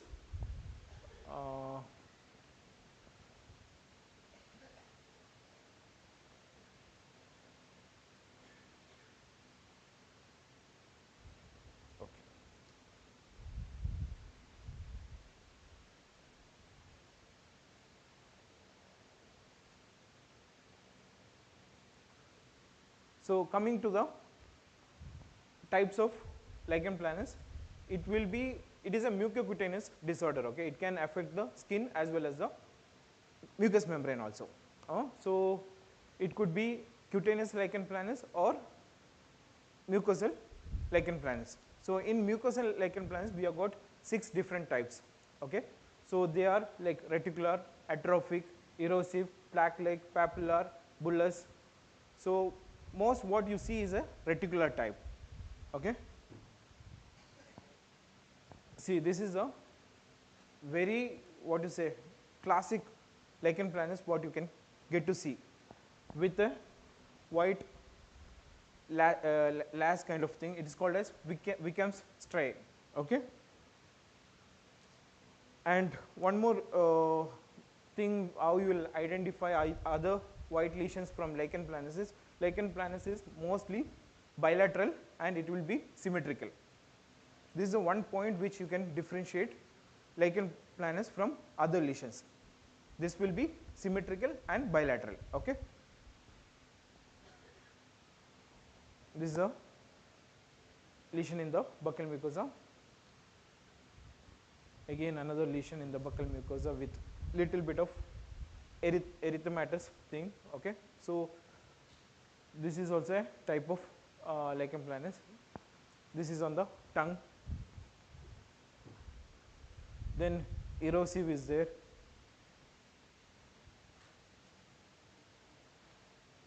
So in this what you will see is like atrophic. There won't be anything, like it will be kind of a blanch. Okay,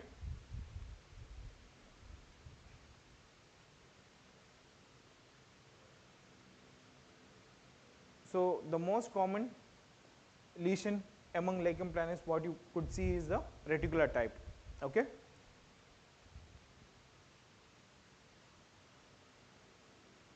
so if you take histopathology, these are the 3 major things you will be seeing: band-like lymphocytes, basal degeneration, and cuvette bodies. Okay, so WHO diagnostic criteria for oral lichen planus, why those 3 is important is clinically it should be bilateral, classic pattern, it will be symmetrical. Then histology when you take band-like lymphocytes, basal degeneration, and cuvette bodies will be present. Okay, so if these criteria are met, you can call it as a lichen planus. Okay, so differential diagnosis for this: like node reaction, leukoplakia, lupus erythematosus, pemphigoid, and candidiasis. So investigation, first is your clinical examination, second is biopsy, third is direct immunofluorescence. So in immunofluorescence what you see is immunoglobulins will be seen. So this, since it is a autoimmune disorder, you will go for a direct immunofluorescence. Okay, so what is the malignant potential of oral lichen planus? It is 0.5 to 2%. The number is small, but still it has the potential to transform into malignancy.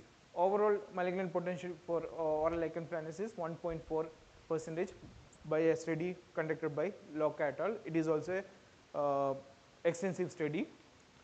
So higher in erosive or atrophic type, requires long-term follow-up. Okay. So now coming to management, how this lichen planus will be presented. what will be the complaint of the patient, how the patient will present to you. One is burning sensation will be there, patient will not be able to eat anything, there will be ulceration. Okay? Whenever there is a symptoms, like patient starts feeling pain, then only they will come, right? Until they won't care. Only when there is a lesion, there is a symptom, pain or something, they will come to you. So first manage, since it is a autoimmune disorders, you don't have a definitive treatment for this. You don't have a medicine which if you give, it will go. It's an autoimmune disorder, so you have to manage by treating the symptoms. So first is symptom relief. Second is inflammation control. Third is dysplasia monitoring. Then quality of life improvement. So as I told you, there is no cure, no like definitive treatment for this.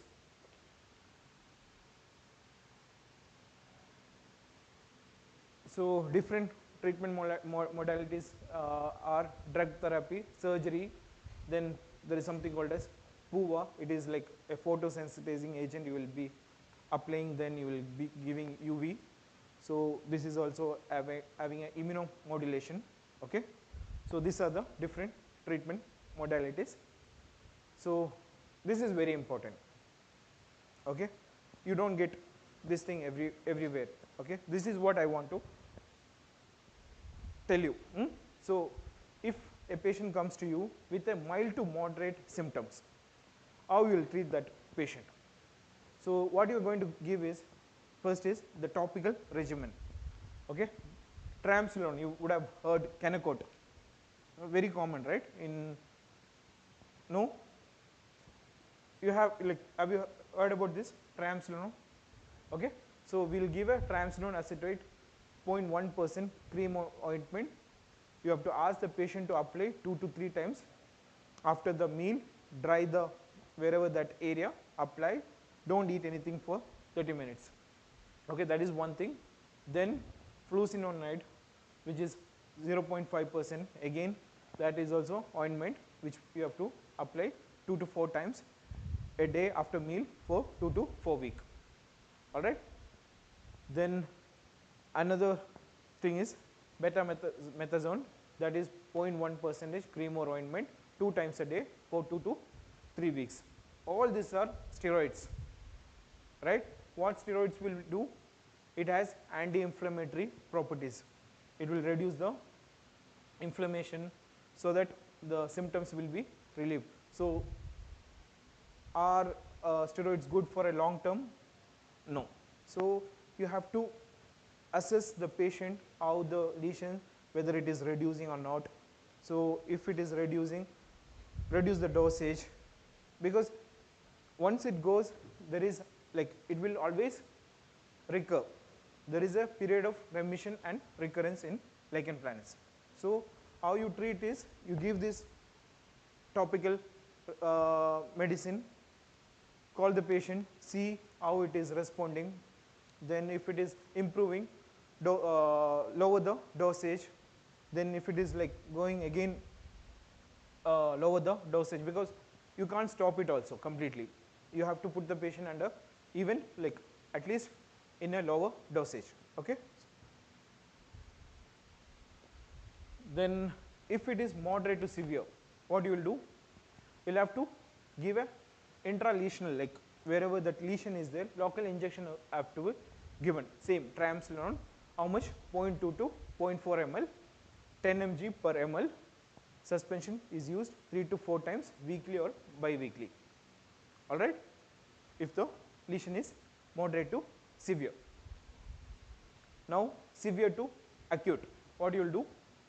You have to start oral tablet, 30 to 60 mg of prednisone once daily for 2 to 3 weeks. Along with that, 0.1% topical tacrolimus ointment. It is available in the market as Tacros. Okay, twice daily for 4 to 8 weeks. Once remission is achieved, taper to once daily or alternate days to prevent relapse. That's what I was telling. It will never go. It will keep going and coming. So you have to adjust the dose according to how it is responding to your medication.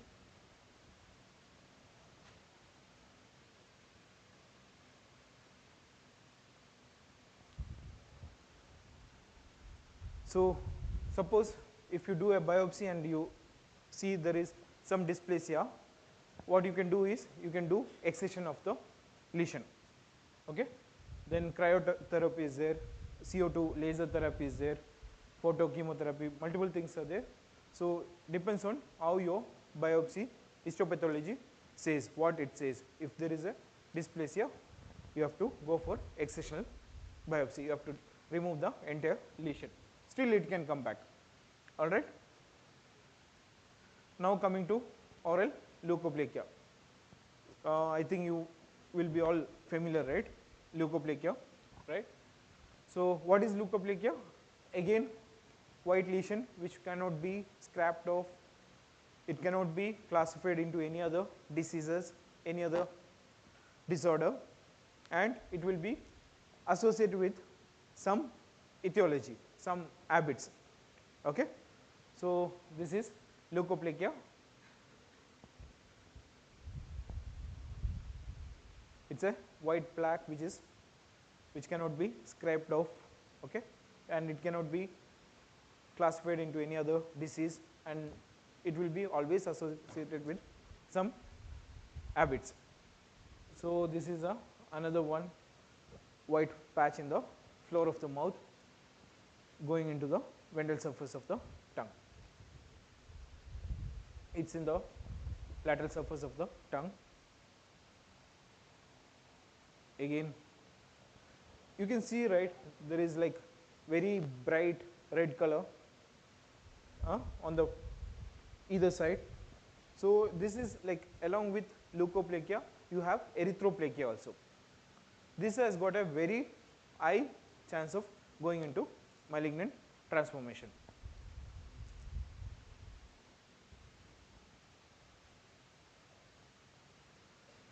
So the malignant transformation rate is 3.5 to almost 10%. Okay, if a person has a leukoplakia, it can go into a malignancy. There is a chance of almost going to 10%. Okay. There are studies which has told that even up to 40% malignant transformation is there. Okay. So what you will do, the timely detection, early diagnosis and close monitoring, and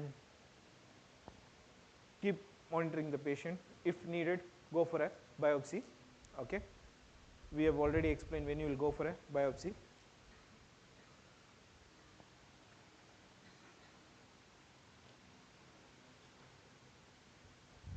Now coming to the types of leukoplakia. They are like divided into two types basically, homogeneous and non-homogeneous. As I told you, anything homogeneous is okay, it won't harm much. So we have again different types in non-homogeneous. So homogeneous lesions are uniformly flat, thin and exhibit shallow cracks of the surface keratin. The risk of malignant transformation is relatively low in homogeneous. Non-homogeneous have the higher risk of going into malignant transformation. What are the different types of non-homogeneous? You have speckled, nodular and verrucous. Among this, verrucous has got the very high, like among all the OPMDs, if you take, one is verrucous leukoplakia, and erythroplakia has got the highest chance of getting into malignancy. Okay. So coming to diagnosis, how you will do? How you will diagnose this? One is your clinical examination. Second is by doing a biopsy. Okay. So this is a small algorithm to like how you will go for a biopsy and decide what it is.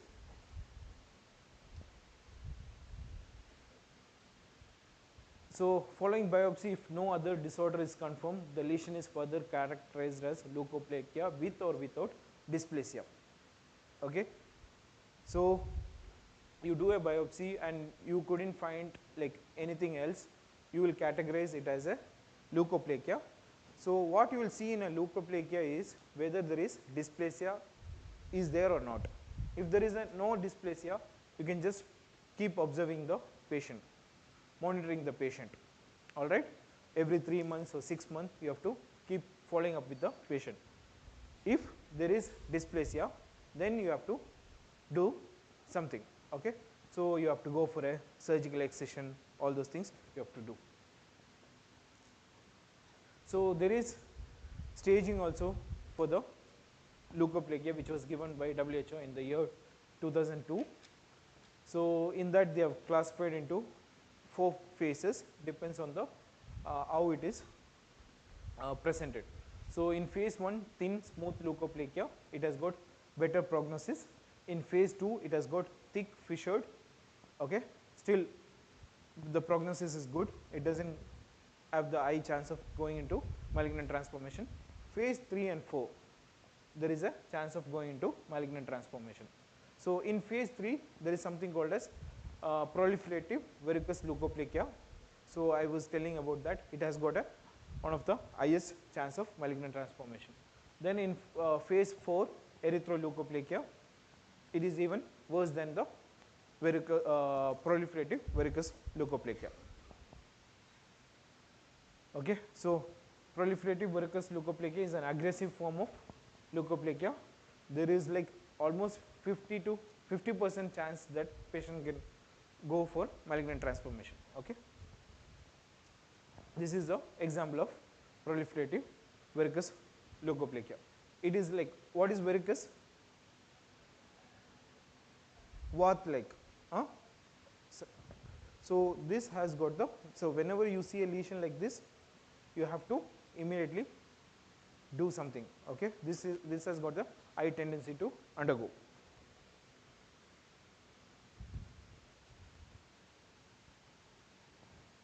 This is a classic verrucous leukoplakia in the buccal mucosa. Now the next one is erythroplakia. Erythroplakia is nothing, just like our leukoplakia, this is red in color. But this has to be dealt very carefully, because this has got a very bad chance of malignant transformation.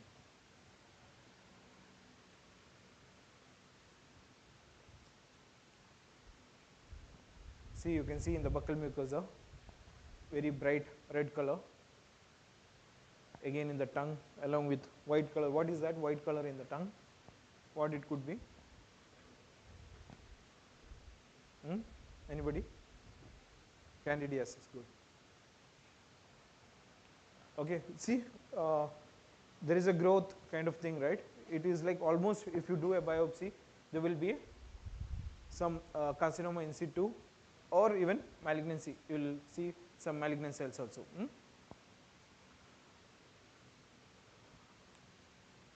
So erythroplakia is rare, but if it happens, the chances of getting into malignant transformation is very high. So I told you, like, it can go like even 50% chance is there.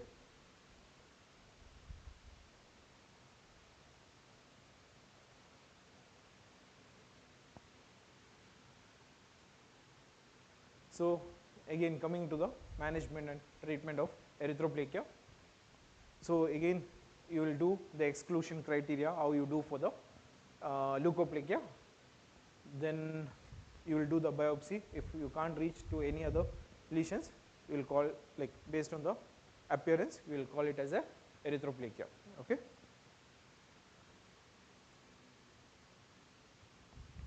So coming to the treatment, biopsy. Whenever you see any red lesion like this, biopsy is must. Okay. So again, what you see in the histopathology, whether any dysplasia is there, and if dysplasia is there, how much is the dysplasia? There is again classification of staging of dysplasia. There is mild, moderate, severe is there. So based on that, you have to do the treatment. You may have to do multiple excision.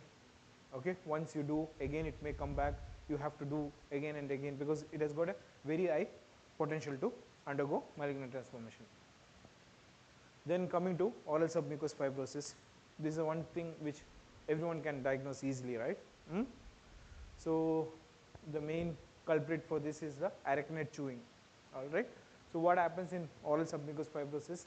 There is just the epithelial collagen deposition. So as a result of that, there will be more and more of fibrin formation, and becomes the whatever cheek, everything becomes stiff. The patient will not be able to open their mouth. They will be blanching. You all have seen, right? Oral submucous fibrosis. Can you see this blanching? Okay. So if you palpate, you will be able to find the fibrotic bands.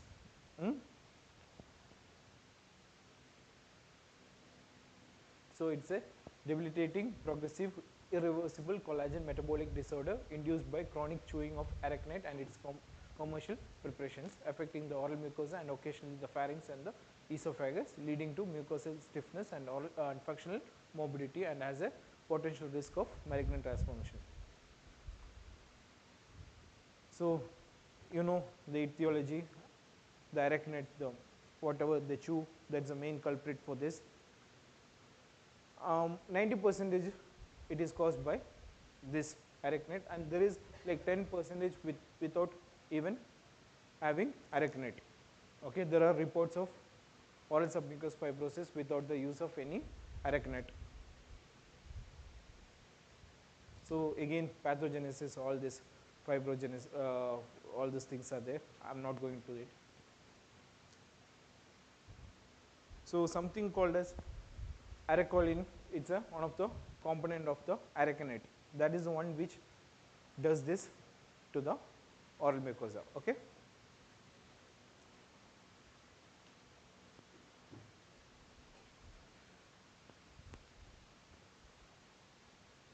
So again, when you come to malignant transformation, 7 to 30% of OSM of lesion can go into malignant transformation. Okay.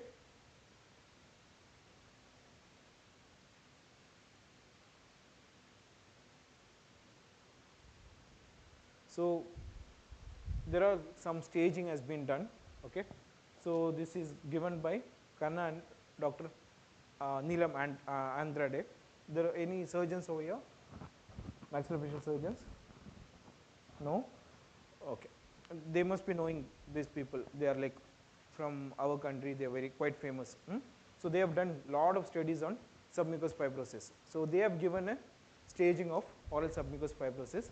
So they are like up to 4 stages. In stage 4, there is again subclassified into A and B. What is stage 1 is, initially there will be burning sensation whenever the patient consume any spicy food. Then stage 2, there will be palpable fibrous bands will be there. Then stage 3, there will be fibrous band along with there will be mouth opening, limited mouth opening. How much will be the mouth opening? It will be 15 to 30 millimeter. Then in stage 4A, mouth opening will be less than 15 mm. Severe trismus will be there, restricted tongue movement will be there, and thick palpable band will be there. In stage 4B, there will be, it's called already established malignancy has happened. Along with all these things, there will be malignancy. Again, another classification is there, grading is there based on the mouth opening. So coming to the management and treatment, again, this is a very common thing you will get in your general practice every day. Like, I don't know, like it depends on areas. Like in some specific states and all, there is like more of people consuming arachnid, and you will get to see a lot of cases. So you should know how you will manage these kind of cases. Okay. See, again, there is no definitive treatment for this. What you do is kind of a symptomatic treatment. What you try to do is, the patient's main complaint with OSMF will be what? What will be the complaint of the patient? There will be 2 main complaints. One is burning sensation whenever they eat anything spicy, and the second thing is they can't open their mouth. There will be stiffness, right? That's the main complaint. So what you will do is, symptom again, like you try to dissolve those fibrous band. Okay, so you are trying to give some fibrinolytic agents. Okay, there are some few things what we can try and we get good result. Again, this is not a definitive. We get some patient very good result, some patient doesn't respond. Okay, so what we do is we give dexamethasone. You all know, no, dexamethasone 8 mg it comes as. In 1 ml it will be 1 ml will be having 4 mg. So 4 mg bi-weekly you can give intralesionally. Okay, along with it you can give steroid betamethasone tablets mixed in water, and you can ask the patient to rinse. Then topical application of Canacort. Then another one thing is hyaluronidase. It comes as hyaluronidase in the market. Again, you inject, you make a combination of lignocaine, dexamethasone, hyaluronidase, and even sometimes you use something called as placentrix. It's a placental extract. So you give a mixture of this thing into the lesion, and patient will have improvement.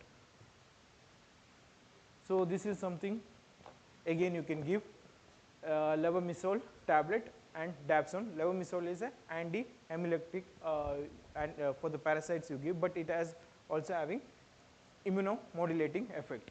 And one more thing is you can give pentoxifylline. It is a rheologic modifier. It is nothing but it increases the microcirculation in that area. So how you will give 400 mg orally 2 to 3 times a day for 3 to 6 months. And along with it you can give some antioxidants like lycopene and some multivitamins. Okay, done. Yeah.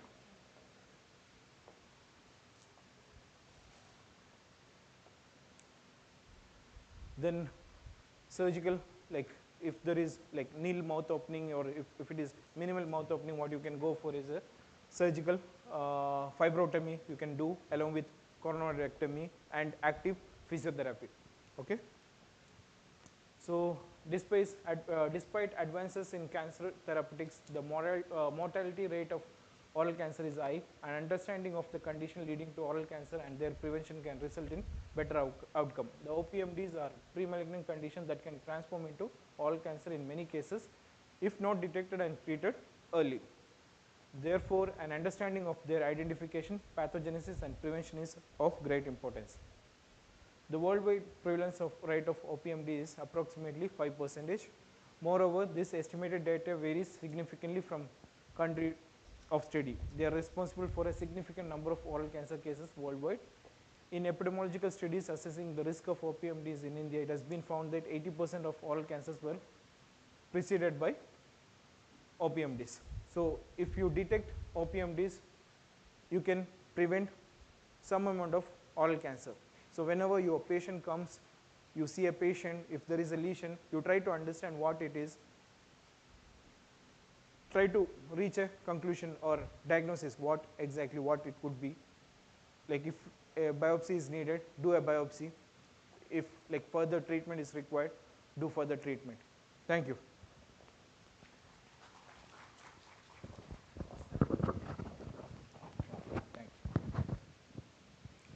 Thank you so much, sir. For the next lecture, I request Dr. Pushkar sir to please come on the stage. Sir will be presenting a lecture on the topic Satyam Shivam Sundaram, Golden Proportion of the Dentistry. Introducing sir, Dr. Pushkar is an associate professor in the Department of Orthodontics and Dentofacial Orthopedics, People's Dental College and Hospital, Kathmandu. We welcome you, sir.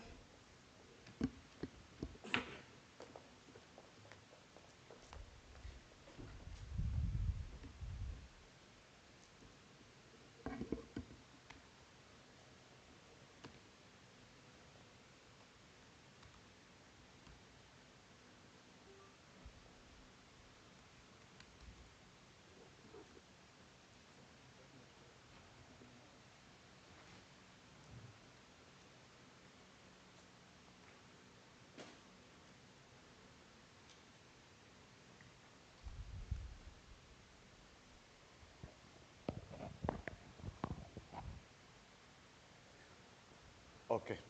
Good afternoon, Lucknow. It's been a pleasure to be here, all the way from Kathmandu, Nepal, to meet everyone here, Nawabs and Kabals and all those things. Thank you, organizing team, Dr. Anmol, Dr. Ashish, for inviting me here to present a lecture today here. Okay, first of all, I'm Dr. Pushkar Manandar. I have done my BDS, Bachelor of Dental Surgery from Universal College of Medical Sciences, Bhairava, Nepal. Then I went to Manila, Philippines to do my postgraduate in orthodontics from the University of the East. Now I am associated with People's Dental College and Hospital as an associate professor. It's been like 7 years I've been working for People's Dental College and Hospital. And I'm also a senior consultant orthodontics in one of the reputed hospital of Kathmandu, Samaj Dental Hospital. It's been like 10 years I've been working for Samaj.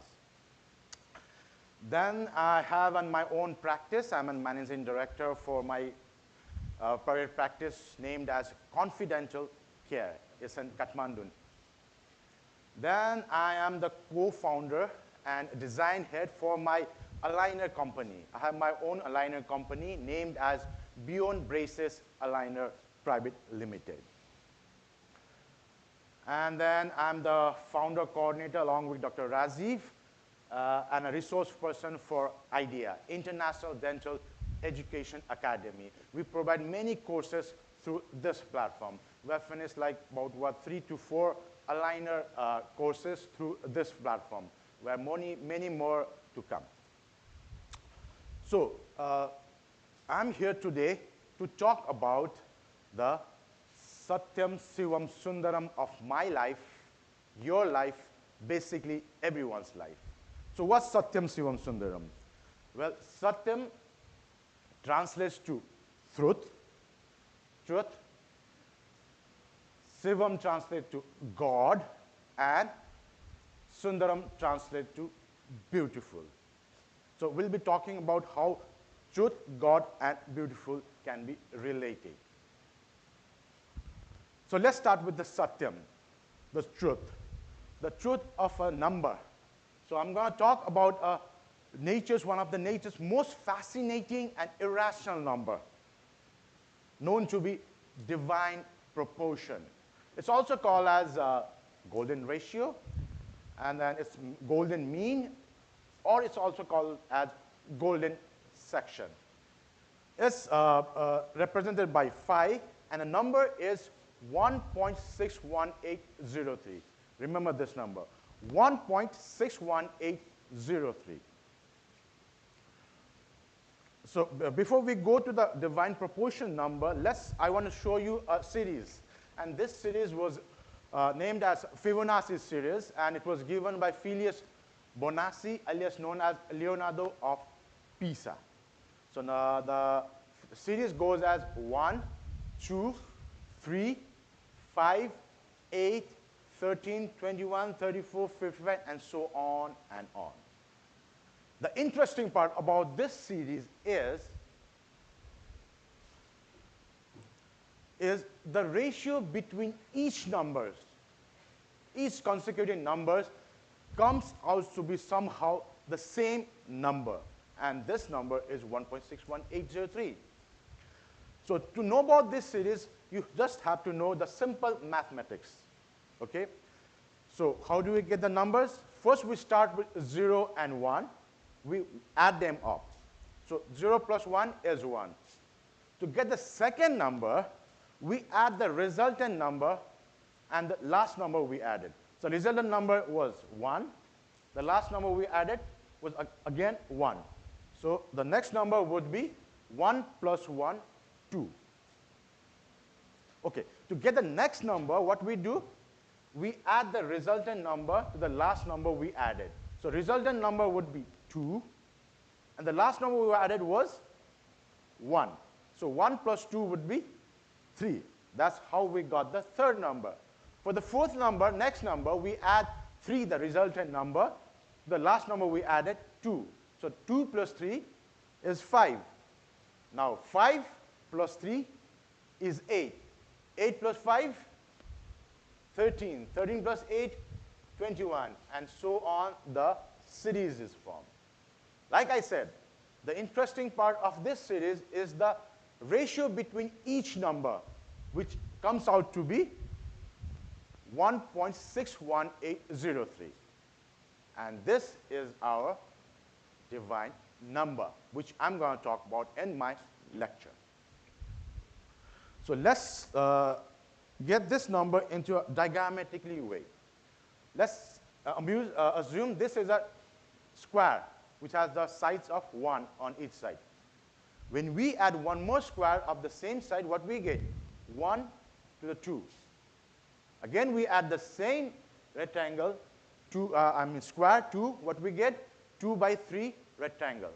Again, we add the 3, a square of a 3, we get 3 by 2 rectangle. Again, we keep on adding the squares to form maybe a bigger rectangle. Okay? So if we could join all the angles of the sides of the square, what will be formed? A spiral like this. And this spiral is also called a divine spiral. And the quality of this spiral is it goes out in a uniform form of a number. And that number would be 1.618. And this is called the divine proportion.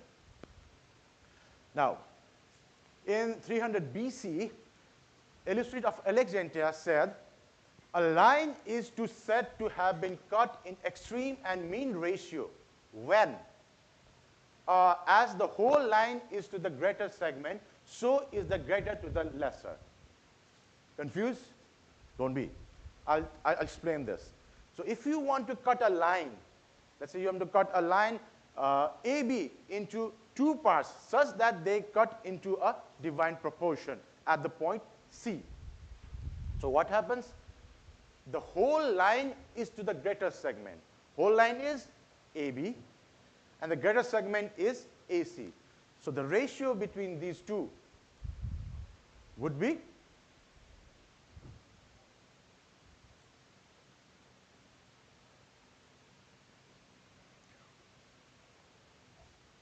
1:1.618. This is the ratio. Now, the good thing, the interesting part is, if we also see the ratio of the greater to the lesser is the same, 1:1.618. So this is the divine proportion. All good, everything's good, nice, very good, wow, what a number. But what has this number to do with our life? A lot, I say, a lot, because if we could see into the nature, if you go out see your nature, there are many examples of golden proportion flourishing in the nature. So some of the examples I'll show you. The seashells, it forms in a spiral form, and that is the divine spiral. Next one, the leaves, the branches of trees, the size of a head of and the body of a bird, even the ants' morphology, even the petals, and even the dynamic things like ripples of the water. How will ripple form? If you throw a stone on the water, the ripple will be formed. And this ripple expands in a divine proportion. Not only the small scale, but divine proportion can be found in a big, the Fibonacci number, 3, 5, and then 8 legs of a spider, and then the 13 sections of a lemon. And next time you find a sunflower, try to count the seeds. You will definitely end up with the divine proportion number. And see the spiral there in the sunflower also. And if you could see the pineapple and even the pine cone, you try to find the golden spiral in it. Okay? And then this is only small scale. If you could also find the divine proportion on bigger scales also, like hurricanes, tornadoes, and even the sea waves. See, they all come in a spiral form, which comes in a divine proportion. Not only Earth, the man has gone outside the Earth into the space. And there are many examples in space also, be it the alignment of the planets, or even our galaxy, Milky Way. It's in a spiral form, which is also a divine proportion. And even the segments of the Saturn, if you measure them, it will come into a divine proportion number. I'll show you one more example, interesting example. If we could put the sun, Earth and the moon in this way, and add up their radius, and form a triangle like this, you'll be amazed that this also comes in a divine proportion. So radius of the Earth is somewhat 6,378 kilometers, and radius of the moon is 1,735 thousand kilometers. And if you add them up, it will come out 8,000 something kilometers, and their hypotenuse comes out to be 10,320,000 kilometers. Now, if you add up them up and get the hypotenuse, it's again 1:1.618. If you don't believe me, you have your cell in your hands. You have the net. Search them out, calculate it, and get amazed. Not only nowadays, it has been there since the history. This Egyptian pyramid is formed in the pyramids, and inside the pyramid is the triangle. And if you could measure those triangles, it's also formed in a golden triangle. And everyone's asking, how was this pyramid made? But I say the question should not be how was it made. It should be how should it had been placed. So this question was answered when the aerial view of pyramid was seen, and if we could see, the pyramids were also aligned in a divine proportion way, right? Not only this, next monument, one of India's most famous monument, Taj Mahal. It's a symbol of beauty, right? It's located in the seventh wonder of the world also. And if we could calculate all the length and breadth, if we could see all the measurements there in the Taj Mahal, you could find the divine proportion. That's why maybe Taj Mahal has been seen a good way. Not only Taj Mahal, but the Parathon, and then this Eiffel Tower, if we could measure the length and breadth of them, it comes out to be in a divine proportion. Not only the ancient part, nowadays, this Secretary building in US is also made with the phi matrix. Not only this, now the architectures has also begun to include the divine proportion in their creations, like this, the spiral staircase, and even the boxes form, they all are in a divine proportion, assuming that they look good. Not only this, the vintage arts, like one of the most popular art by Leonardo da Vinci, the Mona Lisa art. If you could draw a spiral on this, starting from the tip of the nose, you go around the nose, down the chin, go up the tip of the head, and ends in the hands. So this picture, this art also includes the divine proportion. Not only this, the other arts by the same Leonardo da Vinci, this Last Supper arch, if we could measure all the distances, the squares, they have the divine proportion inside this. And this was proven by Luca Pacioli. He published a book in 1509 named Divina Proportionale, and in that book he has mentioned that Leonardo da Vinci was obsessed with divine proportion in his arts. He has included divine proportion in his creations. Not only him. Do you know this guy? You've seen him somewhere? No? Maybe you have seen this one. Money has, right? They have used the mask. It was marks from Salvador Dali. He was one of the famous painters back then. And he has published a book named as 50 Secrets of Magic Craftsmanship. And in this book, he has mentioned about divine proportion. Not only mentioned, he has drawn the paintings based on divine proportion. Like this, be it the painting size or the placement of the focal thing, it's all included the divine proportion. Not only this, nowadays, if you want to click a photo, why not place them in such a way that it comes into a divine proportion? And yes, believe me, it will look good. Rather than placing the focal thing in the center, why not place it in the third half of the photographs? Because this will look good.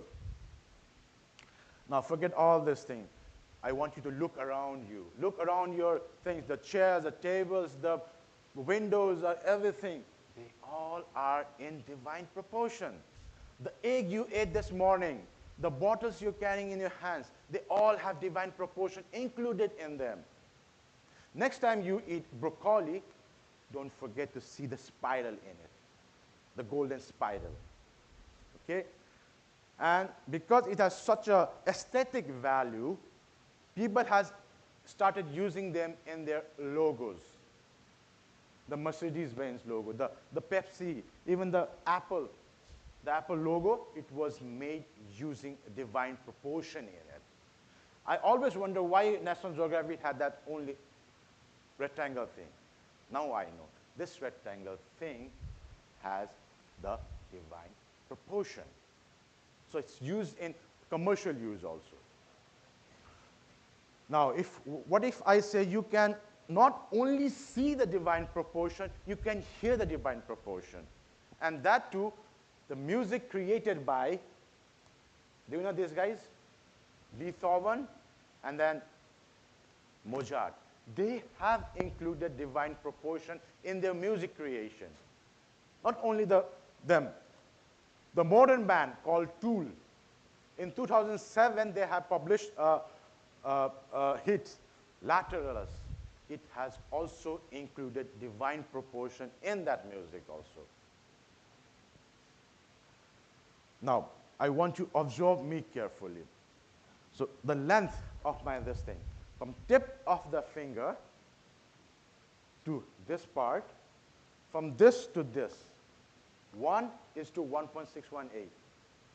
Now again, from here to here, and from here to here, 1 is to 1.618. This doesn't end here. It goes on from here to here, from here to here. If we go on further like this, even the bones in the fingers, they all are in divine proportion. Do you know this diagram? The Vitruvian Man by Leonardo da Vinci. If we could measure from tip of your head to the navel, and from navel to the toe, it comes out to be in a divine proportion. And we human beings, there are 5 appendages, and 5 is a Fibonacci series number. 5 fingers in the hand, 5 fingers in the toe. And we have 5 senses. This is all the Fibonacci series number. Okay? And then many other examples could be different ratios in our face. They all are in a divine proportion also. Not only this, toes, your ear, your fingerprints, your brain, I mean everything you see, you feel are in divine proportion. And the smallest of our body, what is that? The chromosome, they are in a spiral thing, right? And if we could remember from your school days, what is the dimension of this chromosome? Do you remember? It's 34 angstrom by 24 angstrom. 34 and 21 are the Fibonacci series number.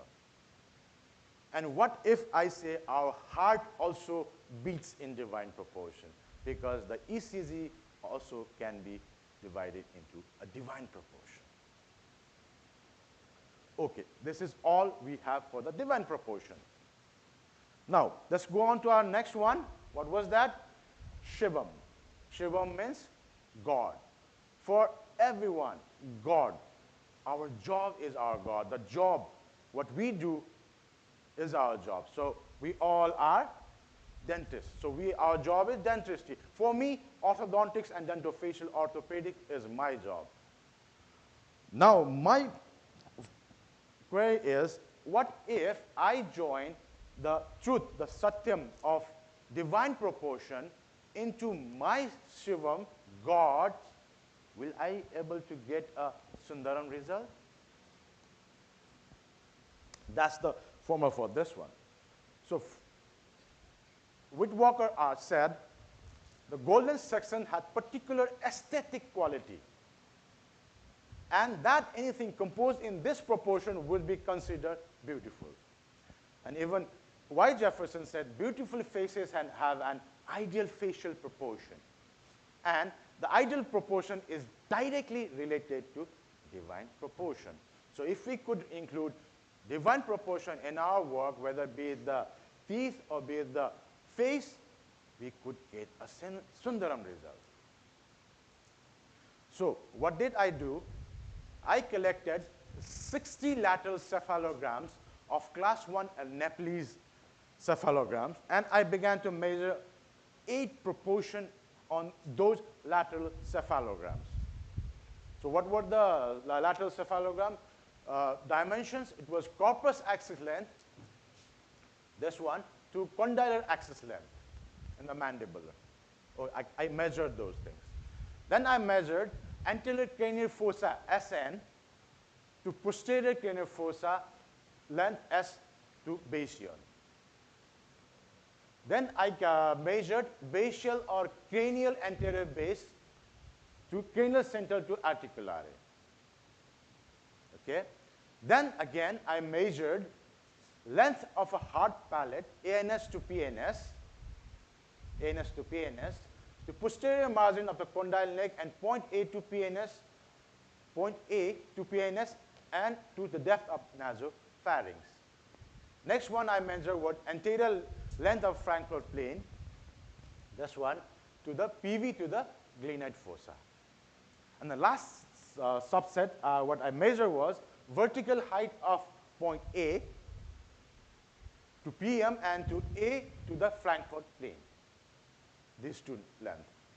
Then I measured floor of a nasal cavity to menton and to the canthus of the eye. Okay, from this part to this part.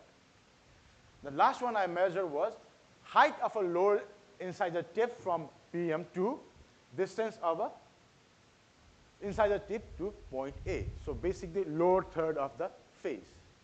So what was the result? The mean value of all 8 cephalometric proportion of class 1 Nepalese adults was 1.521, which was quite near to 1.618. And amazingly, the male's proportion was nearer to the divine proportion than the female. So what can this be done to the oral and maxillar? What can be helpful for the oral and maxillofacial surgery also? It can help them for the evaluation and treatment planning of their orthodontic surgery. So if you want to get the job back, how much they want to get it back, you can have the divine proportion as the guide. Okay? Or they can also use for the evaluation and treatment planning in palatal surgeries. It can also be used, serve as a convenient guide for the diagnosis of structural craniofacial dysplasia. And also primarily means for making the basic decision regarding the what type of surgery will be most aesthetically beneficial for Nepalese or any other patients. And for the prosthodontist also, it can be a greater help. How? To fabricate a more harmonious and balanced denture as proper establishment of lower facial height compared to upper facial height can be achieved during jaw relation. You don't know how much to get height or not, then you can use this divine proportion as a guide. Or it can also help in determining the dimension of crown, bridge, or even the veneers. And lastly, it can be used to educate the patient about their facial balance and harmony. So there are many literatures present in the net. You can find out about this. There are some literature, and in some of the literature it says, there are some lectures. Yash Jefferson, he said that divine proportion is equals to facial beauty, is equals to TMJ health, is equals to psychological health, is equals to physiological harmony, is equals to fertility, and equals to total health and wellness, is equals to quality of life. These are other literature present.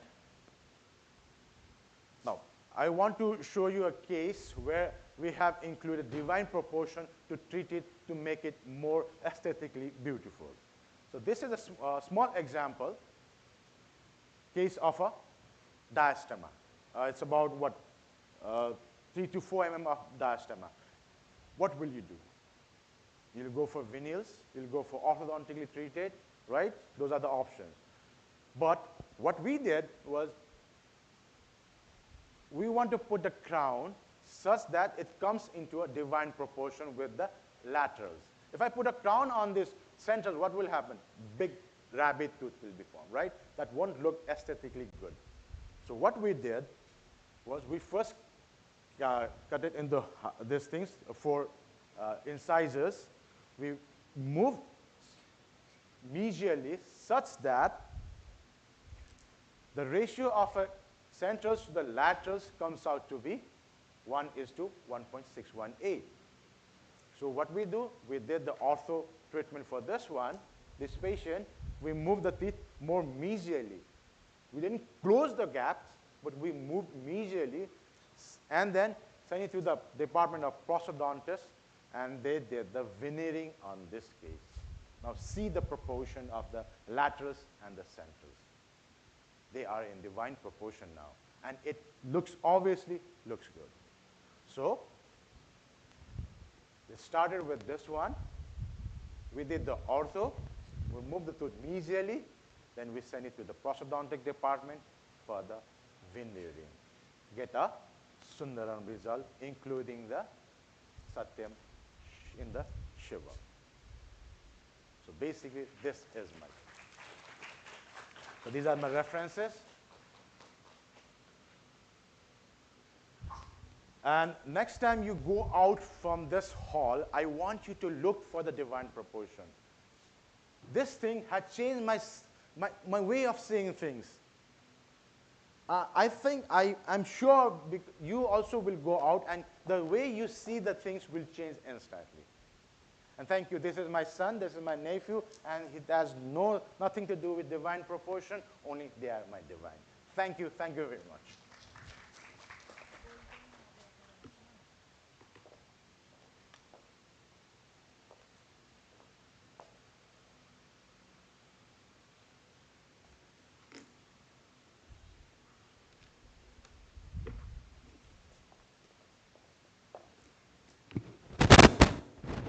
Thank you so much, sir. Next, we have Dr. Mohammad Faisal Asib for his lecture. Sir is a general manager in Maldives company, looking after marketing, sales, and operations nationwide. Sir is consultant for various dental startups like Cure Aligners and Lasar Kali Life Sciences Private Limited. We welcome you, sir.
इसमें लगा सकते हैं।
Shall we start? Allow me to quote the definition of health by WHO. Health is defined as a state of physical, mental, and social well-being of the individual. But I would like to propose a new definition, which is health is defined as a state of social, physical, mental, and dental well-being of the individual. Good afternoon. Sorry, it's evening. So good evening to one and all. This is Mohammed Faisal Hasib and I'm a dentist. So let's start with the topic. The fourth pillar, redefining health with dental well-being. Oral health to overall health. That means if you are orally healthy, that means you are overall healthy. If you have a healthy mouth, you got a healthy body. Okay, let's understand the fourth pillar concept, the traditional view. As per the WHO, health is based on three pillars: physical well-being, mental well-being, and social well-being. And my new approach to true health includes the dental component, which is vital, because dental component, the dental well-being is not a niche, it's foundational. Let's understand why we need a fourth pillar, the dental well-being. Elevates oral health from a niche concern to a core part of systemic wellness, and it highlights oral health's essential role in nutrition, immunity, chronic disease prevention, mental health, confidence, and quality of life. So that's why I propose the updated definition. Health is defined as a state of physical, mental, dental, and social well-being, not just the absence of a disease or infirmity. Okay, let's come to the statistics. The dental disease, it's a global epidemic we ignore, and a hard truth that oral diseases are a global health crisis. 3.5 billion plus people suffer from oral diseases globally. Untreated tooth decay is the most common health condition worldwide. Gum diseases affect nearly 50% of the adults over 30 and is linked to heart disease, diabetes, and pregnancy complications. 80% of oral health issues are preventable, yet go untreated due to neglect or lack of access. Let me give you the economic burden overview. So over $545 billion per year is lost due to oral disease, and dental care is often out of pocket, creating inequity and widening health gaps. As I stated earlier, 3.5 billion suffer from oral diseases, and it is linked to various organ system disorders and various dangerous conditions such as the heart attack, stroke, osteoporosis, respiratory diabetes, and pregnancy complications. People with gum disease are 2 or 3 times more likely to suffer from a heart attack or stroke. Pregnant women with untreated oral disease face higher miscarriage and preterm risk. I'll tell you one shocking statistics. 90% of the systemic diseases show oral symptoms, yet we neglect the oral care. Okay, let's come to the problem. Actually, it's a common problem, which is toothache, and it's more painful than the pain. Yeah. So let's go and understand the problem in deeper depth. Okay, toothache is more painful. We know that every 1 in 2 Indians suffer from oral nutrition deficiencies. Every year, 1.5 crore people in India wear braces. Diabetics face delayed wound healing and daily oral mucosal challenges. So what we have is current solutions: antibiotics, mouthwashes, and toothpaste. They destroy the oral films, increasing pain and recovery time. So what's the result? It leads to gut irritation, mucosal damage, brain function impact, pain prolongs, recovery slows, hence removing the oral phlegm. By removing the oral phlegm, I mean they eliminate the good bacteria and the bad bacteria as well. So I would like to address you the real problem. Actually, prolonged pain and recovery time is the biggest deficiency in the $54 billion oral care market. And I'm happy to announce that we have built a solution for this, introducing the world's first dental nutrition products approved by IDA, Indian Dental Association, backed by 12 plus clinical trials, reduces pain and recovery period by up to 50%, and it selectively kills harmful bacteria while retaining the good ones. Even protects enamel and remineralizes teeth. So I would like to mention here that the present and the future of oral well-being begins with Hitafu. And Hitafu is not a Chinese or Japanese name. For your information, HE is for health, TA for taste, and FU for fun. Health, taste, and fun. So yeah, can't help with the pain there, but we have got your toothache covered. So let's see the practical solution. We reduce the recovery time of your toothache by up to 50%, backed by 10 plus clinical trials, and built for every high risk and undeserved group: women, children, diabetics, geriatrics, nicotine users, patient with braces. It's FDA approved, ISO certified, no artificial colors, gelatin free, non-GMO, that means no genetically modified organisms, sugar free, FSSAI approved, gluten free, and yes, IDA accepted. So let me tell you about the real world application, and I'll make it clear it's necessary for everyone with teeth and without teeth. Oral Smarts. So actually now I'm going to introduce you to the different forms of the products. The first one is Oral Smarts, strip and blister format ingestibles created for faster oral tissue recovery for anyone and everyone. Ideal for post-scaling ulcers, extraction healing, mucosal repair, can be prescribed by dentists for preventive or post-operative protocols. So Oral Smarts also is present in different forms. First is the Pink Smarts. Yes, the pink signifies it's for women. Dia Smarts for the diabetics. Junior Smarts for the children, 3+. Prime Smarts for the adults, 18+. And NeuroSmarts who are looking to improve their brain function, to improve their attention and memory issues. So let me give you some examples of use case scenarios. Oral Smarts can be prescribed in post-scaling or RCT after extractions or minor oral surgeries, braces-related oral sensitivity, mucosal recovery and inflammation, ulcers and recurrent oral issues, dry mouth or healing support. And it can be prescribed to all 10 by 10 daily walk-in patients, not restricted to custom-made cases alone. It fills a real gap. Dentists rarely have daily movement products to prescribe. Unlike aligners or instruments that move in limited volumes, this is a repeatable, high-volume, daily consumable.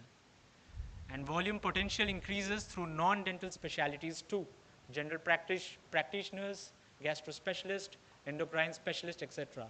So with this product, we have an added advantage that we work with the medical fraternity towards improving the health care, including the oral care. Now the second form is the Lollipop, the world's first doctor-approved lollipop, fun, functional, and formulated. Supports oral and gut health in kids. for anyone and everyone with sugar cravings, and it's economical for everyday consumption. Yes, it is also approved by IDA. Let's go to the next form of product, which is cute. And it is very surprising, and it's going to bring a revolution because this is the world's first edible mouthwash. And by edible, I mean when you compare with the conventional mouthwashes such as the chlorhexidine, you need to throw out once you rinse. But for this, you don't need to throw out. You can just take in. It's not harmful. As 1.5 crore plus people in India get braces every year, most rely on chlorhexidine-based rinses. Harsh, acidic, and cause burning sensations.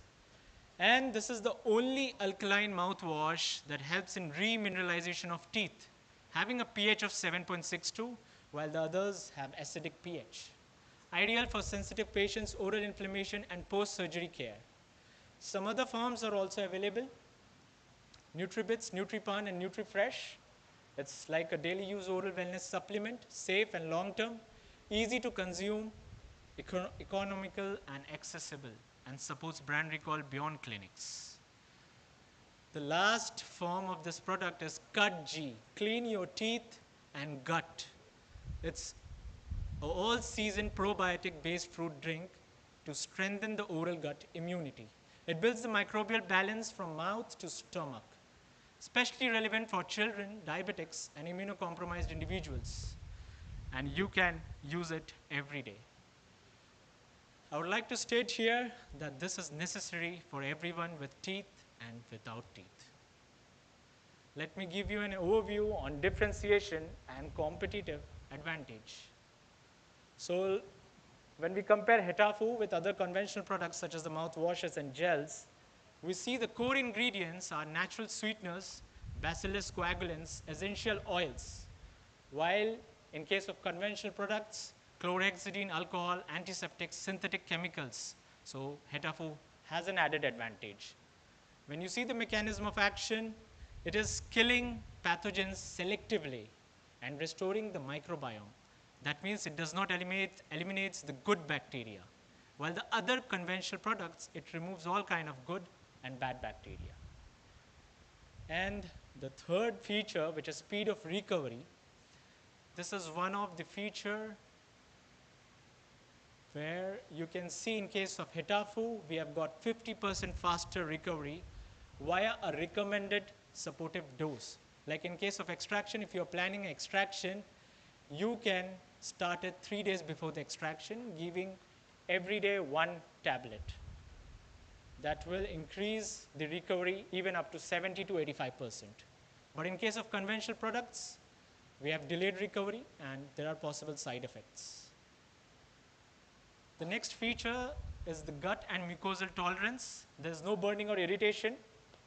In case of conventional products, burning, dryness, and oral ulcers. So Hetafu is the clear winner here. Long-term safety, safe for daily, long-term, and pediatric use. But in case of conventional products, risk of oral microbiome damage, taste loss. Next feature is remineralization. There is no product which supports the enamel and tissue repair, but Hetafu is. In case of conventional products, you don't find anyone. In case of side effects, none reported until now. But in case of conventional products, taste loss, irritation to mucosa, allergic reactions, etc. Format, in case of Hetafu, it's present in the form of strips, gummies, lollipops, candies. But in conventional products, we see rinses, gels, and ointments. When you see the synergy with medication, yes, it boosts the antibiotics and NSAIDs without resistance. But in case of conventional products, there's no synergy. It may interfere or worsen the gut health. While you see the consumption mode, it's tasty, chewable, safe for kids and adults, no chemicals ingested. But in case of conventional products, unpleasant, chemical-based, needs spitting. Okay, the next feature, user compliance and convenience. The user compliance is very high, fun, and it's portable, no water needed in case of Hetafu. But in case of conventional products, it's slow, it's messy, inconvenient for kids and travel. In case of Hidafu, if we see what audience we can target, it is designed for brace wearers, post-operative patients, and children. While in case of conventional products, we see the generic usage, not condition specific. When we see the feature shelf stability, it's stable, spill-proof, and travel-friendly. But in case of conventional products, it's prone to spillage, evaporation. When you see the feel of palate, it's flavored and enjoyable. But in case of conventional products, it's bitter and having a medicinal taste. While you see the clinical validation, it's clinically tested, doctor recommended. But in case of conventional products, may vary. Some are harsh OTC products. So yes, that's all about the product Hitafu. Thank you for being the part of this dental wellness presentation, and say hello to the new era of oral care. Simple, science-based, and sweet. Launching soon. Actually, this is the pre-launch, I can say. But you can join the movement for healthier mouths and happier smiles. It's clinically proven, dentist approved, IDA recommended. Thank you. Thank you for being part of the change that we intend to bring. Dental well-being is not optional, it's foundational. You can connect me on these details. Thank you.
I request everyone to please call your colleagues and batchmates or teammates. We'll be starting with the prize distribution for scientific paper and poster presentations in 5 minutes. Thank you.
So, hello everyone, good evening. Starting with the prize distribution ceremony for scientific poster and paper presentations.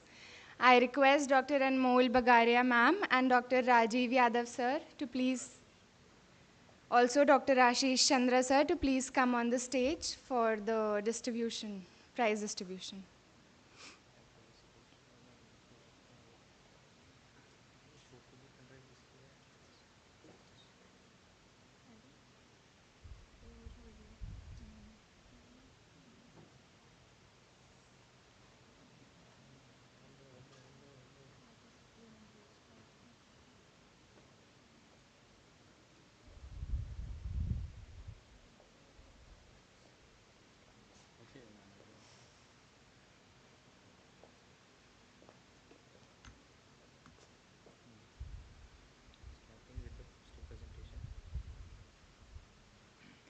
Starting with the poster presentation, UG category, Nidhi Mishra with co-author Saima Akil, first position.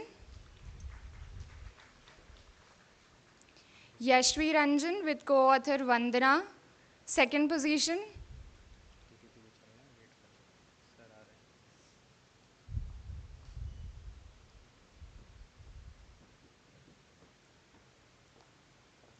Nidhi Mishra with co-author Saima Akil, first position.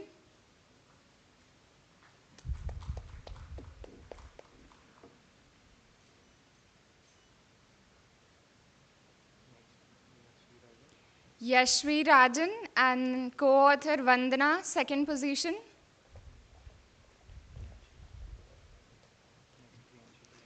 Priyanshi Sharma, second position.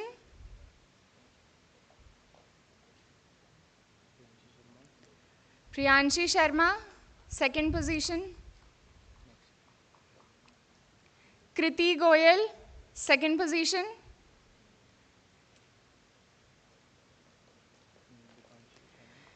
Dipanshi Chauhan with co-author Meet Sharma, third position.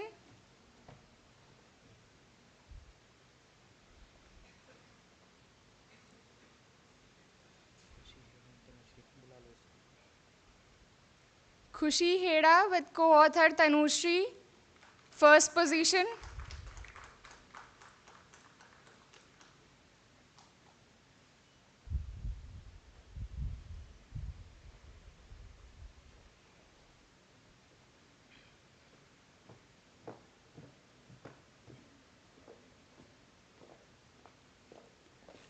Unnati Gupta, second position.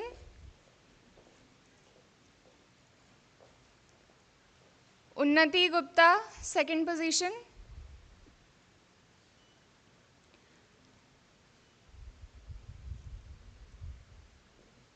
Vanshika Madan, third position.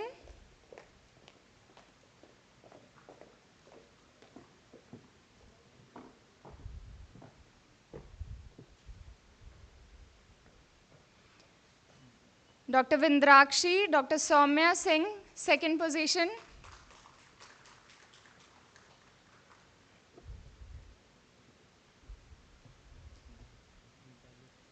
Mitali Doot, Aryan Jaiswal, first position.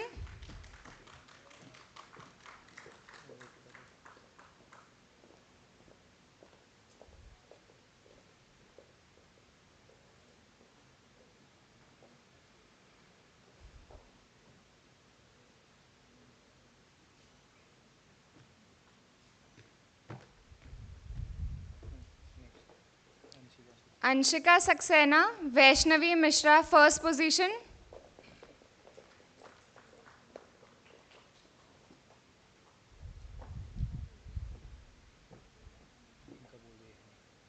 Shreyansh Bhatnagar, Smriti Agarwal, second position.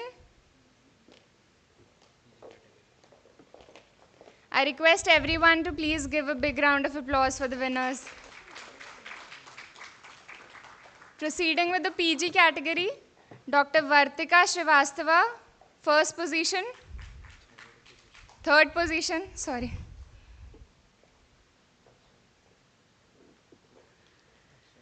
Dr. Akshata, Dr. Ananya, second position.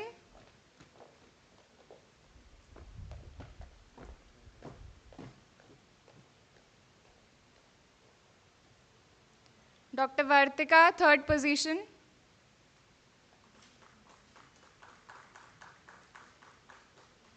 Dr. Akshata, Dr. Ananya, second position. Dr. Priya Verma with co-author Dr. Geetika, first position. Dr. Sagarika with co-author Dr. Mahvesh, third position. Varili, third position. Proceeding with the category of faculty and practitioner, Dr. Fatima Rashid Khan, second position.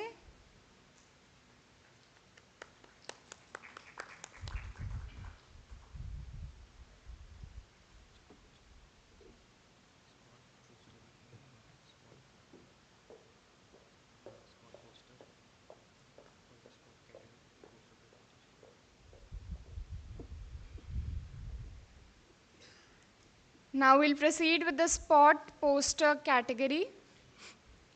Dr. Madiha, second position.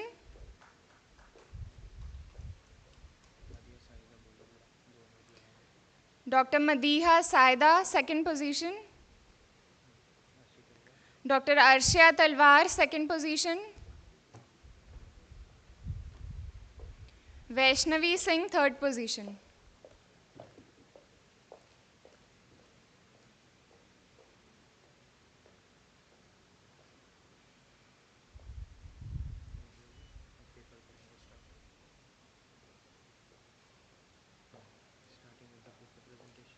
Starting with the paper presentation, UG category.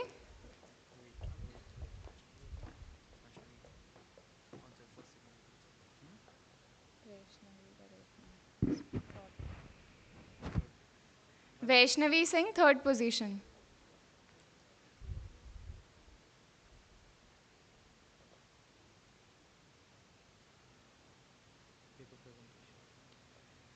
Proceeding with the paper presentation, UG category, Meet Sharma with co-author Dipanshi Chauhan, second position.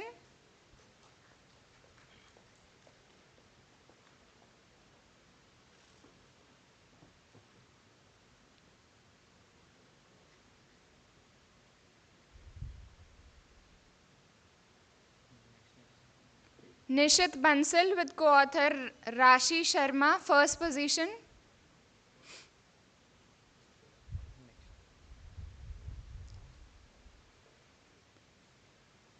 Sujud Fatima with co-author Khushbu Arif, second position.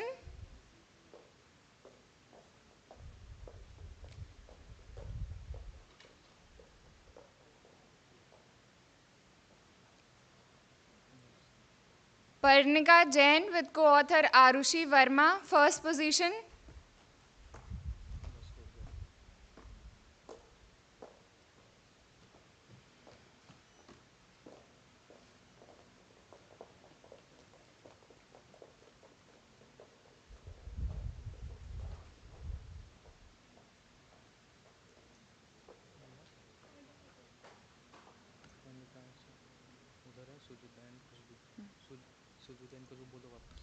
Sujud Fatima with co-author Khushbu Arif, second position.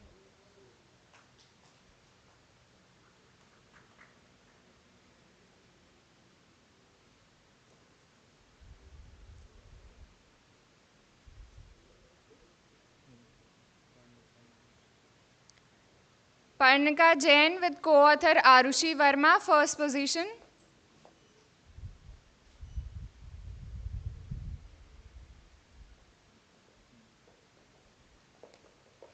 Divya Mishra, second position.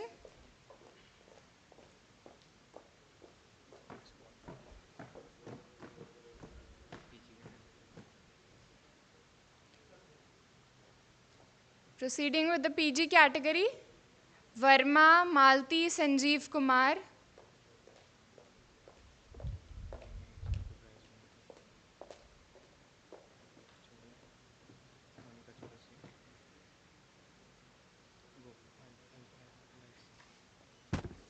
Next, we have the spot presentations for the paper presentation. Dr. Sanchita Tiwari, first position.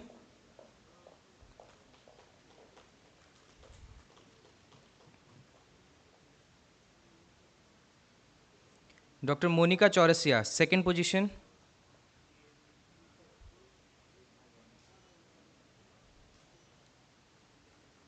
Dr. Bijendra Singh, first position.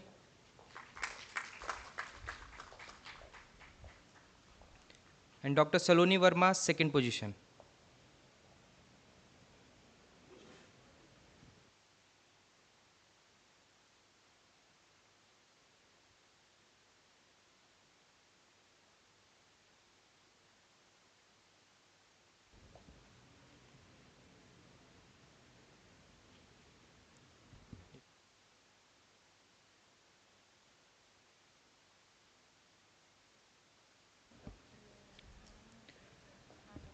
Thank you, everyone. Next, we have the volunteer appreciation. First is Dr. Shweta for her inaugural dance. Can we have a big round of applause for her?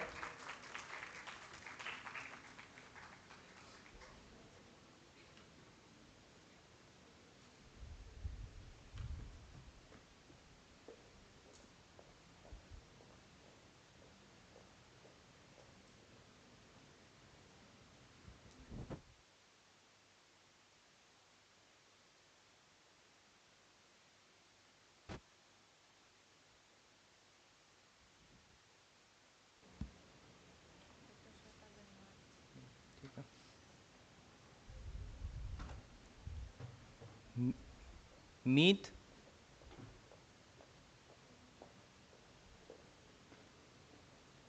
for the volunteer appreciation.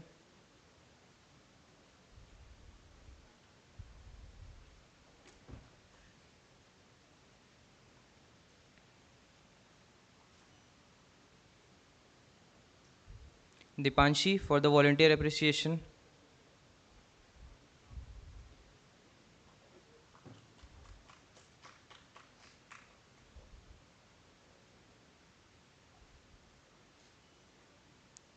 Dr. Sanchita for the volunteer appreciation.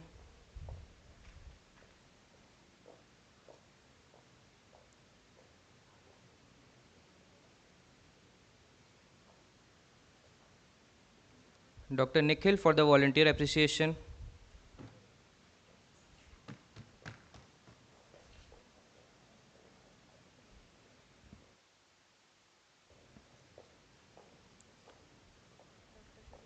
Dr. Shrishti for the volunteer appreciation.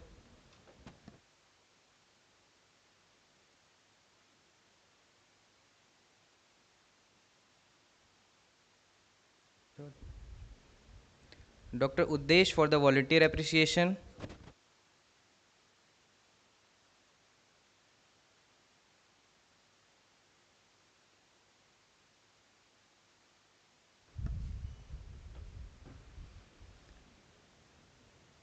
Dr. Shubham Bharti for volunteer appreciation.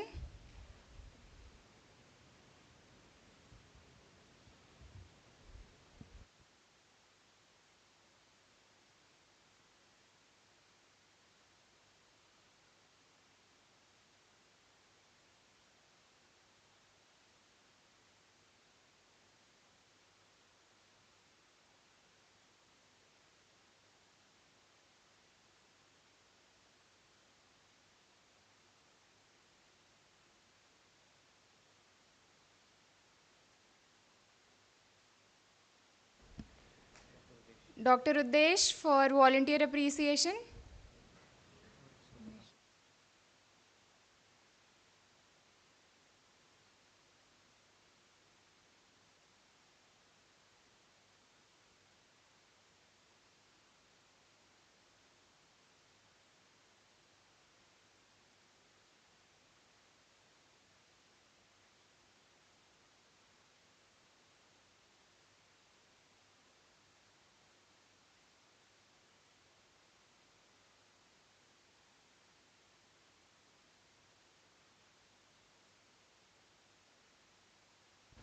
Thank you everyone for being with us.